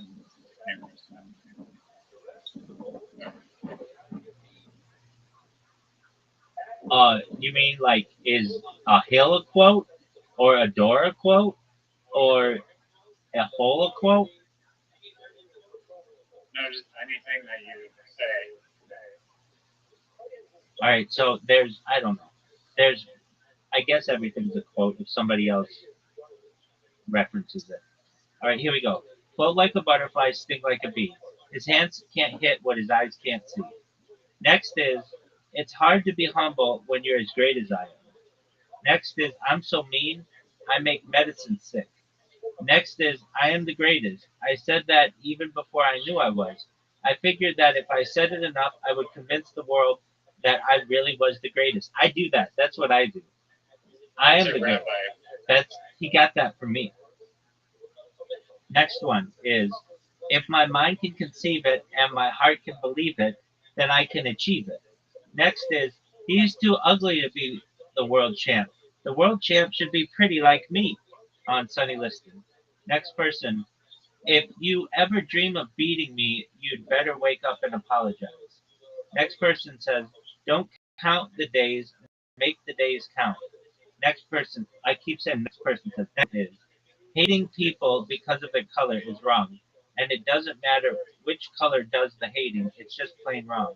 Next quote is, a man who views the world the same at 50 as he did at 20 has wasted 30 years of his life. Next quote is, it's It isn't mountains ahead that wear you down. It's the pebble in your shoe. Next one is silence is golden when you can't think of a good answer. Next one is I've wrestled with alligators. I've tussled with a whale. I've done handcuff lightning and throw thunder in jail. Next one says, I wish people would love everybody else the way they love me. It would be a better world. Next one says, it isn't the mountains ahead to climb that wear you out. It's the pebble in your shoe. They just quoted that. Next one is inside. I can't believe they would make that kind of mistake.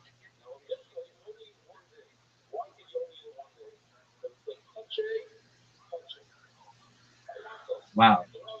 Next one is isn't inside or a ring or inside or a ring or out. They mean to, dude. They didn't fucking proofread this on Sports Illustrated. Inside of a ring or out ain't nothing wrong with going down. It's staying down that's wrong. Next one says to be able to give away riches is mandatory if you wish to possess them. This is the only way that you will be truly rich. Next is I should be on a postage stamp. That's the only way I'll ever get licked. Next one says a man who has no imagination has no wings. Next says I am the astronaut of boxing. Joe Louis and Dempsey were just jet pilots. I'm in a world of my own. Next one says I'm not the greatest. I'm the double. Fucking kill Tony Reddit or whatever. I'm not the greatest, I'm the double greatest.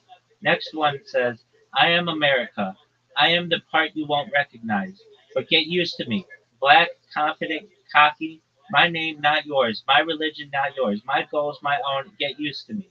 Next one says, you lose nothing when you fight for a cause. In my mind, the losers are those who don't have a cause they care about.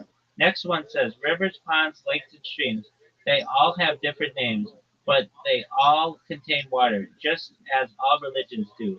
They all contain truths. Next is service to others is the rent you pay for your room here on earth. Next one says, friendship is not something you learn in school, but if you haven't learned the meaning of friendship, you really haven't learned anything. Wow, I can't believe my quote about the lights wasn't on that list. That's like a famous quote of his.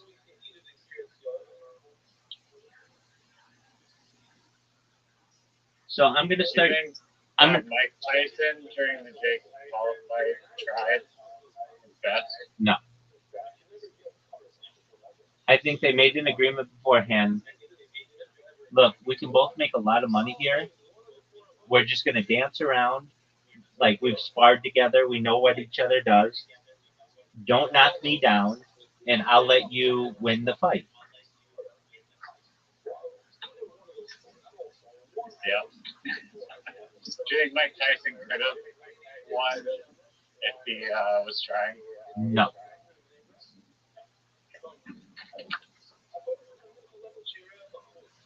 Do you think Muhammad Ali would have won if he was 60 years old? No. Dude, Muhammad Ali had Parkinson's disease. He was like a shell of himself. Well, if he was 60 years old but relatively good, like health. No. If you want to know how the best boxers in the world go down of the 20th century, it goes, there's no one best boxer. Muhammad Ali wasn't the best boxer. It would go Mike Tyson, who would be Lennox Lewis, even though Mike Tyson lost to Lennox Lewis, it was out of his prime. Lennox Lewis would beat Butterbean, and Butterbean would beat Mike Tyson.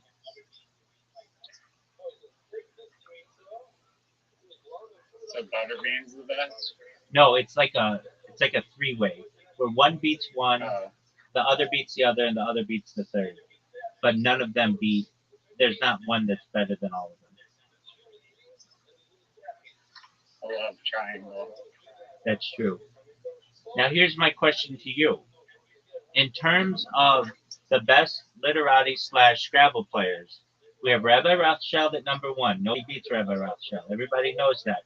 I'm the greatest. I'm not just the greatest, I'm the double greatest. But then in a competition for second, which in the advertising platform shouldn't even be a thing, you would have Nigel, G.I. Joe, and Marlon Hill. Who do you think's the best of those three? I'll wait. Nigel. It's not even close. Not even close.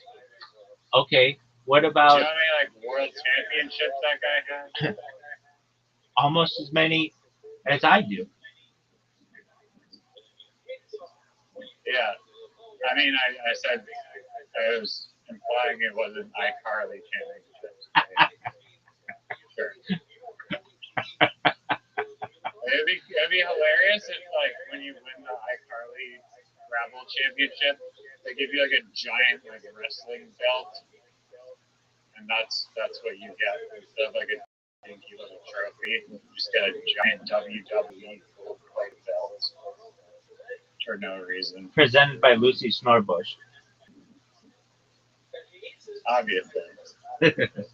All right, so here's a serious question though, and How maybe much do you think a WWE belt is worth on eBay? dude, I've bought them before. I bought the heavyweight championship belt. I have 3 of them, and What the fuck? they're like, Like a real one? yeah, Like not even a replica? no, they're replicas, but they're expensive. They're like, I think I bought 4 of them for $300 or something, but they're really heavy. Jeez, you have them? It's just like a giant piece of leather with like a plate on them. Yeah, they're in storage, but I How much do you think a real one would be worth?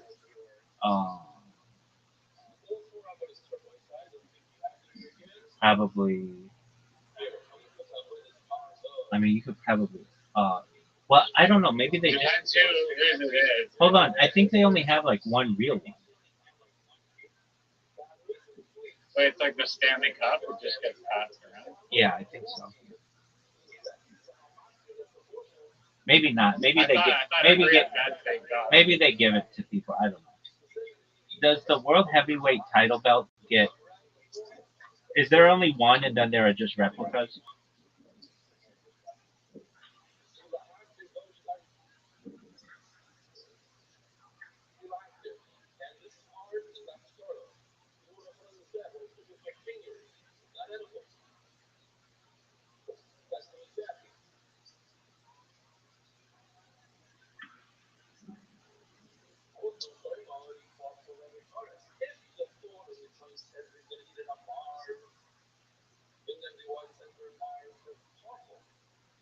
Do you want to see me wearing the belts?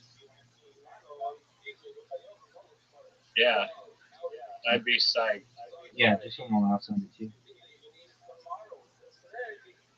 Do you know why the WWE decided it was like belts that was the thing? Everybody It's knows. kind of a it. unique prize. Most things it's like trophies. Yeah, because it came from box. It came from boxing. Okay, well, what started the boxing belt tradition? So that you could wear it. Here, I'll send it to you. Check your messages.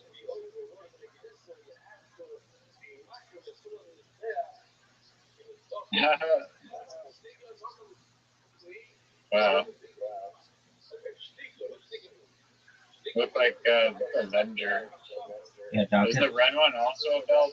Yeah, I bought like 4 of them, and you can't fit them all on you. They're really heavy, and so I wore them like as an X, and then 2 on my chest.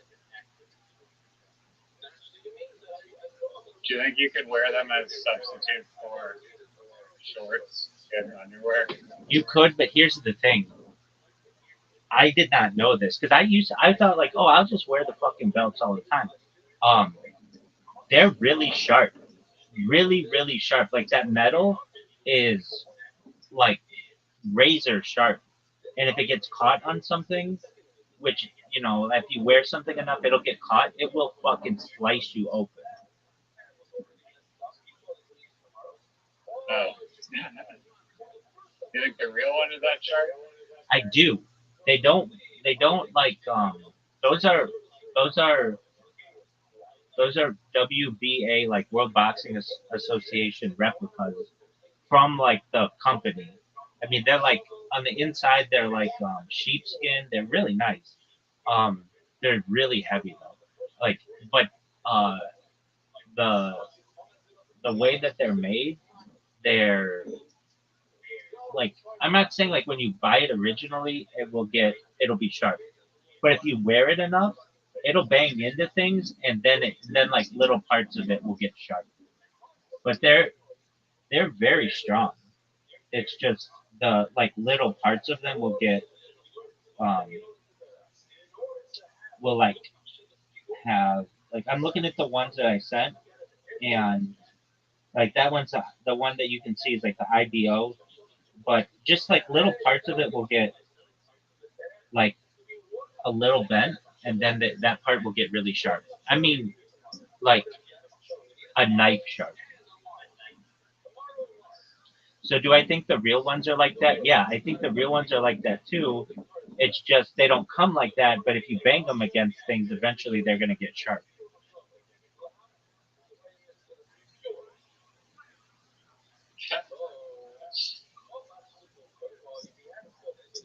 Was that the That's was that the greatest a story you've ever? strange fact. Was that the greatest? Strange fact. Was that the greatest story Is you've there ever a heard? reason why they decided to make it sharp, or do you think they're just lazy at the sheet metal cutter and they're just like, screw it, we're not gonna dull this edge? No, the edges are dull, but it's Really just good. it's like it's like with anything. If you use it enough, eventually it will like. Let me think of something that's a dull. Like even an iPhone. An iPhone's pretty smooth and stuff, but if you use it enough, eventually it can get sharp. I've never had that happen. All right. Well, How does it get sharper? You the like if you breaking it against. exactly if you break the screen, it will be very sharp.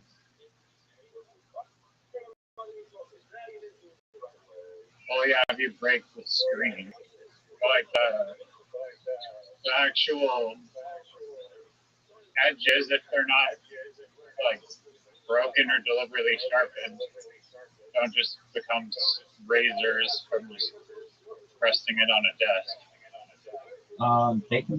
They can be pretty sharp, dog. I don't think Reddit would agree. If you asked 100 Reddit people, their iPhone edges become sharp. I don't agree. Dude, there was a lawsuit about it or something. Yeah, the iPhone screens do get really sharp, and they cut people. Well, the screen, if they break, yes. That's what I'm You saying, didn't say like they. and that's what I'm saying too. Those belts, like when you first wear them, they're not broken or anything. But if they bang against each other enough, they'll like start to like the metal on them will get really sharp. And not in all places, just in like a couple places where the metal can bend pretty easily, but it's still really strong. Or All right, now here's my question. Here's my question. Are some of the most iconic trophies?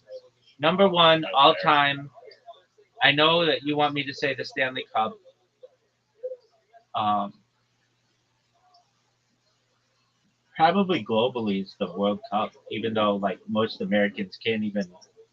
Most Americans are like, that's it. That's your trophy. It's small. Um,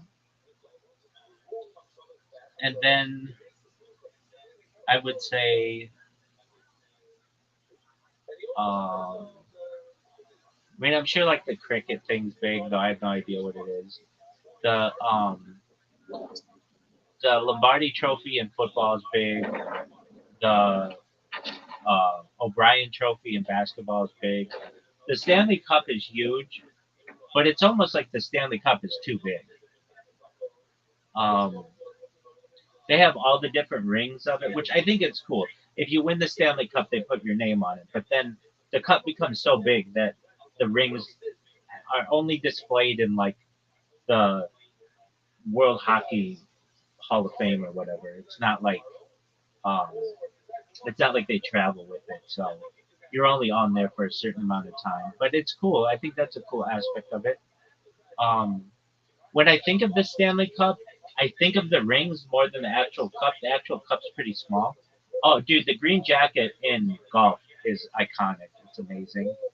Um, Did I consider it a trophy? absolutely, 100%. Are jackets now trophies? It is. It's a trophy that you win. A trophy doesn't have to be metal. A trophy is something you I win. thought it was like a sculpture thing.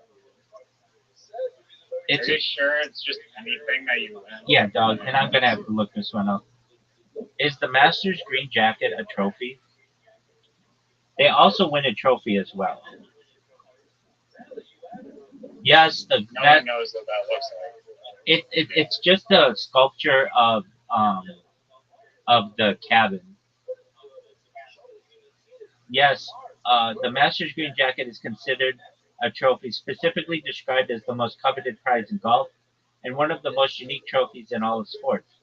While winners also receive a silver Masters trophy, a replica of the Augusta National Clubhouse, and a gold medal, the green jacket is often regarded as the most significant honor. It is a wearable trophy that symbolizes membership and victory, with the champion allowed to keep it outside the club for 1 year before it is returned to the champion's locker room at Augusta National. And then you can't wear that jacket outside the club. Isn't that baller as fuck?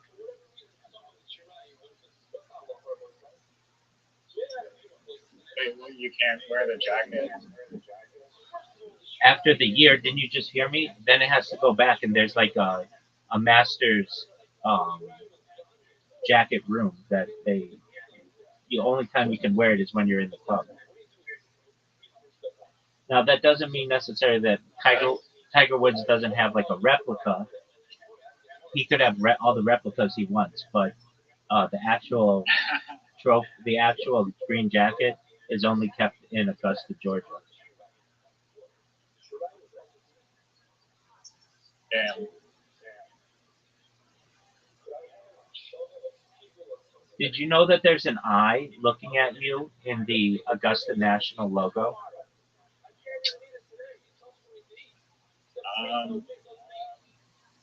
You're gonna have to Google that. All right, we'll Google it right now and let's see if you can see the eye.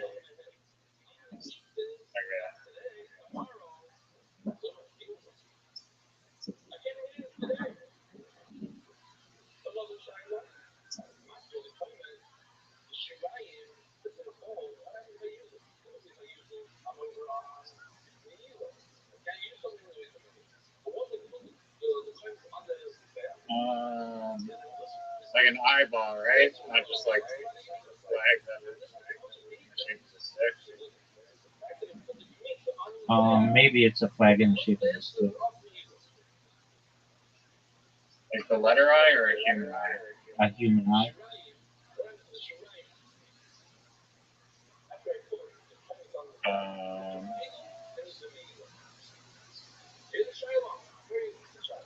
You have to rotate it or something. I don't really see an eyeball there. Look at the cup and the stick going in the cup. Yeah, the cup does not look like an eyeball at all. Then you're not looking at the right.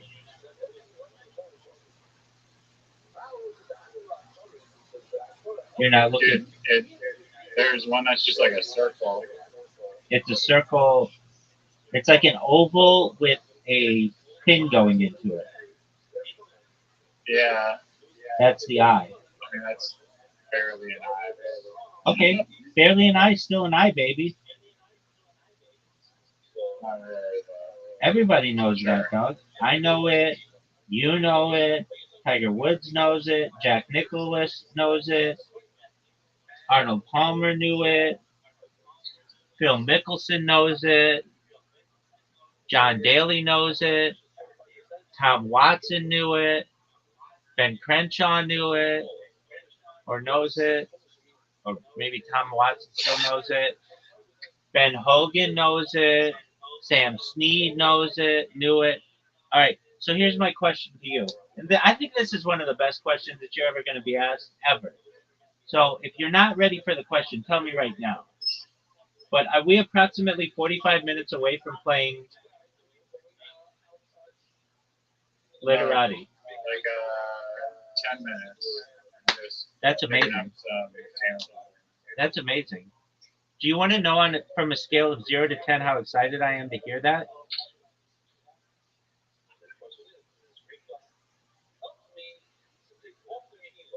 Dog, do you want to know from a scale of 0 to 10 how excited I am to hear that?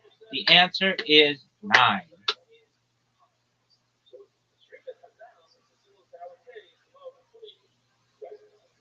hopefully a 10. No, I just said it's a 9.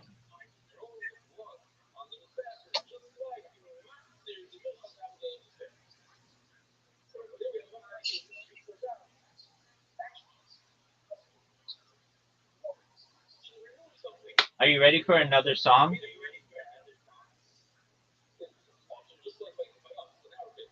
This song goes like this. It goes like this. I've got a sweet little dog. Yesterday, yesterday. I got a sweet little dog. Yesterday, yesterday. I got a sweet little dog. Yesterday, yesterday. I got a sweet little dog. Yesterday, yesterday. Did you like that song?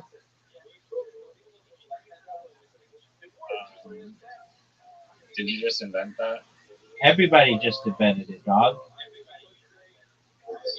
No, any true William Montgomery fan would know that he sang that song after he got his dog Gator. Anybody could tell you that who is a true William Montgomery fan. Is that a flex? Yeah, it's the greatest flex in the history of humankind. No one's ever been able to flex that well. Proud of that flex? In the history of humankind, that is the greatest flex ever. And you want to know something interesting?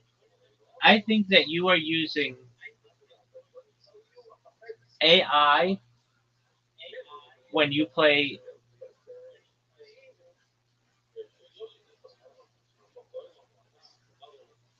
Scrabble or Literati.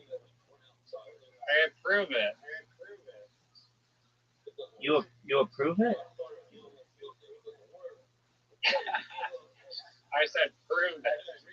Oh, so you do it. No, I said prove it. Well, you said you admitted to doing it when you played that bingo right off the bat in one game. Do you remember that? Yeah, I did it one time, and I didn't even need it. I would have found it. So I just did prove it.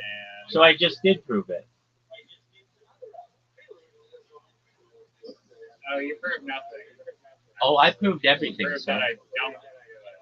I proved everything, son. Here's what I want to know. Okay. Do you remember that time you played toroids?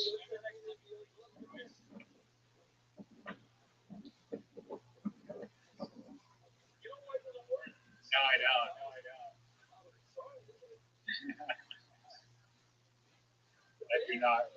I do not recall these events. You don't remember when you played toroids? No, I do. It's one of the greatest plays we've ever seen. And then what happened? Please explain. Absolutely. Please explain to the audience then what happened. You reached into your brain and played the most dubiously coward move you could possibly ever play, and achieved a 53-point reward. Personally defecating on Marlon Hill's future grades. Which is a hole. You got KTFO'd. That's all I know. And you could have just said that. I got KTFO'd, Rabbi. I got KTFO'd. How do you think Marlon Hill will feel being buried in a hole? Everybody gets some kind of hole You think somewhere. you'd prefer to be buried in a hill? What do you call a hole in a hill? A hill is an inverse hole, dog. A hole is an inverse hill. Everybody knows that. Come on, man.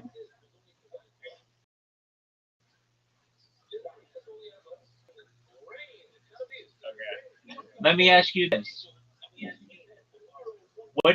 Is a hole, can a hole be in an inverse black hole? I'll wait.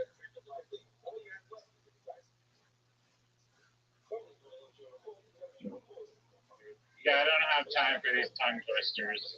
Doug, what is an inverse black hole? Inverse black hole. A white hole? A white hill? The theoretical inverse of a black hole is called a white hole. While a black hole is the region of spacetime from which nothing, not even light,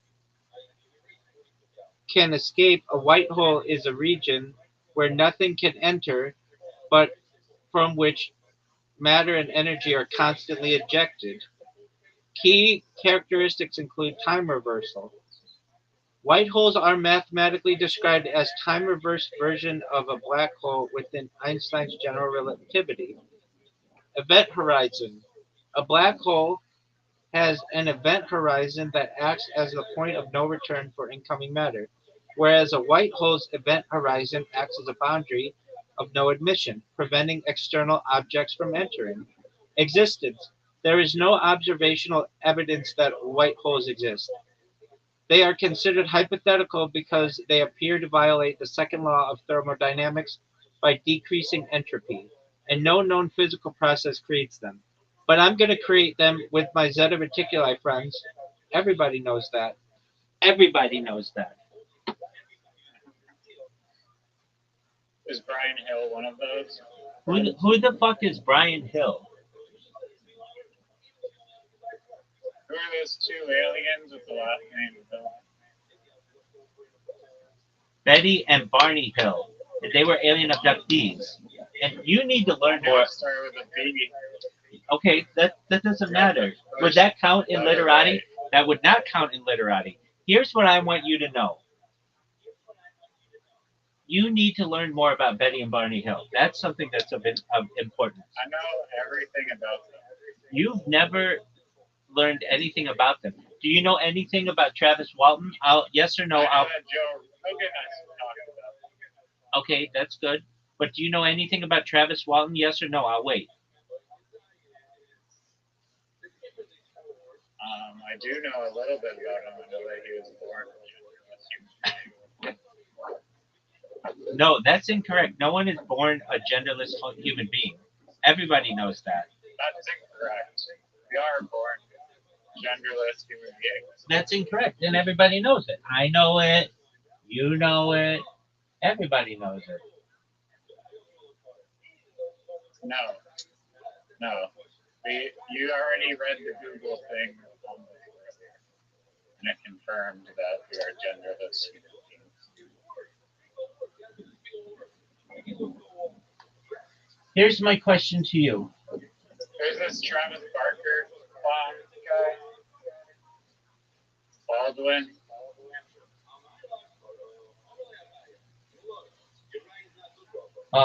Not Travis Barker. Travis Walton. Do you want to know everything about him? Oh God. If it's worth my time. It's definitely not. But it's a good story, and it's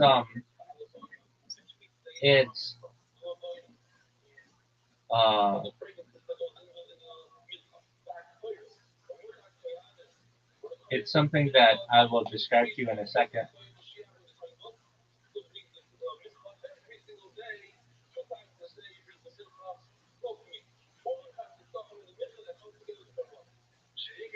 Do you think that Zoom will make it a comedy?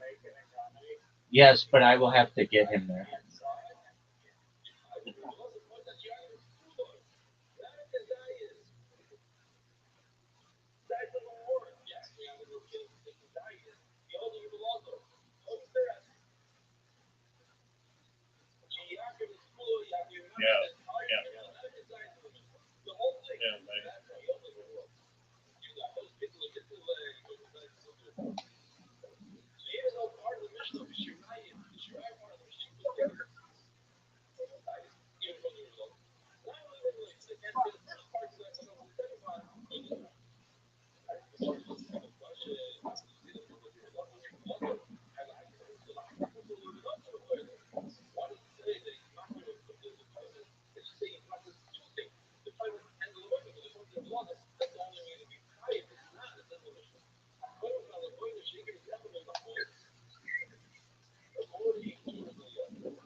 All right, so here's my question to you.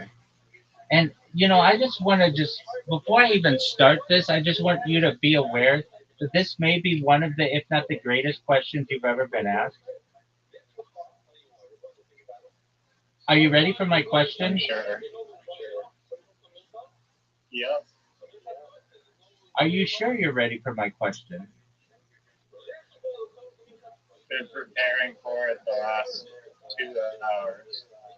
When no one was listening, I was busy preparing. Do you think that William Montgomery will be back on Kill Tony within the next month? Yes or no? I'll wait. Within the next month? That is your amazing question. Did I stutter? Within the next month. Did I stutter? You need to go back to question school. See? That's the best that you're doing. If you're working as my question person, you'd be fired. That's a garbage question. Everyone knows it's an iCarly question. Next question. Why didn't you answer the question, dog? Because it's an iCarly question. Why are you jerking yourself off raw? Do you need me to ask this question? Do you need me to ask this question again? Do you think William Montgomery will perform on Kill Tony within the next month? Yes or no? I'll wait. Hell no. He ain't never gonna come back. So Next month. So you think that he will come back within the next 6 months, but not within the next month? If I went on to Koshi, I'd be all in. Karachi. It's Kalshi. Karachi, the city in Pakistan. It's Kalshi.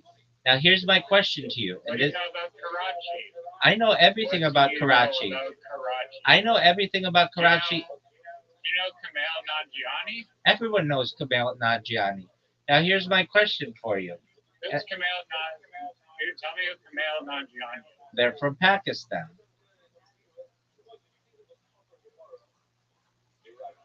That doesn't tell me who he is. What did he do? He's a Pakistani. And what does he do for a career? You don't even know. You're Googling it.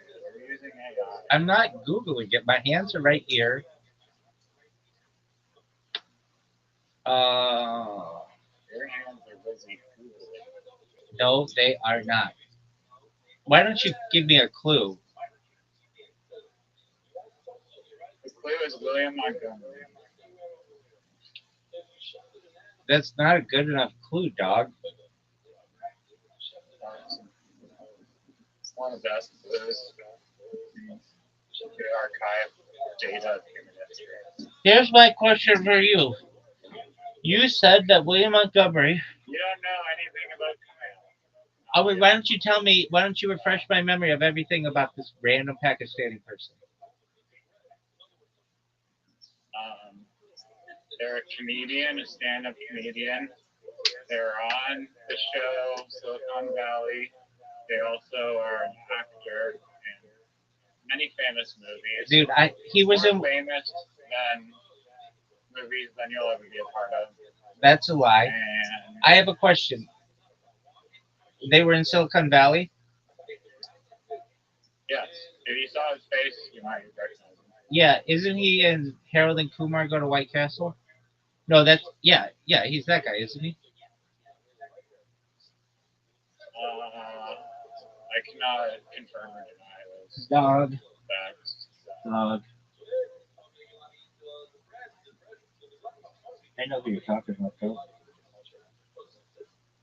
He's the Pakistani guy on Silicon Valley. Yeah. No, Kumar is Kaitan.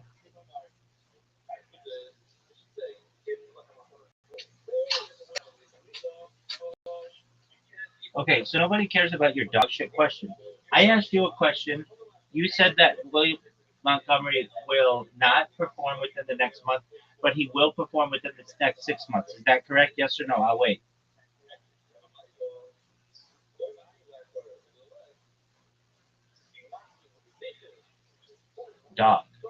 Are you fucking serious? Yeah, what a terrible. Dog, you're fortunate. This motherfucker. What? I'm Yeah. back now. All right. So here's my question to you.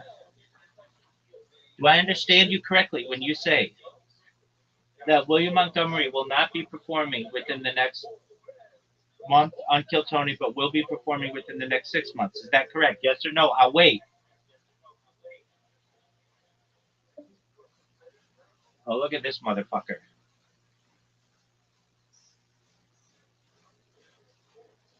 He just disconnected.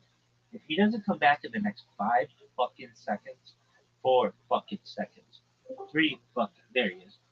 Yo, everybody, I'm looking for high card questions. are you telling me? That's what I said. Yeah, that's what I said. So you think that he'll be on within the next 2 to 6 months? Yes. All right. Everyone in Karachi. Do you think that he will ever shave his head? I mean, isn't bald having a shaved head Incorrect. Having a shaved head. all the time? Why would he shave his head if he's already bald? I disagree. If you're bald, you have a shaved head. That's incorrect. But okay, I mean, you can just, whatever. It's subjective.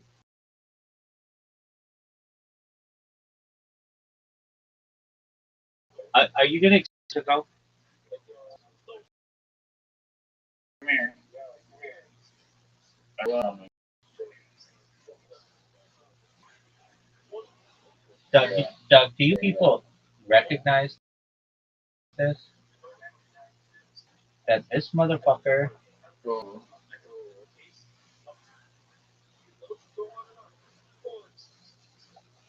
Yeah, I got to go. Second.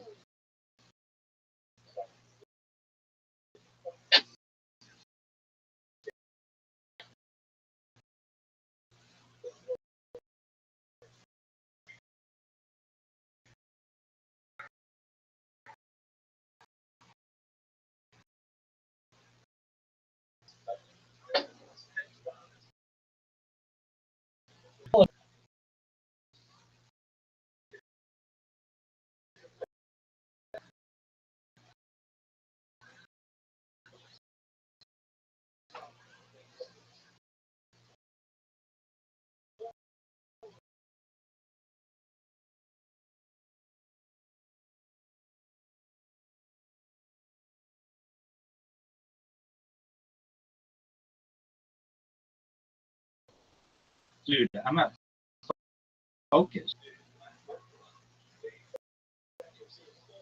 You're gonna, dude, that's fucking. I can't go first. I can't go first one time. Oh, sure, go.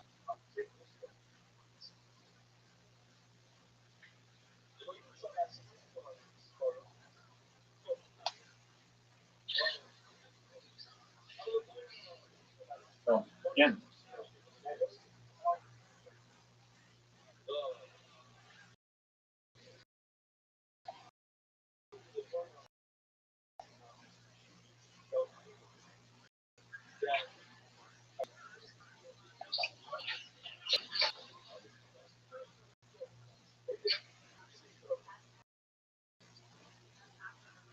You're not.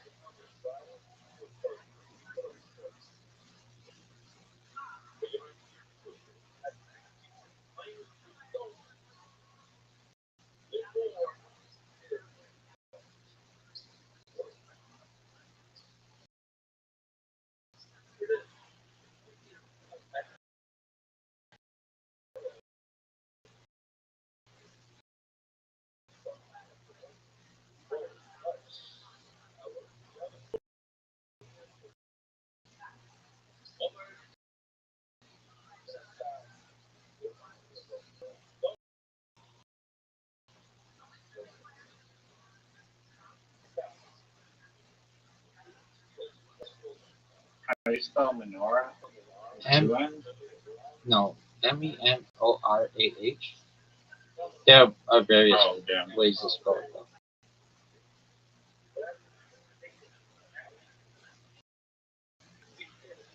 I would not have guessed that.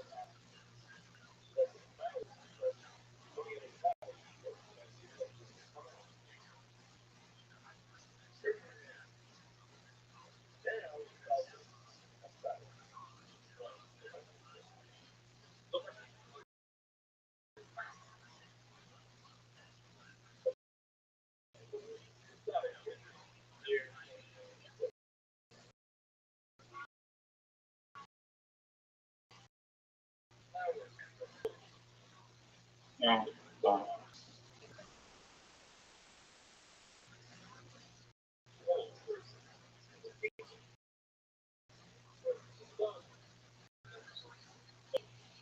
Dude, what the fuck, man?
If the other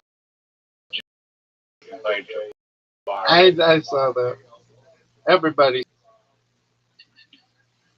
Everybody saw that. how much do you think Jafar Jackson signed on these? Huge amounts.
Oh, that's a long word.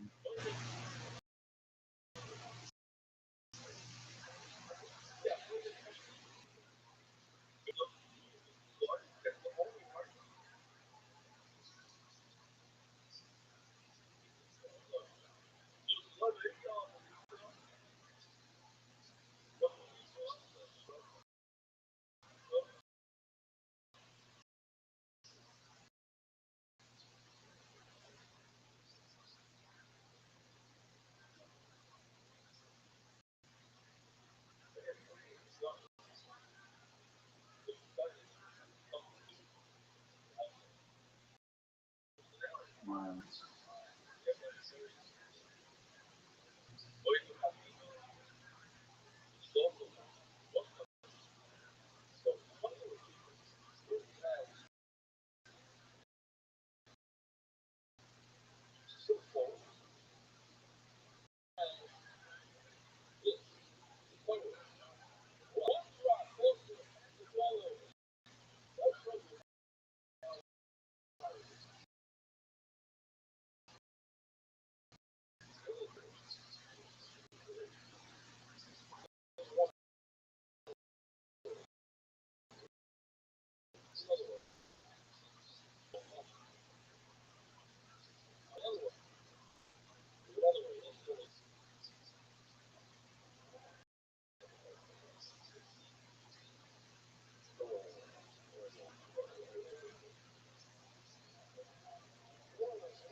Got you fired.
Things are remaining.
What's the definition of that one again?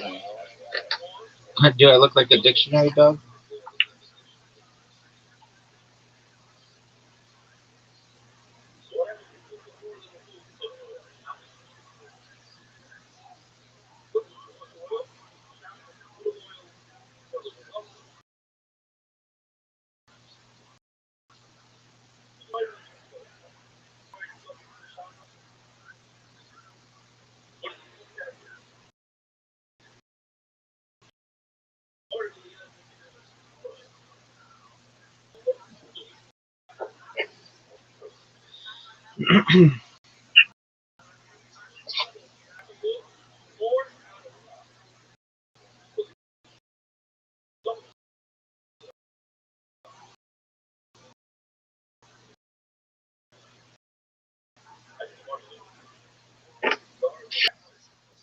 Nice. I also had a Well, you cheated. You took away my chance to go. I want everybody to know that that was not a real game. There was iCarly like deception. No, No. Yo, dog, No. it's your turn, and everybody's waiting. Are you gonna go?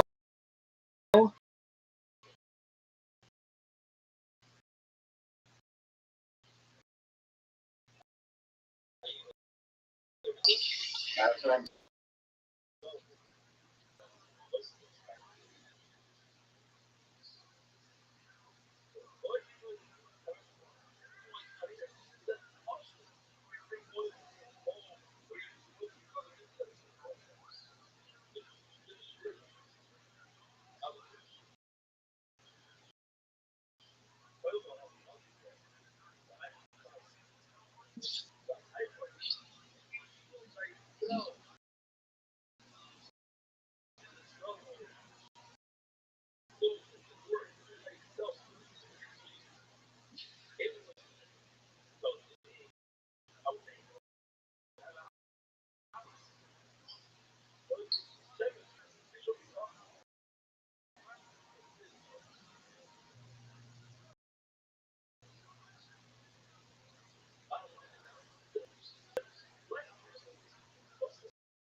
Yo, dog, are you ready?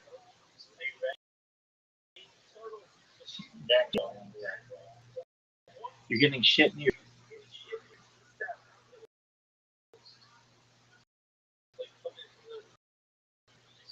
Nobody knows what you're talking about. That sounds iCarly to me.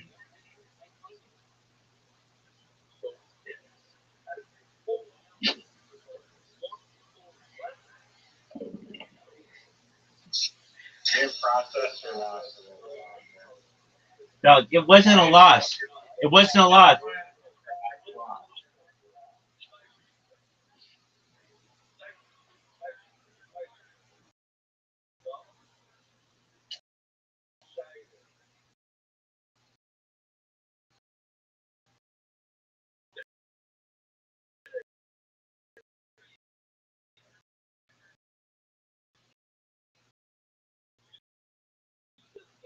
Why did you? No one in Violent Hill considered that a loss. I wasn't ready. Doug, you've got to learn that story. It's actually fascinating.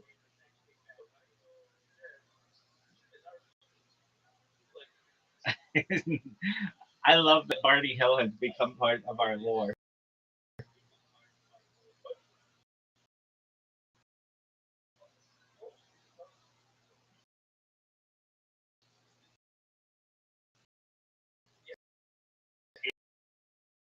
Who knows?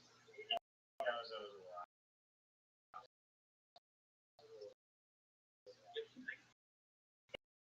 lot.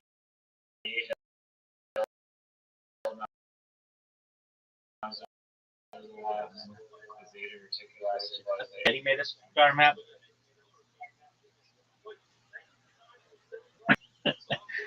Do you know about? It's called.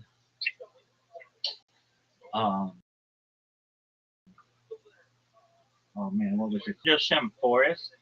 Then the guy who put his hand UFO and it downloaded a bunch of information to him. Sounds believable. Yeah, it's the most believable shit of all time.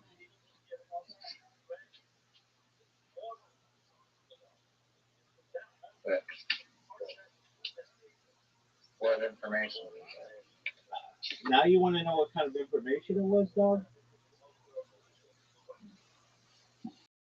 get? Well, you download something.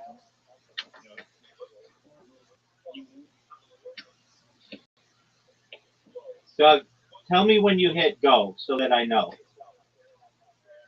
3. Don't do it yet. Don't do it yet. Don't do it yet. Don't do it yet. I'm doing something.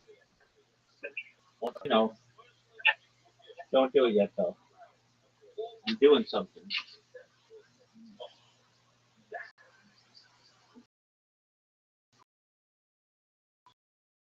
Okay. Can I tell you the story of Betty and Barney? We're an interracial couple in the early 1960s, which was like unheard of. And they were in a state called New Hampshire. And they were driving to, they were going to go to like Niagara Falls, and then they were going to go to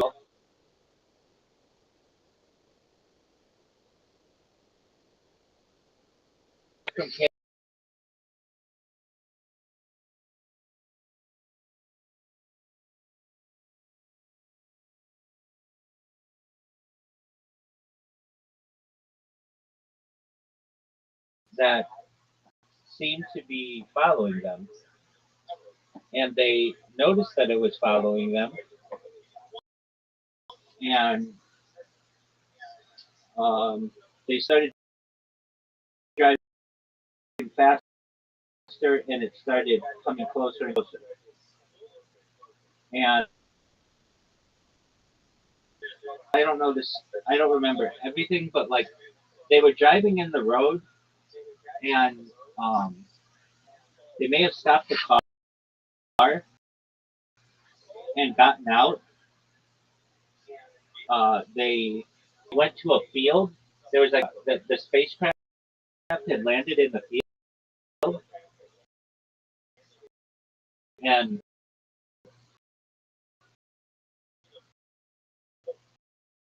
Barney approached the spacecraft, and like as I tell this story, this was only revealed under hypnosis from Betty Hill, but she said that and Barney Hill did hypnosis regression, or yeah, whatever. But they said that Barney approached the craft and came out. He had like a different hat or something, and and then like they lost. Oh yeah, no, I remember what it was when they were driving. They kept hearing like someone banging on the back of their car, and they didn't know what that was. And so like maybe Barney got out or something and to check and see, and then they saw this craft in the field. And Betty said that they eventually were taken into the craft, and they were put on a table, and everything I think was like very stainless steel like, and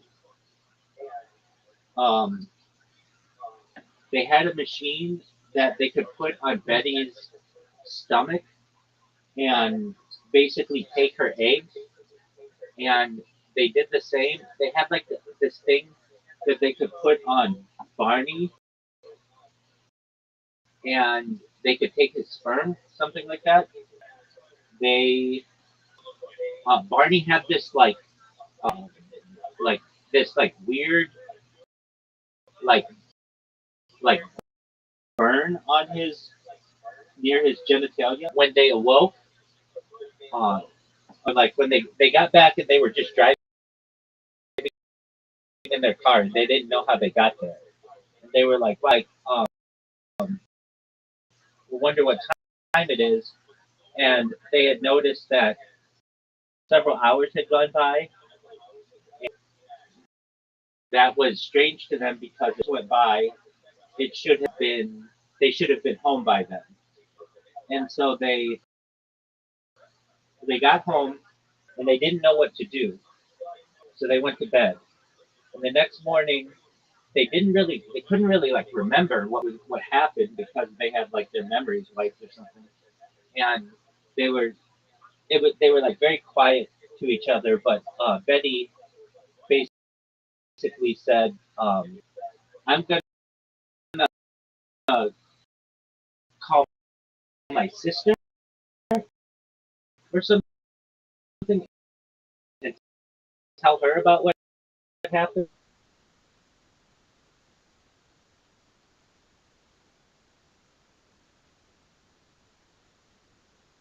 Dating. Yeah, sure. Miss Aquarius, do you want to play bowling?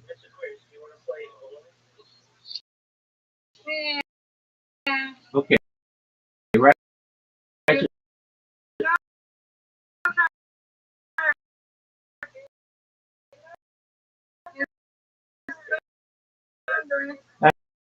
Absolutely. Riser and I will play bowling with you.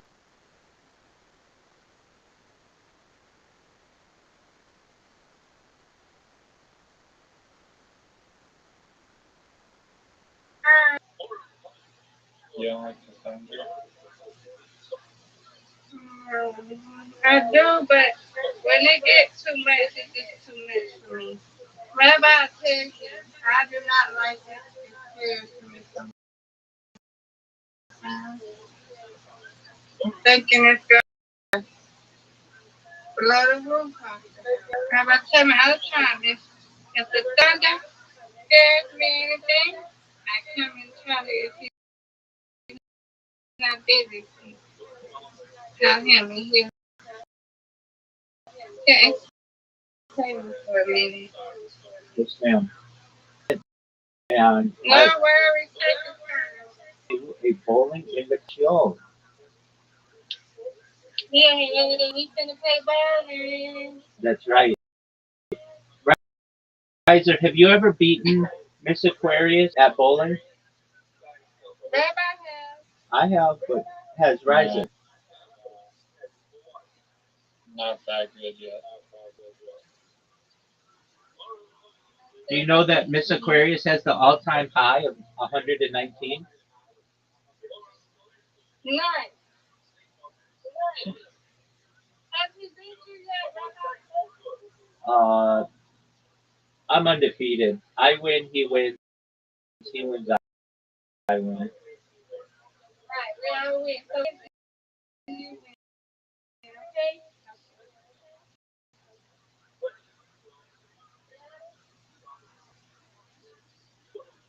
There can only be one winner.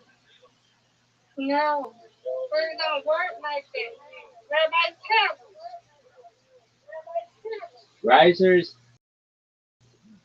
isn't a good sharer. He's not a good one. He's very cocky. He's overconfident.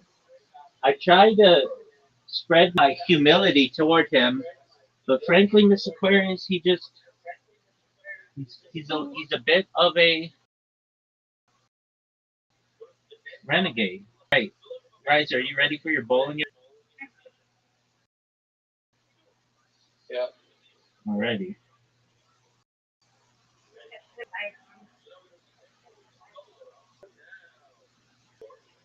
Yeah.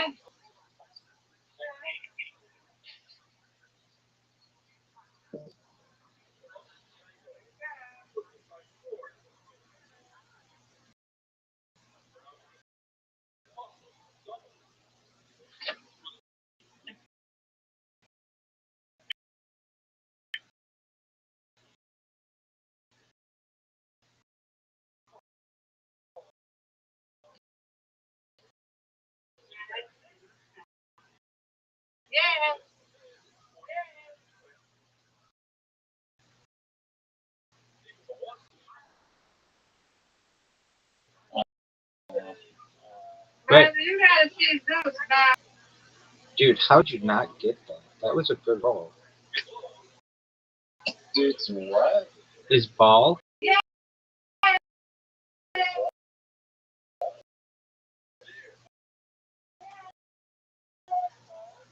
No.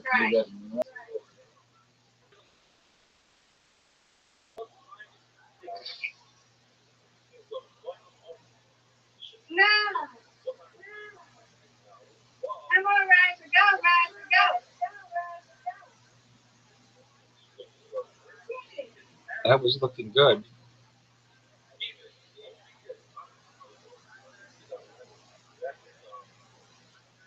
Nice spare. I'm just getting warmed up.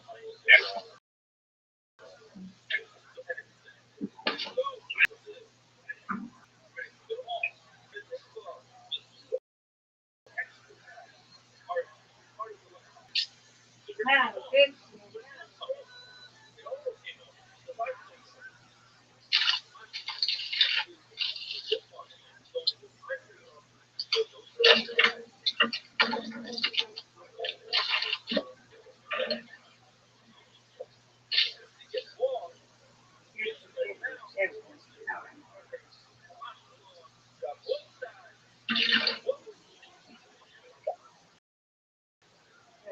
Go. Yeah, this game is cursed. Oh no. Get it. That was close.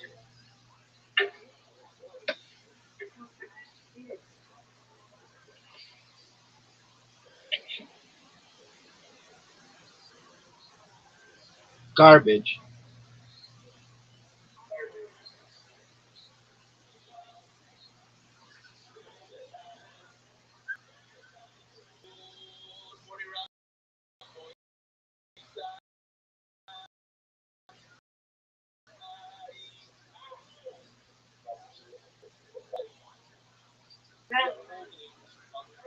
Come on, Riser. I'm due for a strike. Get it. Oh my god. That looked good.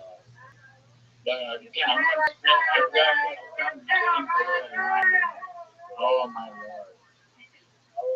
I've gotten all nines after like the first time I go. I see that. That's wild. I like those statistics, Riser.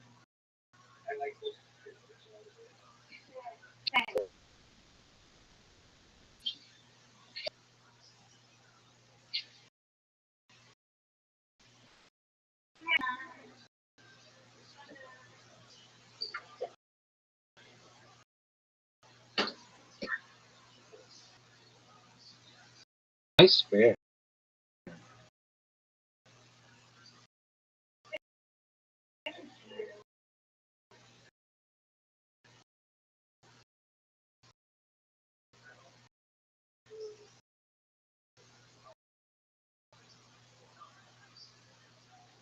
Lead.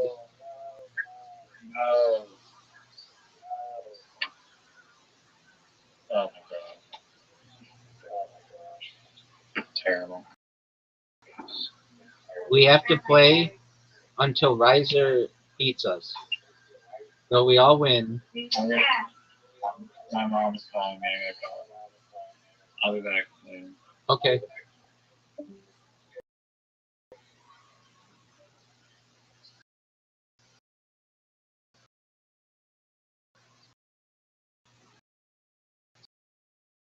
Yeah.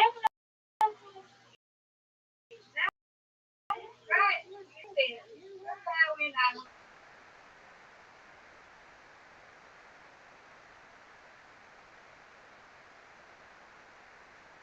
Game. I accidentally sent it for 3 people. I accidentally sent it for 3 people, and I have to do it back to 2 people. So just give me a moment. Okay.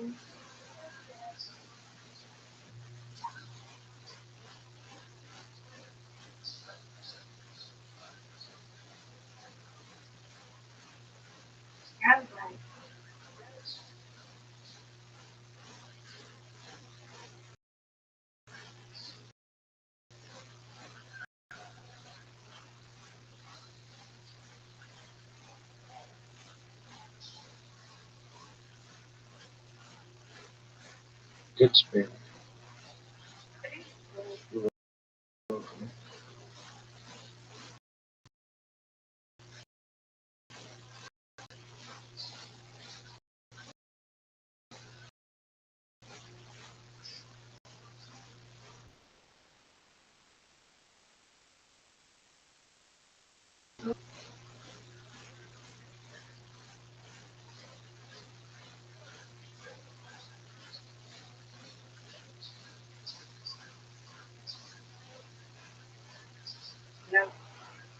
got it, Rabbi. No doubt. No, it's this one. I'm in my other room, Rabbi. My room is up there. Excellent. Yeah.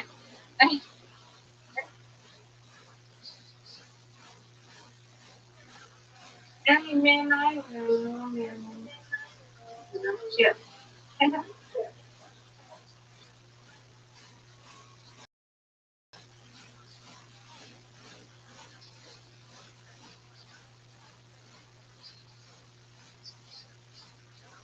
I have a movie Nice or something bear. to play on there. Um,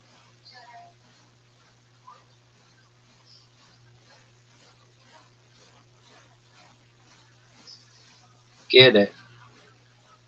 There we go.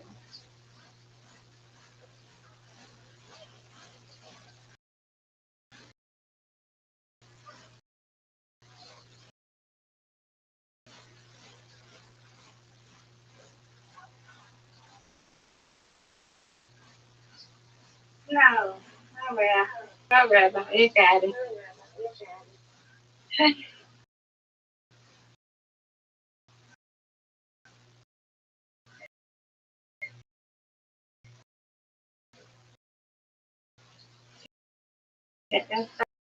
That's a short movie.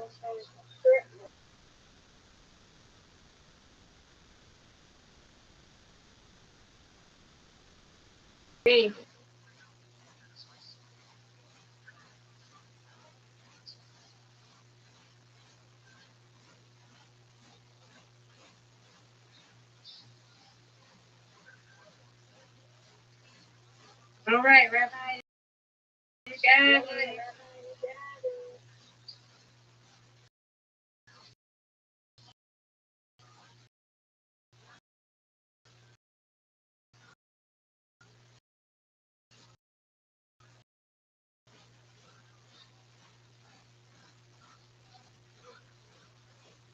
100.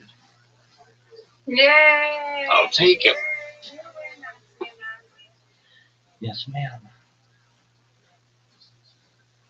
Undefeated and bowling. Undefeated in bowling, undefeated in friendship. Yeah. Is it still thunder?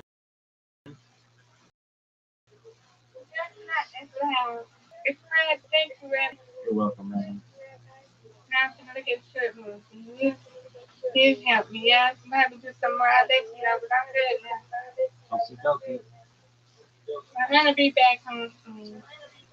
Okie dokie. I have to go pick up some dinner. Okay. Alrighty. Talk to you later. Sweet dream. Hope you have a good rest of the day.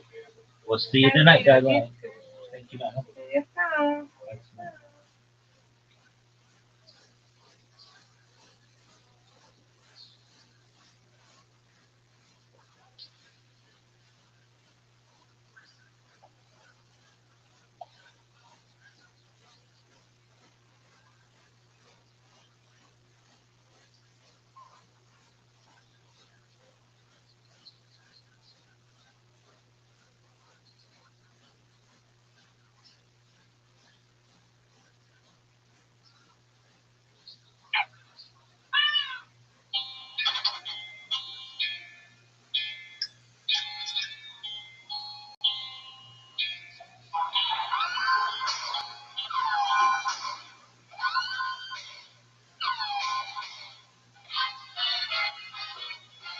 Hey, this is Rabbi. Coming live from the really famous comedy store main room for a brand new episode of Kill Tony. Get up on Pony and Hi, everybody. Come on, make some fucking noise. Here we are. It's Monday night.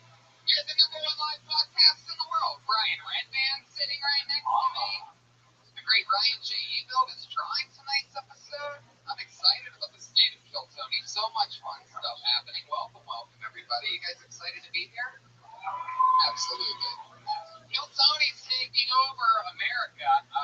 This Thursday, we're doing a Kill Tony live in Phoenix, Arizona. We're doing stand-up after that for a couple days. It's going to be improv, all of us doing stand-up. April 21st is Nashville, Tennessee. Kill Tony live in Nashville. I'm also doing stand-up in Providence between there, and I'm doing stand-up in Salt Lake City and Spokane.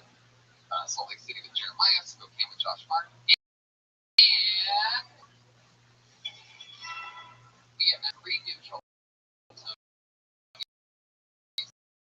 last week. And I'm about to announce another one right now. Kill Tony, here's they got one. You ready for this? Another Kill Tony on the road. We are returning to San Francisco, California on May 19th. We sold out San Fran just about a year ago.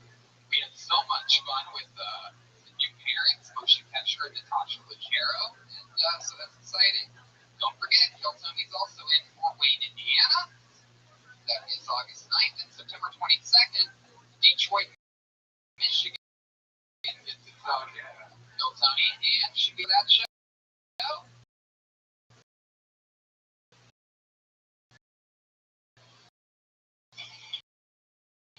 Our guest comedian for Detroit will be fucking unbelievable. It's going to be so much fun. It's going to be so much fun. And Fort Worth, Texas. You have your own Kill Tony on September 29th. Don't forget Los Angeles, June 18th is the 5-year anniversary of Kill Tony. Having fun here in the Major. That's going to be a blowout. You're going to get to see the new, brand spanking new regular Malcolm here tonight. And 5-year anniversary. We made him the regular just last week, pretty spontaneously. It felt right. Hiring? Are you putting your position to job sites and waiting for the right people to see it? ZipRecruiter knows what you're looking for, identifies people with the right experience, and invites them to apply to your job. In fact, 80% of employers who post a job on ZipRecruiter get a quality candidate through the site just one day. The right candidate is out there, and ZipRecruiter is how you find them. That's right. And ZipRecruiter doesn't stop there. They even spotlight the strongest applications that they receive, so you never miss a great match. Businesses of all sizes trust ZipRecruiter for their hiring needs, and right now our listeners can try ZipRecruiter for free. That's right, free. Just go to ZipRecruiter.com/KillTony. That's ZipRecruiter.com/KillTony. ZipRecruiter.com/KillTony. ZipRecruiter, the smartest way to hire. You know, it's really good. My girlfriend actually used it and found a job, and it's way better than the other places. It can really help you to live your dreams. Yeah. You know? And a dream is just a great idea that doesn't have a website yet. Make it a reality with Squarespace. You can create a beautiful website to turn your cool idea into a new website, showcase your work. I use Squarespace. Made my website shop.tv. That's where you can get the Kill Tony shirt. It's really easy. It's drag and drop. You can make a store, sell things, and it's nowadays making a website isn't scary.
Sure. That was very cover to your allocate.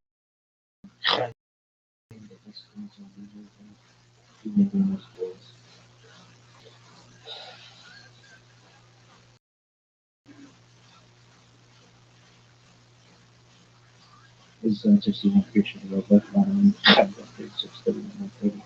Set sun out in 35, 26, 245, 34, 36. 325 King, 17 inches, 133, 66, 395, Mahalo, King, 17, Mahalo, 17, 33, 66, 395, Mahalo, 17, 33, 01, 468, 17, 31, 59, 650, 100% of yours.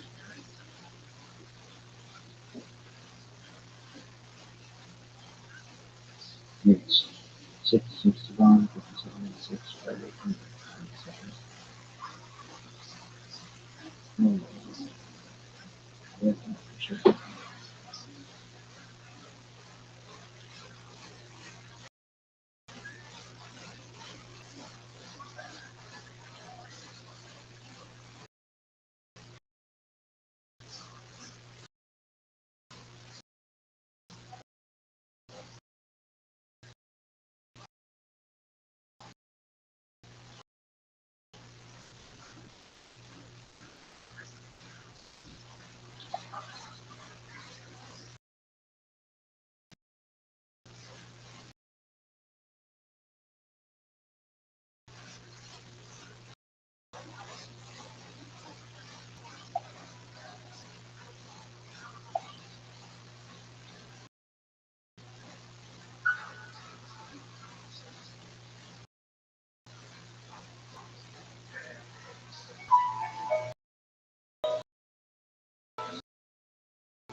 I thought it was esoteric program.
Starting to study Judaism and Kabbalah.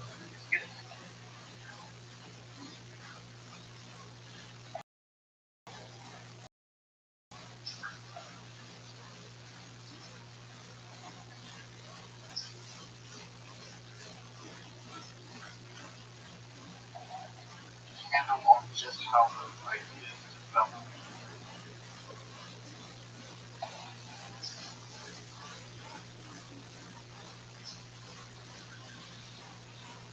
Over time, it's tempting to think that for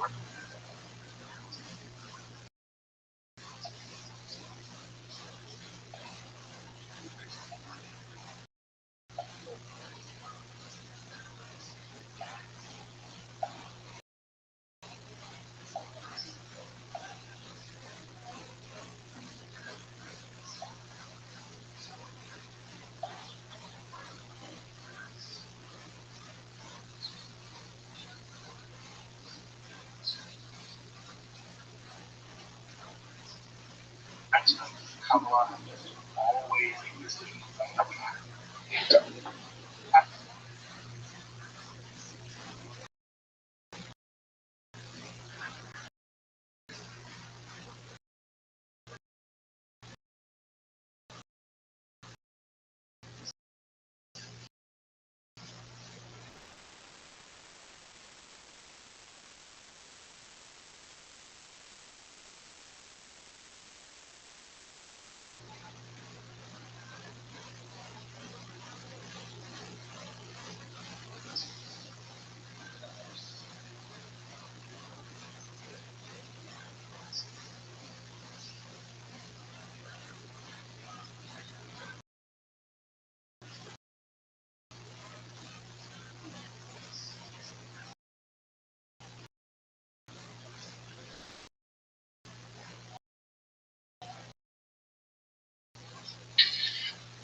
I'm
Dr. Sledge, and welcome to Esoterica, where we explore the arcane in history, philosophy, and religion. One of the most difficult aspects in starting to study Jewish mysticism and Kabbalah is getting to handle all how those ideas develop over time. It's to think that, for instance, Kabbalah is still developing and are now, and there have always been numerous mutually exclusive schools of Jewish mysticism and Kabbalah. This class is meant to serve as an introduction to Jewish mysticism and Kabbalah from the point of view of its incredibly complex development from the fragments of ancient Israel to the rise of modern mysticism in the 18th century. Of course, this series isn't meant to be exhaustive by any means, but only should serve as a springboard for deeper study and reflection, and hopefully will also enable you to situate developments of Jewish mysticism and Kabbalah in their historical and cultural context, and hopefully involve you to dive into the primary texts, which are alive as they are obscure. Let me express my gratitude to congregants to reach a larger audience here on this Esoterica. If you want, you can find the entire series on the playlist entering the Garden of Introduction to Jewish Mysticism and Kabbalah after autumn of 2021, the entire series, and find another link in that list. If you find this series on Kabbalah interesting, I hope you check out my other content on topics and perhaps consider supporting the production of free academic and scholarly topics and hope by joining my Patreon or perhaps a donation. You can find those links below, and I would appreciate consideration. Now, let's enter the garden of Jewish mysticism and Kabbalah. Alright, everybody, I really can't believe I'm saying, but after 15 sessions, we are now on session 14 of this, what was supposed to be a 9-series exploration of Jewish mysticism and Kabbalah. And of course, 14 sessions is still too few. I can basically keep teaching this class one day a week for the rest of my life and still not exhaust all the things there are to say about Jewish mysticism and Kabbalah. And I'll be also very honest. This last session is going to, in some ways, be almost where my expertise really runs out. And I'll be very honest in the case of my expertise. I hit a wall.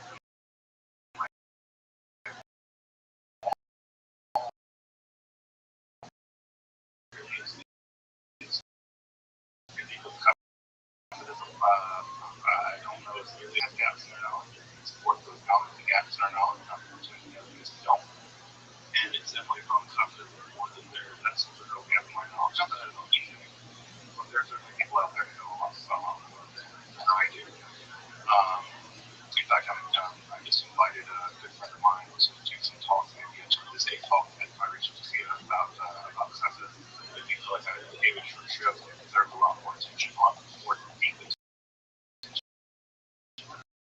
I gave it. And so I reached out to a friend of mine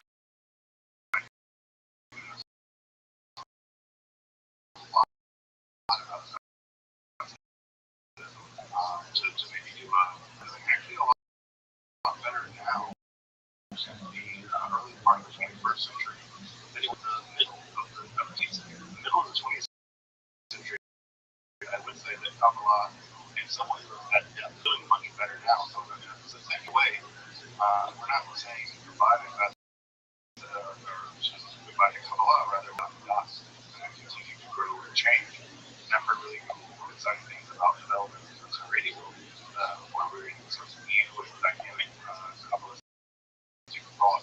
And if we do end up with Palestine in this for a few months next year, I'm looking forward to kind of getting into that and seeing what's going on in the world there in Jerusalem. Well, as we mentioned last time, the sort of post-Shabbatai world is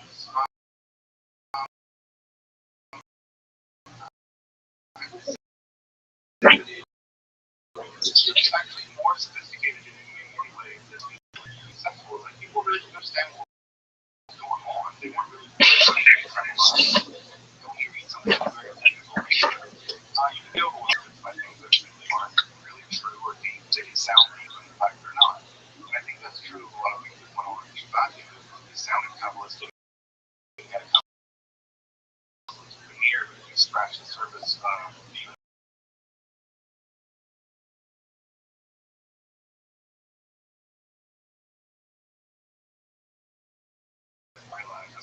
just gold. Yeah. What up, pimp? So the years after Shabbatai begins the apostasy and the whole business, what you get is a kind of conservative backlash in the world of Kabbalah. And I shouldn't be surprised if this whole Shabbatai business is a complete disaster. And so what ends up happening is this closing of the ranks. So in the Kabbalah, people have been returning to the period, returning to the Kabbalah much like the political period before Shabbatai, where things were a bit more closed off, a bit more guarded, a bit more silent. And I think it's probably not for the worse. And so the development within Kabbalah, the development of Kabbalah since it developed developments outside of including the Kabbalah, there's a significant growth story. It's at some point commentary for those to and so that relatively conservative moment from about the mid-17th century and everything. One of those in Jerusalem, led by the Mizrahi Rabbi Rabbi, and another in Brody in Poland, and those two. Doc, do you remember that time I said what up?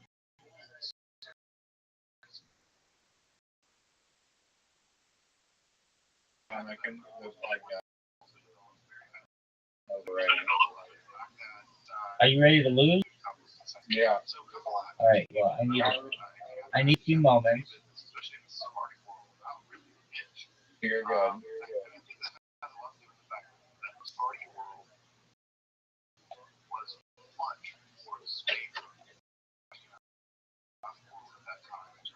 Social stability and Jewish community several times ago. A lot of people that were in this Shabbat movement were people who also faced Judaism. And so things that really came for Judaism in a bad way, in a way that friendless communities in America, communities in Baghdad, they were running the house easily about.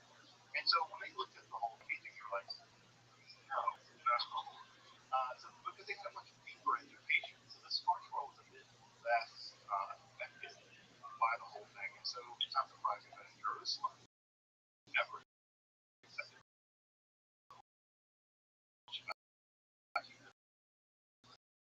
to begin with. They excommunicated him as soon as they could. That the schools take very different time. The school Adel in Jerusalem is going to take the really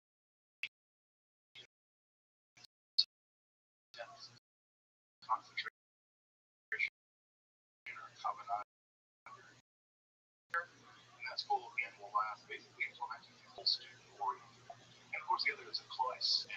And that is largely influenced by Polish and Lithuanian Kabbalah and Julie. And Polish and Lithuanian Kabbalah is going to be honestly says remarked by its Kabbalistic speculation. And so out of that whole thing flow a mountain of highly intellectualized Kabbalistic systems that are going to basically try to do the work of systematizing Lorraine and Kabbalah, especially the old Barren system, which actually is exactly right.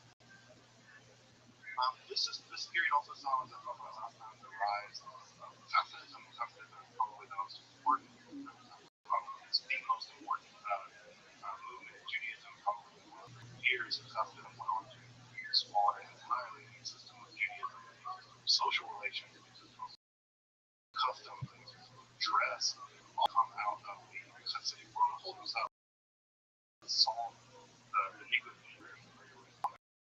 out of the Hasidic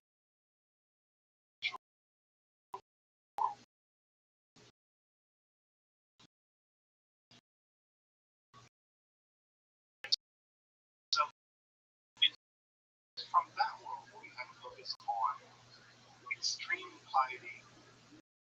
Rabbi having written the Quran says that Allah judges that fetch and I can easily imagine someone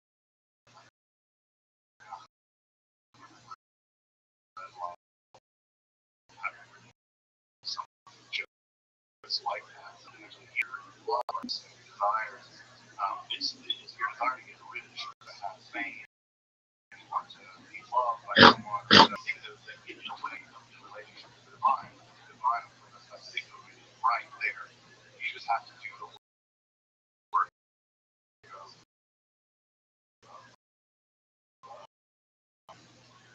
of a tool of erasing what barriers you and the divine.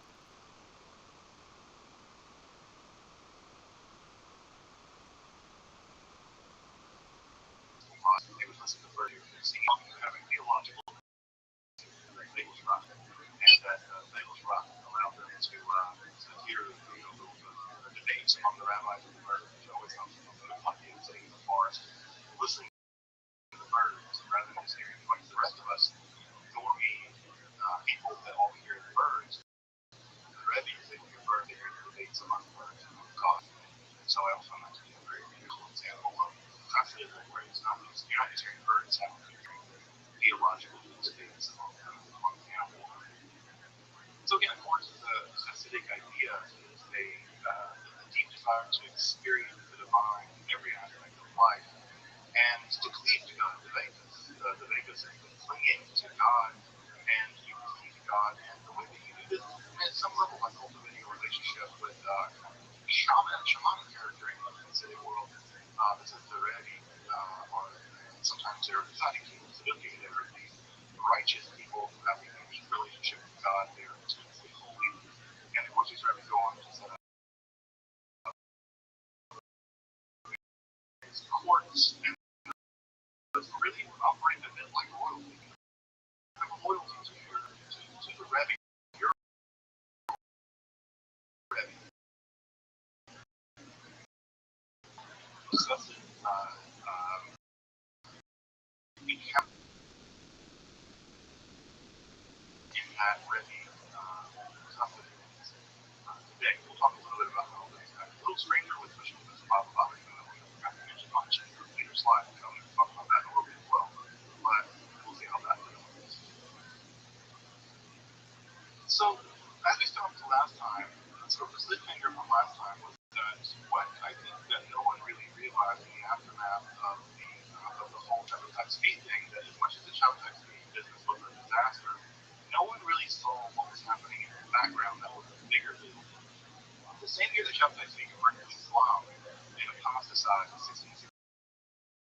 said, I'm sure no, 1666 is a time.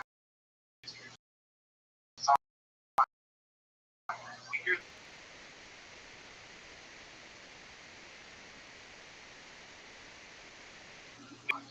basically figured out Newtonian physics as we know it now. They published all that in 1666, probably a year old. So at the same time that Newton figured all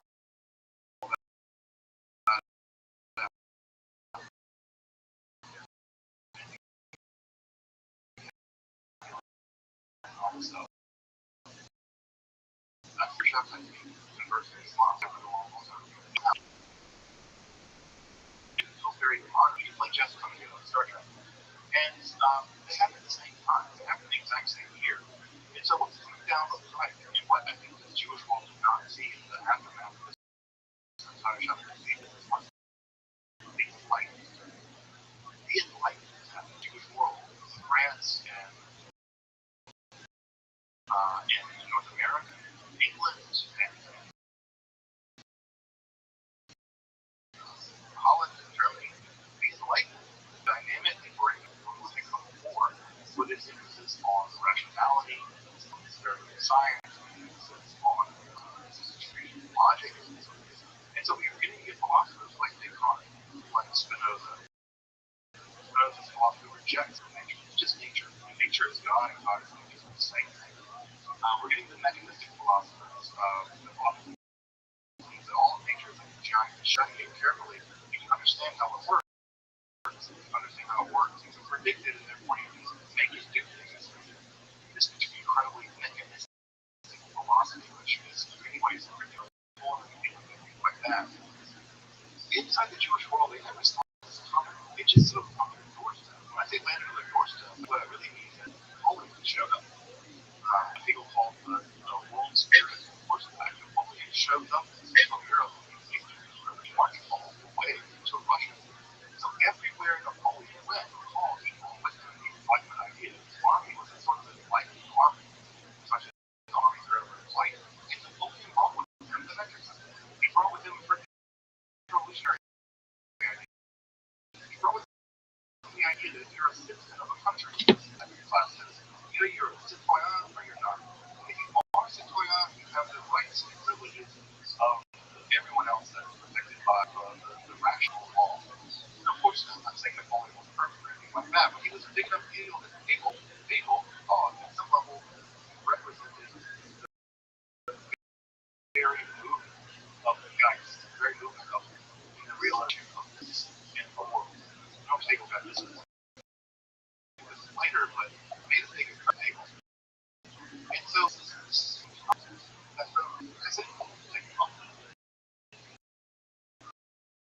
and so when these two movements come into conflict, there'd be a break off in the Jewish world where some Jews were connected to like values and incorporate them in the Jewish world. And that's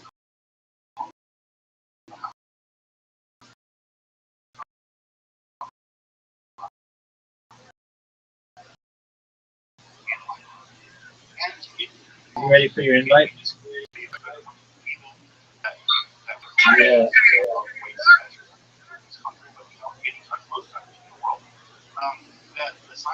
I have the Admiral's fight, and I can't confirm or deny this, but I think possibly that YouTube and TikTok don't like mine embedded in videos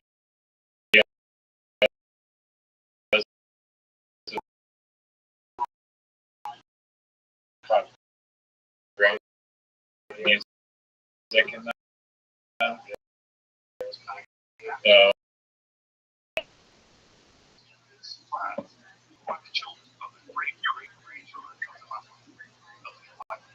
like I can't forward you can't embed a video from TikTok that has copyright music. If they want to post it on your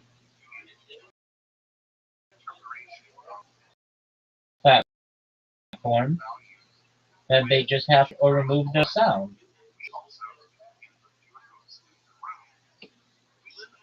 Okay, but TikTok reels and stuff, they have, and even Instagram, though, like TikTok, you can all these different pieces of music, and Right. I'm pretty sure they're copyright, but it's a more, like a way bigger selection of sounds. So if those are able to be embedded into the site, isn't that fine? Are they copyrighted? Yes or no?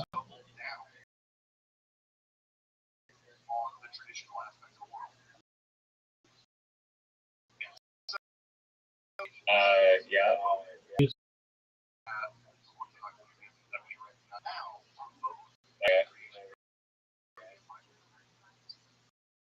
I mean, the same is true on Instagram right now. I can't go and have a copyrighted song and upload that. It is. Look at your TikTok bots that are just using every song in their library and making it real. That's in their library. Yes, they are copyrighted, but that's in their library. That is not me singing a copyrighted song and uploading it. That's not allowed. Even if it's in their list of songs that you can use, you can't upload that song on a TikTok reel. What do you mean? Using your bot, like it's tagging that song in your reel. Yeah, but that's already on their platform. What I'm saying is, let's say I sing a song on a TikTok video. Maybe it is, but I don't know. A TikTok video. And I sing the song with the sound coming out of my speakers, and I upload it. It will not let me publish that because it will say that it is a copyright violation. Yeah, no, I get that, but I'm saying like the songs that are in their library that your bot is creating reels from, those are copyrighted songs, but they're going into reels.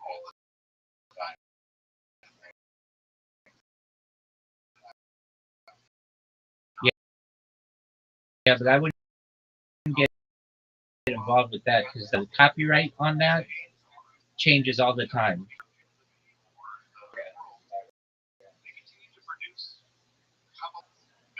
Yeah, just checking, I guess. You're good. All right, are you ready for your invite? I'm waiting for hours. Incorrect, but everybody knows it's incorrect. Garbage.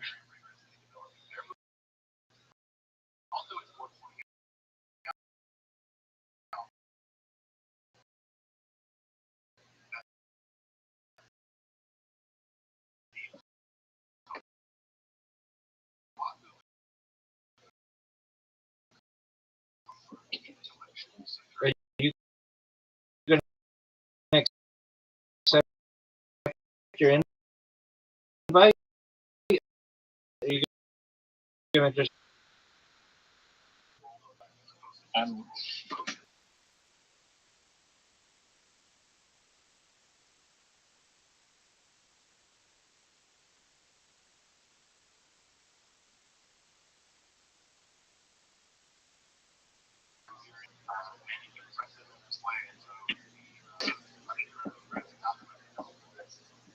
Extreme joy, extreme sorrow, feeling, and ultimately, also the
think there's nothing I would want to do. Anyone talking to this and so, you gotta go through that. You gotta get to Italy, and this led him on a journey through Europe. Journey through Europe, like I said, a ton of stuff. His two most famous books are Derek Hashem, so The Way of the Lord. Derek Hashem is probably the most systematic, collection or systematization of Judaism that incorporates both philosophical issues and Kabbalistic systems. Derek Hashem is a really, really great book. It's easier in English if you want to study it. It's a fantastic text that really does the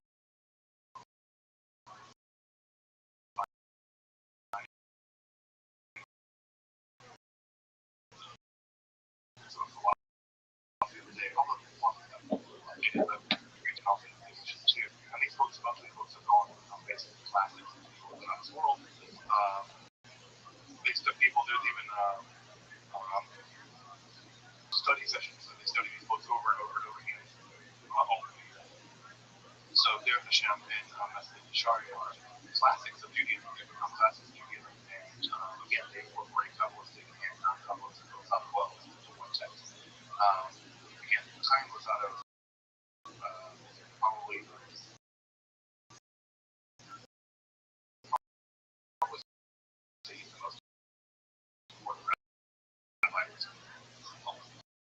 important rabbis. And so, a lot of what's happening at this point in Kabbalistic texts is a lot of systematization texts, which are trying to again systematize the organic system, but also there are a lot of encyclopedic texts. They're just going through and trying to list things and describe what things are. One of the problems that comes along with more technical Kabbalah is that the Hebrew language just isn't actually that good at doing philosophy. There's a lot of technical reasons why this is. German is a better language for doing philosophy, even than English. And Hebrew is just sort of clumsy when it comes to doing philosophy. It's also a bit of a clumsy language when doing Kabbalah, ironically enough. And so a lot of the technical terms of Kabbalah are very, very confusing. And a lot of what happens during this time period is the encyclopedizing of Kabbalah. And one of the more famous encyclopedias that gets written at this time is one of the books I would love to see translated. I have it downstairs, so I can read it. You can put it in the army. But it's the Sefer Kanai. Sefer Kanai is an encyclopedia of the Klipot. The Klipot, as you may remember, are the shards left over in the process of creating the world, and those shards that are left over are actually demons. The demons that sort of haunt the organic world, and it's an encyclopedia of all the demons. So we actually get a systematic account of the evil detritus left over from the creation of the world here in the 18th, 19th century. Fabulous. What the fuck? How's that worse than Now, as you probably also know, in all of this in the 19th century, the amount of anti-Semitism in Europe fell away. Anti-Semitism has always been there in Europe. Anti-Semitism. Well, anti-Semitism gets a new added dimension. And you might imagine as things become more and more part of secular civil society, there's also anti-Semitism that emerges in the midst of the level of discrimination of Jews in secular civil society. One of the most famous and infamous example of this is the Dreyfus Affair in the 19th century in France. And so, with this uptick in anti-Semitism and the ongoing reality, there's sort of three distinct ideas basically about what to do about it. One idea is the traditional idea, double down on being pious and God protection. Go in theory for many thousands of years, but that theory no one's given up yet. So one is double down on being pious and God protection. The other theory is that at some level, you just need to get out of Europe. Europe is just a death trap. We've been living in Europe now for 1,000 years, and for 1,000 years, it's just been pogrom after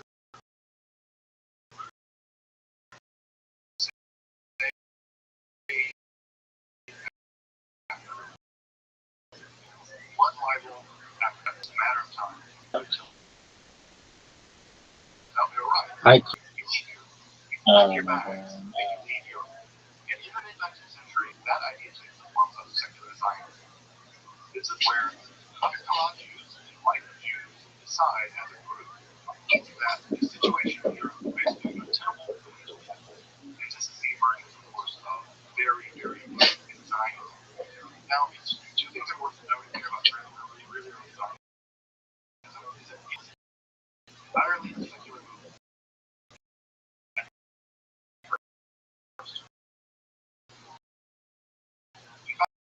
I could just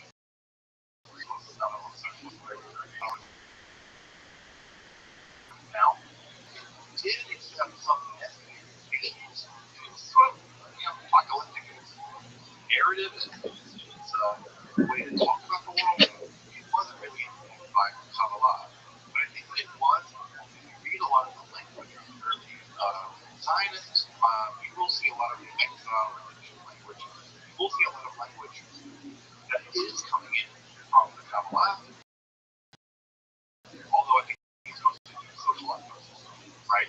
So make that more clear. Zionist movement early on was never influenced by Kabbalah, right? Although I think there is some messianic and some Kabbalah ideas that reached into Zionism, mostly because of sort of socialized process because of Jews, and they've been raised in a diet of Kabbalah. So that's one part of it. The other part of it with the Zionist movement is that from a religious perspective, it was completely remote. It was completely in a era. The religious world rejected Zionism very early on. The religious world rejected Zionism. Most of the religious world still rejects Zionism. It still says Zionism is a toxic ideology that is harmful to Palestinians, and it is irreligious. It's blasphemous. It's straight up heresy. And so this early, even not that even the reform movement very early on, the reform movement in Germany at the very beginning of the reform movement, designed two major companies. So even at the very far progressive end of the Jewish world, Zionism was very unpopular at the start, and it remains unpopular now. Sorry, folks have been watching the very wonderful soap opera music. You'll know it's just right every time that they bring up.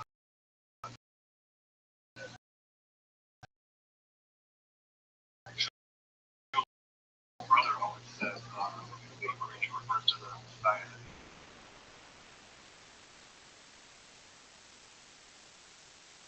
response to so it never became religious until much later. In fact, I would say that in many ways it wasn't until Putin was talking about that. It certainly wasn't until I think after the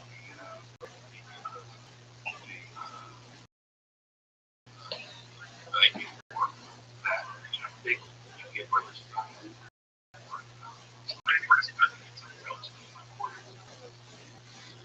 Continues to develop. It's not like again. It's not like the Kabbalah stops. Oh yes, I mistaken slide. But there's an extra thing down here I want to talk about. On this slide up.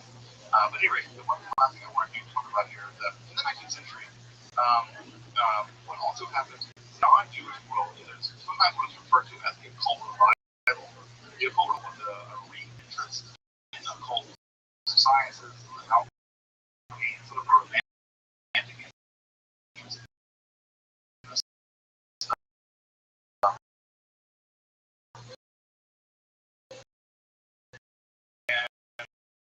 What you get are people that get interested in this sort of occult century, also older element, Christian Kabbalah, and they ultimately develop a new form of Kabbalah out of Christian Kabbalah that gets referred to as the Hermetic Kabbalah. And this is a completely non-Jewish, occult-centered version of the Kabbalah, primarily used for engaging in ceremonial magic. They have elements of Freemasonry, elements of magic, being together with some elements of Kabbalah, and then ultimately referred to as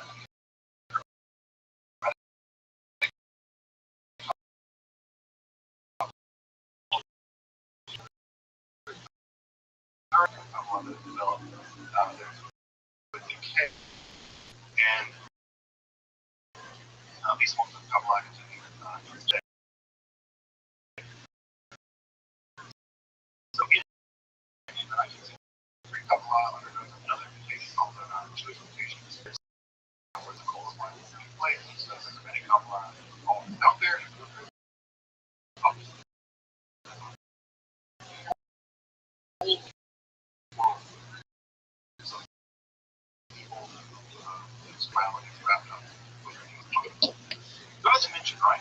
Just a minute ago, one of the things that, one of the other strategies, right? So we have one strategy double down traditional.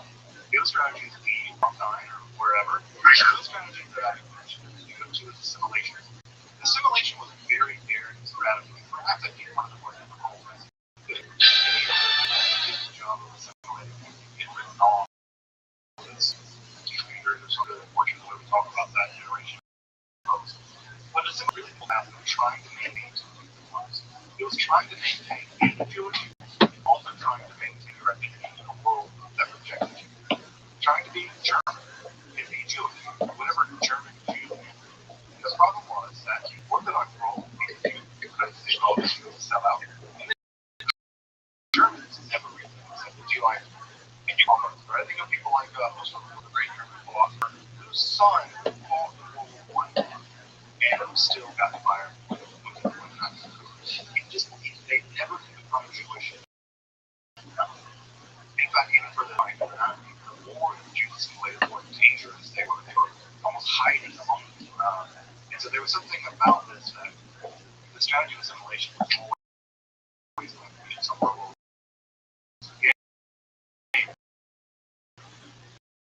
but what ends up happening?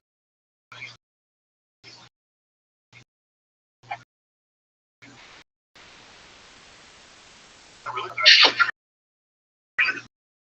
Judaism early had to basically come to the light of Luther and the early Reform movement.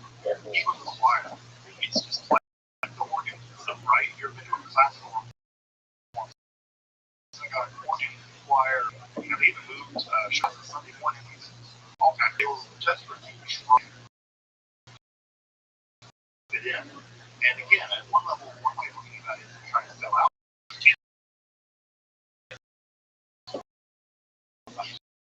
Of that, walk around their shoes to understand how devastating it is. I heard Germans and Jewish people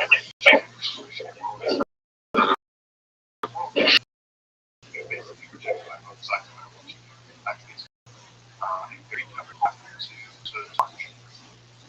On the academic part of what had to happen to justify the viability of Judaism is to justify it to the world of the theologians. That's the theologians largely of Lutheran theology in the late 19th century, which actually, imagine, even German at this time was some of the most amazing scholarship in the world when it comes to the Bible. This is the time period where critical source theory was being developed. This is the time where the Bible was being systematically studied. The first time. This is where really getting manuscripts up. Enormous derivation. In fact, I would say the German biblical scholarship of 10 years, probably before they were diagnosed. 30 years amazing, these guys. And they just knew 15 languages. They just did it. That's how they worked. They didn't have the whole Bible. They just had to be quite more. So the scholarship was very driven by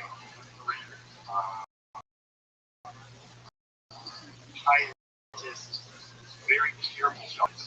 At the same time, the attitude to do the same thing in Judaism. And the attitude of Judaism was largely spearheaded by a group of Jewish Rothschild scholars. This movie, pronounce my German stuff as I go. So this scientific study of Jewish was a movement in the academic Jewish world, studying Jewish literature using all the modern tools at that time of German scholarship studies of the literature. And they had to make a decision about what they studied. Because what they studied and what they published basically represented Judaism to the outside academic world. So, what did they study? What did they publish?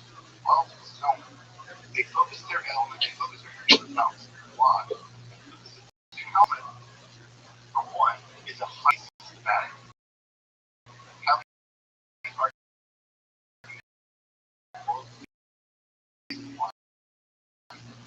They could argue that Judaism is rational, the Talmud is rational. The Talmud is rational, ethical components to evil, and logical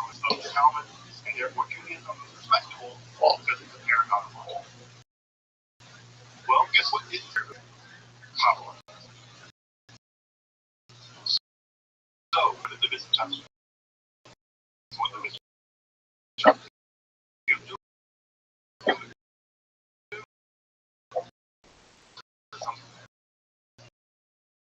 It was nonsense for them. It's a Chattanooga movement. Kabbalah, darkness, something. If you've been listening to some of the stuff I've been saying over the past 14 weeks, you can tell that sounds nuts. Well, it does sound nuts. And can you imagine a bunch of Jewish scholars thinking that to a bunch of scholars like Jews? They believe that God masturbated reality.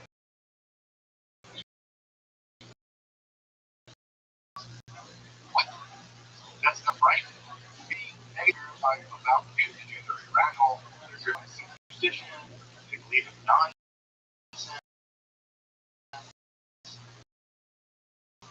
This chapter into the actual decision was not how.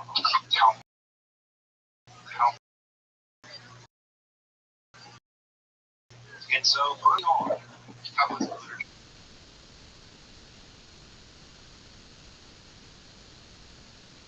And the Reform movement, conservative movement, Consortium movement, the Reconstructionist movement in the early 20th century.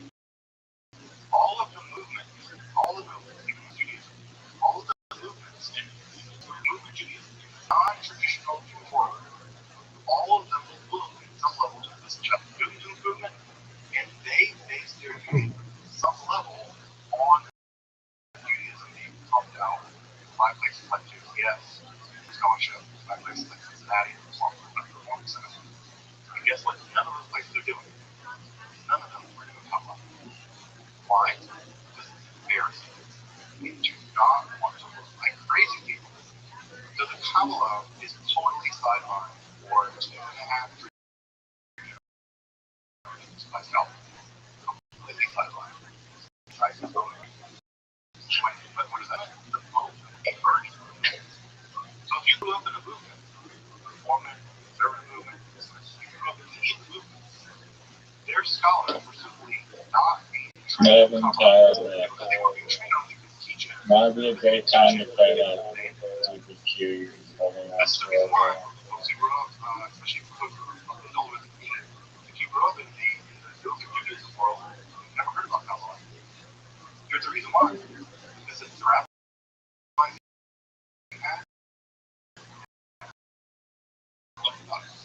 And that's because the generation before them.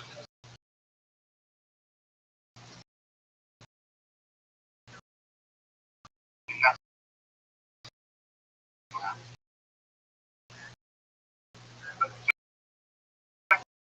Effectively, Kabbalah becomes decanonized. How much you're lucky. But mostly kind of. That's the reason why. Talmud, even Talmud, maybe products here to grow up in the world. Did you all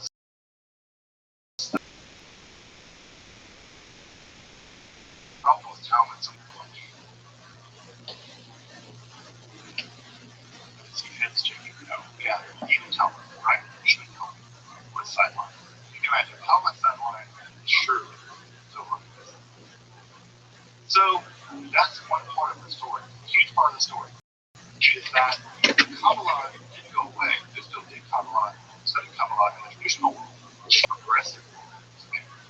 It was decanonized, powerful. And it's only now living. I think it needs to be recanonized. One thing that happens in time is I live in a country and there's no way to avoid the elephant in the room. It's of course the Holocaust. The Holocaust devastated, obviously, European Jewry, but in terms of Kabbalah, it's really devastating. And the reason why it devastated specific active Jews live in very tight social networks, they are distinctively dressed, look very Jewish, pay us, and dress like Jews, targeting them for communities in the world. They all live in the same ghetto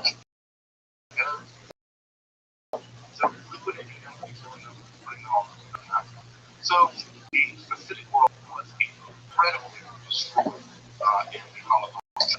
Unfortunately, and rather be better, obviously, than I would be, that is apocalyptic patterns of devastation and the Holocaust is because they were basically sitting ducks. Also, their theology, because they rejected Zionism, not try to play Palestine, but religious of Palestine because they also didn't want to be right. They were dealing with this person. So the rest and last night the park, when the ice has removed, they're there. They get back, they're settled, and they're there with that rhythm. And it doesn't take the attitude of a really black ice house to get a deed to basically eliminate an entire defense. And discuss the show that happened over and over and over again in Europe, especially one for South America or something like that.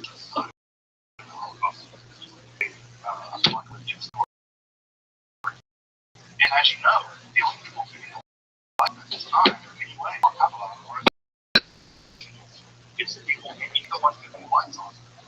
And their execution by the beasts that were the Nazis, the light goes out. The light went out. It was a devastating blow to come on. Now, luckily, our Sephardic brothers and sisters, Sephardic folks, they were doing kind of like, they're still doing Kabbalah and Northern Africa. It's just important.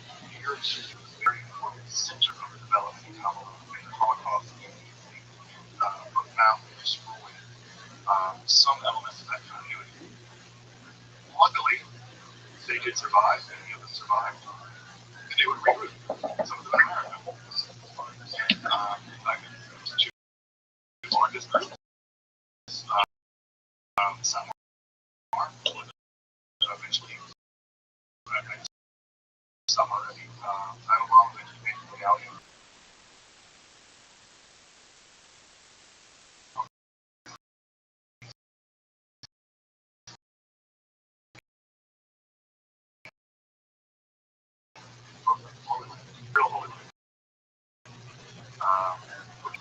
So Burrow, go Israel. So This might be. How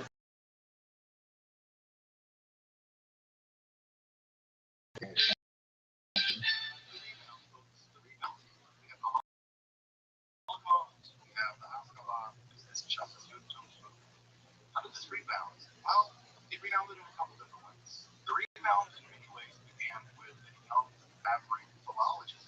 Forget that Gerhard Scholem. Forget Gerhard Scholem. He got Gershomized later.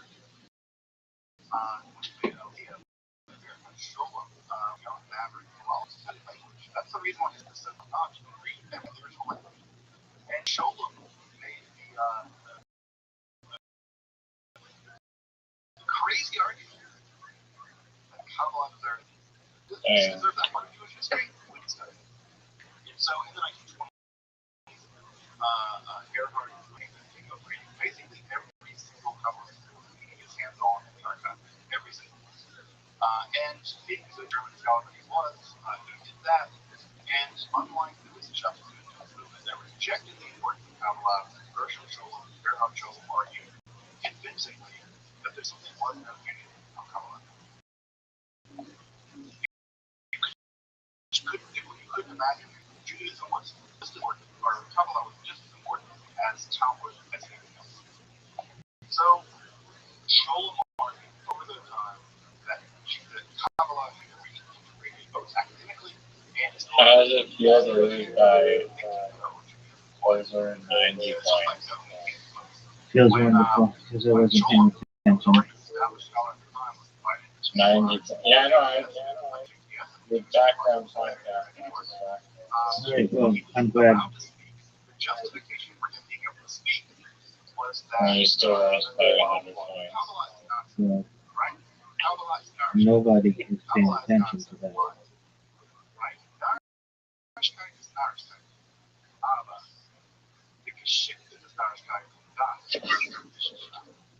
Right? Nonsense is nonsense.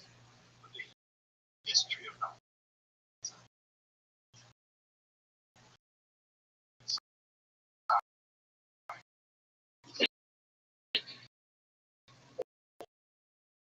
So Kabbalah is nonsense.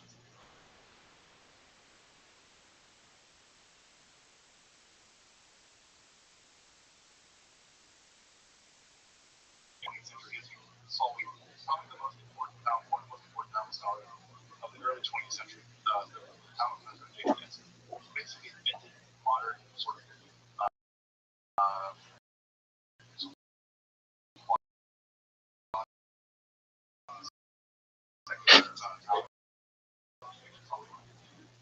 that's how Sholem was come back.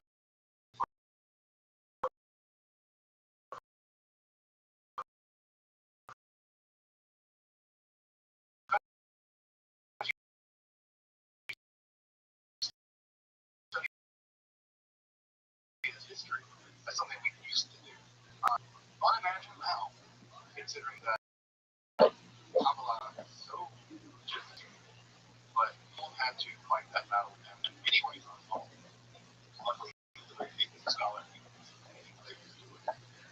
Shalom brought with him an army of students. He attracted a great deal of students. Rothschild'S and John, and the folks that are going to become themselves even scholars. Also were willing to criticize him, and they did. They made criticizing him, just like Rothschild. To really show how important Shalom was, also how important Shalom was. So we have a whole generation of scholars, Zaki Weiss, and all kinds of this stuff. For us, it's a huge group of scholars that blow my mind with every book that they write. And so the academic study of Kabbalah is like it's Kabbalah and Kabbalah. You can take it and no one's going to have that. Sure, it's part of history. At the same time, there is an emerging, relatively small religion by Rabbi. And he was eventually give rise to this Western knowledge, although Rabbi was terribly influenced by was a huge Kabbalist, but will play a part by Zion. The most important Kabbalist that really in the early to mid 20th century of the latter, he attended Baltimore, Israel, and he would propose two early works. The most important, I think, is his commentary on the Zohar, that took, I think, 10 years to write.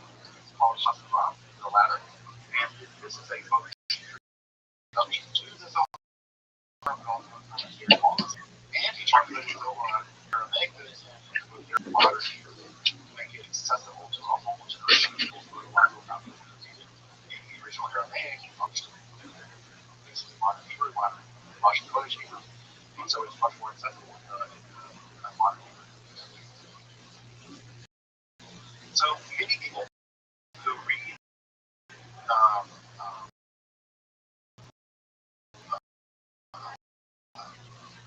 Zohar now in the Orthodox world, we also in some level through the lens.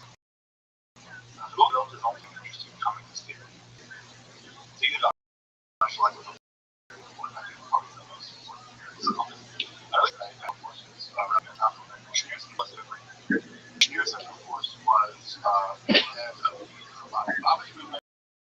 And what's important to know about him is that he became one of the most important founders of the Hebrew movement.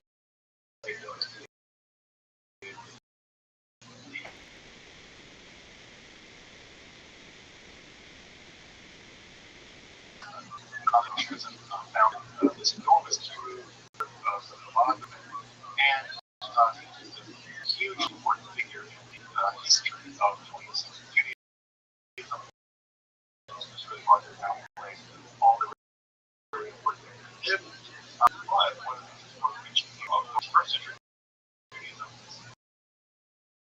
that when he died, in his lifetime, and then when he living his Messiah. And so there's a movement in the Chabad world. It's not a super big movement. It's big as it was in the late 90s. It seems to be mostly localized in Israel, especially in Kfar Chabad, where they also have a long so I have, so anyway, the African-Americans seem to be the Messiah, and I studied him briefly at a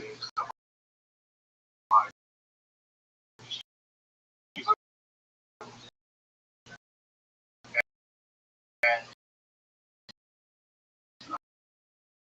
I definitely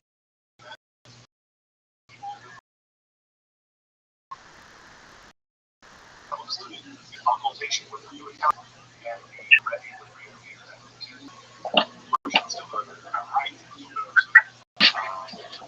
still see the crown. So I image the Rabbi's flag, which has a yellow with a crown, and says Mashiach on the side. So there's this huge messianic movement, right? A whole classical itself inside of the movement where they do believe that their late leader is the Messiah. This is causing some serious problems in the Chabad movement, but that's such a movement based outreach. Also, in my experience, and what I've been told by those growing up in the movement, is that largely these are people that the messianic appeals to, particularly people like Paul Schubert, who convert back to what is and people who are more established science stuff. Although I think they do still control the stuff.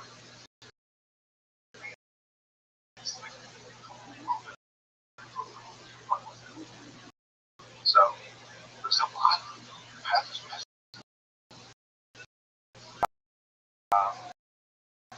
For the folks who are in Michigan, who are hanging out with us, the Shepto family, or the Chabad family here in Michigan, very old Chabad families. There was way back some of that. But they were the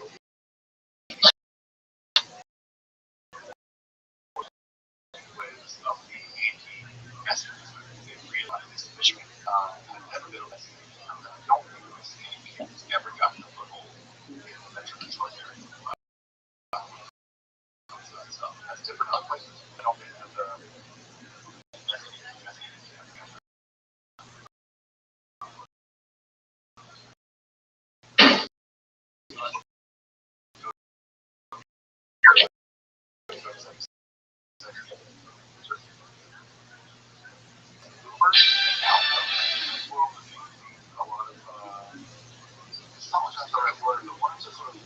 Modernize, expand the movement outside of the dynastic structure.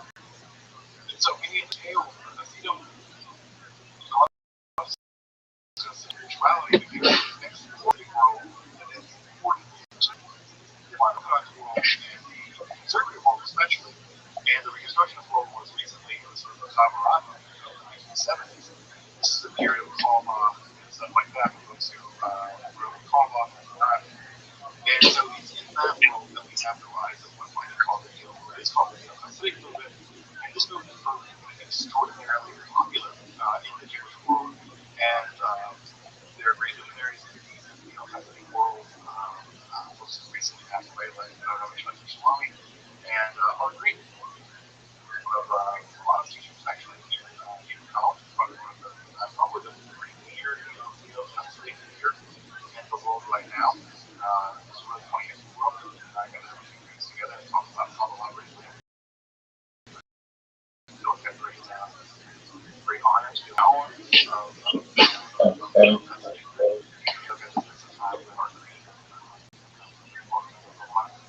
so it's alive and well, and can grow in popularity.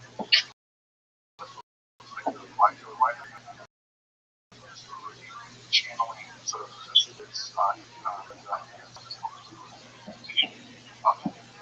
the last thing I'll mention, this is the thing I imagine some folks already know, is of course mainstream pop culture. First of all, it's written by my brother,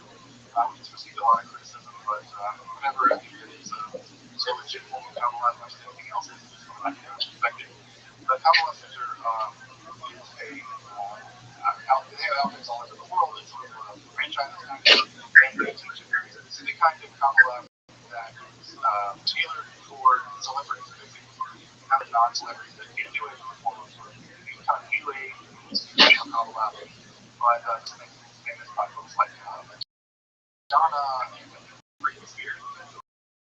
For a while, which Britney Spears was kind of Kabbalah too.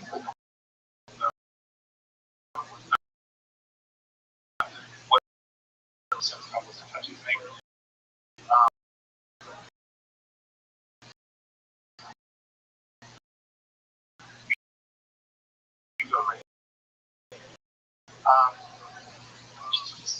We've been doing concerts on Friday night. So you're real from here, right? From Bay City. From Bay City.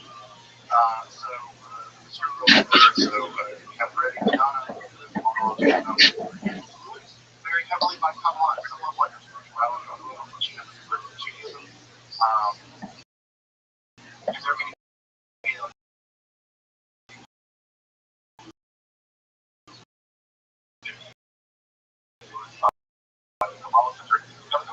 polarizing, very controversial, and very controlled market. Can you believe that? So the Kabbalah now is a nice culture with a lot of pop culture folks, musicians, and other folks coming to mainstream. Kabbalah is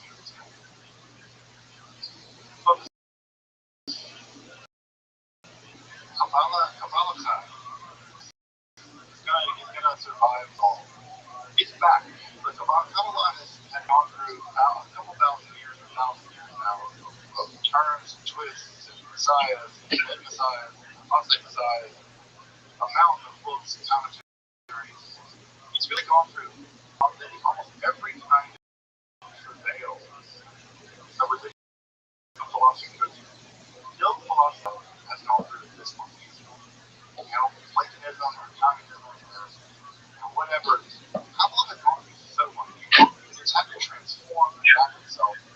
And when I think about the Kabbalah, I'm very happy and very glad to be alive now, because we're now living in some level the golden age of Kabbalist literature. Literature is available to me anywhere else, accessible and efficient. Or Kabbalist teachers are available. Secular Kabbalist education is available. And then life like this is a completely secular academic class in Kabbalah. Also, you can go to dozens of teachers in Kabbalah, just call Kabbalah. And Kabbalah is accessible to never accessible before. Women, or few folks, accessible in a way that never was. And so I say that Kabbalah will live, because we are living in an age where the Kabbalah has finally been able to, at some level, withhold its secrets. You have to work hard to become a Kabbalah. You learn there are things that you do a lot of it. It's there. So much of it is so much of it is in the interlibrary alone. You can go buy books. Learn secrets of Kabbalah that would be utterly inaccessible to 99%. Even English translation, things like the Zohar. There was no standard English translation of the Zohar prior to that. Not really. And now, for the first time,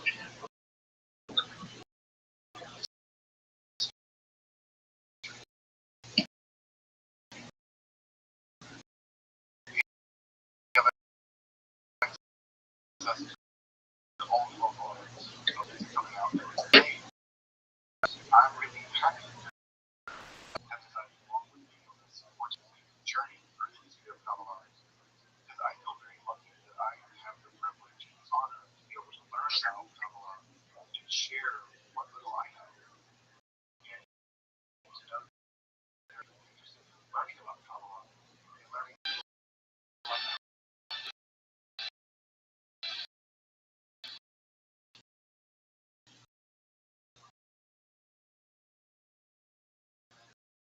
so I just want to thank all of you for the past, which is to learn to tradition, science, all over the place.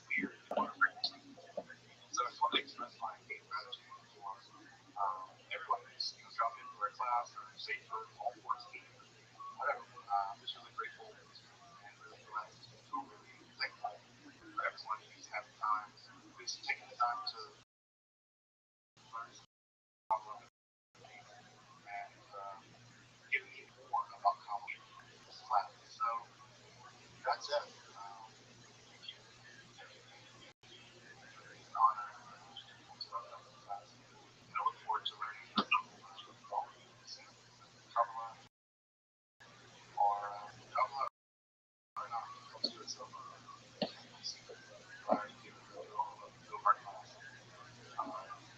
Study Omar, also study Algorithm. Have a, imagine you have a class that's social like a science class where you have a lecture in a lab, lecture where you have like this, and you have a lab, the lab would be like study this a lot, you're studying a lecture in a lab. Which to say is a little more exciting than working at a lab. So anyways,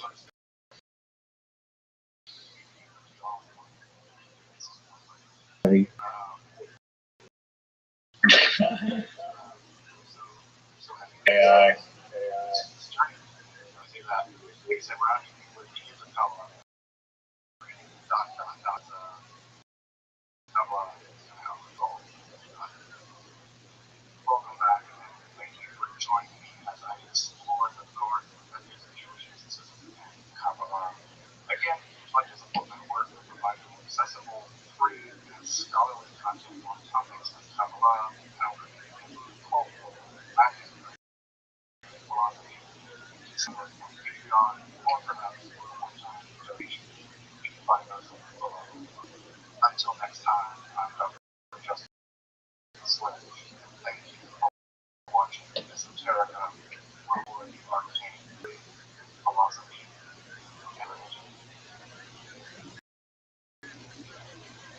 I try to just realize this is a great opportunity for you.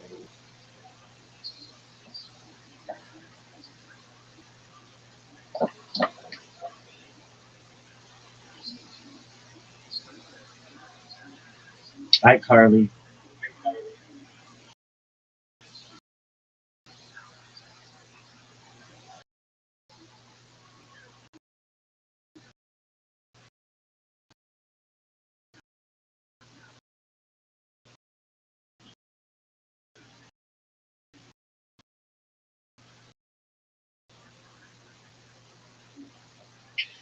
Don't be us.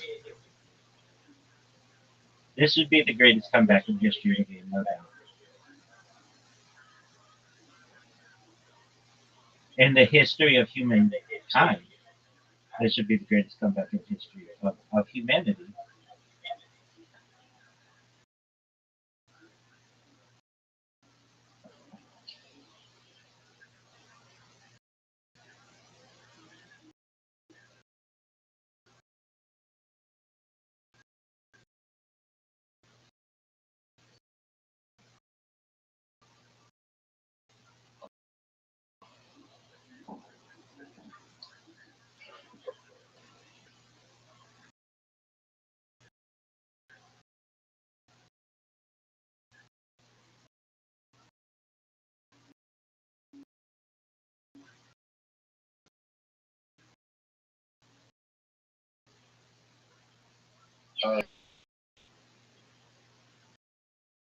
That sounds good.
Joe.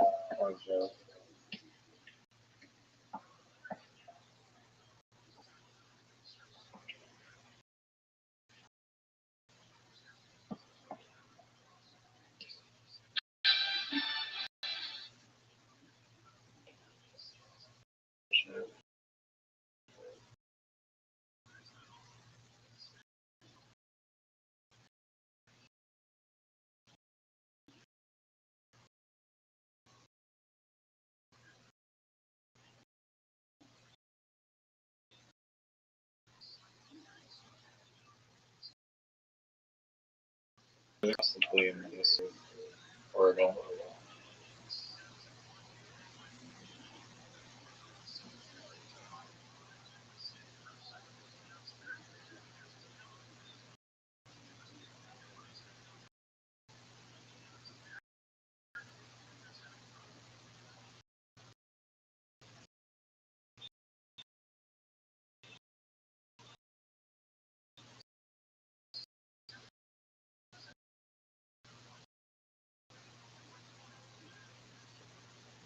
That's fucking 2 in a row. dude. What? I beat you. I beat you 8 in a row, including mini golf. You couldn't beat me. Dog, I wasn't even paying attention. I was watching a fucking Kabbalah podcast. Yeah, nobody gives a shit what you were doing. You were doing, I'll fucking ask you. I gotta take a whiz, dog. All right, now I'm gonna be focused on you, and I'm gonna beat the fucking shit out of you. You understand this? Do you understand this? I didn't know we were in a dream right It was all a dream. I used to read Word Up magazine. Everybody knows that. That shit is bullshit. Everybody knows it. I was multitasking like the greatest multitasker in the history of humankind. It shouldn't have even been close. Shouldn't have even been close. I'm still multitasking, motherfucker.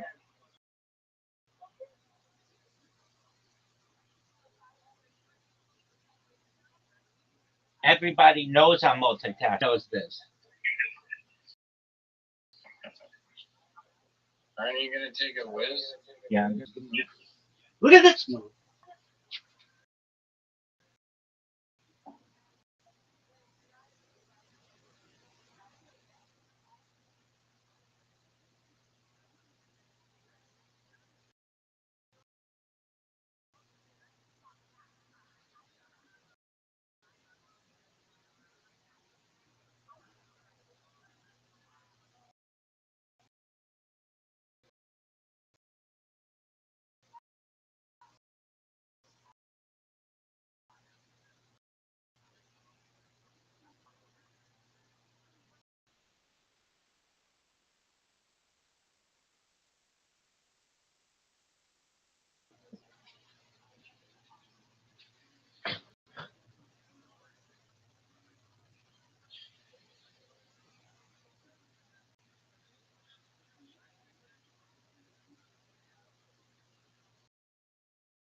Salt and pepper and heavy D up in the limousine. Everybody knows that. Everybody. Dog. Are you gonna? Notorious B.I.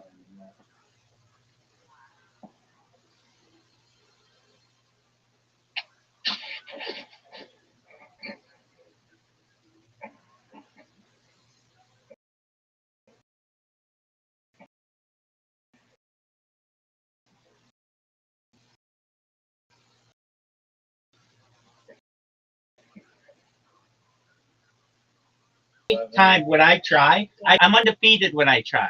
When I don't try, those games don't count. Those are iCarly games. Everybody knows that. Lucy Snorbush knows that. Lucy Snorbush is the queen of that.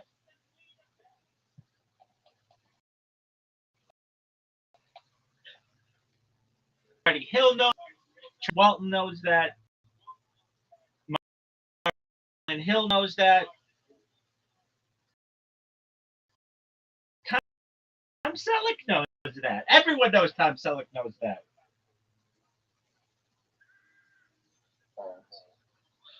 Dog. Everyone knows Tom Selleck knows that. I know it. Tom Selleck knows it. Betty and Barney Hill know it. Travis Walton knows it.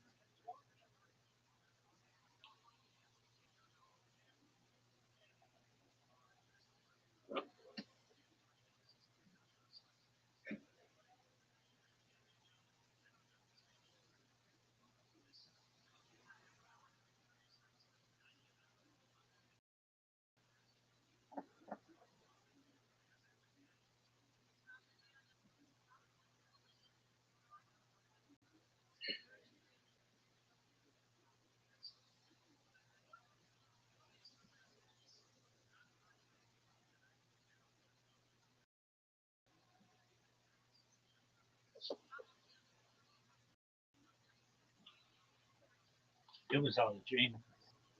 I used to Word Up magazine. Heavy D and Salt and Pepper up in the limousine. Salt and Pepper and Heavy D up in the limousine. Everybody knows that. Know it. Tori's Big IG knows it. Marlon Hill knows it. Tom Selleck knows it.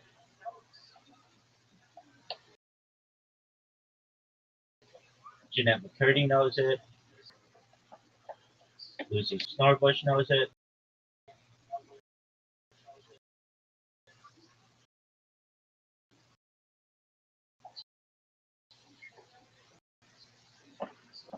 Everybody. You think there? It's one of the worst plays I've ever seen. That was tack on a mess. Why not? It was all a dream. I used magazine. Salt and Pepper and Heavy D up in the limousine. Everybody knows that, dog.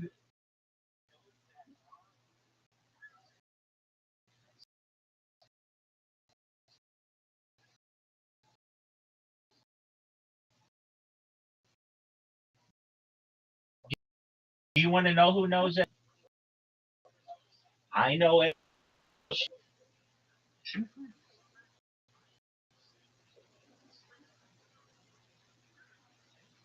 What is that? I'm asking you a question. A saxophone? You don't know what a saxophone? Nobody knows what that is, dog.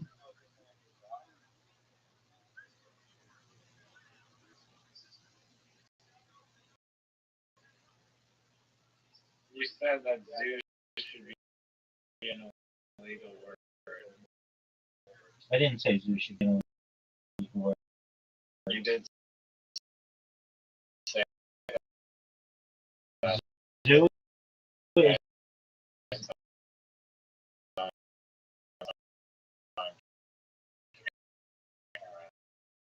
no. What's this game anyways?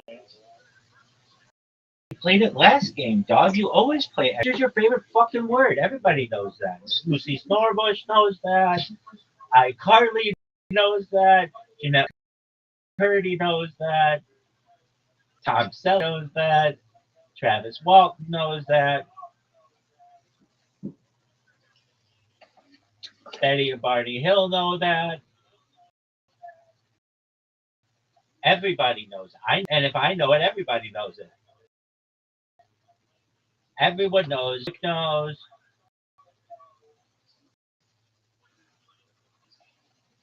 I hope you know that everybody knows that. I know it. You know it. Tom Selleck knows it. Are you fucking serious? No, you're right.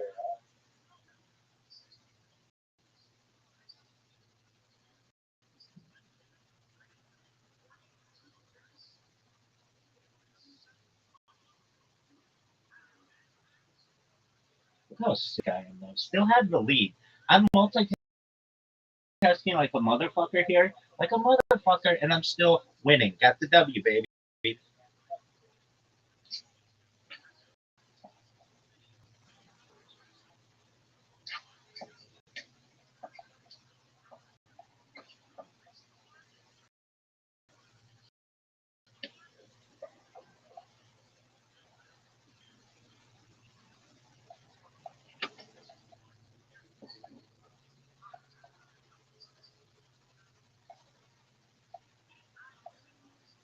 One of the best, if not the best, multitaskers in the history of the game.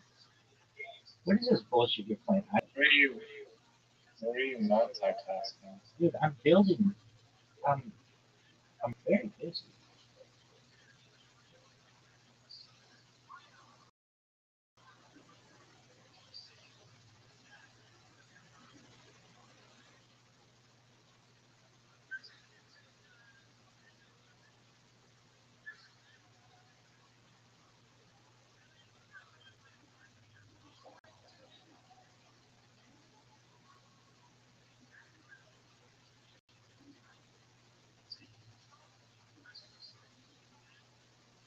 Give me a back.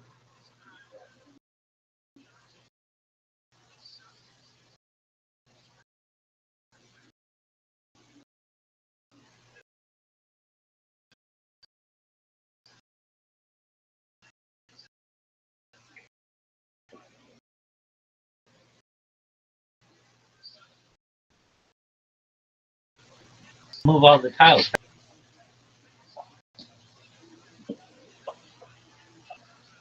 I was in that spot. It just I had 5 tiles that I had to move down.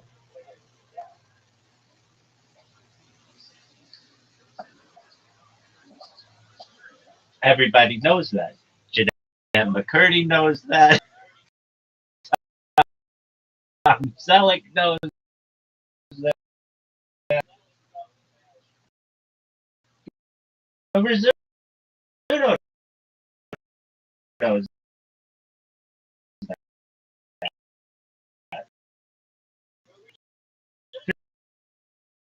Phil Rizzuto. I don't know who Phil Rizzuto is. He doesn't even know who Phil Rizzuto is. He played for the Yankees. That is some of the most high quality bullshit I've ever seen. So is that. That's bullshit too. You complaining about non-words?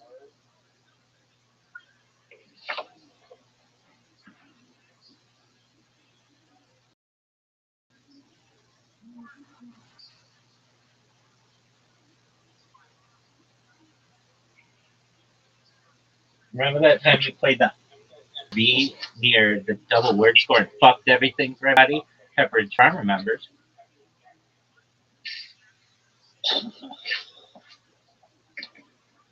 And Jeanette McCurdy remembers. And iCarly remembers. And Tom Selleck remembers. And Phil Rizzuto remembers. What is this bullshit? That's not a word. You shouldn't be able to play that if it's not a word. Ruder is a word. That's not a word. Everybody knows it's not a word. More rude than someone else. Oh, get out of here with that garbage, Doug. Doug. Doug. Doug. Not a word. You're never going to convince me that that's a word. Ever.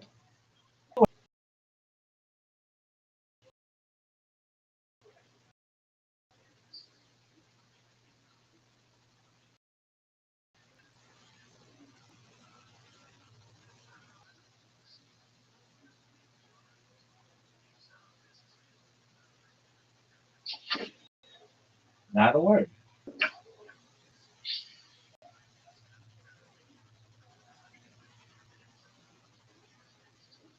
Make is not a word.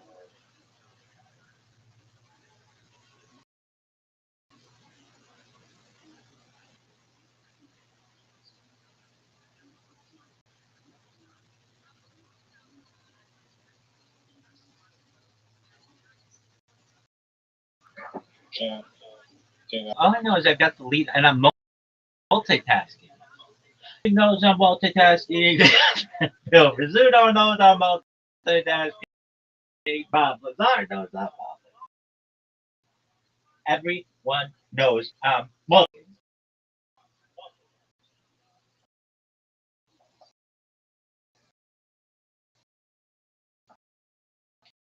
Even Zoot knows I'm multitasking. And Zoot normally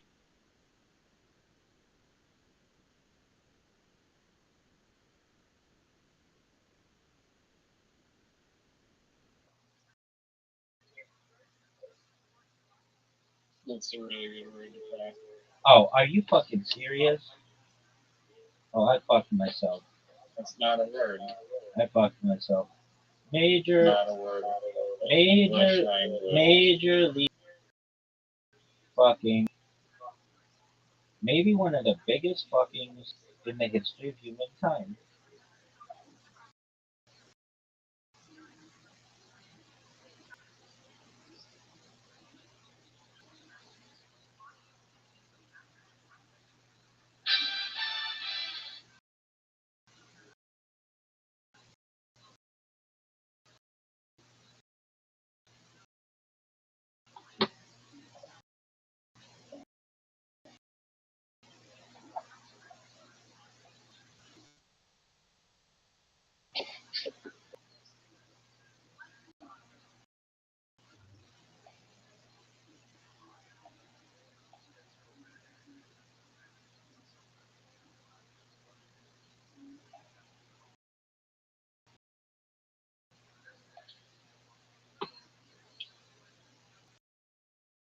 You play Geek in Florida, that's fucking. And or. Yeah, well, guess what? No one cares.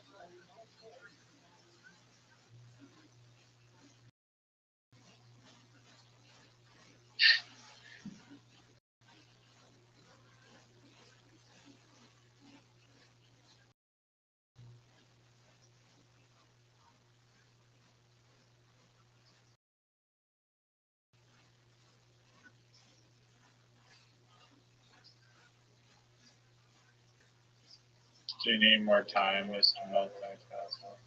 I would appreciate it. 5 seconds. 4, 3, 2, 1. Everyone knows that was just absolute pilots.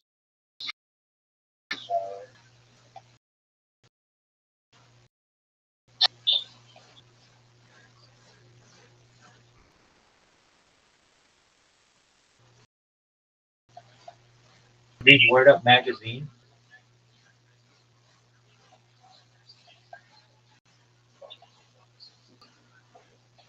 Everybody knows that.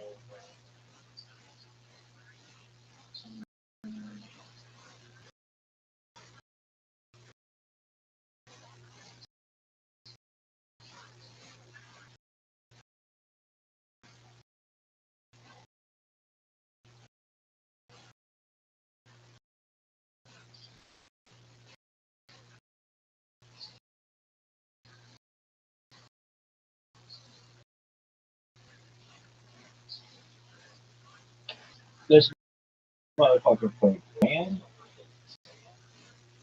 Yeah, it's terrible.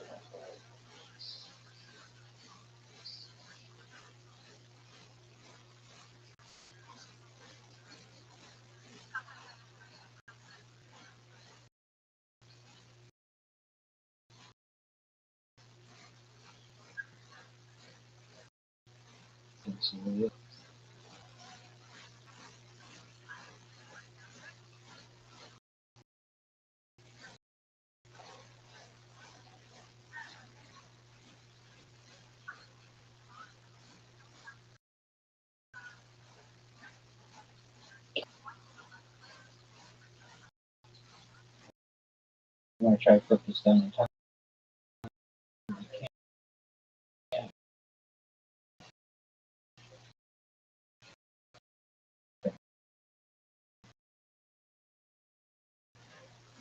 I got it. Nobody worried.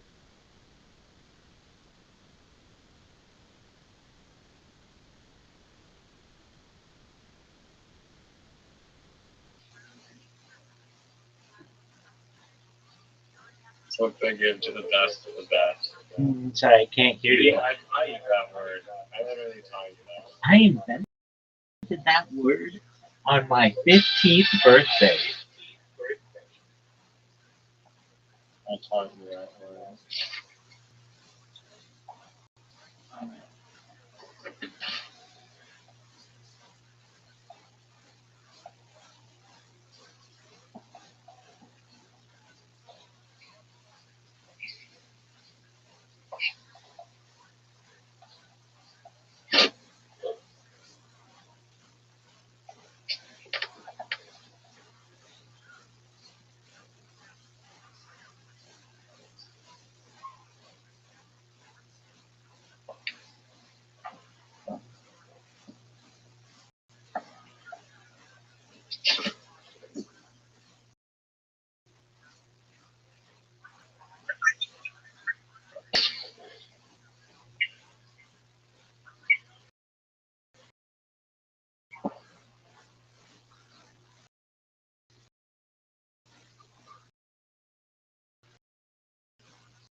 A word. You got with a Y. Get out of here. Get out of here. Not a word. I know it's not a word. You know it's not a word. McCurdy knows it's not a word.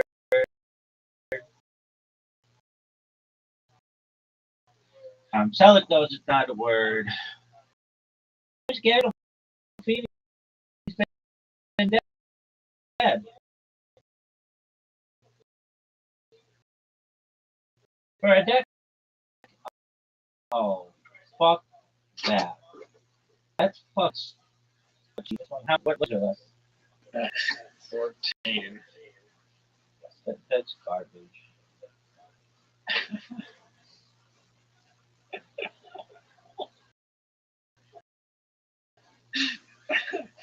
No, you're gonna play your shitty ass cue or bullshit and it'll make up for it for sure.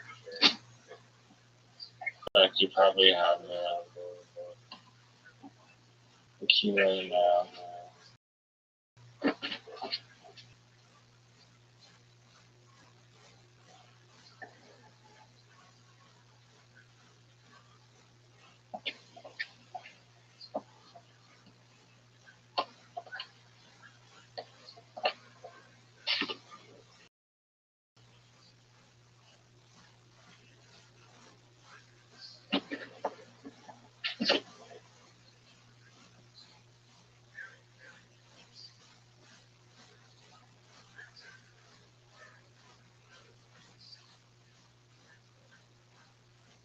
Probably staring down the barrel of the cue right now.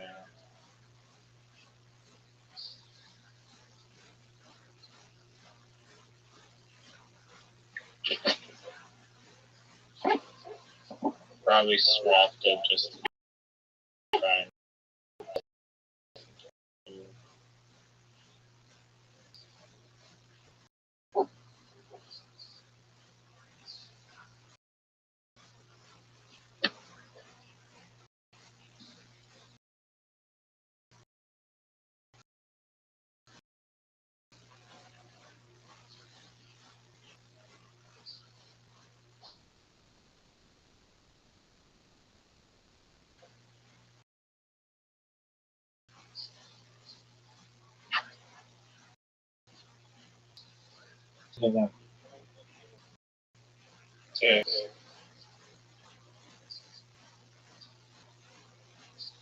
Oh, when you try to do an error, like, it's a swap with fewer than 7 tiles left. So you can't. damn. I told you it was 7.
rigged. This game is rigged.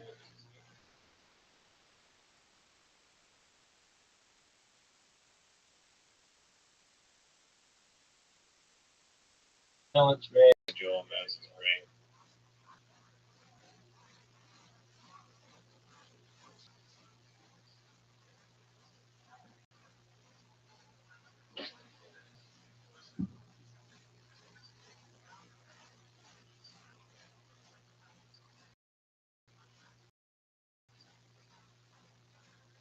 Everybody knows this bitch is rigged. I know it's rigged. G.I. Joel knows it's rigged. Jeanette McCurdy knows it's rigged.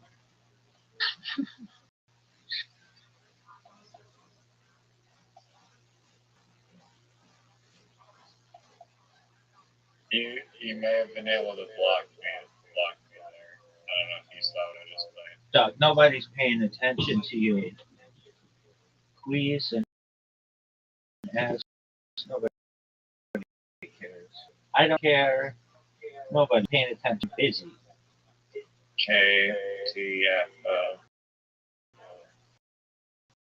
KTFO.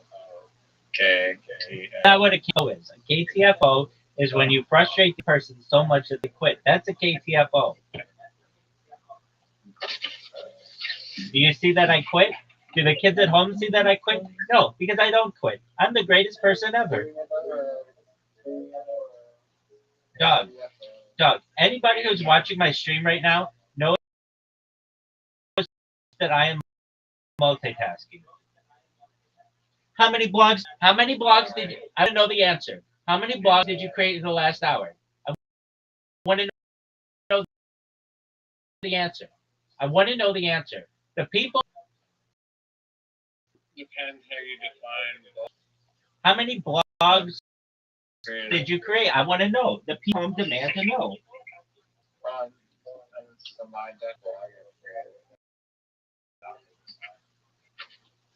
Incorrect.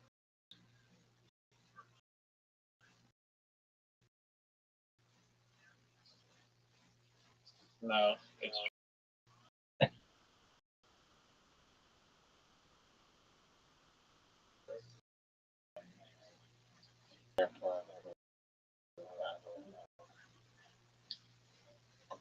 You're not even close.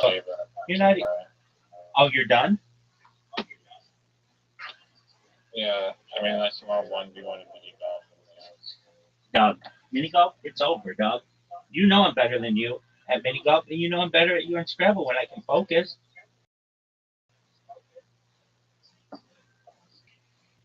Excuses.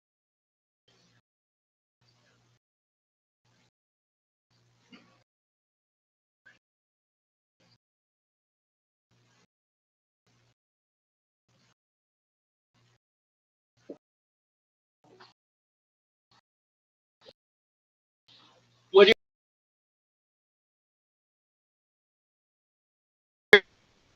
It's a practice this way again. Your shitting screwed up my shot.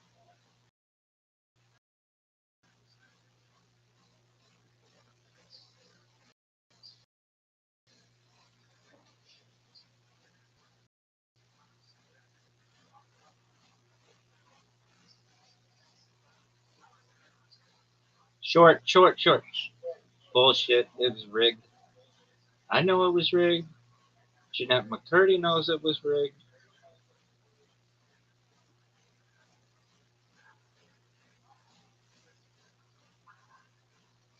Look how good this shot is, though. Everybody's watching it. Are you fucking serious?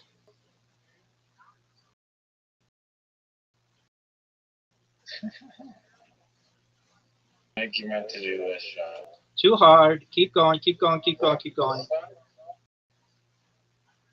Bullshit. I bet you don't. You're on the ball. Straight in the water.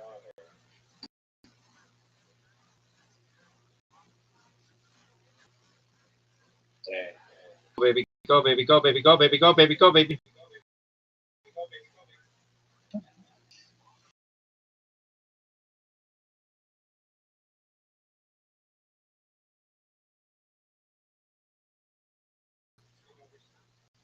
You're fucked now, son.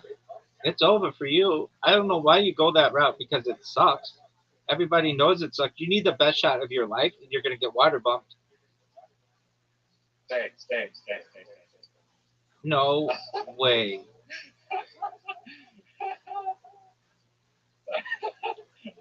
I've never seen a ball there. I'm gonna screenshot that. I love it. I love it. That was crazy. That was wild, dog. We've never seen anything quite like that.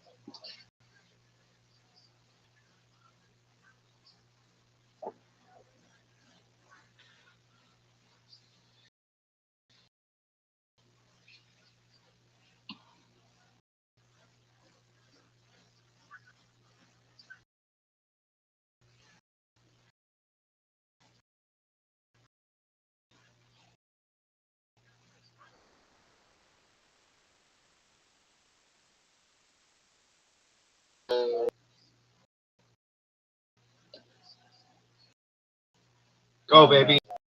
Go, baby. Devastating.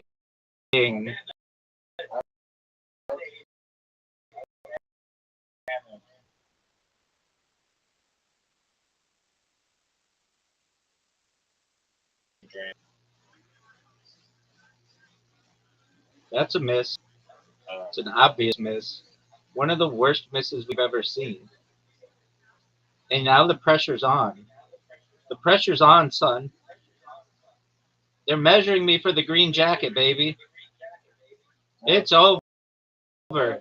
It's over. This motherfucker 1v1 can't touch me. Never been able to touch me. It's over. It's over. He's KTFO'd, baby. This motherfucker is KTFO'd. Post advantage. Look at this shot, big dog. Look at it.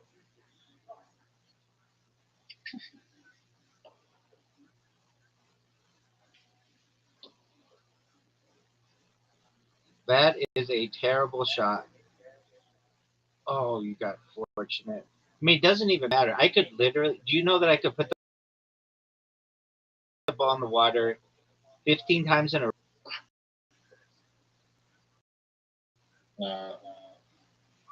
Bullshit. I mean, what do you want me to do? You send me the invite? Do you want to send me the invite?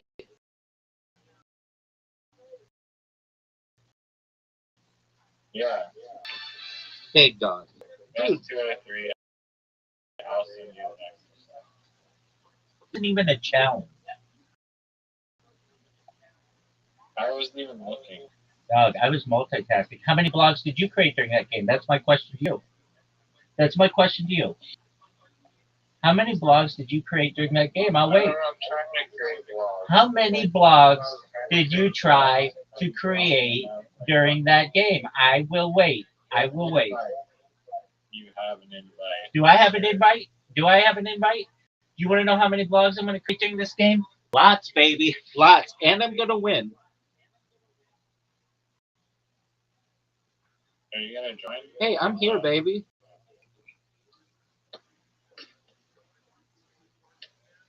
One of the worst shots we've ever seen. That bitch is getting rejected so quickly, it's not even funny. No, my lord. Any true player in this game knows. Stop.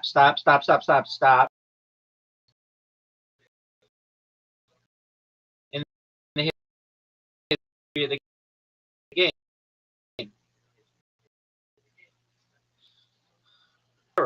So I'm going to miss this shot. You don't even play it like this. Your finger slipped. Dude, now you have a shot at the hole.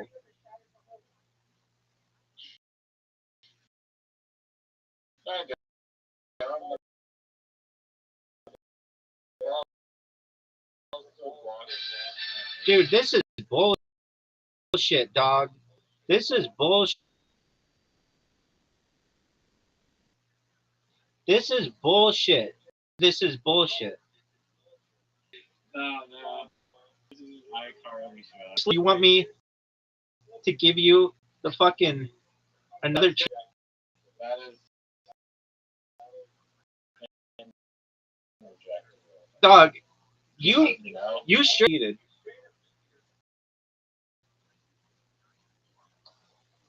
Oh, pressure's on. Nope, that's a mess. Dog, You fucking cheated.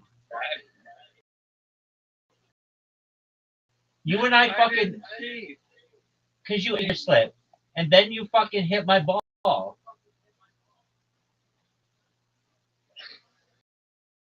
Dog, you know that you cheated? Dog, I don't even want to hear it. That was the most bullshit thing ever.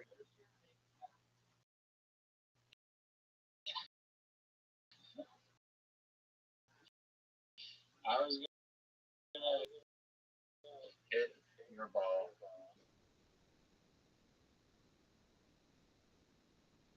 Get I could have.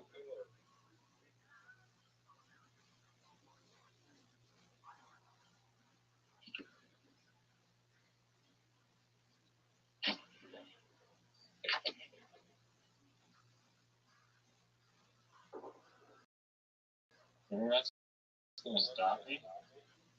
are you going to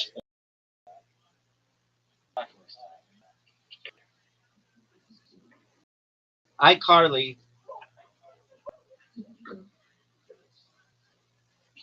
Oh, it's over. This game is over. I'm gonna shoot into the water.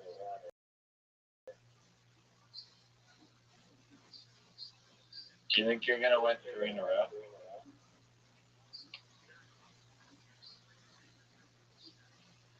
Easily. Do you think that was a good shot? I think it was one of the best shots you've ever seen. In. Get in. Are you fucking serious? Give me this. Don't call it a comeback. I've been here for years.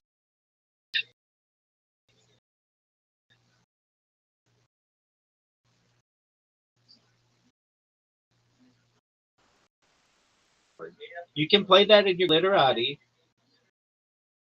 while I'm multitasking. Tom Selleck may think that's a word. Oh, that was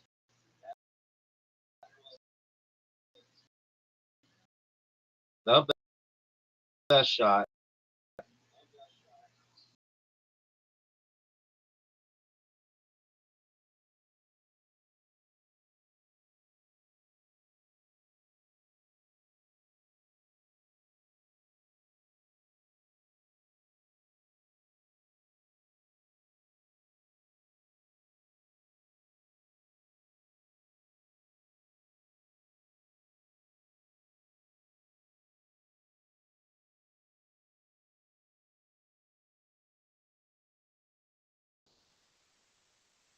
You might be playing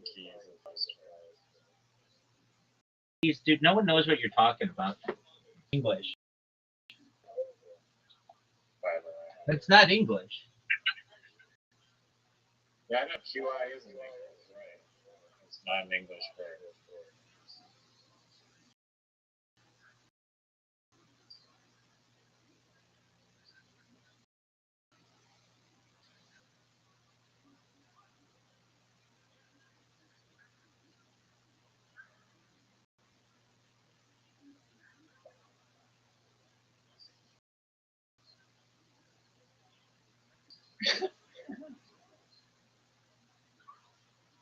Wow.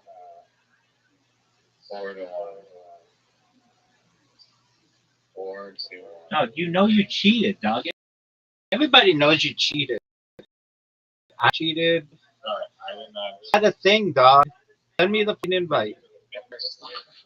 Finger slips shouldn't count. I would have done the same thing. I would have just know people with their finger slips. correct.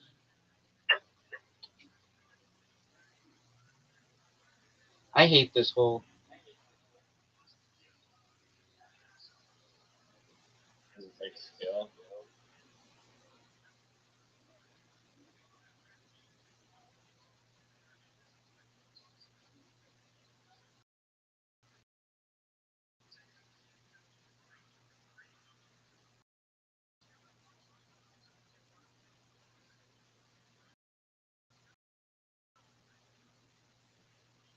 Oh, you're done. You're done.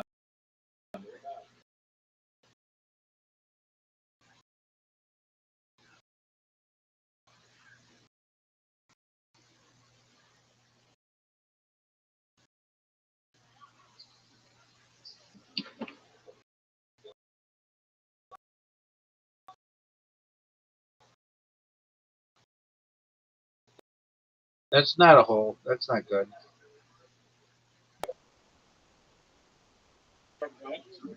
That's in water. Straight water.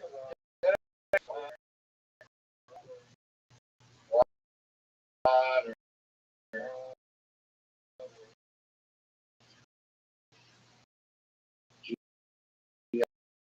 Joel knows it's water. Barney Hill knows. William Gill. Montgomery knows it. Tony Hinchcliffe knows it. Joe Rogan knows it's water. Who's that Candy guy? Paolo Nangiani. Use our own tactic. Cheat. Just straight cheating.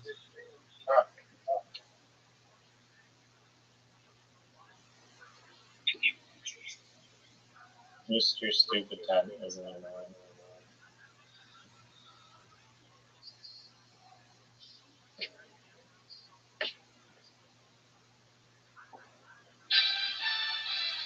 How many blogs have you created?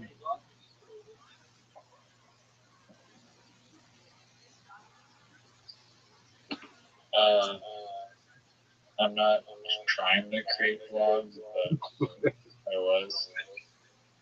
It'd be a lot.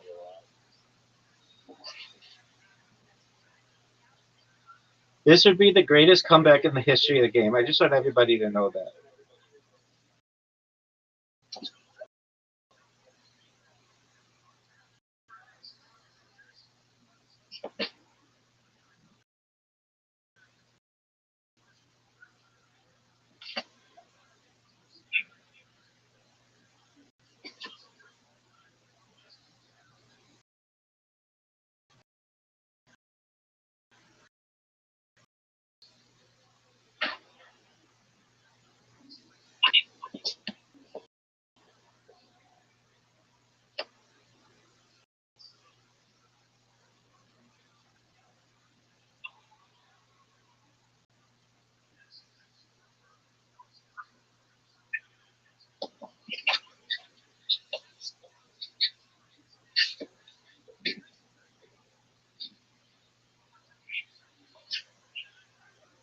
What the hell happened to your dog?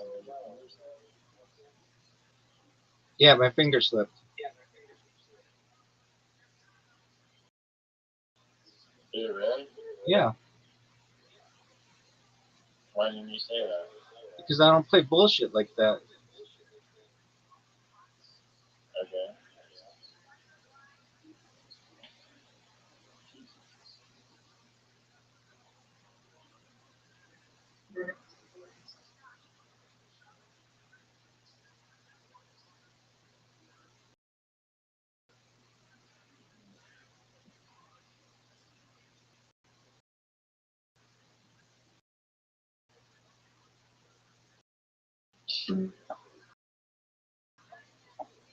It's over.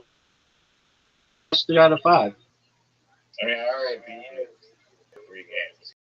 Yeah, I beat you when it was straight up 1-1. And then you had your finger slip moment, and that's just been bullshit. Everybody knows it.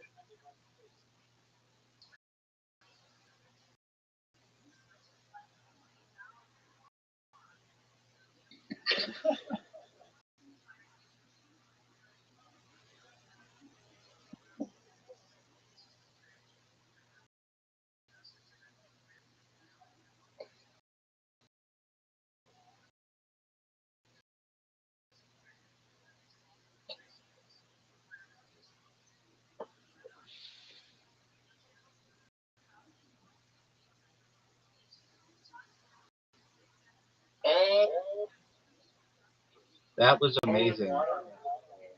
That was amazing.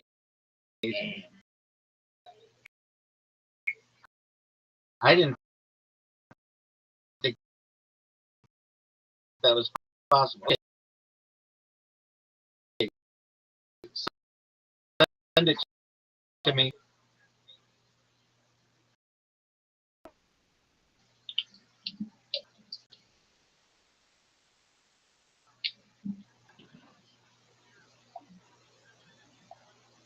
Give me a sec.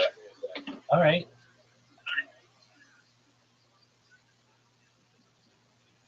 You lost three in a row with Literati. So that is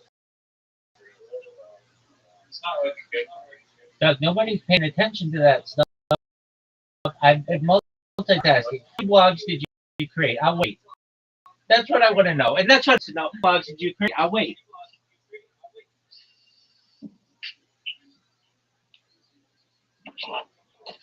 That's such an arbitrary question.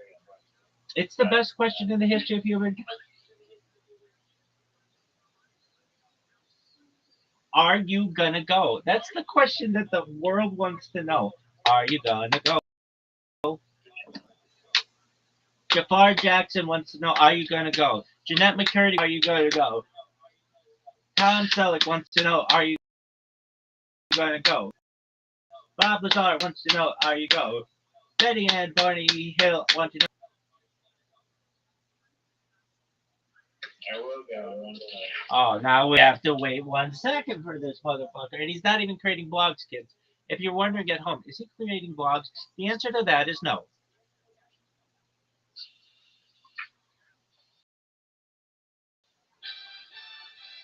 You're like, why isn't he creating blogs, Rabbi? My answer to you would be because he's inferior. That's really the answer that I know, that everybody else knows. In lack of blog creation,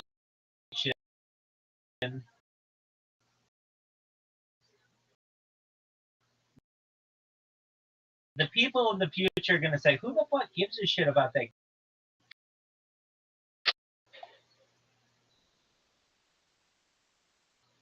Yo, dog, this motherfucker has dog food for yellow. Why don't you just the invite? What else?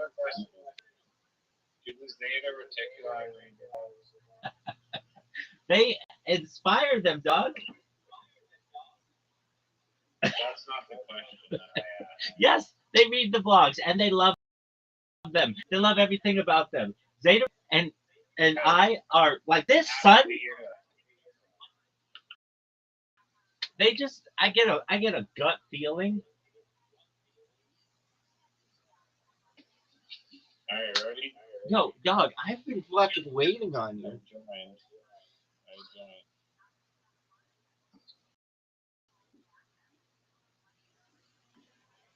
I have host advantage any mess to know. Crazy. Oh, what the hell? Great shot, big dog. Better than your shot. I mean, I don't think so.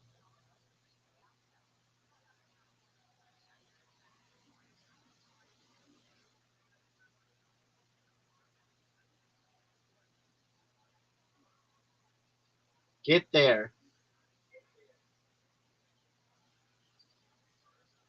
Short. Sand. Sand.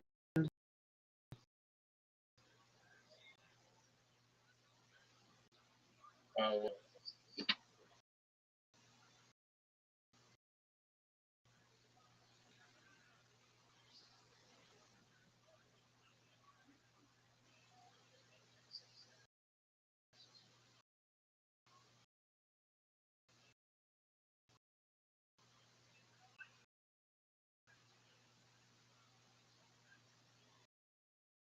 One of the greatest shots in the history.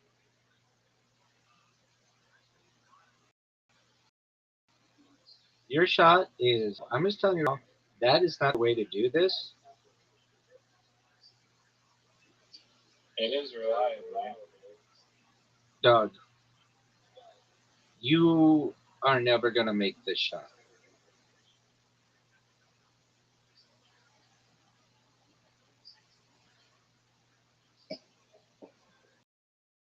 You got lucky.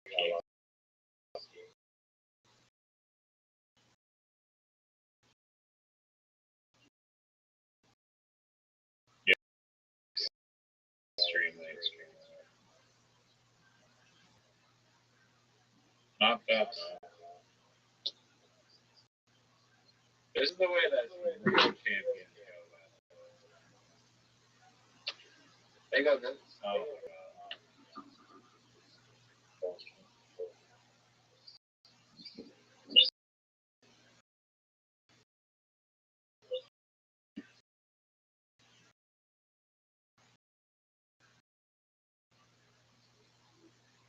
Do about it? What do you want me to do about it, son? Son, what do you want me to do about it? You're done. It's over for you.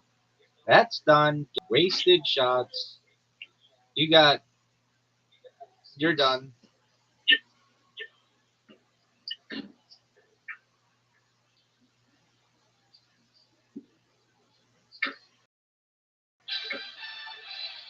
You did hit the best shot I've ever seen on this hole, easily.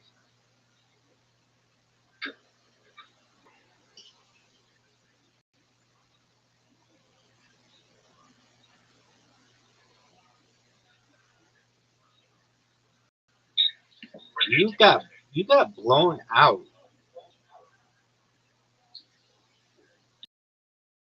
Nah, you guys lucky. I'm incredibly lucky.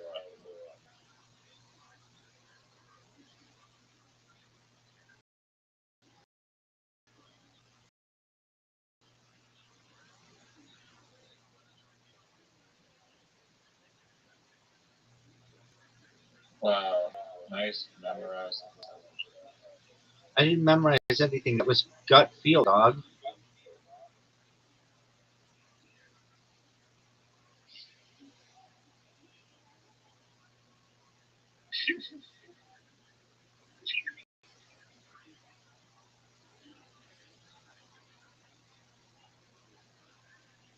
Look at this shot, Oh, dog. that was so.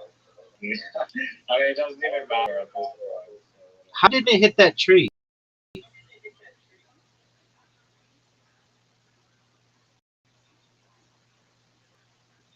You got wedged. Wedged in that tree. Do you know what a perfect game is?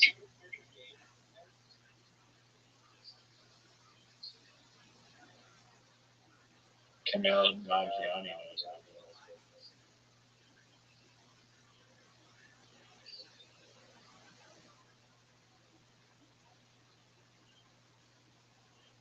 it.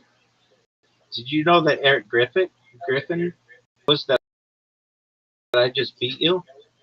He was watching. It's 2-2. This is tiebreak. Send me the invite, baby.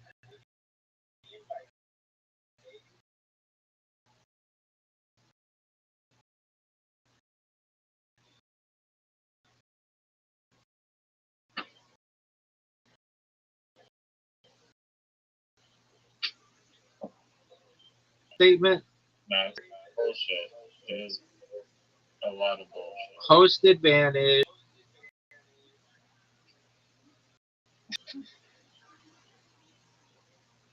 That shot sucked.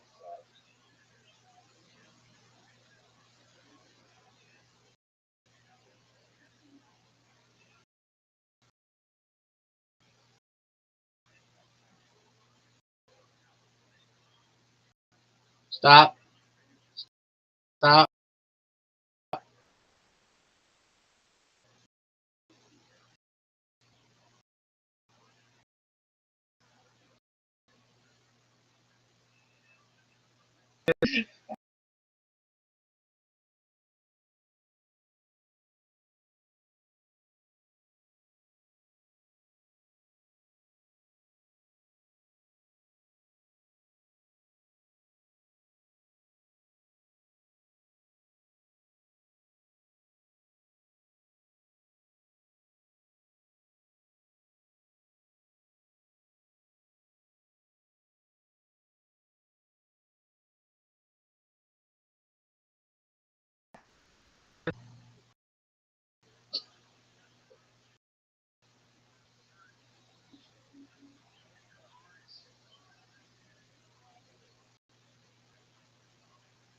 Hit that ball. Hit that ball, baby.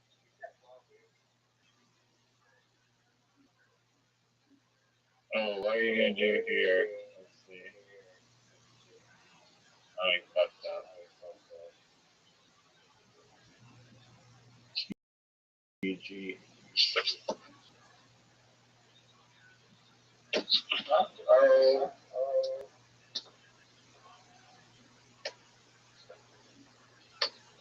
Look at me cut the corner. Straight out of the Word Up magazine page.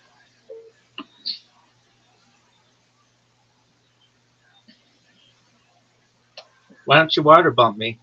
Because you don't have the balls. I was thinking about it. But you didn't. Because you don't have the balls. Yeah, when really you for nothing.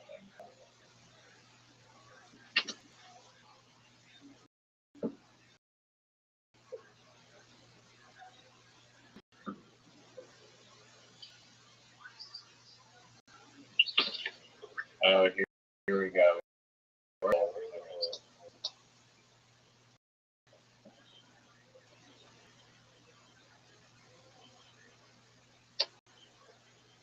Fuck.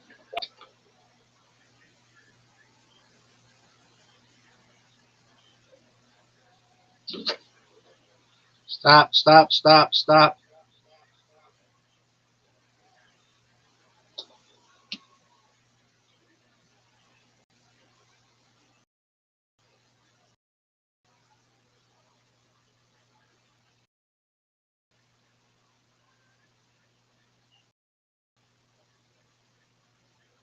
Stop, stop, stop. Fuck you. Fuck you.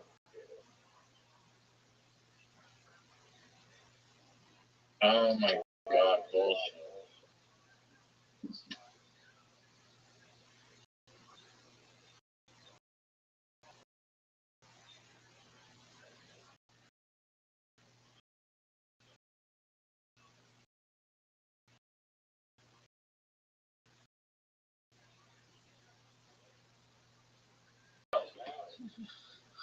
Guaranteed the win, baby.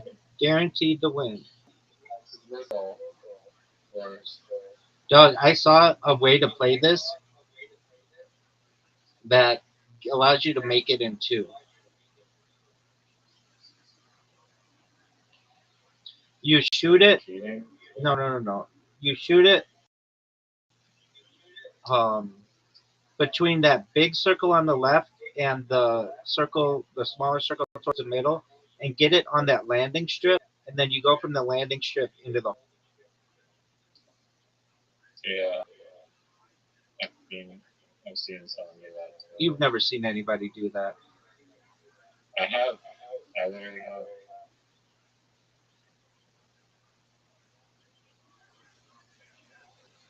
Stop, stop, stop, stop, stop, stop. Devastating.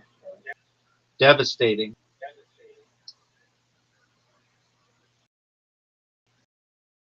Dang. I got it to the landing strip. Now you're gonna get bumped off. I don't think you can bump me off. You want to bet?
Are you serious? What?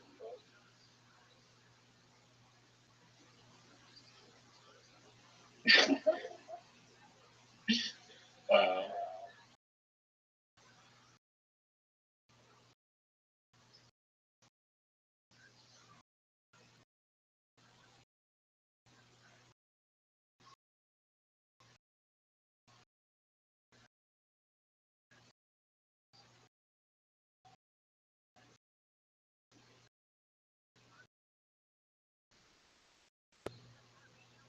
The shot. It's over. The champ's here. The greatest. I'm the double greatest. That was a Dog. I will.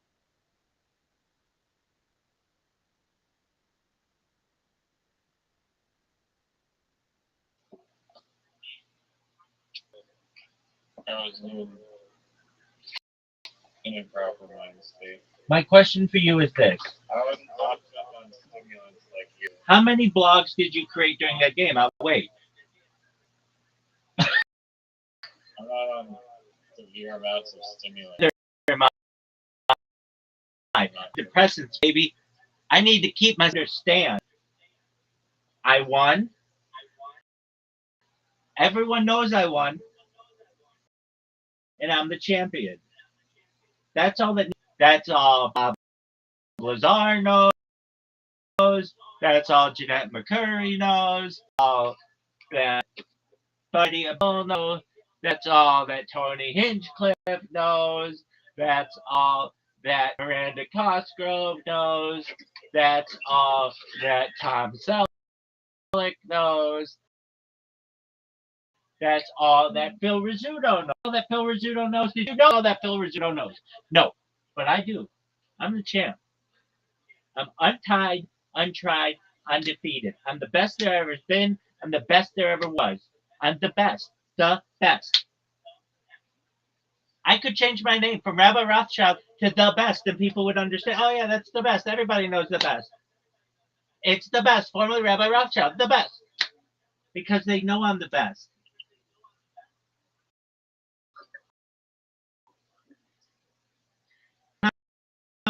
That's cool. How many bugs did you create during that day? I don't need to create blogs.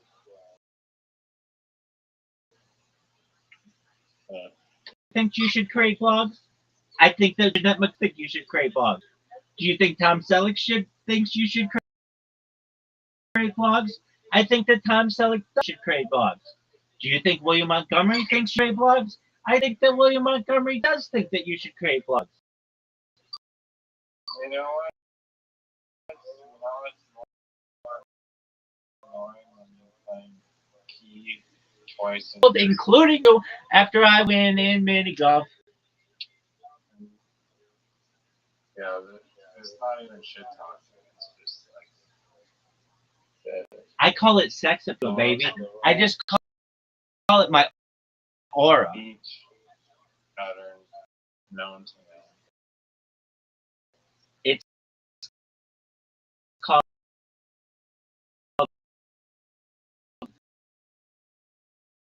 sex appeal.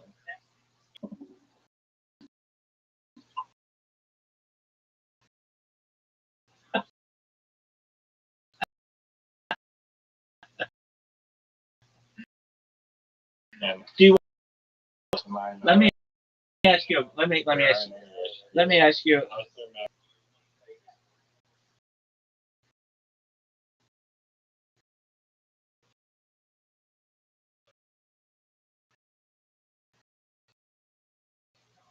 No. That was a good.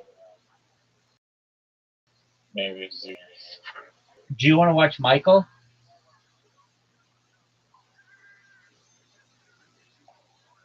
No.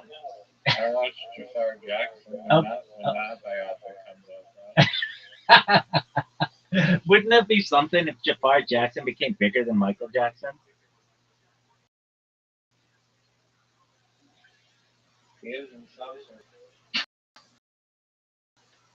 He's not out there. Would you, if Riser, I'd like you to play me in my biopic, but only under the condition that you watch my uncle's biopic. Would you watch it? Yes or no? I'll wait.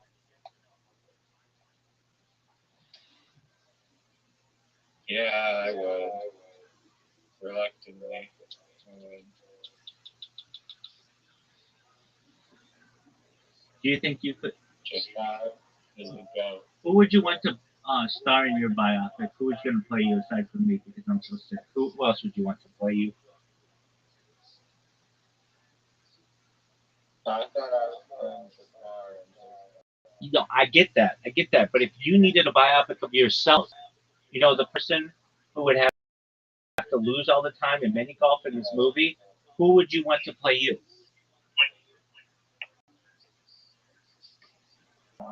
Seth Rogen. Okay. All right. I could see that. You're thinner than he. You're thinner than he is, though, so he'd have to lose.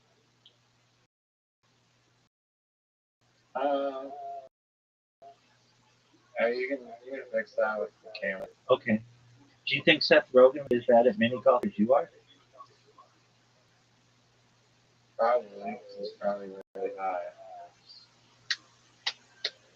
And everyone knows when you smoke splits all the time, your thinking ability goes down the toilet. Does he smoke spliffs with Marlon Hill? I'll wait. Okay, do you know what activity Seth Rogen is even known for? Everyone does. What would that be? Acting. All-knowing, omnipotent. I just said it. No. Not his career. No, this is like a hobby. Smoking weed?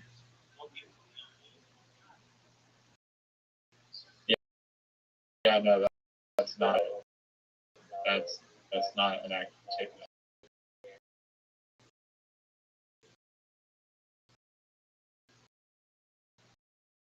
I guess you could. It is, but You it's don't know this thing that you like us to. smoking weed. No, it's not that. You don't think he's obsessed with Even smoking weed? like, he even has like his own like company based around it. Yeah, everybody knows that he has a base.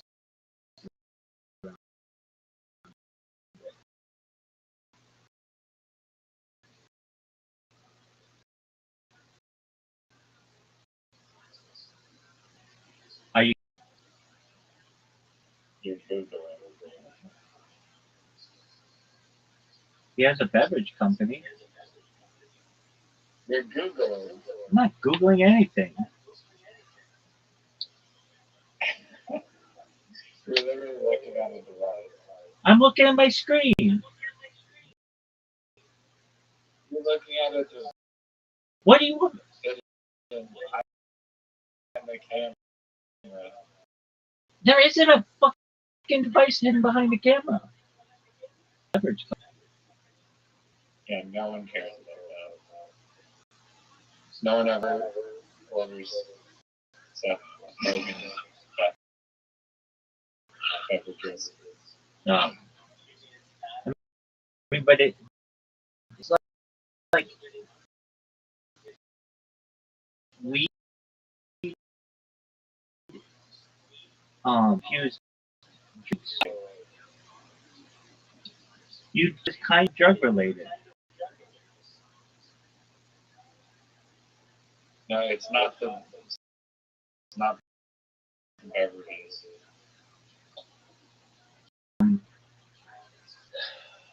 I mean, You know where Seth Rogen grew up? yeah, he grew up in Vancouver, dog. Everybody knows that. He Are does. you sure about that? Are you positive? I mean, I don't know Canada that well. He grew up in like around Vancouver. What about Hilarity for Charity? What the fuck is that? Everybody knows it. It's an organization equal for disease research. Everybody knows that, dog. Organization, that's cool. I didn't say organization. I said organization. Everybody knows I said, even if I did organization, then that would be excessive given nomenclature future, especially on the area around. Dog. Okay, what the fuck does he do? I've named like 15 things about him. Do you want any more hints? Does it involve holes? I mean, it actually does a little bit. Everything involves holes, dog. Thimbles involve holes, dog. Even though only 15% of thimbles go all the way through, you expect people to understand that and to know that. And nobody really is aware of that except for thimble geniuses as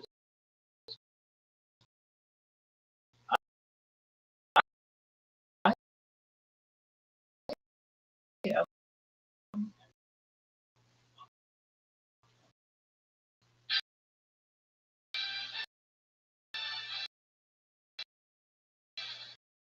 All right. Anyone who knows holes knows that.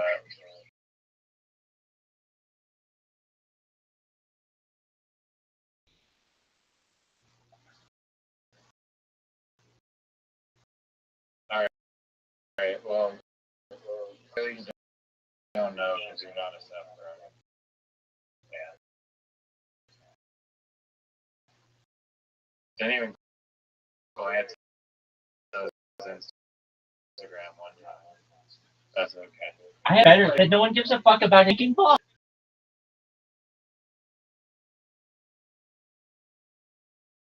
Is on his Instagram so cool.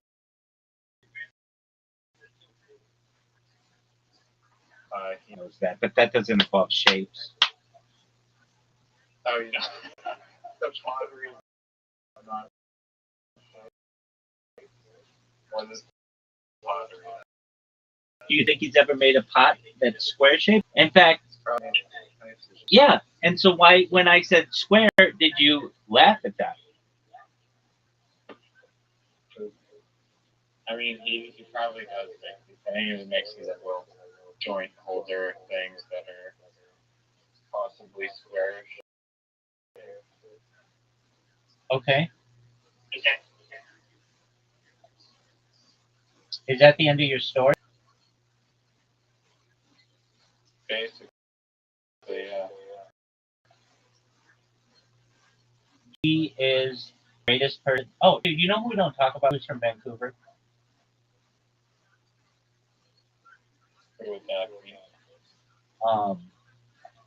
He is. Just one moment. Let me look up his name. I forget.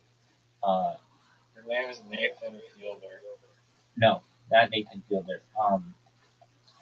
He was on with Brian Callen.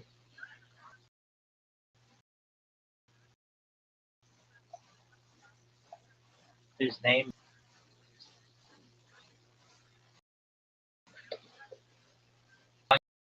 He's Italian. Who? He's a Will Sasso. Why don't we ever talk about Will Sasso? I'll wait. Because no one knows who that is. You don't know who Will Sasso is?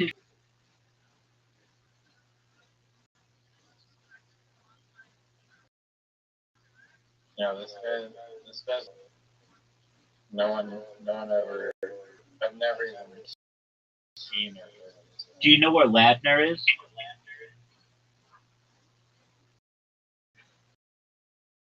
Like the destination? Ladner, British Columbia. No, that's It's an iCarly town, is what you're supposed to say. And it is in Metro Vancouver, dog.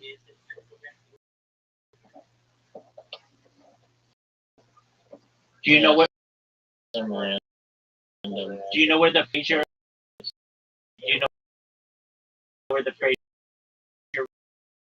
river?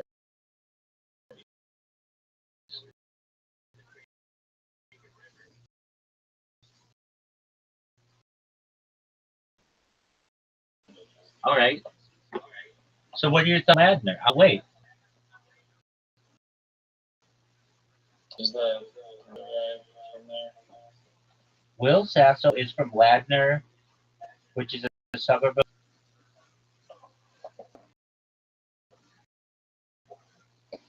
Vancouver, or which is a suburb of Delta, which is a suburb of Vancouver. River. You showed me the fucking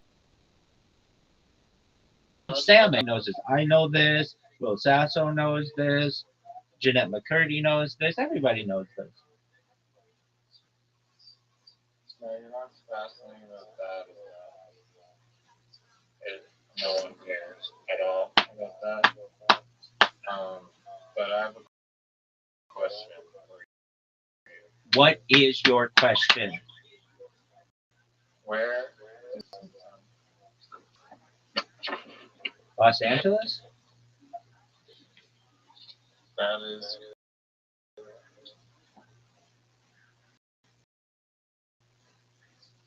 Yeah. Ask me something I don't know.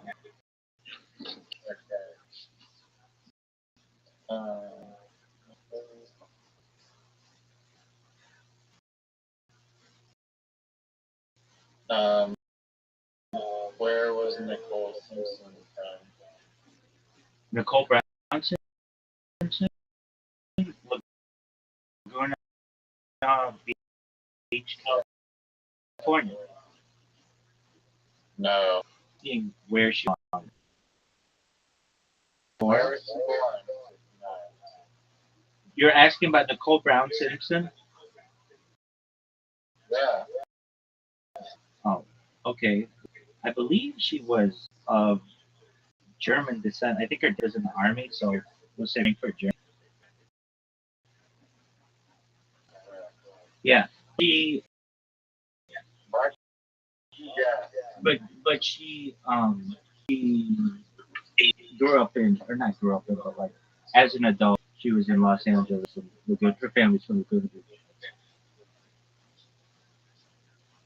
Where was Jessica Simpson born? You're asking me about the pop star? Yeah.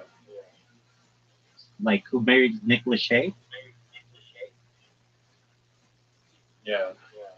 She's from Texas.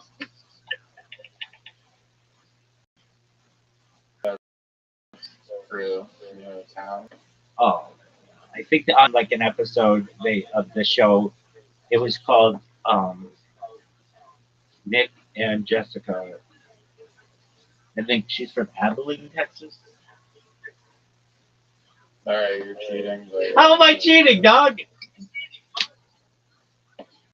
you're not cheating? Doug, do you see me Googling anything? No, I'm not What are your other questions? I'll wait.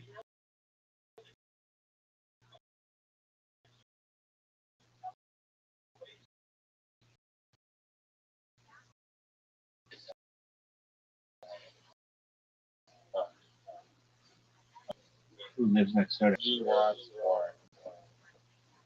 Reggie Watts from like the singer? Oh, isn't he also from Germany? Isn't he also from Germany? Yeah.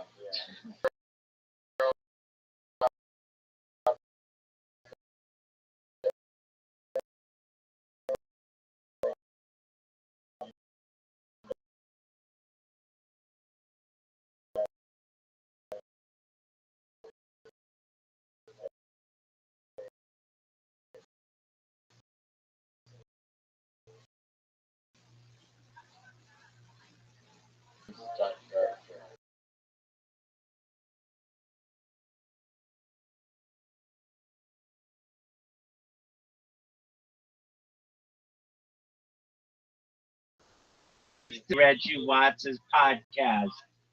Listen to it when I beat you in the third game of today in mini golf. Everyone knows that. Next question.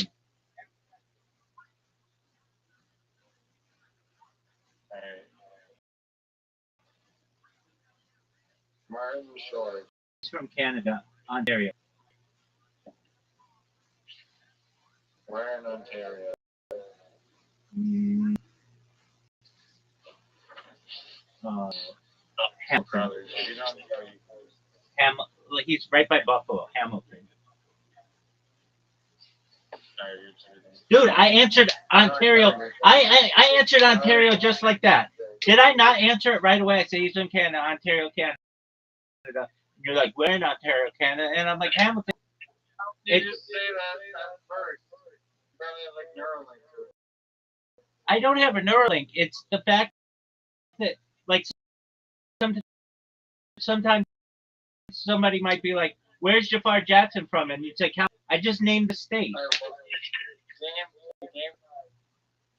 The game is specifically like the city as you can, not the general area. Told me that. I didn't know the rules.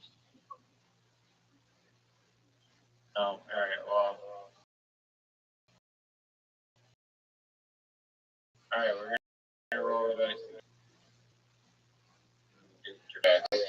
Steve Harvey. Where is he born?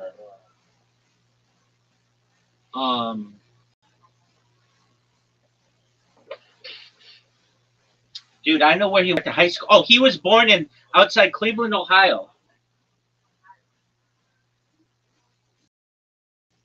I mean, what kind of bullshit whole definition of that?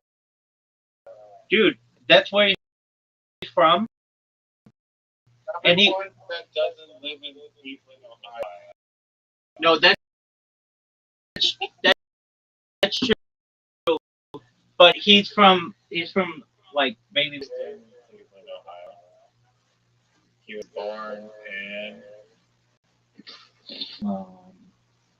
Well, I think he was maybe from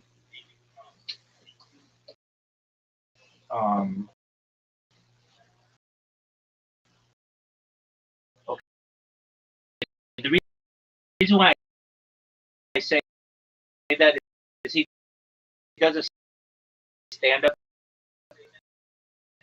I know you're not going to care about it.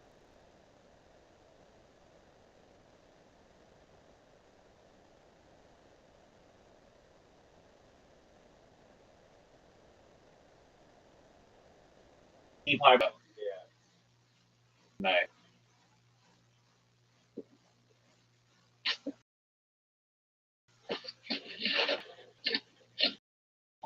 Are you going to ask a tough question or you're just off roll? Rock.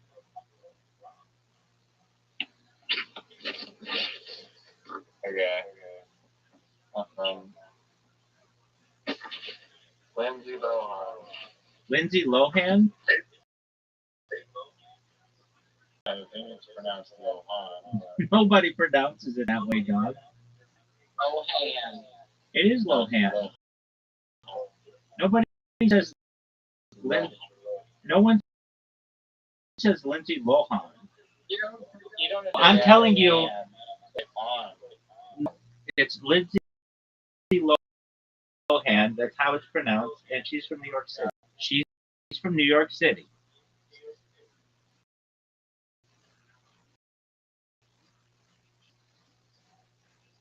Isn't her last name is Lohan?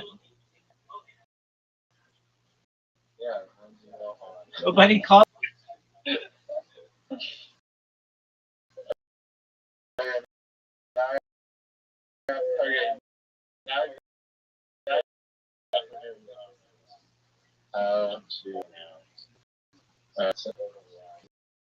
It's Lohan. Oh, that's cool. Why don't you ask me Some something? people say Lohan. Nobody says that. Everybody says Lindsay Lohan. Like Owen. Nobody says that. Everybody says Lindsay Lohan. Are you going to ask me a question that's hard, or are the easy? West Virginia, outside suburbs of Cleveland, New York City. Los Angeles. Give me something. Great Falls, Montana. Where was Steve Carell born? He's from Massachusetts, Newton, Massachusetts. Next question. Concord. Yeah, okay, but he did stand up. It's like within a few miles. He did stand up?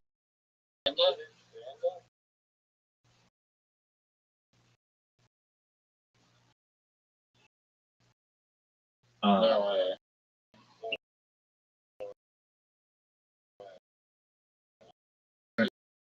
Really?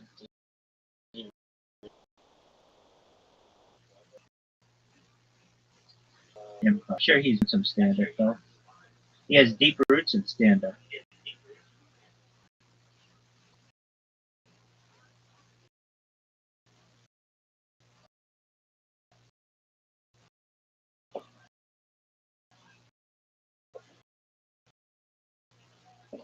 Okay, Tom Cruise, yes, and Breaking Bad. And absolutely, everybody knows this. He is from, I think he's from LA.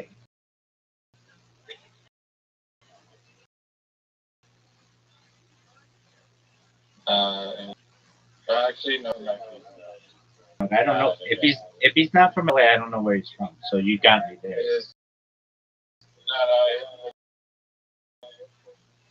not. Yeah, Hollywood.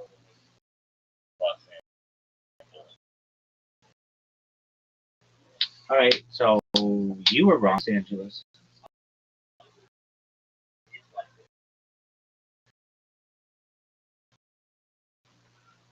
Yeah, but Los Angeles is like giant. Okay, this. Macon, Georgia.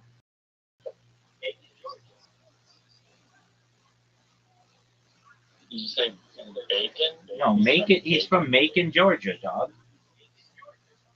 Wait, what's the city? Macon. Oh yeah, you're right. Yeah, I am right. How do you know? Because I'm fucking good, dude.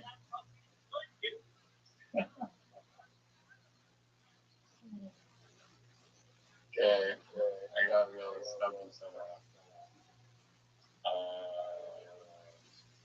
You know where Tom Green was born? He's Canadian. Yeah. Nowhere. Yeah, I do. It's where he. I think if it's the same place where he did his show, it was. He's also Ontario. The. Yeah.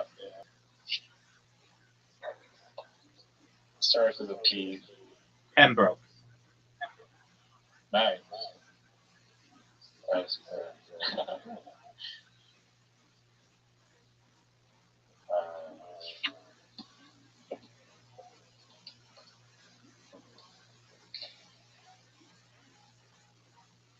He says though he's from Ontario.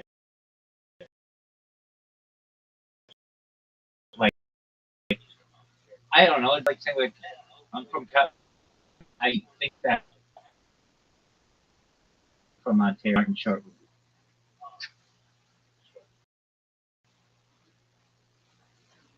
Where is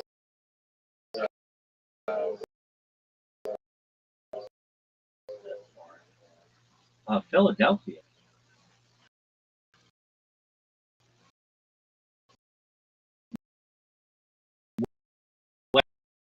West Philadelphia.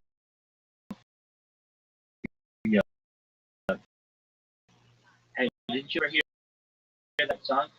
West Philadelphia is on the now. When it came near, the license plate said fresh and had dice in the mirror. I could say this cab wherever song go home, go home to Bel Air. Nobody heard that. Everyone's heard it. Everyone loves it. Incorrect. What is your next question? I always found it What's your interesting. favorite? What's your favorite Will Smith song? Getting jiggy with it. Very close thereafter, Miami and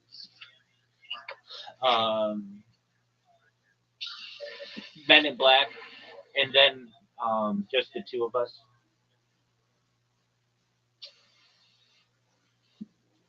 Dude, his CD, Big Willie Style, was like the biggest, one of the biggest CDs of the 1990s. Are you gonna ask me? Are you gonna go? Or is Jonah Hill bored? Jonah Hill.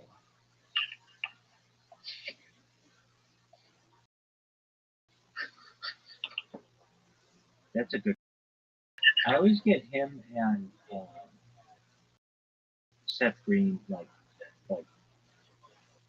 I think Jonah Hill's from Los Angeles. Like if I don't know, that's right. Fault. So I think it's from LA. Did you know that Will Smith's name is Willard, not William?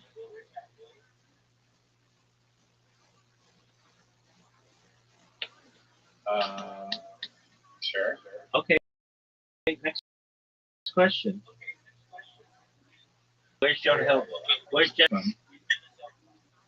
Los Angeles. And is he brothers with Marlon Hill? It could be. Excellent. What's your next question? Trying to find a celebrity.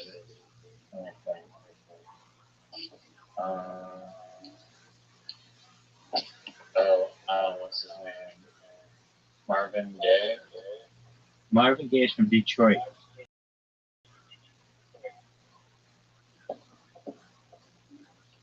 What neighborhood is it? It's called Detroit, not Detroit. It's Detroit. Detroit.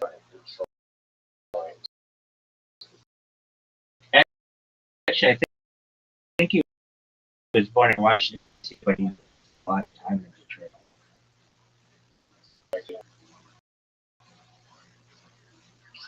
What? Do you have a favorite Marvin Gaye song? Oh yeah, all of them, dog.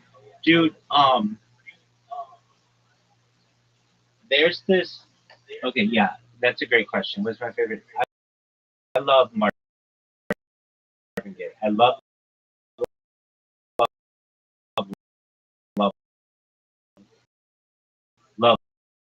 Marvin Gaye. I've read Marvin Gaye's biography.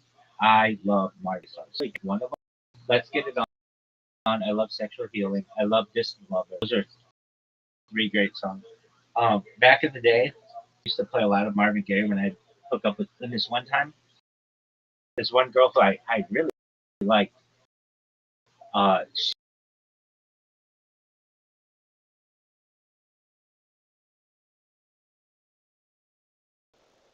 We basically had.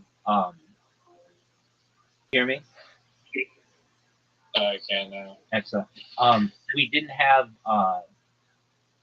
You didn't have Spotify, so all you had was like the illegal music that you had downloaded off of Napster onto your iPod, and iPods could only hold a certain amount, so you couldn't have like every song. But it was definitely like a big pull if you had a song that somebody wanted, like at a party. One time I was hooking up with this chick. Name it Marvin Gaye. Any Marvin Gaye song, Distant Lover, and I.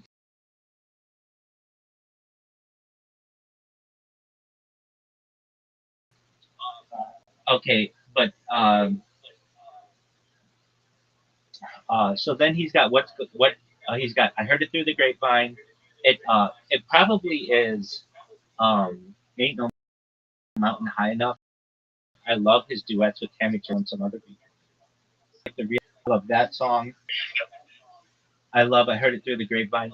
But dude, he's got this one song that like nobody knows that is so fucking fire.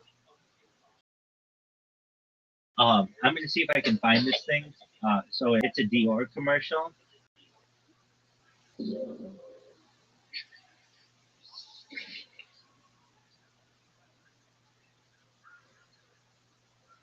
It's so fire. I'm gonna even send it to you. She she looks beautiful in it, and um, so it's called a funky space reincarnation, and it is such a fire song. I'm gonna send you. I'm gonna send you the video. Like it's just a quick commercial. But notice I'm sending commercials, baby. Okay, and it's on the album version. Yeah. Okay. To that.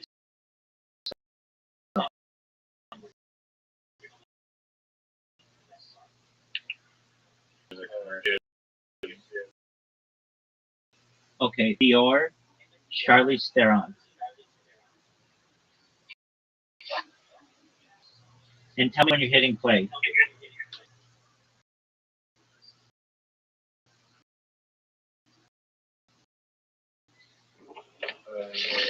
32-second one? Yeah. Ready?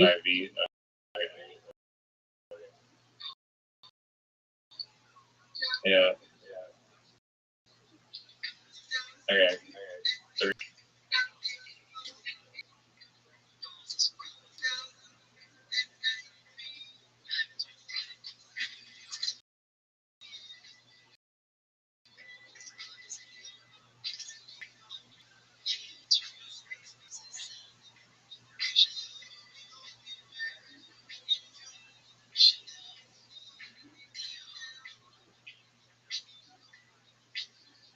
All right. Now go to. I mean, isn't that a hot commercial? I don't think you could patent being not obvious. It was cool. All right. So now go to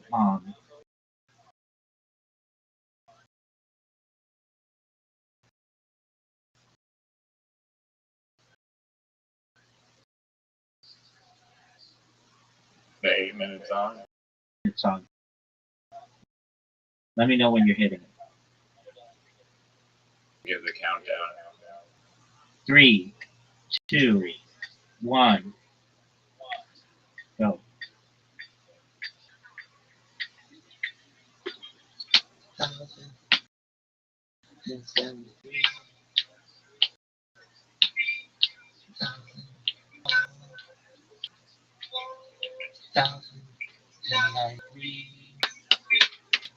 I do.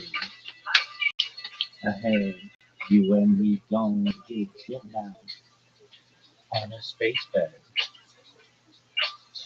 We gonna get married in June. Gonna get down on the moon. That moon. Ahead. Get down. You want to hit golf balls to this song? Yeah. You like it? Yeah. It is chill.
You want to watch a Marvin Gaye down here? At some point. Doesn't that song sound like you're floating through space, like a funky space reincarnation? Yeah. Do you think it's Father as fuck?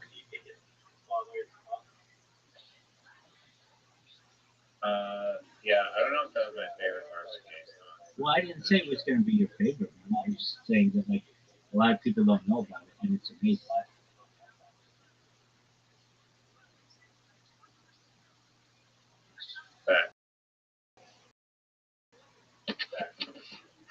Most songs that are well, there are multiple ones. They're an LA band.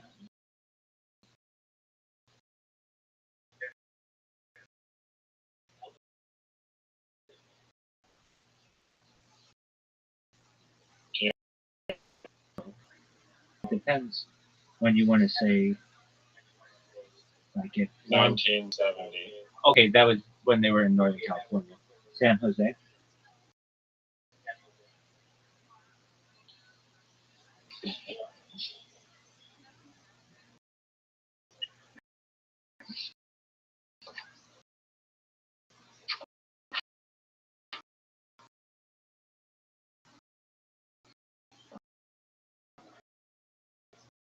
Is that the end of your, is that the end of your questions or?